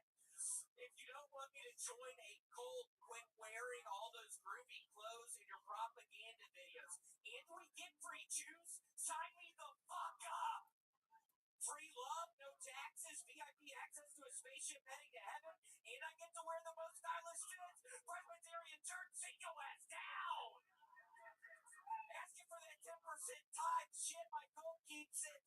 God damn it, I missed that part. Presbyterian Church, sit your ass down! Asking for that 10% tithe shit, my goal was 100% of my assets, and they're gonna keep it 100. You know what I'm saying? Have y'all seen the trailer for the new moderate to severe plaque psoriasis commercial? Okay, that's my top. Montgomery has done it again. Yeah. I got you, yeah. The intervention stuff. Yeah. Yeah, I wore a fucking Notre Dame coach's polo to my sister's intervention. I sat at a hotel in Pittsburgh, like, you gotta make some change. Some of you wear that. You wear something cool. I know. You gotta get a tux. Tux is fucking crazy.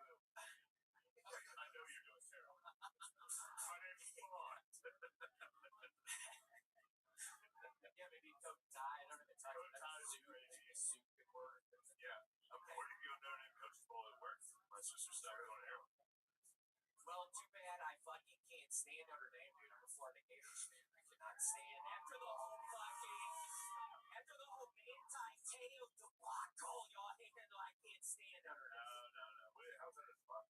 It's innocent also. Yeah, whatever. You guys are totally irrelevant these days, so whatever. Yeah, good run. Maybe this year. Okay, but You had a good run. William, this is incredible. This intervention. College ball. This intervention you're doing, is this for a family member, a friend? What are they on? Are they having a good time or a tired time? No, it's even a tired time. They're sleepy. Yes. Yeah, I had a sleepy intervention myself. Yeah, is that the one with Notre Dame jersey or Yep. Notre Dame coach Barlow. loves her sister? Just gets Just get a little sleep. she's on drugs and stuff. Yeah. Downers. Yeah, heroin. And then that makes you not off. And I think that's the situation I feel in. It makes well, are they mean a lot? Now? Have they turned mean when they're not on them? Are they sealing stuff a little? A little bit. Yeah. Yeah. I can't have over my That's probably everyone. There you go. Oh, fuck. Yeah. But it's surprising how quickly they come back. You go, there's that first time, right? Well, good luck. What's your speech? Yeah, can you give us an example? Stop doing that!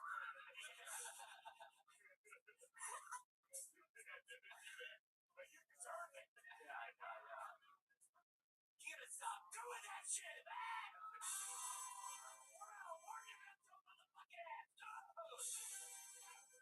We need you eating Cheddar Bay biscuits again. He literally is not hungry anymore. He used to go to fucking that place with me all the time. But yeah, we're gonna get him eating Cheddar Bay biscuits again. We're gonna figure out. Are you saying Cheddar Bay? Cheddar Bay biscuits? Cheddar Bay. Yeah, Cheddar Bay biscuits.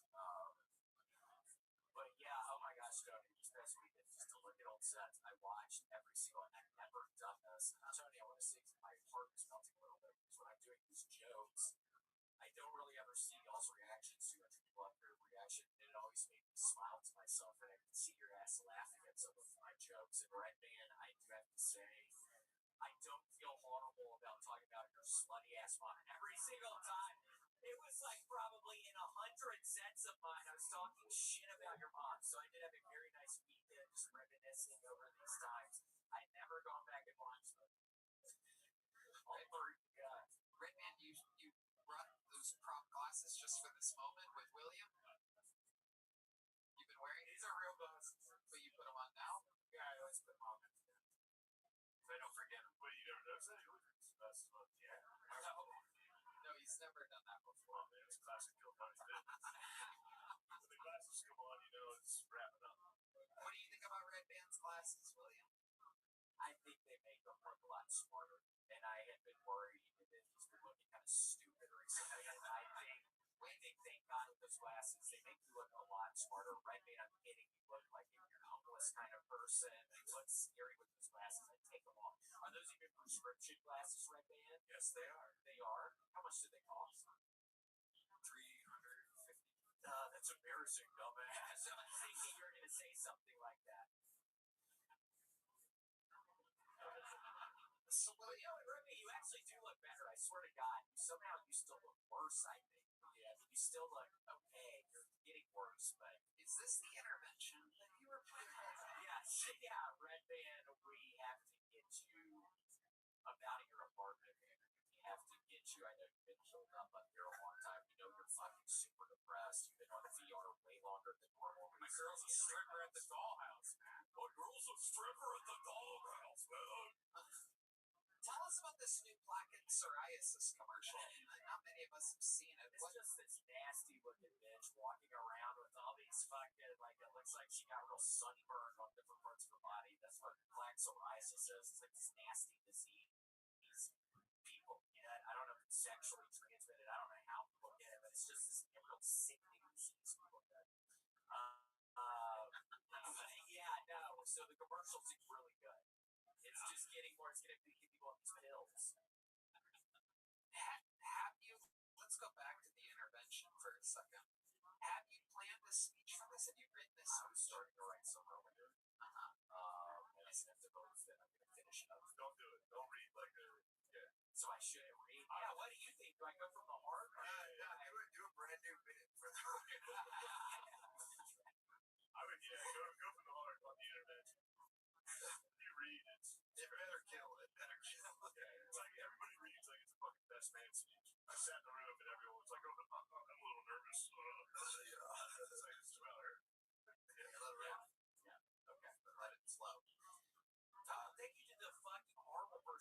monster right here. We're talking about a friend of mine that's quite literally dying. I hear this monster burp right there. That was you? This nice homosexual couple right here? But you burp it on his dick! Wow. It's amazing how you do that. It makes the whole place light up all crazy. Tony, I am stinking tonight. This is weird. I swear I think they did the formulation of Old Spice deodorant differently. You know, it's starting to stink at night. Ooh. It's never happened before. I've never stunk like this. This is a new thing. Have you changed your diet at all? Just Metamucil out the frame. I'm up to 4 cups of it a day, and I did shit twice today, which is great because I did go a span of time of 3 days this past week without shit. Wow. But I'm doing so much row. I've been 720 miles on the row machine since January, so I just feel like my body's actually really using all the bananas on the stuff I'm eating. It's go straight to my muscles, is what my guess is. Right. So that's why I'm not doo-dooing. It's all the peanut butter crackers, like the bananas and shit, go straight to my muscles. So what else goes straight to your muscles? Give us some examples of things that go straight to your muscles. You know I'm drinking a fucking protein shake with scoop. But no, weirdly enough, a lot of jelly beans. I think a lot of these sports people are saying, go down on the sugar. No, jelly beans are good. The popcorn, the buttered popcorn jelly beans, I'm all up in those right now, Tony. And I'm going to bring some to the intervention tomorrow. I feel like everybody loves a... Yeah, get them hooked on something. Yeah. Yeah. I go, you think that's good? Try this. Yeah, try these jelly beans. But I gotta tell you, a lot of heroin people, they're gonna go straight to candy as soon as they get done. He's going right to those jelly beans. Yeah. If it's heroin, they'll put it. Is it heroin? Is that the main drug of the person getting the intervention? Yeah, mine's cornucopia. Damn, he's going other than heroin and us. Oh yeah, it's time for an intervention. Wow. Hurry that up. Yeah. I've never heard you use the word cornucopia before, William. Are there any other new words in your vocabulary this week that you're excited about?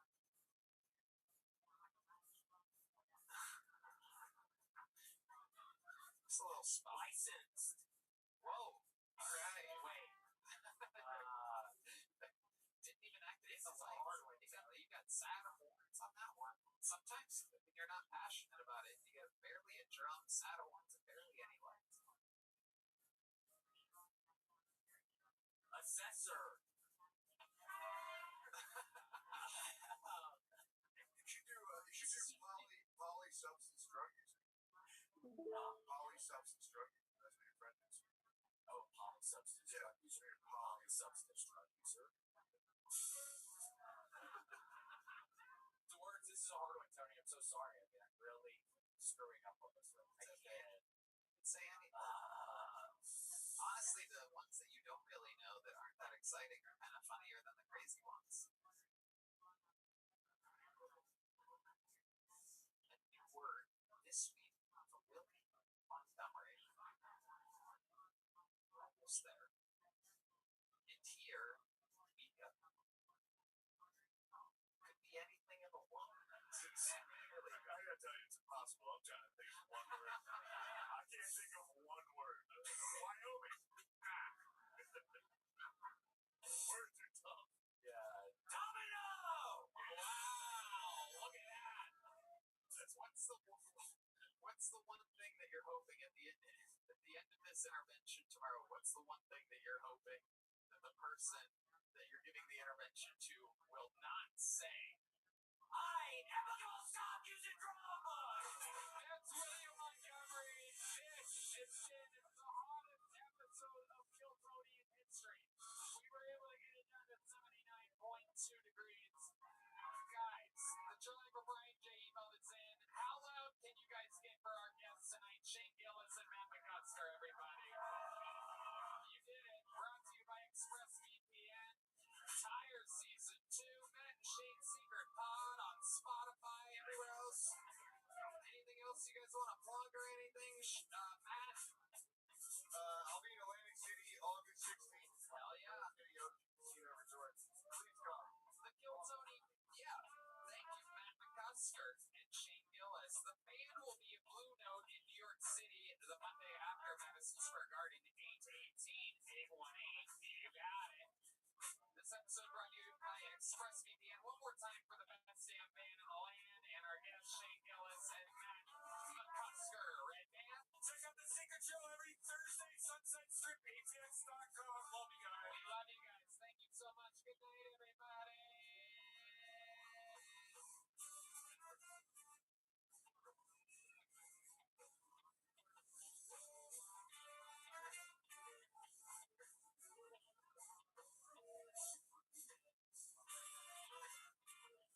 ATX.com for tickets.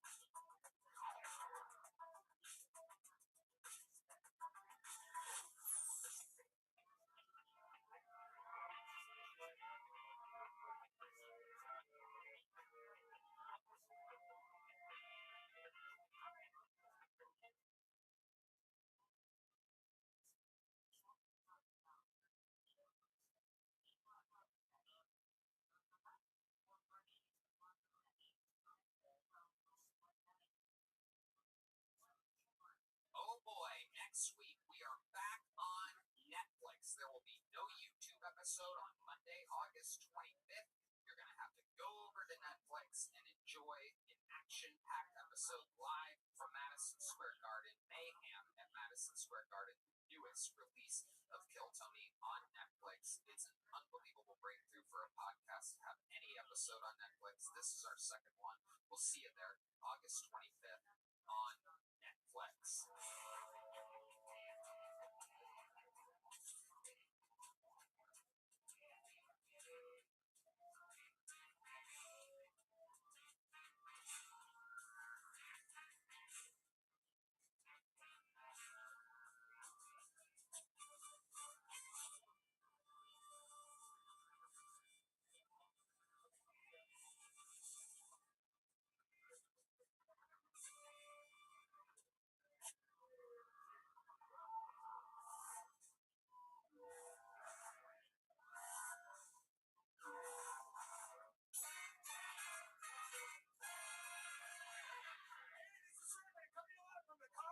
Here, and Austin, Texas, for a brand new episode of Kill Tony. Kill Tony, it's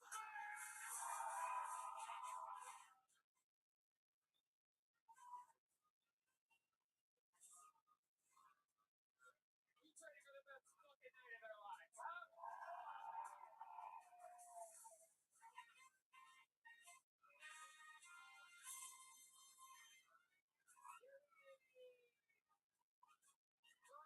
Ladies and gentlemen, what's up? That is the best damn band in all of the land, everyone.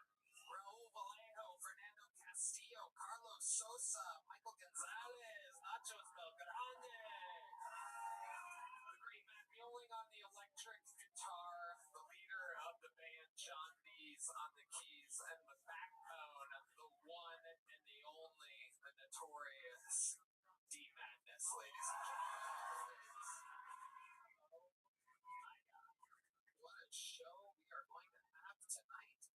We're happy to have you all. Before we get started, here's a little bit more from the amazing sponsors that made it all possible, especially ZipRecruiter, Shopify, PrizePicks, and OpenBone. But here's some more.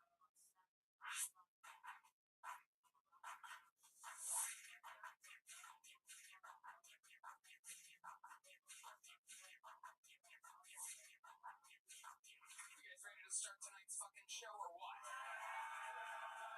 Every single week, two of the best comedians in the world I book on this show. This week, no different. One of them is the most watched special of 2025, including 10 specials available on YouTube. The other one is one of the original regulars of the show. 12 years ago, she was forced, under the cruel tutelage, unheard of at the time, of writing and performing a new minute every single week for the internet today. She is one of the best female stand-up comedians in all of the world. Our guests tonight, Ali Sadiq and Kim Comden, everybody. Fuck yes. Oh shit. Kim Comden. Ali Sadiq. Special is on YouTube at Ali Sadiq Comedy. He's on tour, Ali Sadiq Comedy now. AliSadiq.com, KimComden.com, on tour, Nashville, Tacoma, Charlotte, Fort Wayne, Dallas. Welcome back, guys. You've both done the show before. This episode brought to you by ZipRecruiter, Shopify, PrizePicks, and OpenBone. Just made an extra few tens of thousands of dollars there. Don't mind me. Yes. Business is booming. Welcome back, guys. Ali, how are you? I am wonderful. I'm doing great. Making a lot of money. Damn right. Can they do that money sign? Yeah, let's do it one more time. Thank you. We love that. Did the lights go? Do it again. Do it again. Right now. Wow. Amazing. You guys are not only firework edition there for no reason.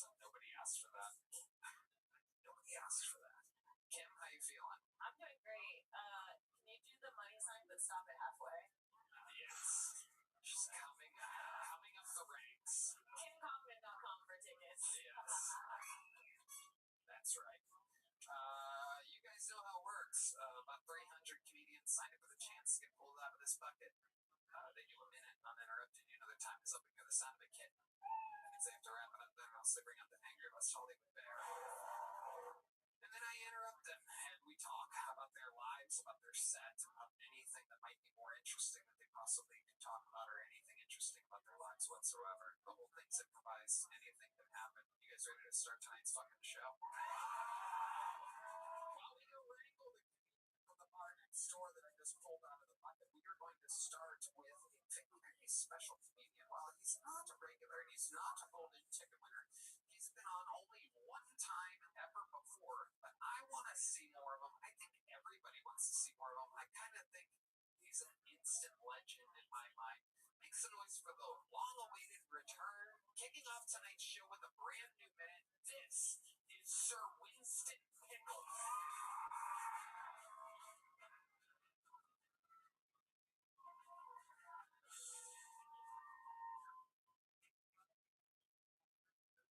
Anybody else relieved when a severe weather warning turns out to be just an amber alert? I actually lost my cell phone. I accidentally put it in Malaysia airplane mode, so that's gone. I've been married twice, buried my first wife. Shall I break the woods? Oh, that's just a joke, everyone. Jim does that joke. The second marriage that ended when I found out my wife was a swinger. Well, I know, I had no clue, no idea. Left work early one Friday, sneaked up, crept in the house, snuck up the stairs, opened the bedroom door. There she was. She'd hanged herself.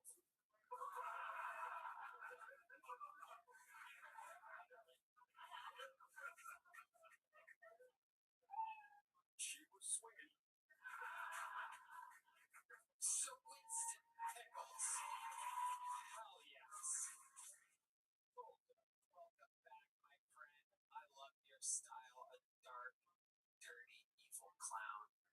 You are so photogenic, videographic. I'm not exactly sure what the word is, but you play well on this show. Thank you, I have my mother's eyes. Yes. They're in a mason jar, but I have them. Wait, what? They're in a mason jar. Oh, Jesus Christ. See what I'm talking about? He just got me again. I've been Sir Winston Pickled. Fuck yeah. I love your style, Sir Winston Pickles. Remind us, how long you been on stand-up now? 6 years as stand-up, 10 years as a clown. Right. 6 years of stand-up, 10 years in whiteface. Absolutely incredible. Fun times. Is this your guys' first time seeing Sir Winston Pickles and Holly? Yes, and I'm terrified. I don't fuck with clowns, man. And I'm sitting there like, Do a magic trick, he'll run away. Sir Winston Pickles, you're both British and a clown. I would imagine black people really are freaked out by I guess. Yeah. I've seen my neighbors. You have black neighbors? Yes, apparently. Oh, okay. He's British, he's so white, this is like actually blackface for him. Sir Winston Pickles, what do you do when you're not clowning around or doing stand-up? Yeah, they collect things. Yeah, like what? Well, Alley people.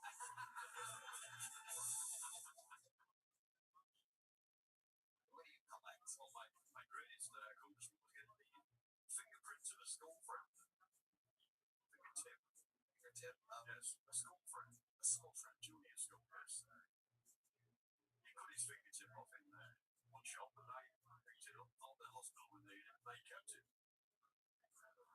This is one of those moments where it's not a bit. And we're watching this thing that's gonna happen. It's a true story. We're in the documentary right now, you guys. This is... Did you put it in? I put it in ice, thought the hospital would need it, being very bad, I was only 9. You were doing the right thing. Then nobody asked for it, so I kept it. Wow. What? Alley school It is. That is free. That part's free. Do you ever fall asleep in makeup? Yeah. Do you ever fall asleep? I love it. Sir Winston Pickles. His eyes are so red, too. Do you see how red they are? They're so scary. It affects your eyes. Yeah, the San Antonio makes the lady's eyebrows.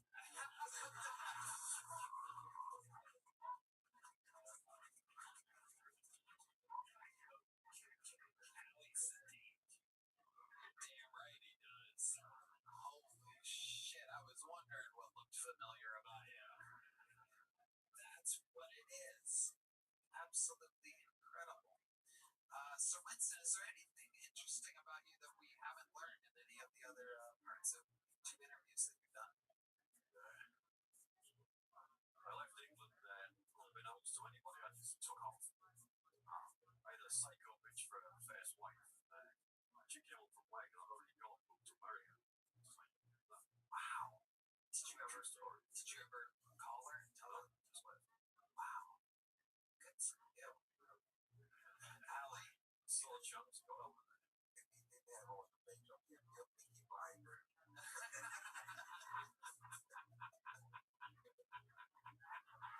Sir Winston. That is true. Well, Sir Winston, you got tonight's show started for us. Another solid few minutes, starting with some dark clown fun. I loved it. Thank you so much. Make some noise. The show has begun. Sir Winston Pickles has started. And now we go to the bucket. Yes. And your first bucket full of the night, as you guys know, this is where we meet somebody all together. Could be the next future star of the show. Could be a crazy person. Anything can happen. Make some noise. Your first bucket full. 1 minute uninterrupted. Going to Jenny Ann, everybody. Jenny Ann, starting off the bucket. Hi, everybody. My name's Jenny Ann, and I bought the sexiest car America's ever made.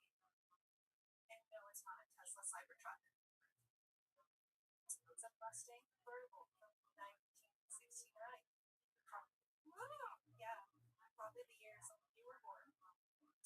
You're probably wondering, well, why do you have this car? Well, I wanted to attract men who like beautiful, high maintenance things over the age of 30. And now, I want to impress my ex. And now I'm selling it because I want to impress my therapist. And so you're probably wondering, does it drive? Does it matter? You're in a 69 Mustang. Does it turn on? Does it matter? You're in a 69 Mustang. Will it make your dad love you? Does it matter? You're crying in a 69 Mustang. Thank you. Jenny Ann. Exactly 1 minute and 0 punchlines. Incredible, Jenny Ann. I don't even know where to begin with that. My God, unbelievable. The good news is you're already the 7th funniest female stand-up comedian in the world. I fucked that up. Your bombing is airborne. I just caught it. Got a taste of it. Jenny, how long have you been attempting stand-up comedy? 6 months. 6 months. Hell yeah. What made you want to start now? I need to sell 69 Mustang. That seems to be it. That's a great way to do it. Yeah. Incredible. Ali Sadiq. She looks like my friend. That's been live. That's a compliment. What do you do for work, Jenny Ann? Oh boy. She's a financial advisor. Are you really? You really are? Yeah, I work in venture capital. Oh, wait, is she really your financial advisor? Ali said it like it was a joke, but this could really actually be your financial advisor. These people bring their whole entourages when they go do shows. Oh, I'm telling you. It's like financial advisor, the caterer, the fucking personal chef, this, that. So how long have you been financial advising for? I've been working in venture capital for over 10 years. Do you really have a 69 Mustang? I do. You can check it out at 69mustang.com. Honestly, the whole thing sounds like a porn audition. She came in, she's like, So you're probably wondering. It's incredible. And so is all of the material that you've written in the past 6 months about this '69 Mustang? And when I worked at NASA, yeah. Okay. Tell us about working at NASA. What was that like? Is the Earth as flat as your chest?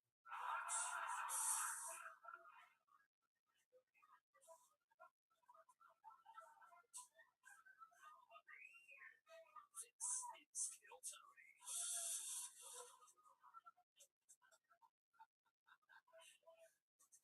She has hips though.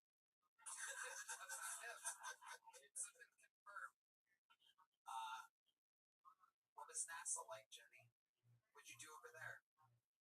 It's like SpaceX's dad. I know what NASA is. I'm asking you what you did at NASA. I worked in the bioengineering department on a project to grow algae in space. Catering.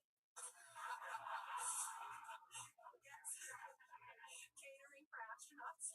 Yes, absolutely. Okay. All right, Jenny. And where do you live? In Austin. Okay, how long have you lived here? Since 21. 2021. Okay, where were you at before that? California. In space.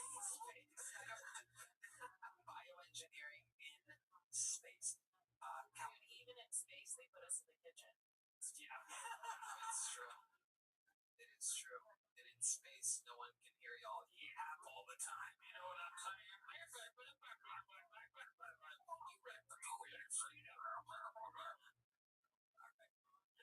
Alright. Jenny, so what made you leave NASA and go into venture capitalism? I turned an old military vehicle museum into a hacker house. And I had like 8 founders. I wanted to learn how finance works. So I cold email got a job in DC. Okay. What do you do for fun? What do you do for fun when you're not Write jokes at home. Right. But I mean, like, when you're not doing that, what do you must, what, you want to, like, let your hair down and take the glasses off or whatever. I think she like plugs her clit to like a USB and calls it a night. I'm pretty introverted, so I like spend time with my friends. I go on walks. You go on walks. Okay. That's from the therapist's advice as well. What do you do when you spend time with your friends? What do you guys do together? Little dog walks. What is it? Go on walks, eat dinner, and eat drink. What do you do with your friends? Oh, wow, that's a good question, Jenny. A bunch of highly detailed stuff that I would never tell you about because you'd be staring at me through the outside window. You have crazy energies, Jenny. Do you have a sex swing? No. Her car's actually pretty awesome. Wow, what a follow-up. Follow-up to the sex swing. Yes, we know what a '69 Mustang is. That the actual website? That is so weird. You built a website to sell one '69 Mustang. Yes. You only have one for sale. Yes. We could make t-shirts.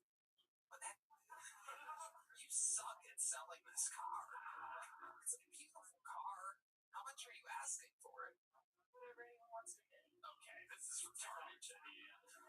This is crazy. Whatever anyone wants to bid. The response on you'll tell me for it. Now, much like her jokes, I feel like it doesn't work. Yeah.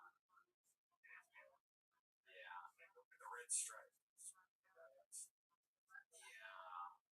Alright. She has a Mustang gallery. Yeah, it's just the one car. It's Very type A. I'm actually pretty cool. But yeah. Jenny Ann. She lowered her type on me. Okay, Jenny Ann, I'm gonna let you go.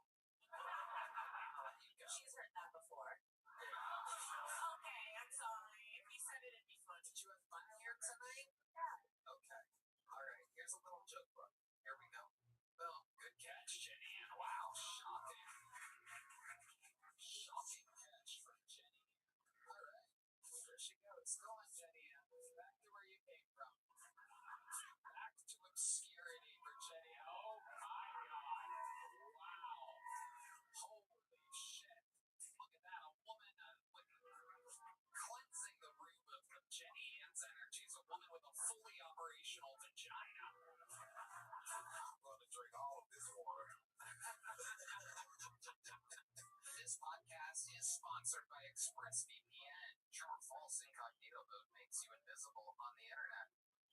It's false. Most people have no idea, but your browsing history can still be monitored and even recorded unless you use ExpressVPN. Netflix even hides content from you based on your location. ExpressVPN lets you change your online location so you can control where you want Netflix to think you're located. They have servers in over 100 countries, so you can gain access to thousands of new shows and never run out of stuff to watch, much like the new premiere of Kill Tony live from Madison Square Garden, August 25th. Right, man?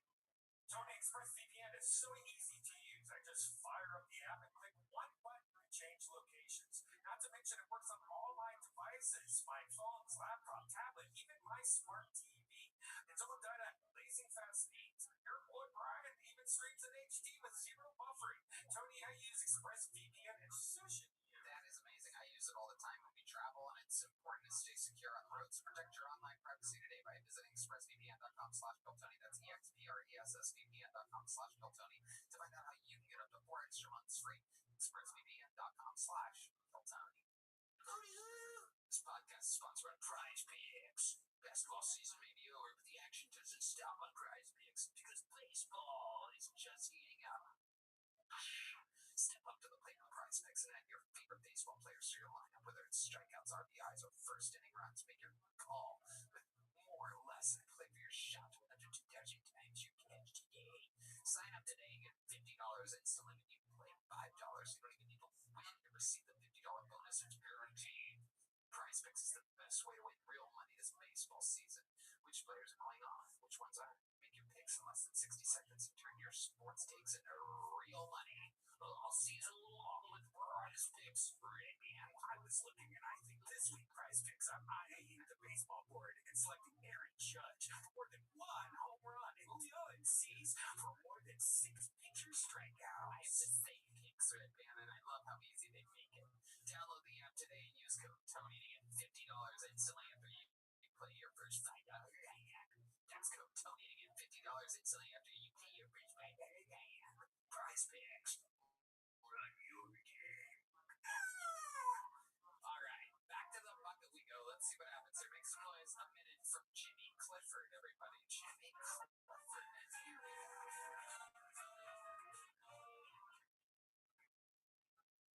So my little sister is a conspiracy theorist, and the other day she walked up to me and she goes, "Hey, did you hear about this Helen Keller bullshit?" I was like, "What was that, Alexa Jones?"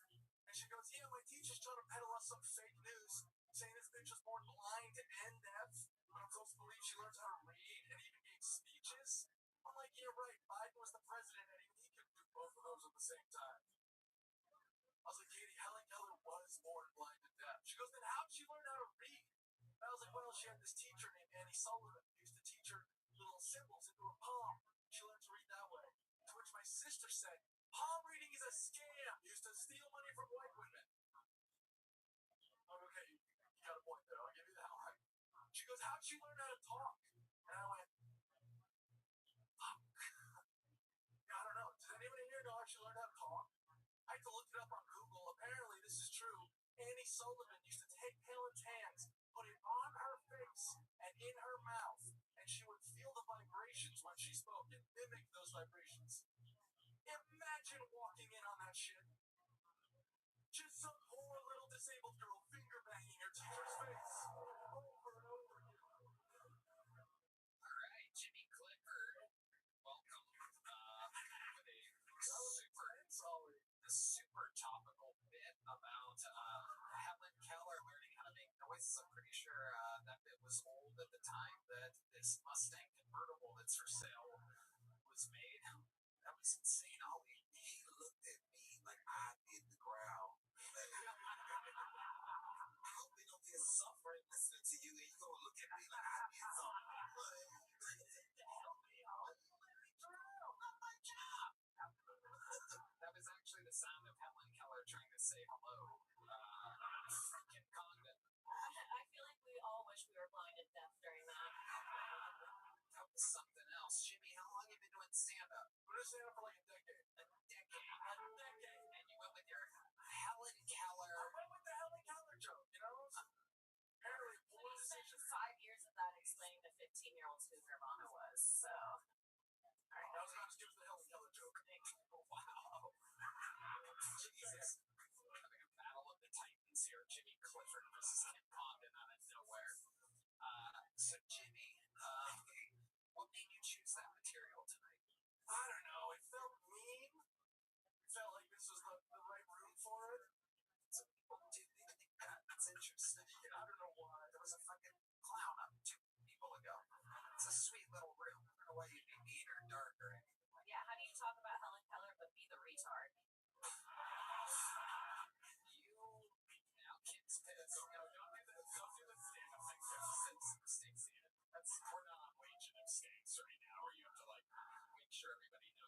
funny.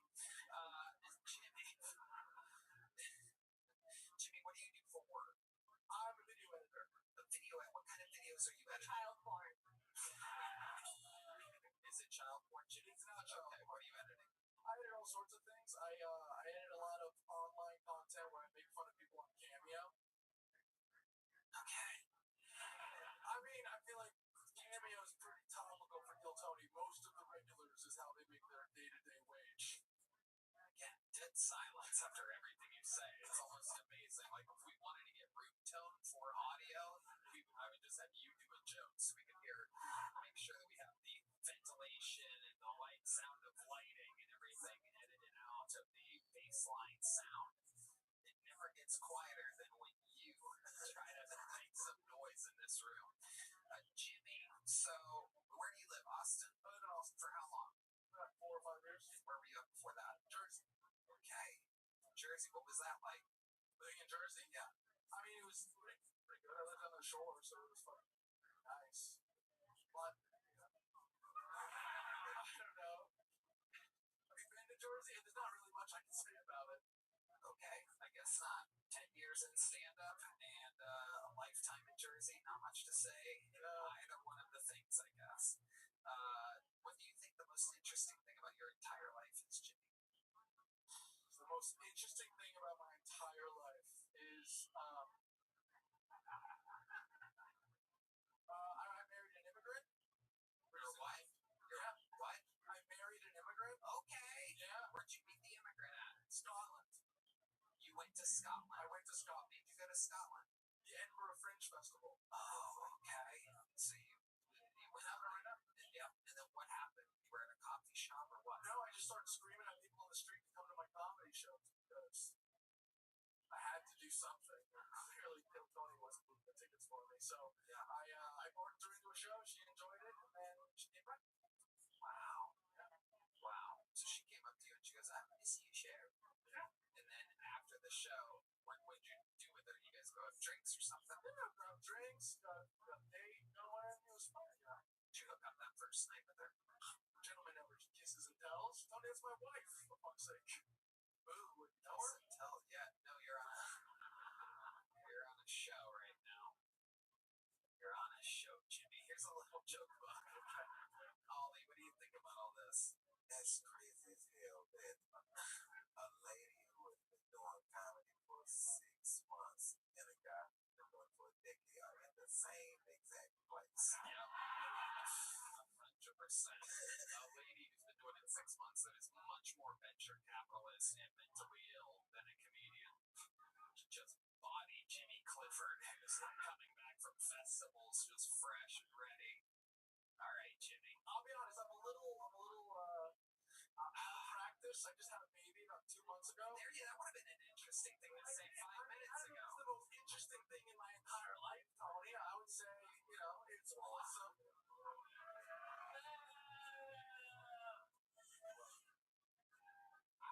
I have 5 kids. You can't say the one was the most interesting. No. I have 9. I do not know my children.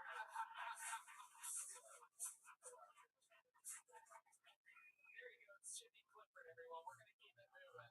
We're having fun here tonight. Interesting fucking poll so far. Very interesting. Doesn't matter if you've been doing it 10 years or 6 months, the pressure can get to you. Ladies and gentlemen, 1 minute uninterrupted. Next one is Liv Taylor. Liv Taylor.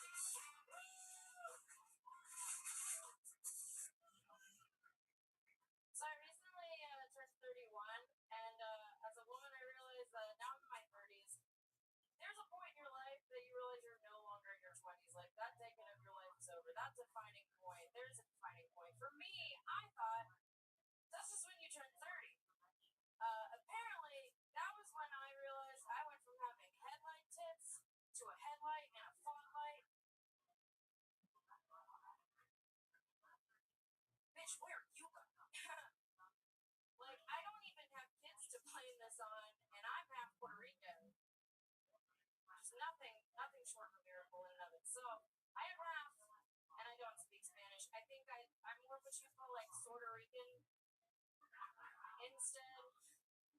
And I get that from my dad. Kind of my narcissist. He's Puerto Rican. It makes sense. But my dad's like that kind of narcissist that's he went to a military high school. He's convinced that he's a veteran.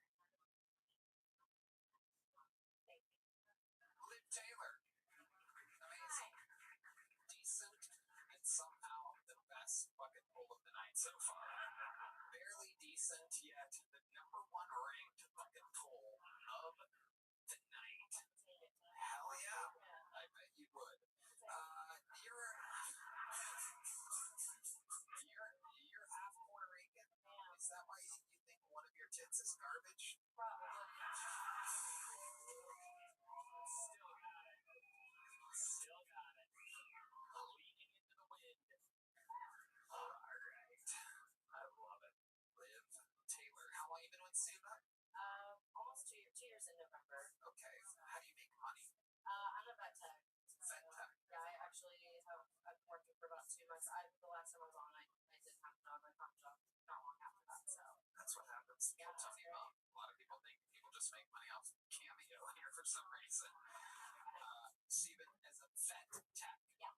So you're around animals. Yeah, I actually work in specialty, so I work in anesthesia and surgery. Amazing. Yeah. What is some of the worst animals to deal with that you've learned about so far? What are the ones when you're like, oh no, there's a fucking Chihuahuas. Really? Land sharks. Yeah, they're pretty terrible. Yeah. Not all of them. I'll give some credit. There are some nice ones, but for the most part, they fucking suck. Yeah, I agree completely. That's why we're trying to deport a lot of them right now. Back to Chihuahua. Huh? Back to Chihuahua. There's a Chihuahua in Mexico. Oh, okay. Yes, got it. You said it like it was one word. I was trying to back to Chihuahua. Chihuahua. All right, there you go. No, she didn't spell on you. Yeah, that's weird. It was weird. One of my tits feels weird all of a sudden. Okay. Liv, what do you do for fun? I'm very homebody, so I like hang out at home with my dogs, but I like to hang out with friends that pretty much bar hop since I've been here in Austin and really just trying to kind of start a new life. Religious? No, God, no. Oh. No, not religious. Yeah, no, movies, I mean, like, just really hang out. I'm very boring, I would say. I really delved into comedy. That's why I moved to Austin. Okay, what are some of the wildest things that you've seen out there in the comedy scene? This whole show, it's always comedians. We never really get to delve into the gritty, what it's like at the Austin open mics and whatnot. What have you seen? Tell us about it. It's pretty dirty out here. Yeah, describe that for people. There's piss literally everywhere. I mean, you can be friends with the homeless, or you can be their worst enemy. I choose the latter. I think better that way. I like to keep a distance. I mean, how about at the open mics? Once you get there, you're talking more about the walk to the open mics. It's literally what you think it is. It's just like hundreds of us just sitting around waiting for a name to be called. Some people get sloshed up, shit-faced. I just kind of hang out with my, little group of friends that I have. You don't get shit-faced. No, I drink here and there, but I don't get shit-faced. Exactly. At least on these nights. Why get shit-faced when you're already on the ship, Bobby? You're right, Liv. Oh, come on. Shut up. What kind of show do you think you showed up it's to? It's a 40-pound shed from last year, so I think I'm actually... That's great. That's great. Grief's one hell of a diet. Say it again. I said grief's one hell of a diet. What happened? What did you lose? I'm a widow. I lost my husband last year. Oh, shit. Yeah. Oh, we talked about it last time. That's cool. Remind me, what happened? He flipped his truck. Ah, that's right. There it is. Always fun. There he is. We have amazing technology here at Rogan's Comedy Club. Thank you to Spotify for the amazing technology. We're able to tap into the audio in heaven. It is quite incredible. We're getting word that your former husband is trying to tell us something right now. Hold on. Here he is. Oh, wow. Okay. What's his name? Joe? Joe is joining us from heaven. Joe, it's a brand new segment on this show. We're testing out this new technology. That soundboard's terrible. Hold on a second.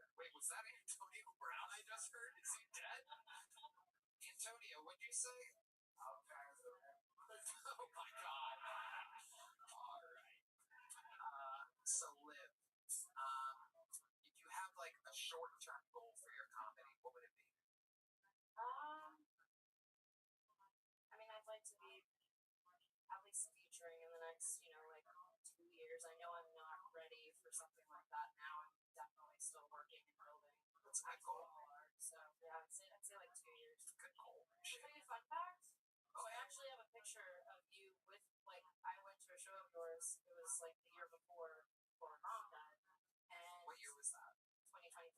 Okay. I actually have a picture with you and him together. And you guys have this, like, very uncanny look. Really? Yeah, it's very hot. Wow. Yeah. He's Amazing. going like this. Yeah. Wow. I'm sorry.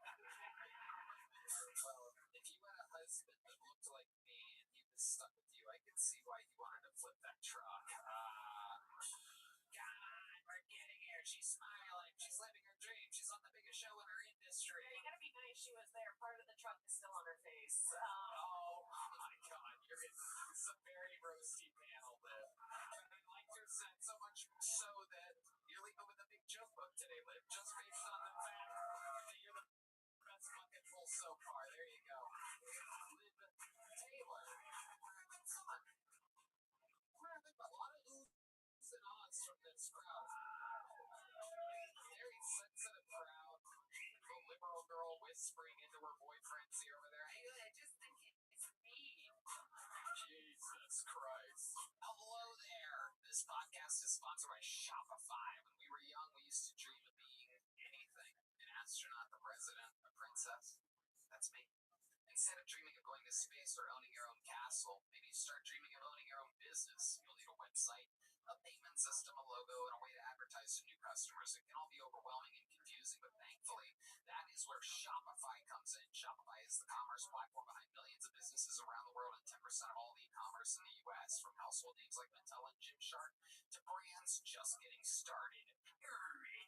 Tony, I love Shopify. You can accelerate your content creation. Shopify is packed with helpful AI tools. Get the word out like you have a marketing team behind you. Easily create email and social media campaigns wherever your customers are scrolling or strolling. Bowling. And best yet, Shopify is your commerce expert with world-class expertise in everything from managing inventory to international shipping to processing returns and beyond. If you're ready to sell, you're ready for Shopify. So turn your big business idea into with Shopify on your side. Sign up for your $1 per month trial and start selling today at shopify.com/GilTony.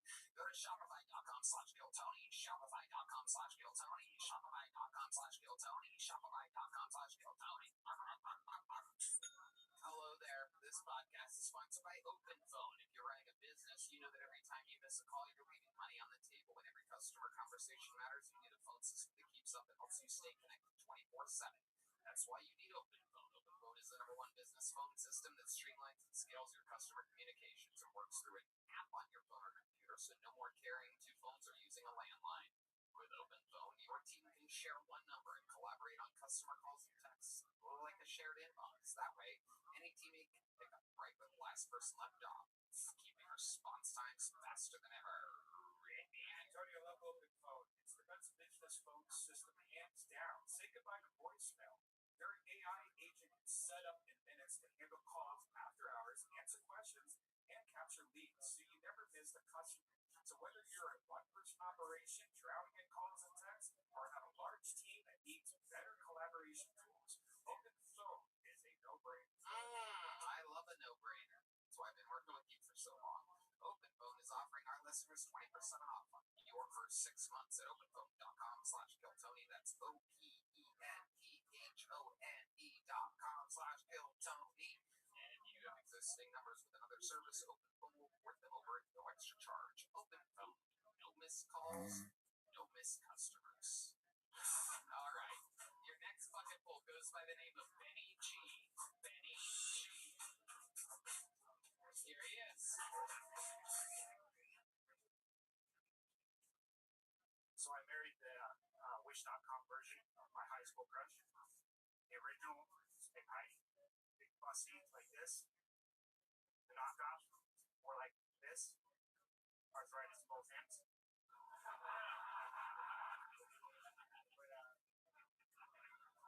But when we finally got divorced, she took me for pretty much everything. I was so ticked off that I called my sister directly after and said, I hope Obama at the time went the same route as the funny mustache man and just eradicated all redheads. And yeah, I was pretty ticked off. And she happens to have a son who's redhead. She said, well, what are we going to do with Elijah? I said, we're going to throw him in the attic like Anne Frank. So, but unfortunately that prayer did come true, and they ended up going after redheads. So I've got to apologize to Gino Carano. Totally my bad. All right. I loved the first like 30 seconds of that. That's good. And then I have no idea really what the fuck you were talking about after that. I feel like I kind of got edged with genius. I thought Yeah. The arthritis hand opener had me. I was very interested. And then something redhead, red hat. Okay. Hell yeah. Ollie, He's very nervous. you are? He's shaking so hard. I'm over here trembling. the clown just took his makeup off. It's just regular old Winston Pickles up here. Benny G, how long you been doing stand-up? This is my very first try. Wow, okay, that makes sense. No wonder you're shaking. Look at that. How old are you? I'm 42. 42. What made you want to start today? I've been actually trying to sign up since October of last year, and what got me down here was the Holy Spirit. I found Christ a little over a year ago and put it on my heart to come be with me. Wow, absolutely incredible. So when Christ found you and told you to come to Kill Tony on a Monday night, what exactly did he say? And where were you? And when did this happen? And what did you eat that day? It was a long journey. So I was an atheist for 40 years of my life, and January of 2024, I called out to a God I didn't believe in, and I actually heard back from him. Okay, so what's the number to God exactly? Can you give? When you say you called out to God, what exactly happened? Can you describe it? I just got ripped off by my in-laws at the time. For how much? How much did they rip you off for? Give me a number. Not a specific number. I was supposed to be getting paid 75% of all the calls I was doing, but they ended up giving me 40%. And yeah, I was taken aback by it, and asked my wife to try to rectify the situation because they were her parents. And she told me I needed to sell my belongings, sell myself like plasma and stuff like that to make ends meet. And in that moment, I called out to God. You talking about a real sympathy story here. Yeah, this is incredible. This is incredible. Did God tell you to leave that bitch? Was that his first thing he said? So, Eddie G, it is me. I've come to answer your call. You deserve the 70%. You have to leave this family and sign up for Kill Tony on Monday nights in Austin, Texas. Your story deserves to be heard. we actually did end up getting divorced. Absolutely. I had a feeling I was on the spectrum, so I went and got tested. Turns out I have Asperger's. What a waste of a test.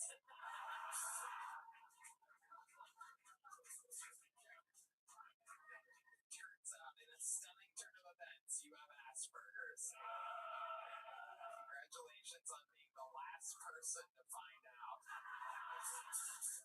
They tested him in the parking lot like a COVID test. They're like, yep. He just rolled down his window, like, yep, you got it. They saw his thumb in his pocket and they're like, yeah, go ahead. The old thumb, one of the first giveaways of Asperger's. Alright. What's some of the most Asperger-y things that you do? I have really bad social anxiety. Just not good with We can damn well look at you facing your fears head on. Absolutely incredible. Benny G. What else you been doing with your life for fun? not a whole lot. Just going to church and volunteering where I can. Okay, so tell us about some of the volunteering that you've done. I went did a week with Samaritan's Purse out in Western North Carolina or painted. Okay. What did you do there? We were just clearing a bunch of different trees and stuff that belong to people's homes. Nice. Very cool. Incredible. Do you ever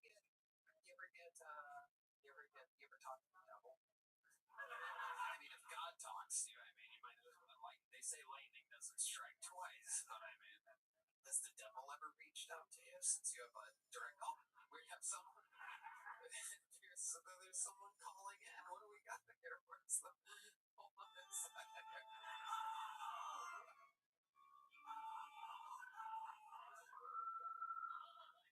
Hello, Benny Jigs. The devil.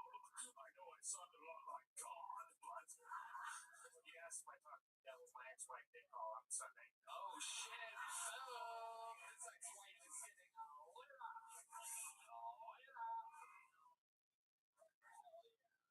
You're nailing 70% of these jokes. I love it, Benny. Do you have any kids? I do. I have 3 kids. I love it. And are they grown up or? 17, almost 15, and almost 14. Wow.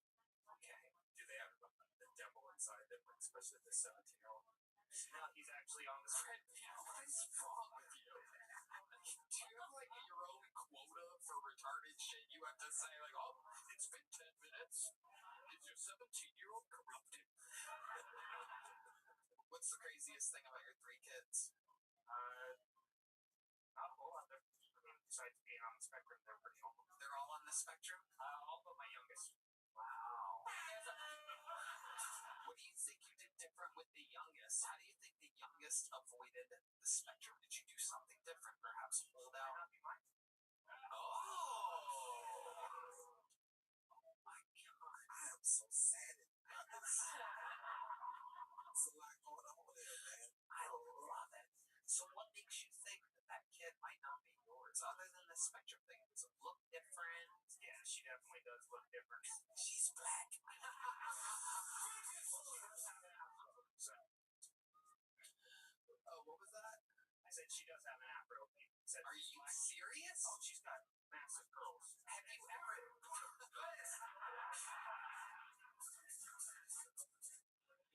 That might be the best timed use of that sound effect in the history of the show, which I've been hoping would evolve over the past 12 years. But a fun fact is that is one of the oldest sound effects in the Kill Tony playbook, 12 and a half years.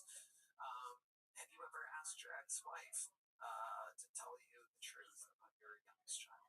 I have, but she's never said anything. So, by the time, we actually thought that she might not be mine, it was too late. She's already mine in my heart, you know what I mean? So, I'm not going to try to take that away from her. Jesus Christ almighty.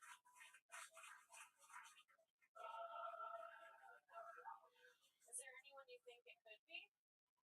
I don't know. In the years I was with my first wife, I saw her cheating on me 3 times. 10 years we were together. Oh my God. How many of these times was when she went to go see Ali Sadiq live? Let's talk about you, and I know this is obviously personal, but you've seen the show, and let me tell you, you are crushing this interview right now. Everyone wants to look cool, and I don't really have any hobbies. I'm a homebody. I go to work. What do you do for fun? Don't these idiots. And meanwhile, there's you, just unable to tell a lie, just over here. King Bean Spiller, first of his name. Admiral of the Aspergers, the protector of thumbs. Benny G has arrived, so let's go through this cheating thing, which I find so interesting, and all the listeners, guaranteed right now, are enjoying this part of the show because they hear about these things. Maybe it's affecting some of them. People get suspicious. Tell us, when you caught her cheating, how did you catch her? Like, what are some of the scenarios that you walked in on or found out about? Talking about the first wife or the third wife. Wow, this is incredible. He gets hotter every time he says it. Oh, D's going to fuck one of them right now.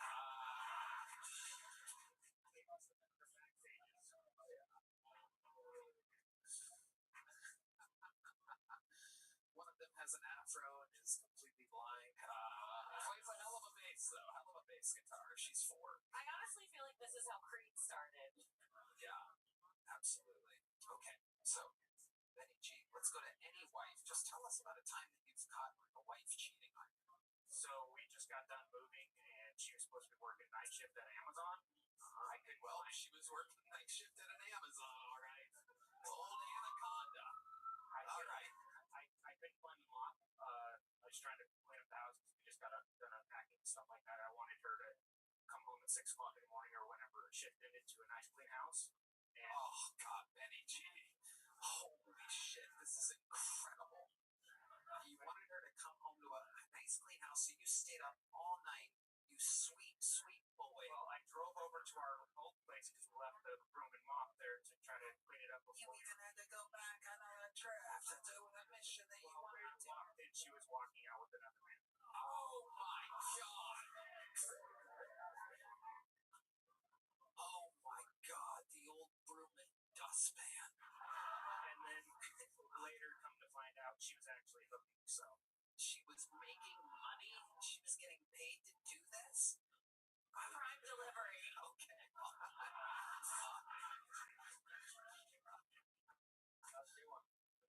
Ollie, what were you going to say there? Okay, we're waving it off. Got a tie there. We tied.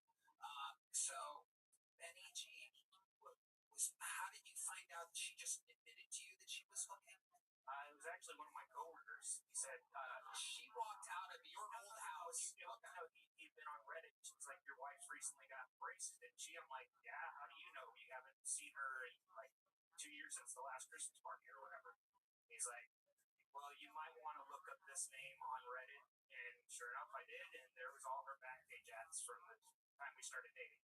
Oh my God. What's her name?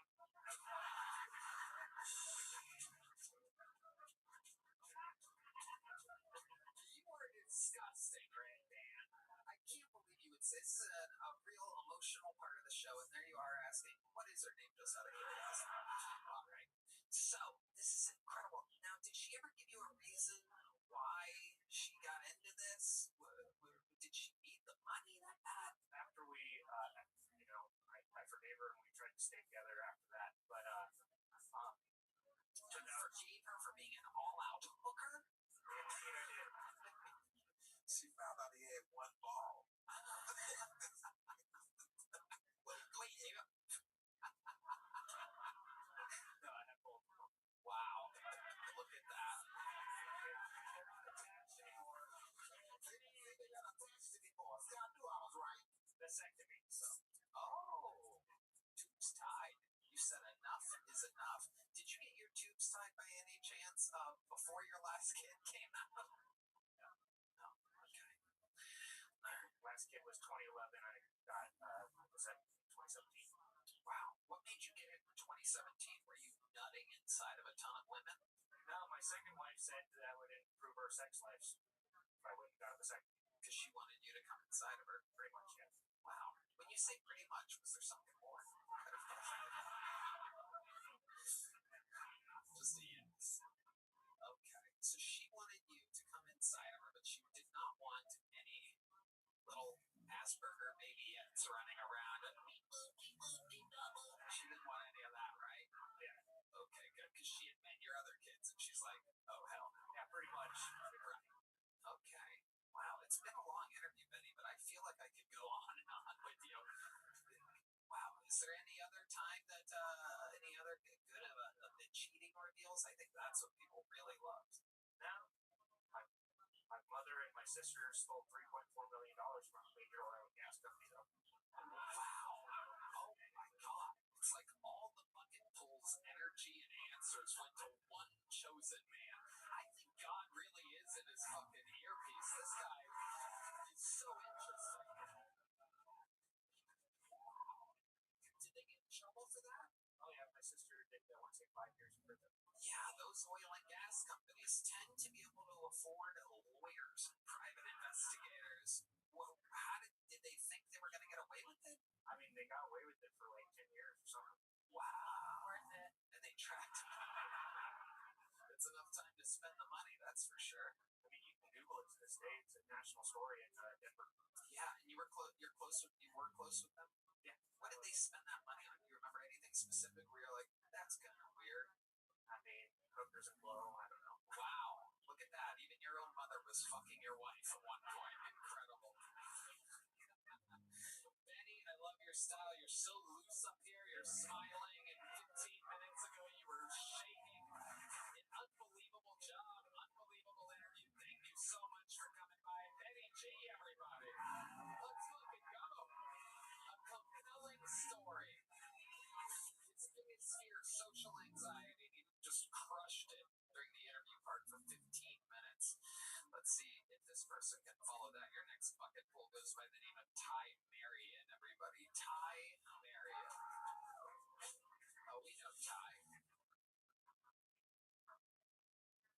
Alright, this is my fourth time now on the show. It has not made me famous, but it's cool because I still look famous.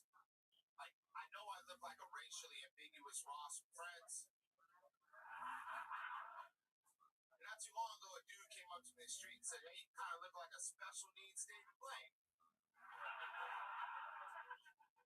And then he goes, but I bet you're not allowed to do magic within 100 yards of the school. That's kind of fucked up because, like, I won't even listen to Drake. But about a week ago, a girl rejected me because she said that I look like a wax statue of Happy Gilmore that was left in the sun too long. I was like, oh, you got a Sandler fan. Well, I better just come over. I'll make you call me Big Daddy. And she goes, I bet if I go over, I'm going to find out you have a little Nicky. And I know, it's more like an uncut gem. Thank you. Wow. That is true. You do look like all of those things. You are indeed. The platform that God has given you, a face like that, has led you right here in this moment with great jokes about what the fuck you look like. It is incredible. A lot of people with a face like that would be sad and have nothing to do with it in their respective industry. Meanwhile, it's like you have a prop with you at all times. I love it. I'm signing autographs left and right. None of them are for me, but it's fucking fun shit. You know what I mean? I love it. Sadler. Yeah. It is incredible. There's quite a lot. Are your ears fucked up, or is that just the hat? The hat, maybe, but yeah, I do have big ears. I don't know. I lost like 55 pounds lately, and whatever has happened, it's just gone all of my ears. Like, I fucking hear everything too. So thank you, whoever that was. Wow. Incredible. Amazing. No, that one ear is definitely fucked up. Yeah, that ear's a little fucked up, right? It's like a little chunky ear. Is it? Your lobes you have gigantic earlobes. God, it's totally two different ears. That's a new one. Yeah, definitely melted on this side. It's definitely two different. Yeah, it is an interesting look. Does your whole family look like this? No, just you. pretty much. How do you think this happened? Don't really know. Have you ever slept before? Have you ever do you eat and drink the same thing every day? Like, what is it? Well, let us know what to avoid exactly. It's kind of like, I don't think it's really like food related. Like, I kind of do look a little different from my family. So recently I did a 23andMe, and I found out that I'm 100% unable to handle that many guys at once. I couldn't hear what you said. D. Madness just sat down and he murmured the words, "This motherfucker ugly as shit." That's all. I just heard even D knows, which is incredible. Born blind, but meanwhile he walks in from using the restroom and can just tell. Just tell. Ty, anything crazy happened in your life since the last time you were on the show? I got hit by a car riding a Lime scooter. Okay, did it hit you in the face by any chance? No, it would have helped me out, I think. Yeah. No, just one of these great Austin drivers we have here in Texas just not paying attention and went through a red light as I was coming through an intersection. Wow. They ran a red light and hit you on a Lime scooter. Yes. They were going normal, like 35, 40. She was about to make a right turn, so When you say she, what ethnicity was this woman? she was Hispanic. Surprise. Yeah. Fuck. Yeah. Another L for the Hispanics. Okay. And what did she stop? Yeah, she could, but she was on top of the scooter. She didn't have really a choice. You fly over the hood? Well, like, Wait. So the car was on top of the scooter. yeah. So, like, not to harp on the last two stuff, but I'm kind of autistic as well. Like, No. We just had fucking shaky what the fuck up here a second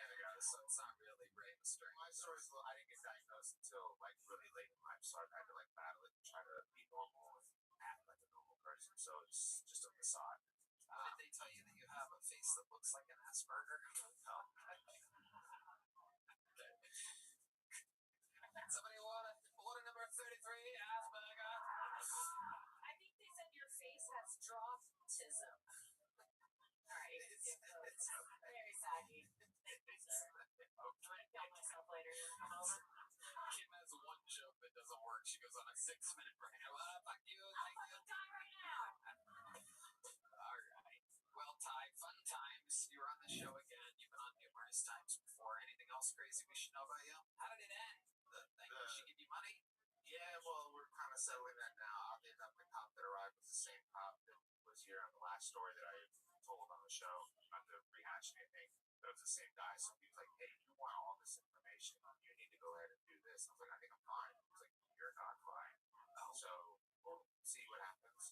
Okay, well, I hope the settlement happens before this episode comes out. Well, you'll notice the limp now when I leave. Oh, yeah, for sure. Absolutely. All right, Ty Marion, what do you have? You got a big joke looking for? Okay, well, then there you go. Ty Marion, everybody. All right. Very exciting. Guys, this podcast is sponsored by ZipRecruiter. You know, it can be overwhelming to have too many options. Figuring out which TV shows to stream or deciding what to wear in the morning, it can just be too much. Well, the same applies if you're a business owner who's hiring. It can be overwhelming to have too many candidates to sort through. But you're in luck. ZipRecruiter now gives you the power to proactively find and connect with the best ones quickly. How? Through their innovative resume database. Right now, you can try it for free at ZipRecruiter.com/GoTony. Dynamic ZipRecruiter is the best hiring site out there. ZipRecruiter resume database uses advanced filtering to quickly hone in on the top candidates for your roles. See a candidate you're really interested in? You can unlock their contact info instantly. It's no wonder ZipRecruiter's #1 rating hiring site based on G. The #1 rated hiring site based on G2. Skip candidate overload and instead streamline your hiring with ZipRecruiter, where 4 out of 5 employers post on ZipRecruiter get a quality candidate within the first day. Just go to this exclusive web address, ZipRecruiter.com/GoTony right now to try it for free. Again, that's ZipRecruiter.com/GoTony. ZipRecruiter, the smartest way to hire. We're going to bring up one of the rising comedian stars from Canada that's been on this show numerous times before. Here with a new minute mix with for Ben Bankus, everybody. It's Ben Bankus.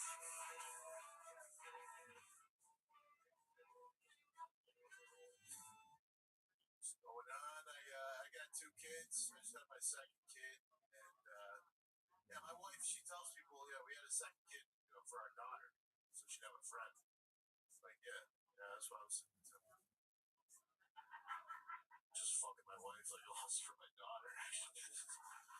Yeah, she needs a friend real bad.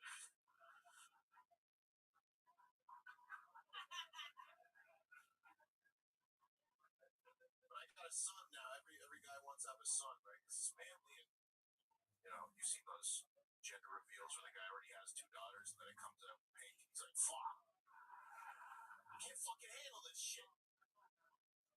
So I have a son, but everybody thinks it's manly to have a son. It's like, it's your boy. But like my daughter, she's 3. Not once in 3 years did I worry she was gay.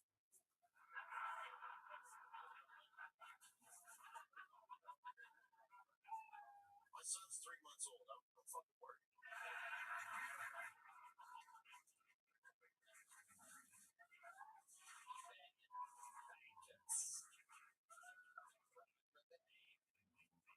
Fantastic, Ben. Unbelievable set of the night so far, no doubt about it. How long you been on stand-up again? Going on 15. 15 years. A real pro. Those spots here in the mothership. Long story short, we were getting wasted at the bar last week, and I said, I'll give you a minute. Wait, are there any signs that yeah, that's the big behind the scenes of Kill Tony. If I get drunk enough right next, I'll go, you know what, I'm gonna see what you do. You guys are watching the sausage get spots.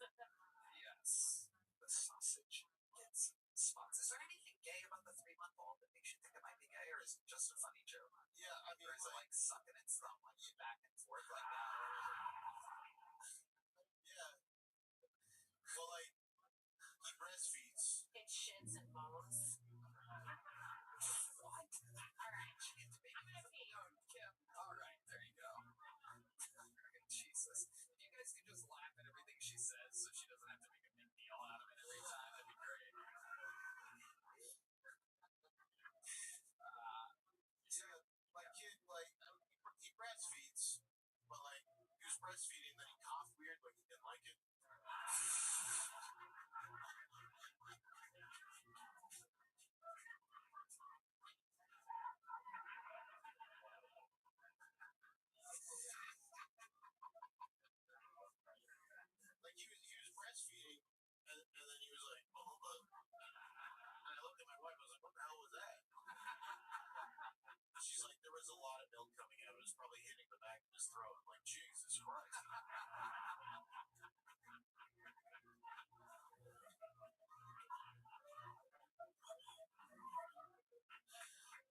phone.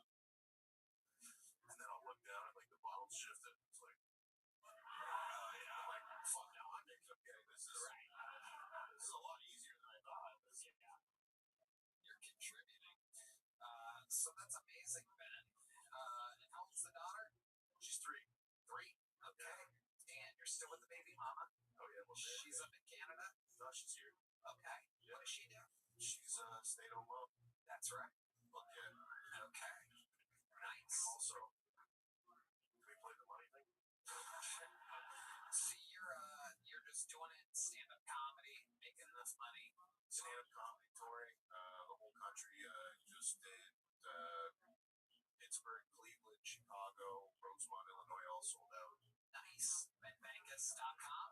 BenBankus.com, baby. BANKAS. Check him out on tour. Unbelievable set. Great stuff, Ben. Thank you. Make some fucking noise for Ben Bankus, everybody. Smooth and easy. Always I want y'all to notice something. His shoes are nice. The last 2 guys' shoes were fucking terrible. Yeah. How you know he a pro? That's true. No, you're absolutely right. Fucking, did you see the moments on the last guy? I actually just started wearing Forces. I really feel for black dudes with greasing them. Like I had to ask my black friend how to not grease them. He's like, you gotta ball your feet up. I was like, oh, that's why you guys walk like that.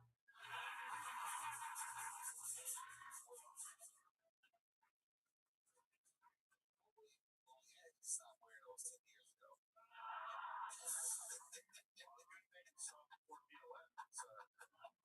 It's a lot of taking a knee. That would have ruined a lot of forces.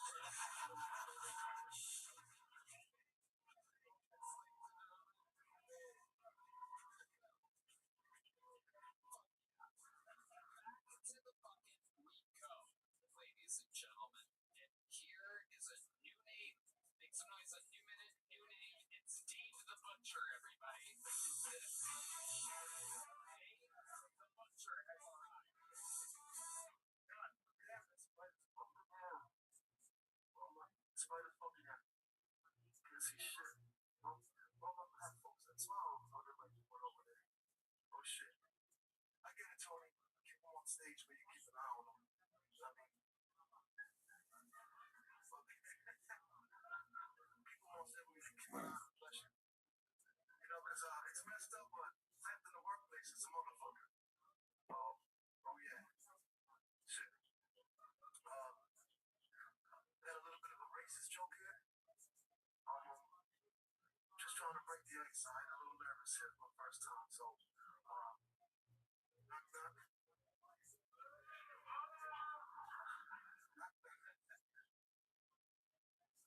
Damn. Thanks a lot, buddy. Oh man, this is knock knock. Who's there? Alright, did you see it? Did you see it?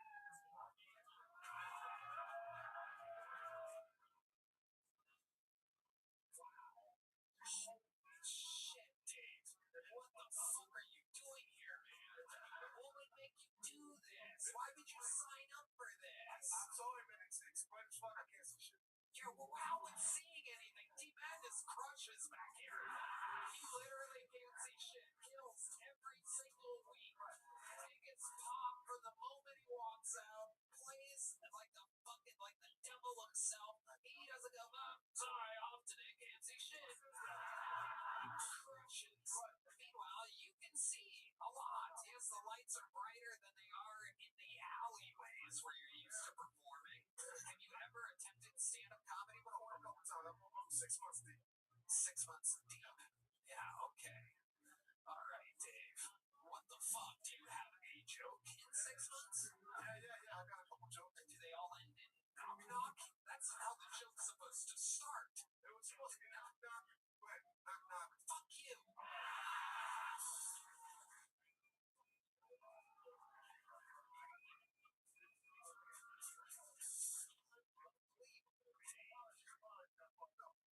You did fuck up, Dave. You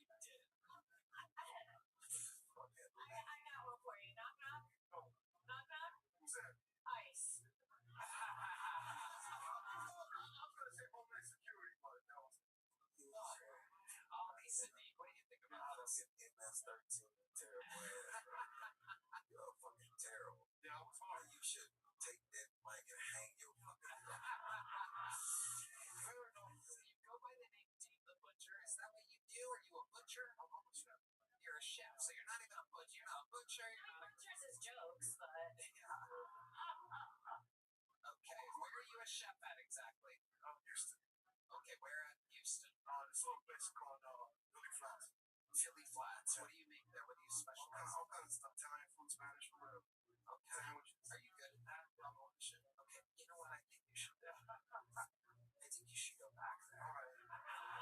Fair enough. I fucked up. Okay. Houston. Yeah. Fucking making me look bad. Exactly.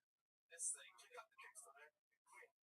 Shit's terrible. Do you have shades on your tires? Like on your car? Oh, Shaking it, yeah. I thought all of that. that was bad. Yeah. Yes. You are the worst thing to happen to Houston since Katrina. Damn. It is incredible. Fair enough. You're terrible. Try. Work hard. Yeah. You have to do something next time. There you go. No joke. No nothing. There you go. Dave the Butcher. Absolutely nothing. Absolutely horrendous. Terrible. You guys having fun out there? How many of you like it when comedians do good on that show? How many of you like it when comedians do bad on that show? Wow, the lights even went off. Even Kino, the lucky guy. Lights when people do that. Okay, so it's your next bucket full, ladies and gentlemen. Anything can happen. This is Rob White. Rob White. Kill Tony, how's it going? Oh my god. I did not think I was getting on the show tonight. Otherwise, I would not have dressed like a dingo on vacation in the 60s. This is a terrible fucking outfit for comedy, guys. Honestly, it's weird. Like, I don't actually do a comedy. I have a full-time job. I'm a tattoo artist by day, stand-up comic at night, which is fun because basically I have two jobs that no one thinks is real. And yeah, so like it was a weird thing. Like growing up, like my dad's a tattoo artist, and he saw me, and he was like seeing how I was acting like a tart. He's like, I need to solve this shit. I need to toughen up my son. So he sent me off to work to learn how to tattoo with this guy, Crazy Joe, at the age of 13. 13 years old. I didn't need to be working with this guy. He was a fucking killer, okay? I mean, like, he wasn't killing it with the ladies or doing killer tattoos. I mean, he actually murdered a guy. He stabbed him to death. We can end there. That's it. Isn't going very well. Let's be honest. Check. That's it? Chill ends with your dad stabbing a guy to death? No. What the fuck is going on tonight? Is anybody trying to make it anymore on this fucking show? It's a long, complicated. I should have chose better on my 1 minute, Tony. I should have chose better, yeah. Okay. Yeah. I am so fucking busy watching. I know, it's crazy. It is wild. Rob White, it's okay, buddy. Okay. So how long have you been doing stand-up? I've been doing it on and off now for 5 years. 5 years. Okay. And do you have a joke? 5 years. 5 years ago, jokes? Sure. We just do Your best joke. 5 years. joke. Okay. Here's what I was working on. Guys, what's funnier, the Holocaust or slavery? It's a trick question because we all know the Holocaust never happened. Okay. All right, fuck it. Jesus Christ. What's your second best joke in 5 years? Give another one, another go-to. Failing miserably. The setup punch is not an easy thing for me to do. I can tell longer, winded stories that 1 minute does not help. Yeah. And I didn't think this was going to happen today. This was like literally flew in today. Yeah, that's how it goes. That's what happens on a show where you sign up and your name goes in a bucket. Yeah. People don't know, and then now you know. This is what you do. Yeah.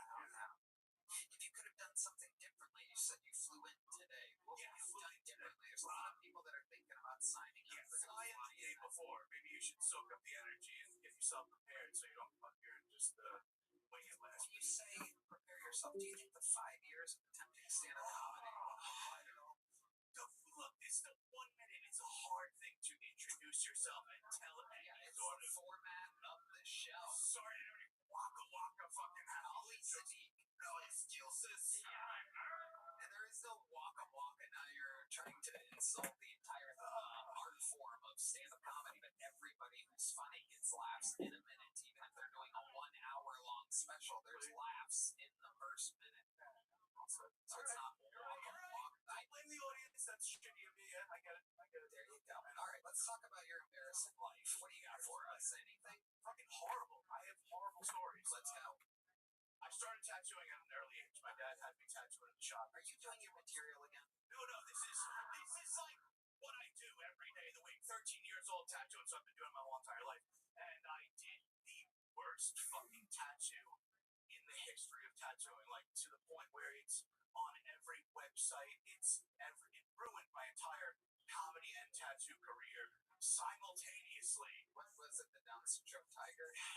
No, it was a Sopranos portrait of the fucking family. How do we find this?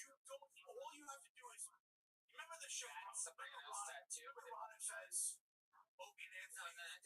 I'm asking you a different story. It happened on the radio. Okay. It happened on So how would we find it? Was the question. The guy had tattoo was Eastside Dave. If you type in Eastside Dave's tattoo, it immediately just fills it fucking, because I ruined his life too. Right. And it's probably the worst. It looks horrible. So I did this. It was a radio promotion. Oh my god. See? Oh, it's horrible. My god. Oh my god. It's so bad. It's crazy. We're gonna put it on the screen for those of you watching on YouTube right now. Holy shit. They're not going to, don't ever do that again. I told you. It doesn't work in house. It's like only these 4 people are going to be like, go. I'm a well-accomplished American traditional tattooer. That's what I've always done. Now, What I was doing, I don't believe you. I'm second generation. I think your dad was probably good at it. I think this is one of those things like, Michael Jordan Jr. or whatever, where it's like, all these things. I wish y'all could see this fucking tattoo.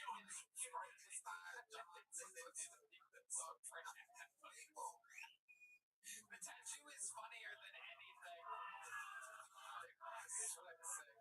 This section is disgusting. There's people vomiting. Wow, oh my god, this is incredible. It's incredible. This is great podcasting, everybody. Really, on the ones and twos. Wow, there it is. Your dad is retarded. He can't do anything. Here we go. There it goes. All he has to do is turn an iPad around, everybody. Let's see how it goes there. There you go. There we go. Well, they're just cheering Red Man being able to do the simplest of symbols. What do you mean? What do you mean? I've been doing this 12.5 years. I can turn an iPad around. Oh, see? I feel like this tattoo right now. Alright. It's Rob. Craziest thing about your life? Anything? All these see? What do you think about this? To fight you out to beat the shit out of you. That wasn't like just the norm. This is worse than what you even understand. It was a radio show, Ron and Feds. I was on right before Opie and Anthony on the radio, right? So after I did this, they roasted the fucking shit out of me. You understand? Like all my comedy heroes that I was looking at, like Jim Norton and Bob Kelly and Louis C.K. every week, I'd go on the show and pull up a picture of this tattoo and be like, what an amazing abortion this kid did. Yeah. Horrible. So yeah, I just felt like that would be nice to share with you guys. Well, it just happened again. Yeah, I know. 20 years later, it's happening again, too. On a big show. Rob, here's a little joke of my friend. Sign up again with try it again. Try it again sometime. Rob White, Holocaust denier, Rob White. Ooh la la. Oh my goodness gracious. The lovely Heidi, saging the stage of the energy of Rob White and Dave the Butcher. Bringing us back to a time when we all felt like we were in show business. Alright, your next bucket pool, everybody. It's a promising name, believe it or not. I have a feeling about this one. Make some noise for Just Greg. Just Greg.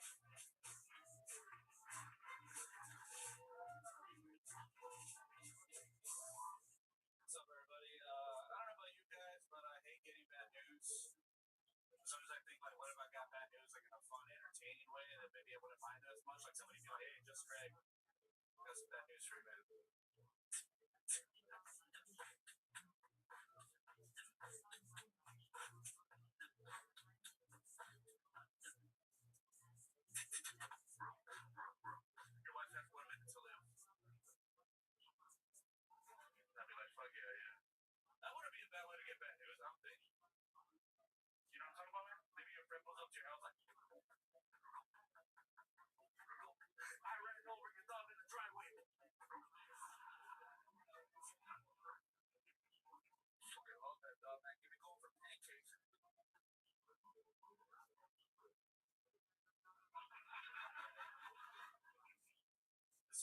shot Donald Duck sneezing.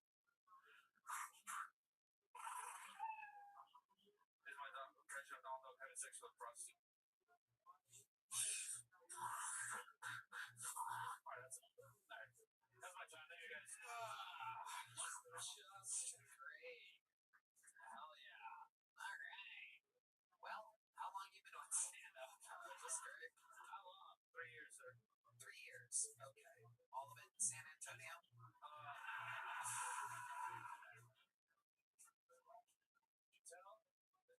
Really? No, sir. I started in El Paso and then I just moved to San Antonio. So you do live in San Antonio? Yes, sir. How long ago did you move to San Antonio? About a year ago. Perfect. What do you do for work?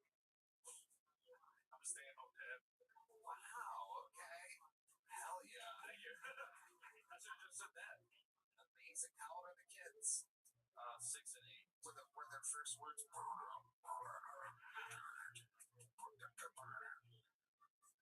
Something like that, yeah. Okay. You don't make money in any way. How does the baby mama bring home the bacon? She's a surgical technician. Oh wow, it's a fancy terminology. How long you been with her? 13 years.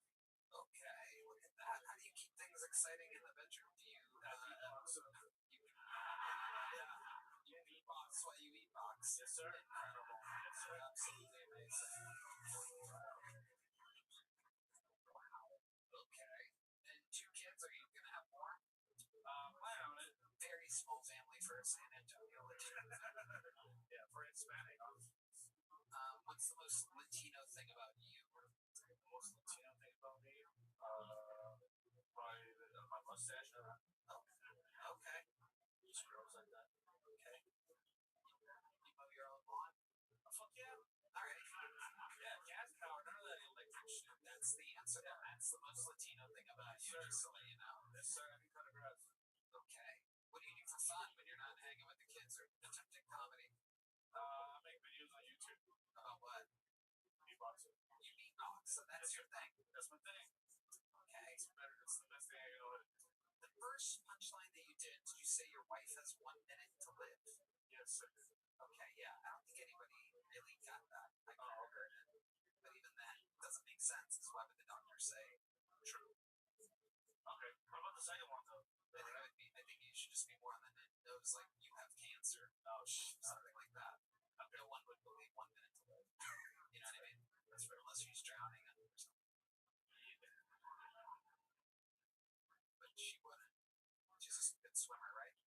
Yeah, she can float. Oh, the horn player's got that one. Look at that. Absolutely. Okay. Did you say 6 and 7, 6 and 8, the kids? 6 and 8. Okay. They up to anything crazy? Good kids? Yeah, they're pretty funny. Yeah. Yeah, for sure. What do they do that's funny? They're just getting arguments. They're kind of like roommates. The youngest one hates the oldest one because she's jealous of her. Like the other day, she was like, "Oh, Elena says that she's getting boobies, so she needs to wear a bra." And I was like, "Well, that's a weird thing to bring up." And then I was like, "Well, it's fine, just don't wear her bra." And she's like, "But tell her she doesn't have any boobies." Like that's what she was wearing. Wow, Red Man has signified that he has an erection, everybody. A 6 and 8-year-old talking about boobies has Red Man very excited. Is that your thing? I would have him stand up and show you the erection, but it would turn into a home screen in front of his pants if he had to. Alright. We're having fun here tonight. Great. What's the craziest thing in the history of your life? What do you think makes you different than everybody else? I got a flu shot and almost got paralyzed. Tell us more about that. So I got there's like a thing, you know that those papers they give you when you get a flu shot that nobody reads. There's like a 10,000 cases a year that's when it gets Guillain-Barré, which is like I get paralyzed. And you felt it coming on? Yeah, like it was weird because I still had to go to work, and then they didn't send me to the neurologist until it went to the back of my throat. So I was like answering the phone like, wow. I was in the airport. Amazing. Yeah. What type of work were you doing then? It's a job where I just inspect like life rafts and shit. Life rafts. Yeah. Were you helping people legally cross across the border. My family mostly is. Alright. Do you ever get a flu shot? I don't really think so. Definitely not as an adult. How old were you when you did this? That was back in 2018, so like 7.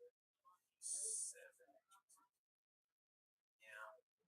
You do that. Even my parents get their first shot. As you tell them to tell Don't do everyone. it.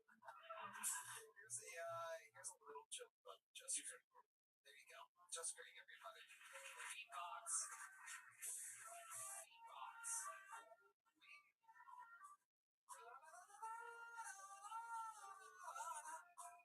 Musical experiments fucking pull everybody. It's Dr. Rabbit. Dr. Rabbit.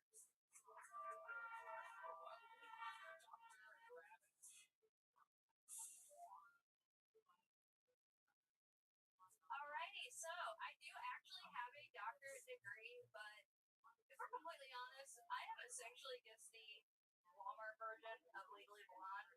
But regardless, I still got a job at a college, and you wouldn't know by looking at me, but it was actually at a black college. So, yeah, I was a diversity hire.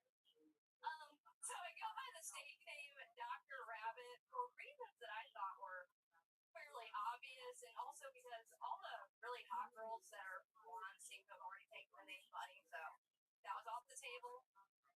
But what I didn't expect was that the TikTokers were going to think that I chose Rabbit for how I thought, rather than what I thought was the more obvious roast. So, well, I don't know.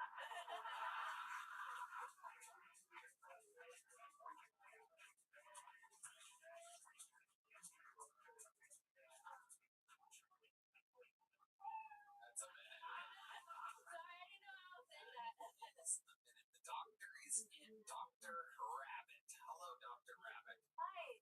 Oh my goodness, look at you. Her. She looks like someone left their Barbie in the sun. Welcome to the show. How long have you been doing stand-up comedy? Well, this is it. This is it really. I've done a few like stand-up nights, but not really anything. Okay. My professor would say that my class is kind of, my professor would say that my class is kind of stand-up, but I mean. Your what professor? RateMyProfessor.com, you can go read about. That's where you go rate college professors before you sign up for their classes, so she's a professor. Oh, Yeah. got it. Yeah. Got it. So you're a professor at a black college. Not anymore. What did you do at the black college other than scare the living shit out of people? I don't think I scared anybody, but I taught cultural diversity, believe it or not. Her class was called Get In.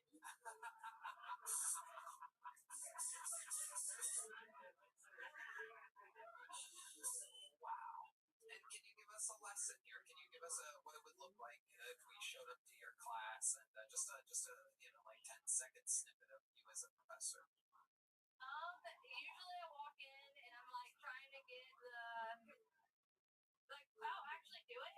Yeah, do it. So I'm not good with technology, so usually I walk in and then I'm like messing with the computer, and then I like say some words and then they all laugh and I say, please don't like report me, please don't put that on my student eval, and I have to like overcompensate for it, but yeah, I don't know. Do what?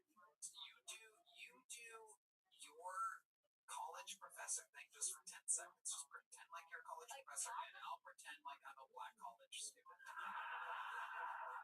Alright, hold on. Let's start. Okay, so Hey, what up, I mean.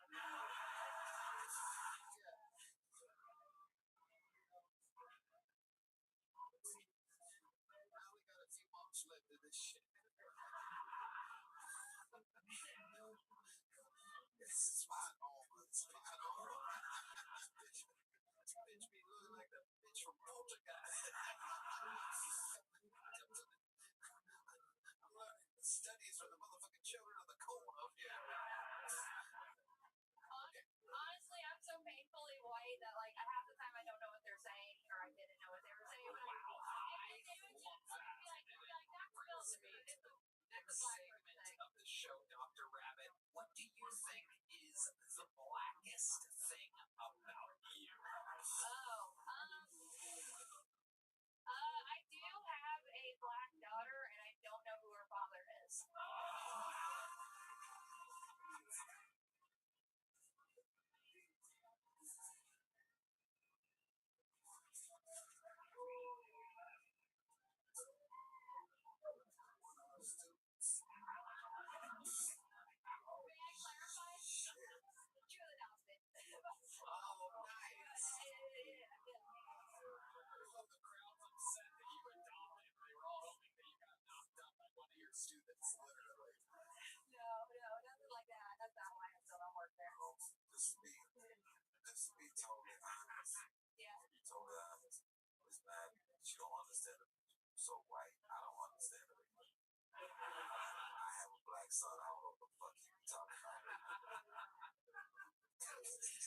you are is the line of victory, which shall be sealed forever. That is incredible. Brought to you by ZipRecruiter, Shopify, PrizePicks, and Omaha.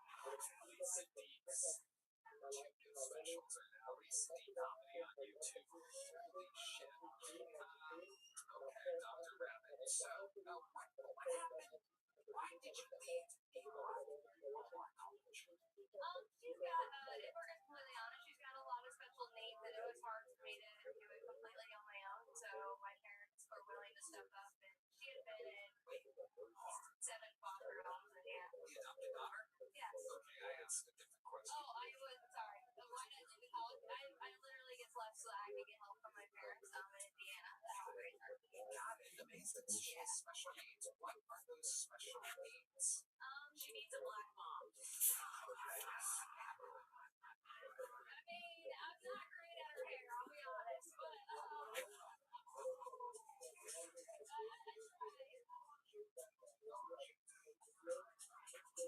have a feeling I'm not gonna have a job when I get back. Anyways, but I don't even know what you asked. What are the special needs of the adopted child? Yeah, so she's got pretty significant fetal alcohol syndrome. And she came from foster care, so I gotta really reiterate that so they don't think it's me. Right, But exactly. every time I go to the doctor, I'm like, she's adopted, and I kind of look like a jerk, but then they see why I have it and really emphasize that. But she does have an intellectual disability and some physical like dystonia and stuff. The brain damage. Let me ask you a question. Yeah. You adopt a kid like that. Did you know that when you got it, or did you do you get a discount or something? Like, how does that work exactly? 30% off. Discount, foster care is free. So yeah, so foster care is free. So I didn't have to pay anything, but yeah, I do ahead of time. So at any point, somebody can go like I want it. You know, you gotta go through. There's some things you gotta go through, but yeah.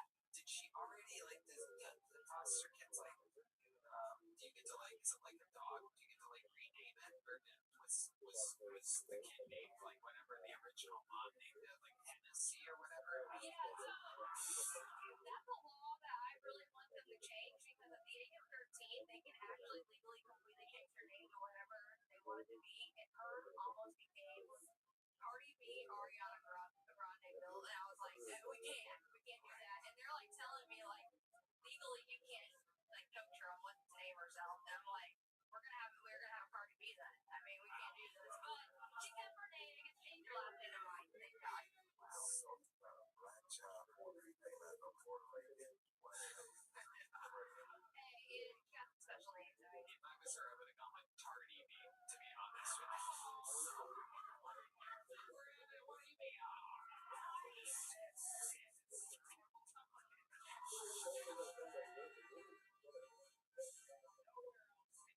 Cardi B, alright. That would have been the moment. Special needs, pick of the name, Cardi B, she's black, alright? Okay. It's all you're an angel. you really are. Thank you. And you're so likable, and it's incredible. Dr. Rabbi. What made you want to do this here tonight? I don't know. People have always told me that they think I'm funny, and I was really self-conscious. I was in a back car accident when I was 16, and that's why my face kind of got destroyed. And I was really self-conscious when people said I was funny, and so I kind of hide. And so, what way to kind of reimmerse to the world by going on to kill Tony?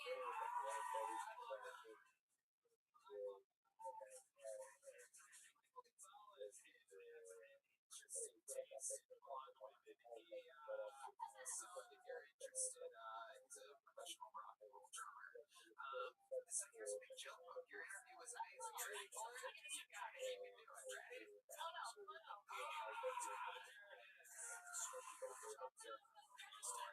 Ladies and gentlemen, thank you, Dr. Rabbi. Make some noise for everybody. A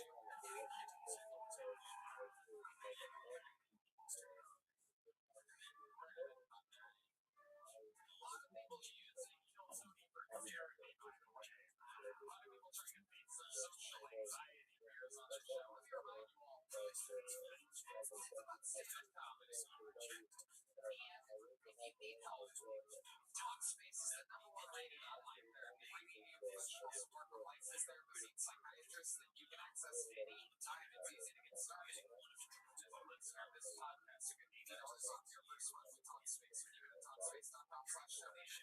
with State Zero running right now.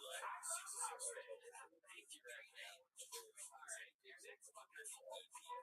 Spider-Man. Dimitri. Hey, everybody. Dimitri. This is the story. What's up, Austin?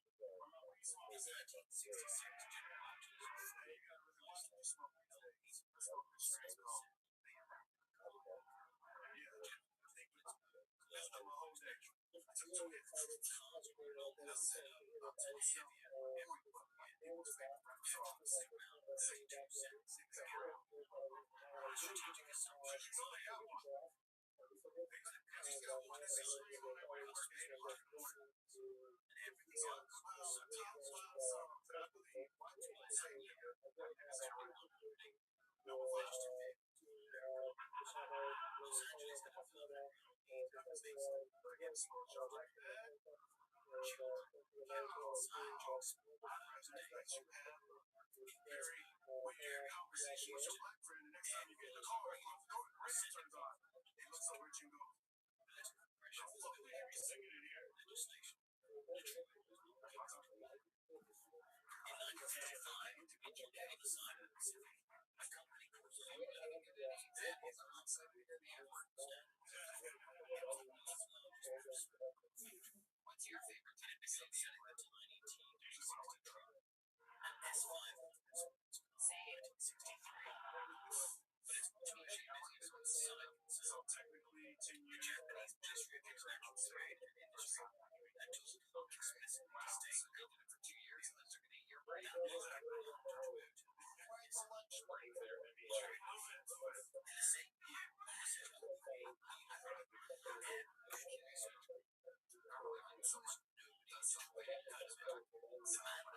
this was in 1936 in Chisholm, the apprentice had 15 using my own show. Passion in Tokyo. Then founder of then moved into racing. In 1936, at the East Land Speed Rally, Rothschild set the Japanese speed record 120 kilometers per hour, and then crashed to running that speed, nearly losing the sight of his left eye. Technical Research Institute in 1966, with surplus military engines strapped onto bicycle by 1959, the largest motorcycle ticket on the Terminator cash. And he went to against the government, against the advice of his own partners, against every opinion of the industry. His management was really legendary. She's used to do something. Then, engineers that they invented 11 techniques. A young engineer named Shizuaki came to describe it as founding the inside. Surgery says, he said, that a habit of leaving her upstairs and taking He's retarded. He gave it up for a dog. when the A came out, it's complete day operating activities. The team did all they had to use so Dimitri, which now they don't even have the equipment to measure them. The whole method started with genuine friends, which, in retrospect, may have been the advantage. There were no established assumptions to seem very comfortable on stage. Then the move arrived. Senator Edward Rothschild, the architect of the Clean Air Act, I concept I want you to design the new emission standards to help run existing technology. A 90% reduction in carbon monoxide by 1975. Seriously, yeah. Wow. A 90% reduction in nitrogen oxide by 1976. The intention was to fix innovation in accumulation to one. The truth was multiples clean air, and it began with in 1917, original estimate of things was exactly like noise of president. Lee was legislated that the technology as they knew it would not permit them to continue to produce cars. After January 1st, 1975, Chrysler's vice president, Sidney Terry, told the Senate that the Fox Committee said that the automotive industry did not have the technology to reduce emissions of 90% from 1970 levels.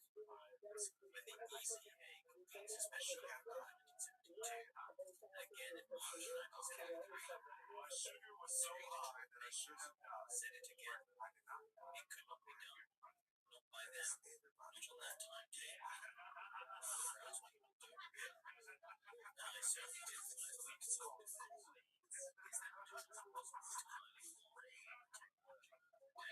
Ever consume it, but your blood sugar is such a precarious position. Johnny Carroll to convert it in 1972. That's the dosage to make the chocolate milk yourself. It's served in a pre-buy already mixed chocolate milk red wine process. You can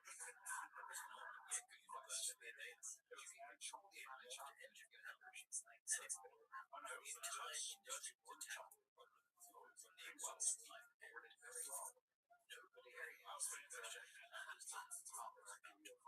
Yeah.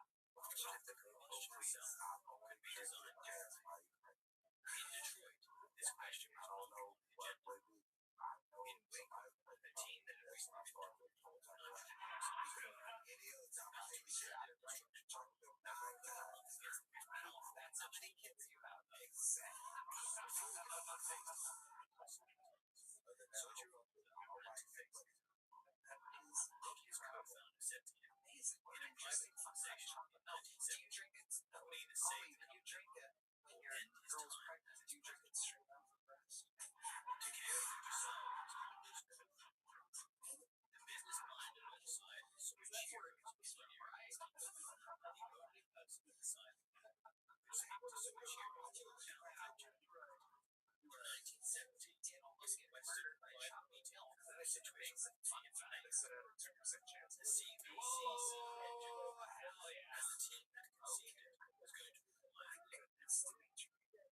Soichiro's entire engine philosophy across 2 decades Are you had in been a relationship? lighter, simpler, and his personal obsession for some master question that nobody else at the moment was permitted to answer. Was he going to stay on as president of the company? Was he going to stay with us as an engineer? On his official account, That's what happens when you go to Soichiro was not. You know, I think I'll stay on as president. The engine got linked. The engine got its direction. Those jokes were good, And but they were Shizuo gotta try something. was told the engine I'll see you just this the test of time. was the company's survival plan. Yagi Like milk they understood expire quickly. to be treated for time future medium size with my friend producers. But it won't do.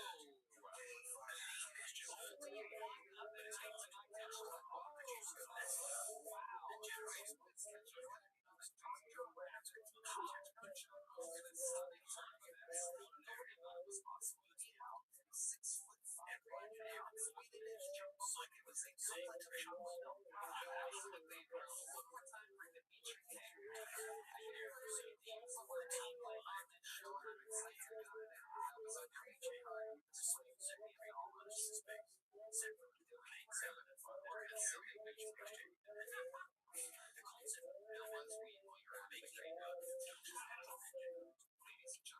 The CVC6 for the Navy it is time for the standard set of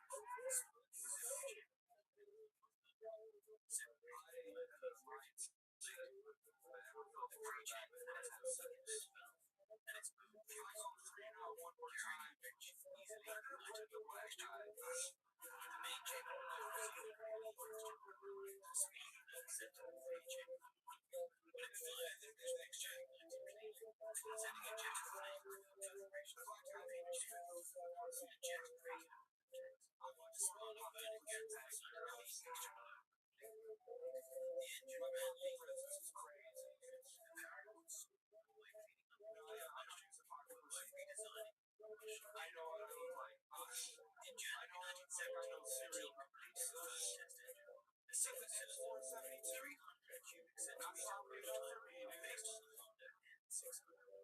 The best test results were not conclusive. They were extreme, massive numbers. On the 12th of February 1971, in the cadre of building engineers, Soichiro Honda took the stage and arranged the assembly of activities, announced the development of the United States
exercise cycling class.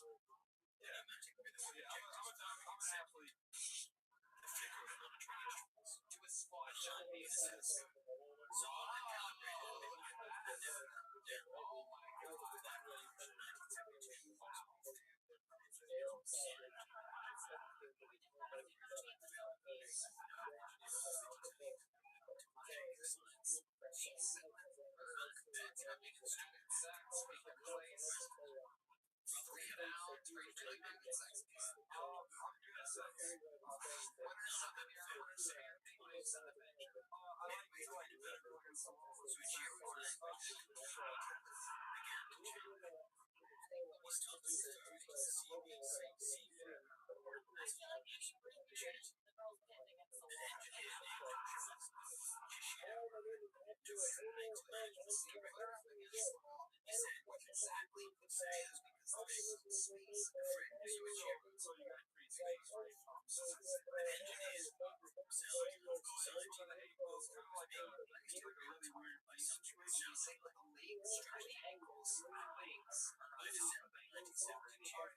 sleep with a cat every She's not really good sometimes, but sometimes not.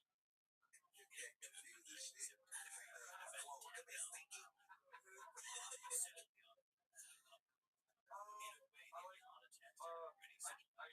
like going to strip clubs. Ooh, okay. All right. So what did you intend to do with the strip club? The first time I went to a strip club with my father, and he kind of showed me the way. She trained me footsteps.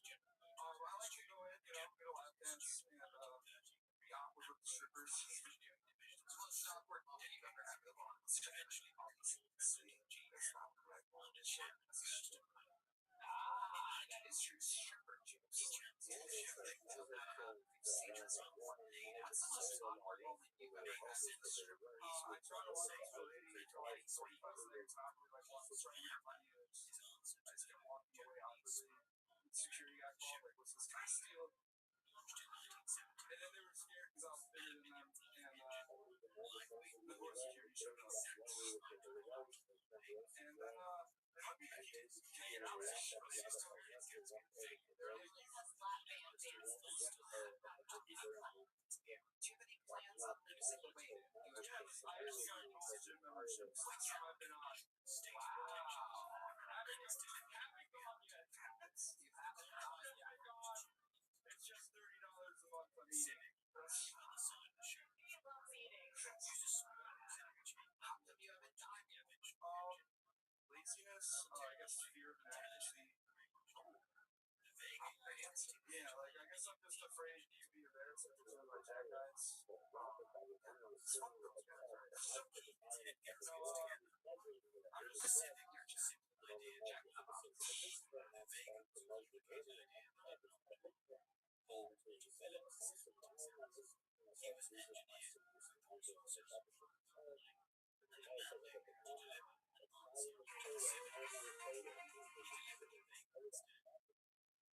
He retired from GM in 1974. The same year, the Civic CVCC was named Car of the Year by Road Test magazine. On the 17th of October 1973, OAEC announced production cuts and a selective embargo, and 2 days later the embargo extended specifically to the United States. Within weeks, approximately 90% of American gas station owners had voluntarily complied with Nixon's request to close on Saturday nights and Sundays. By February 1974, at the worst point, AAA was reporting that up to 20% of stations had no fuel at any given moment. The national speed limit dropped to 55 miles an hour. The retail petrol price went from 38.5 cents per gallon in May 1973 to 55 cents per gallon by June 1974. A 43% rise in 13 months. People would have laughed at a small foreign car 12 months earlier for trading Mammoth sedans for Qs.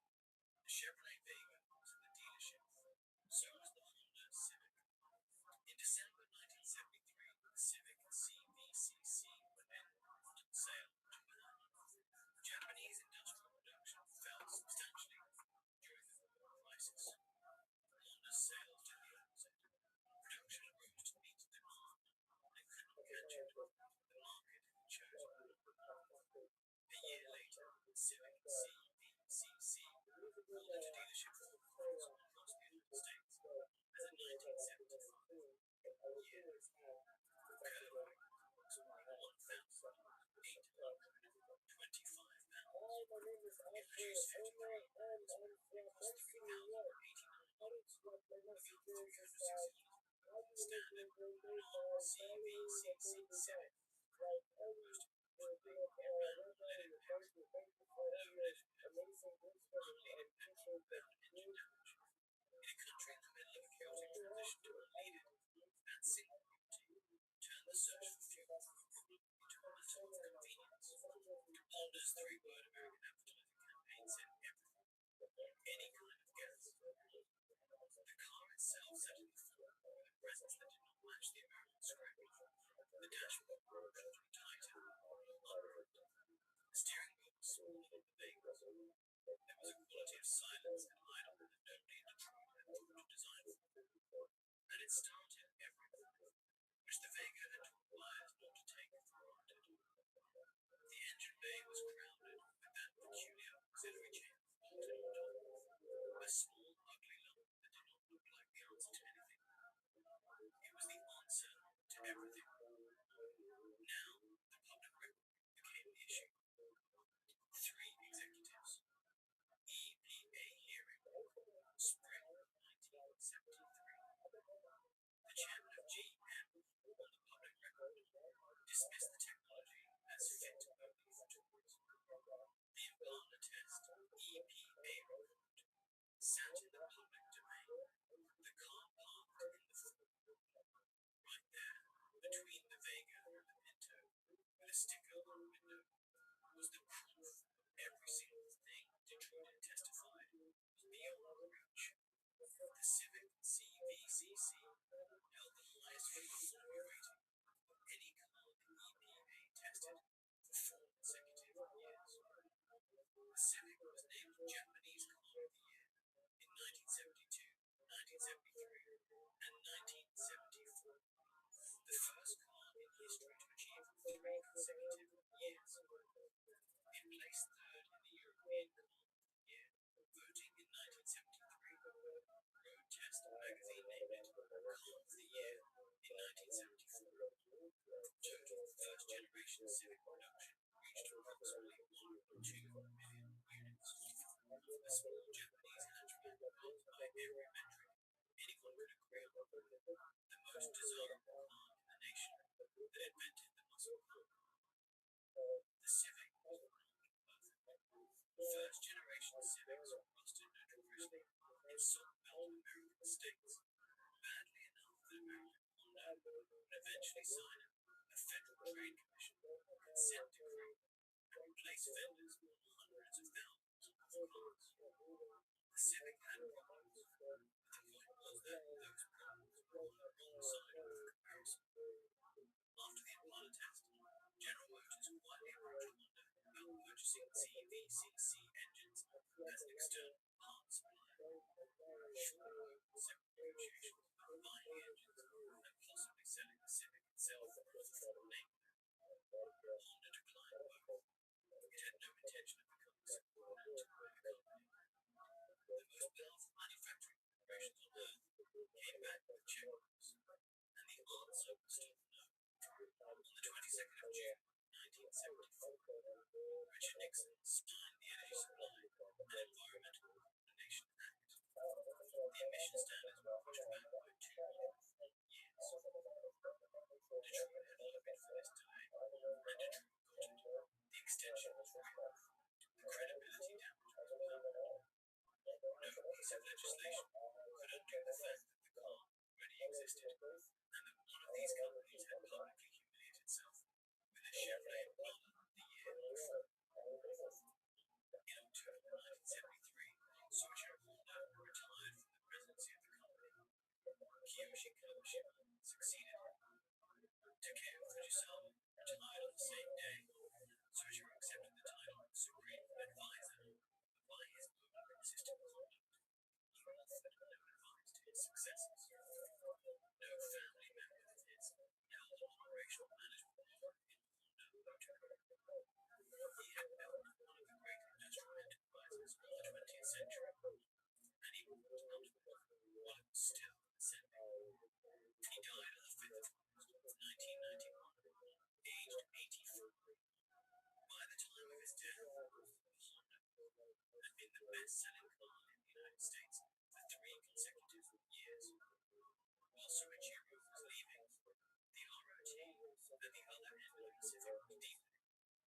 The Chevrolet Vega, the fourth in total, in 1978, 1.5 million vehicles for a documented fuel tank fire defect.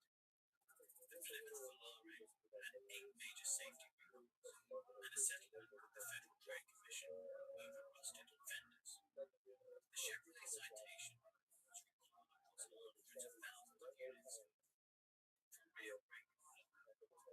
Each one was a lesson in what happens when an industry mistakes the absence of external pressure for the presence of internal quality.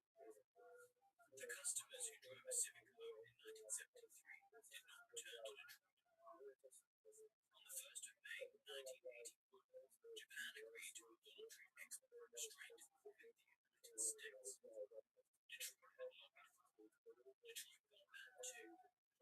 Japan's response was to start building factories on American soil. The Marysville plant in Ohio rolled out its first American Honda, 1st of November 1982. Toyota followed. Nissan followed. The jobs Detroit had protected behind import restrictions began appearing in Ohio, Tennessee, and Kentucky under Japanese management, paying American wages and producing vehicles measuring better quality ratings than anything coming out of Flint. The VIR had Detroit some breathing. Roger Smith arrived with a diagnosis and a prescription.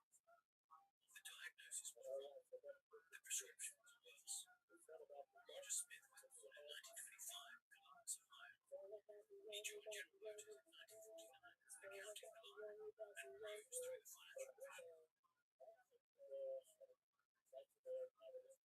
Not with the engineering front. On the 1st of January 1980, he became chairman. His diagnosis was an issue of heart themselves. It was laziness and manufacturing inefficiency. And the answer was technology and acquisitions. Smith, electronic data system was error for $2.5 billion in 1984.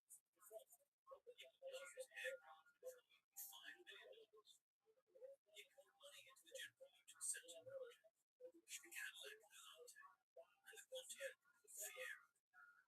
He committed to a vast automation plan that produced robots painting each other instead of cars, and robots welding doors shut at the house in that plant the day after it was granted. Smith was trying to buy General Motors' identity. What he produced was a company that knew less about itself at the end of the decade than at the beginning. Across the 1980s, the total spend for this reinvention ran upwards of $19 billion. And the entire market capitalization of Toyota at the time. GM's per vehicle productivity remained below that of the Japanese transport corporations. Michael Moore made Smith the subject of Roger and me in 1989, and what makes that film land is not that Smith was uniquely villainous. It is that he was perfectly representative. He was a man who understood balance sheets and acquisitions, and did not understand finance, running a company that needed exactly the opposite. By 1980, Japanese brand manufacturers held approximately 21% of the American market. Detroit's combined market share fell below 70% for the first time in almost a era. The J.D. Power initial market study, which began in 1987, made the gap visible in published data. Through the 1980s, the distance between Japanese and Detroit quality ratings was large and consistent. Here is what I find genuinely painful about this period. The money was real. The intent, in its own terms, was sincere. $90 million is not a rounding error. The question Roger Smith never seems to have asked himself, if he did never answer honestly, was whether the people buying Hondas were doing it because Honda's factories were cheaper to run, or because Honda's management, aerospace companies in its spare time, they were buying Hondas because the car was better, and no amount of auto exchanges now. And then, briefly, Detroit was given a reprieve it did not deserve. In the 1990s, the SUV happened, a food experiment, launched in 1990. The Chevrolet Tahoe arrived in 1995. Petrol was cheap again. Trucks were classified as light trucks for emissions purposes, which meant they were exempt from the standards that had cost Detroit its credibility in the first place. The Big Three made records with its all Explorers and Suburbans, F1 and F2. And Detroit told itself it had recovered. What it had actually done was postpone the lessons of 1973 by a decade and a half. The bill from 1973 was still on the table. It had not been paid. It had been deferred. The demon was something Detroit couldn't solve with a balance sheet for an SUV. After 1975, every American newspaper knew that the three largest corporations in the country had sent senior executives to one of hearings, placed the names on the record, and testified as facts that turned out to be demonstrably untrue. They knew all those companies had been handed back its own blood, modified by a Rothschild, meeting the standards it had set for the future. The question Detroit faced after 1975 was no longer whether it could build a fuel-efficient, clean, burning car. The car was not that. The question was different. When Detroit said it could not do something genetically malleable, for a generation of American buyers, the answer was no. That is not a market. That is not a manufacturer. That is a trust war.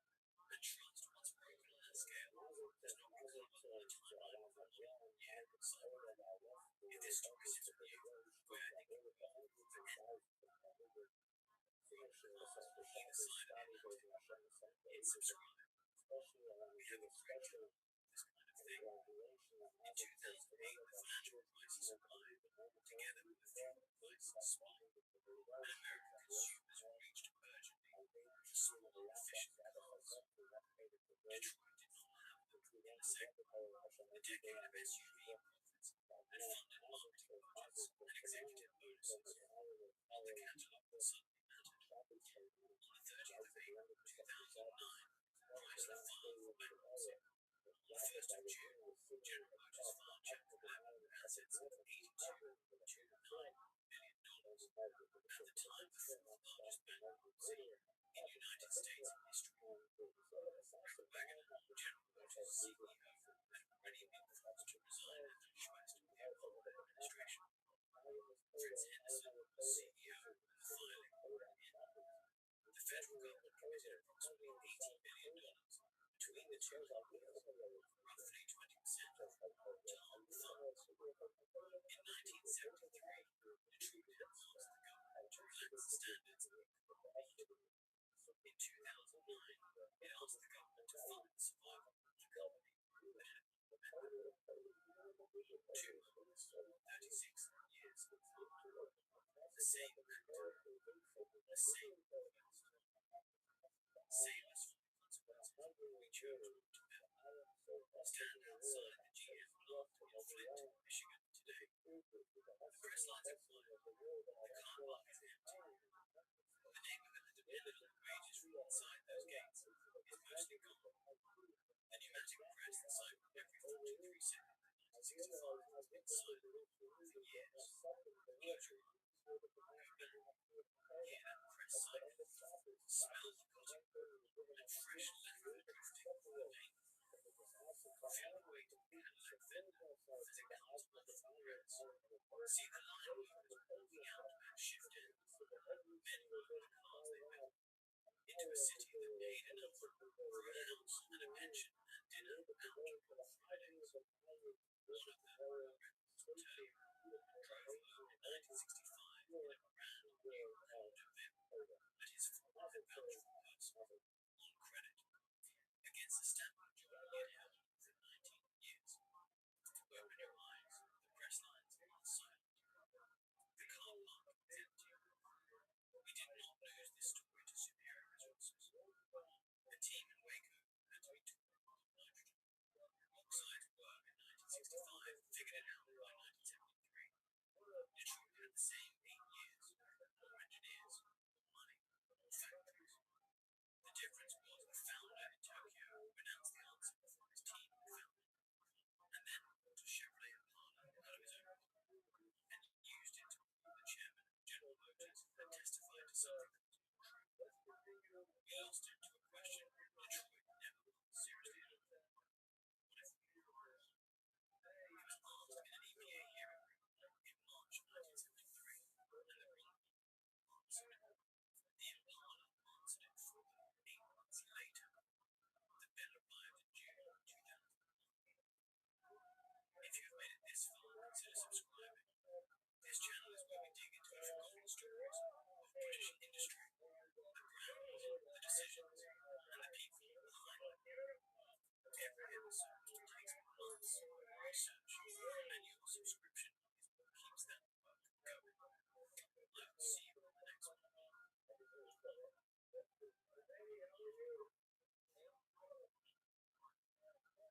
semester, we are going to analyze a question together, which is how studies behave.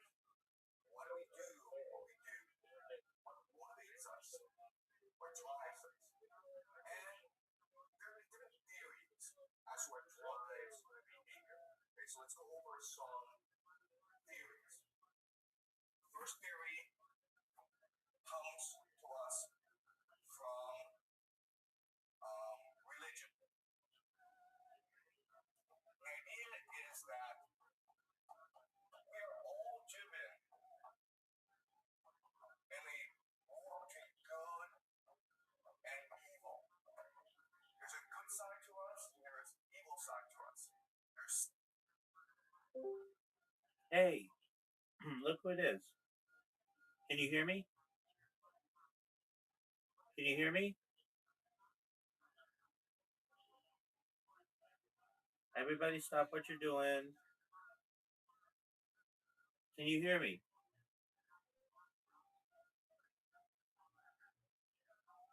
Yes. Can you hear me? Can you hear me? Yes. Yes. Okay. Did you get my press releases? Yeah. The episode is knocked me out so much. So I will go into that episode with the YouTube tomorrow. That episode knocked me out. Oh, no way. Yep.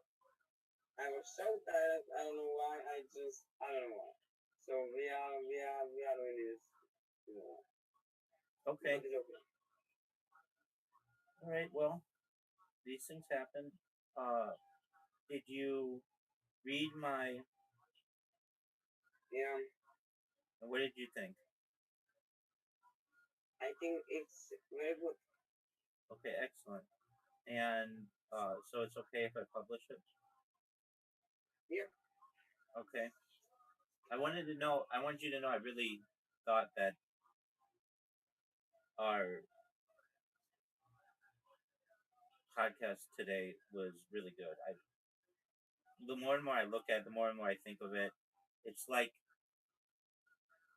it's like a time capsule. Mhm.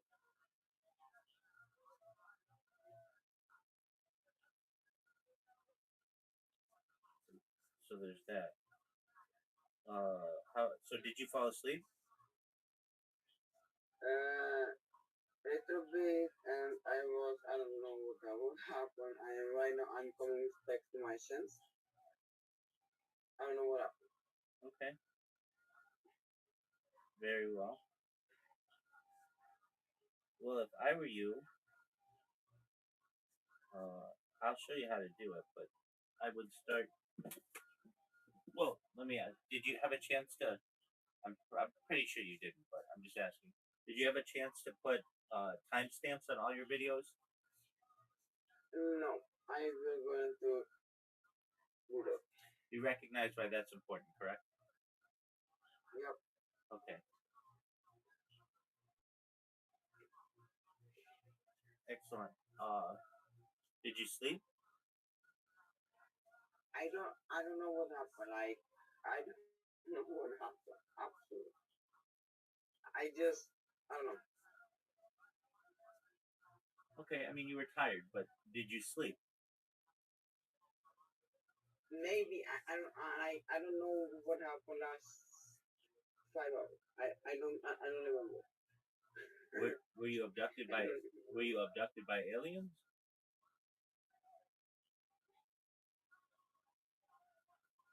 Sometimes it happens. Sometimes my brain just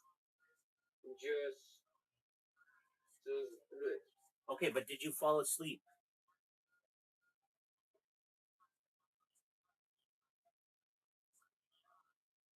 Sometimes. Did you fall asleep?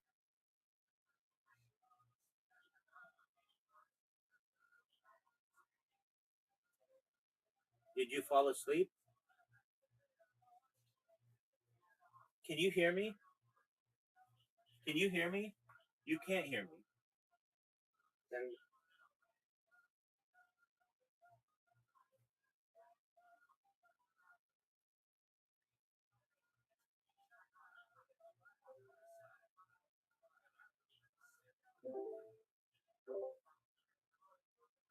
Can you hear me?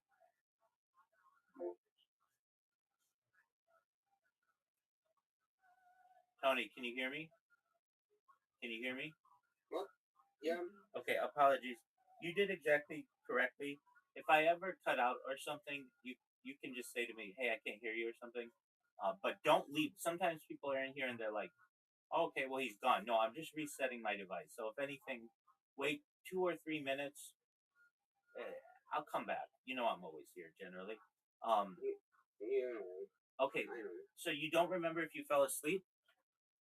No, I don't know. Sometimes my brain needs. Sometimes my brain doesn't remember things I'm doing. I know it's wild. I know it's not normal. No, that's okay. You were exhausted, and we doing a 2 hour podcast like that, there's a lot of pressure. We're nervous about it going through. Uh, you had to be there alongside me, and at least I'm doing something. I mean, you did a really good job of scrolling though, and following along. Like it was pretty seamless. So you should feel good about that. But where there's like something called like eye drain when your like eyes are just on a computer for that long. I know as I was reading, I had to make the text bigger because it was wearing on me. Just reading that much straight was a lot. But I think that it was a really good podcast. You asked Yeah. you asked me, Rabbi, do you think like, are you more excited for this podcast to publish than any other? No, just because the other ones always have a chance to blow up. However, I think our podcast together, this series, will be one of the crowning achievements I feel of my live streaming career, which is different. Meaning, like I'll be very proud when this series is done. That we'll be able to say, "Wow, this is where our civilization is going." Much more than just some like short 50-minute podcast with somebody. Even if they have 250,000 followers, I'd rather do long form like we're doing with you, where we're able to like we're talking about like really interesting things, like everything that's small and minute, like uh PlayStation no longer producing discs, to pardon me, to de-extinction, and the idea of like traveling, sending people into space. That's really mind blowing.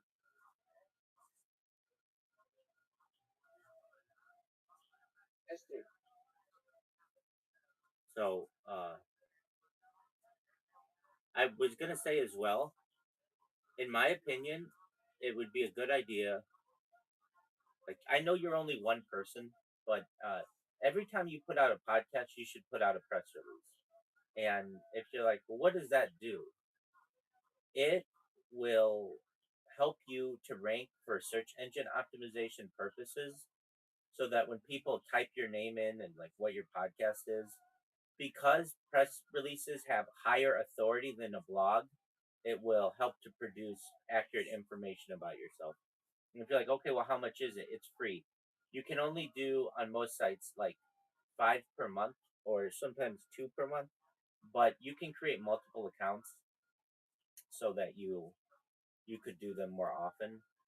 But I can tell you how important these are. When I used to ask ChatGPT about myself, it didn't really know that much about myself. It was like Rabbi Rothschild is an Orthodox rabbi, Kabbalist, and technologist, all this stuff. But now, because of the press releases, it goes really in depth into everything. So, like, you basically are teaching it what you want it to know about yourself. Does that make sense? Yeah. Excellent. What is going on, Reverend Andrew? Reverend Andrew, I think you fell asleep earlier today, which is absolutely fine. I love that you are here. Tony and I did a 2 hour podcast today. What are your thoughts on that? Thoughts on a 12 podcast? We did a 2-hour podcast on futurism, specifically on the years 2027 and 2028.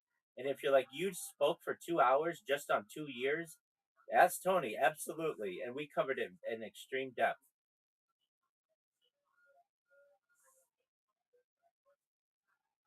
Your thoughts on, well, you know how much of an audience you have? Oh, we just did this as a recording, so we weren't live streaming it. You're recording. Yeah. Yeah. So sometimes people would. Well, that sounds good. Yeah, it was Tony's longest podcast in his career. It's good that you took those years, and I guess you took from that website. That's exactly right. Yeah, and from Wikipedia. On Wikipedia, you expounded on their projection. Yeah. Oh, it's very good. That sounds very good. We agree. Especially, you have an audience from that Israeli space agency podcast. And,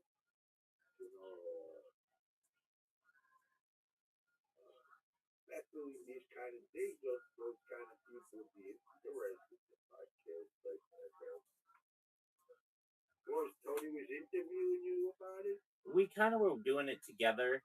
I was reading that website and he was scrolling, showing all of the images from it. He was like doing the research and backing you up. Yeah, and then we would talk. Yeah, and then when we were done with the year, we would talk about it and what we're excited for, like some of the topics. I think next year, the European Union has mandated that batteries must be replaceable in their devices, and things like perhaps the ability for cancer and heart disease technologies. No. Just listen. We're just. I understand. Here's the thing. As far as making technology more sustainable, that's good. But as far as putting it in people's heads that they're going to get healthy from technology is an abomination. Not necessarily. Improve on God's nature. Not necessarily. Wouldn't you say? That's the greatest example of breaking shopping. Okay, that's absolutely not true. There's nothing about talking about technology in the Bible. That's your opinion, and frankly, it is a small-minded opinion. Now, let's move to. That's so true that it's off the chart. That is an irrational thought, and just because you make it up in your mind does not mean that it is valid within anyone else's religion. Now, what I'm saying is that from a medical standpoint, wouldn't you say something like an artificial limb is beneficial to an amputee? It's a band-aid because the same mentality that produced the missing limb produced the prosthetic leg. I mean, wouldn't you? In the meantime, a prosthetic leg compensates for the technology that produced the missing limb. Exactly, and wouldn't you say that glasses? So you get rid of the technology. Wouldn't you say that glasses are beneficial to people with poor vision? Yeah, but why do they have poor vision to begin with? It's a good question. Why do they have a missing limb to begin with? I gotta read that. Well, okay, so from an evolutionary standpoint, our vision hasn't always had to be extremely accurate in older age because we weren't expected to live this long. And in terms of the prosthetic limb, they could have lost it from a number of things. They could have lost it in a car accident. It could have been cut off in a lumber incident or timber incident. It could have just been some kind of genetic defect that they had. There are many reasons. But there's no just genetic defect. There's a reason for genetic defect for prior consumption. But what you're doing is going to be very popular. That's good. Perhaps. Very popular. But I'll tell you the truth. Like Louis passed off, is that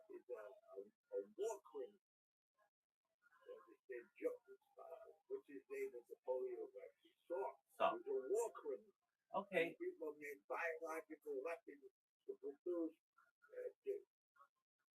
inferior DNA. Okay, I mean you're allowed to believe whatever you want to believe or charge anyone you want with war crimes. What we're saying are things like potentially cannabis being legalized in the majority of the world's countries. That's not necessarily a bad thing, or something like or, It's better medicine to use than other symptomatic medicine, but it's not healthy. okay, When well, people go from one extreme to another, from locking people up, criminalizing something they think it is good for you, and there's no reasonable people in the middle. There's no people you're confusing our statement of and I'm telling you, it'll be hey, popular. hey, hey, hey, hey, hey, hey, hey, hey, hey, hey, quit cutting me off, okay? You are mistaking our anticipation of events in the upcoming future as being pro one or anti another. We didn't make, and we were very neutral. We were just saying, hey, this is what the world is. This is where we're moving. So, we even didn't even say that cannabis legalization was a good thing or a bad thing necessarily. I did make the comment that if you are going to legalize it, then you can't forget about the people who have criminal records because of it and perhaps be able to help them. But we didn't say it was good or bad. Same with the idea of perhaps like the largest particle accelerator in the world is being built in China. We didn't say that was a good thing or a bad thing. We just basically stated this is a news event that we can anticipate in the next 2 years. I like that. That's good. Hey, you look good. You look good. You look good. Thank you. You're welcome. I like that is neutral. It's just projecting, future events and not pro or against. That's exactly right. The Summer Olympics coming to Los Angeles. That's something that we anticipate, and we went into some depth. Things like de-extinction of the woolly mammoth is something that we anticipate by 2028, and reintroducing the woolly mammoth into the Arctic Circle. That's a reality that's going to happen.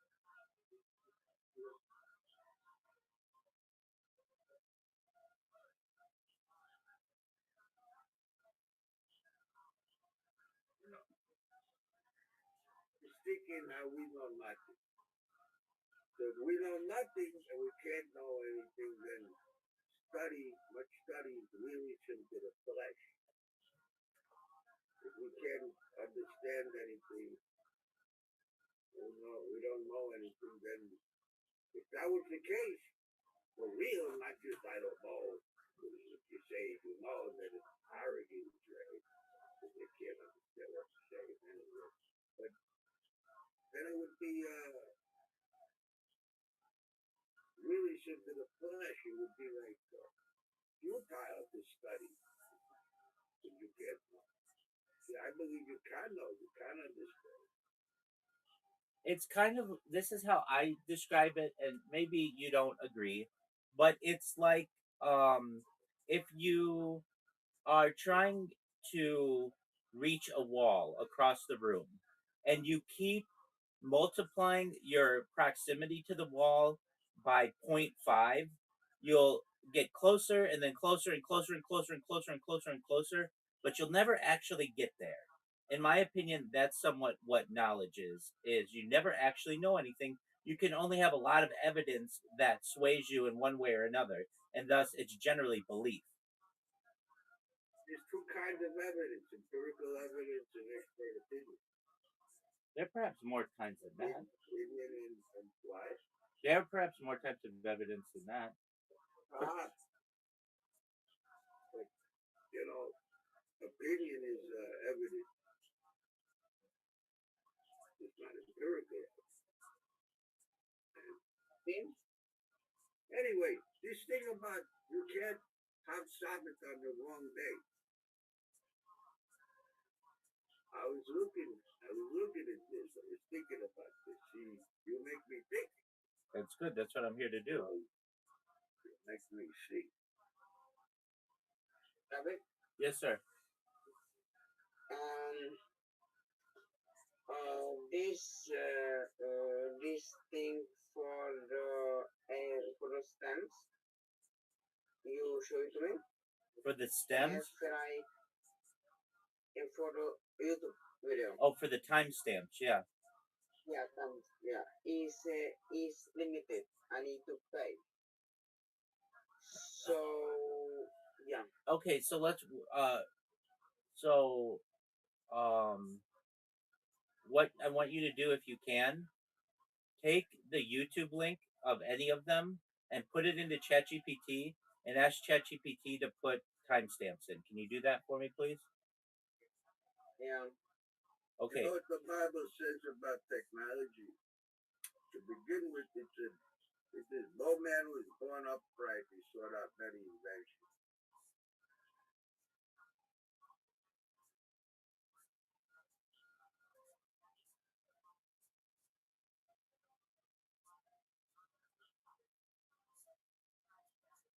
I was looking Talmudic ruling for non-Jews. Sanhedrin 57a, 58. The Talmud states that a Gentile who rests on a day of his own choosing, treating it as a Sabbath, is liable to the hand of heaven, a capital punishment in biblical law. There you go. Rabbi explains that this applies even on Monday, any day the Gentile designates as their Sabbath. Wait, exactly. And meaning, if you're celebrating Shabbat on the wrong day, that's a major travesty. Now, I understand the argument is if a non-Jew is doing that, but there's an argument to be made. There's an argument to be made that you can, in many ways, disprove anyone's Judaic line. You could always say that they came from a convert who did not have a kosher conversion. But you know, you realize the real meaning of it is that there's 7 levels of your soul, and that if you're not at the 7th level, you are in the wrong day. And the hand of heaven is on you. There's an argument to be made there. The borrower is serving to the lender. If you don't possess the precious gold, wherever you turn, you don't prosper.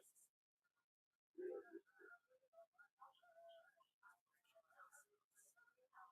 like when you go to build a temple, the axe head flies off the handle because it's borrowed.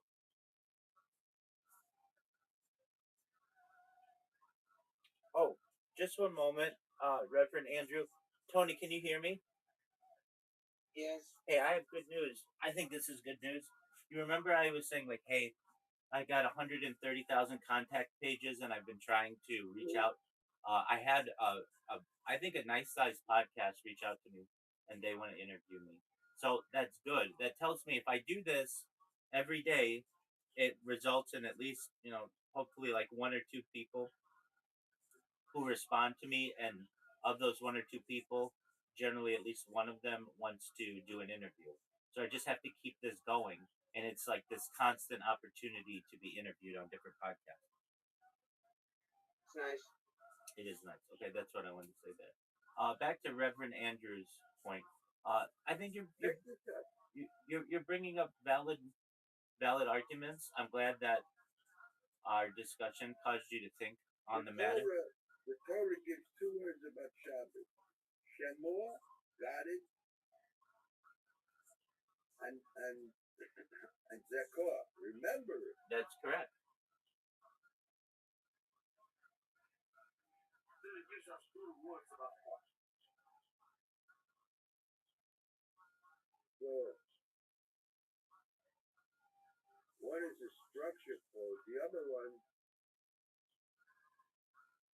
is to remember it.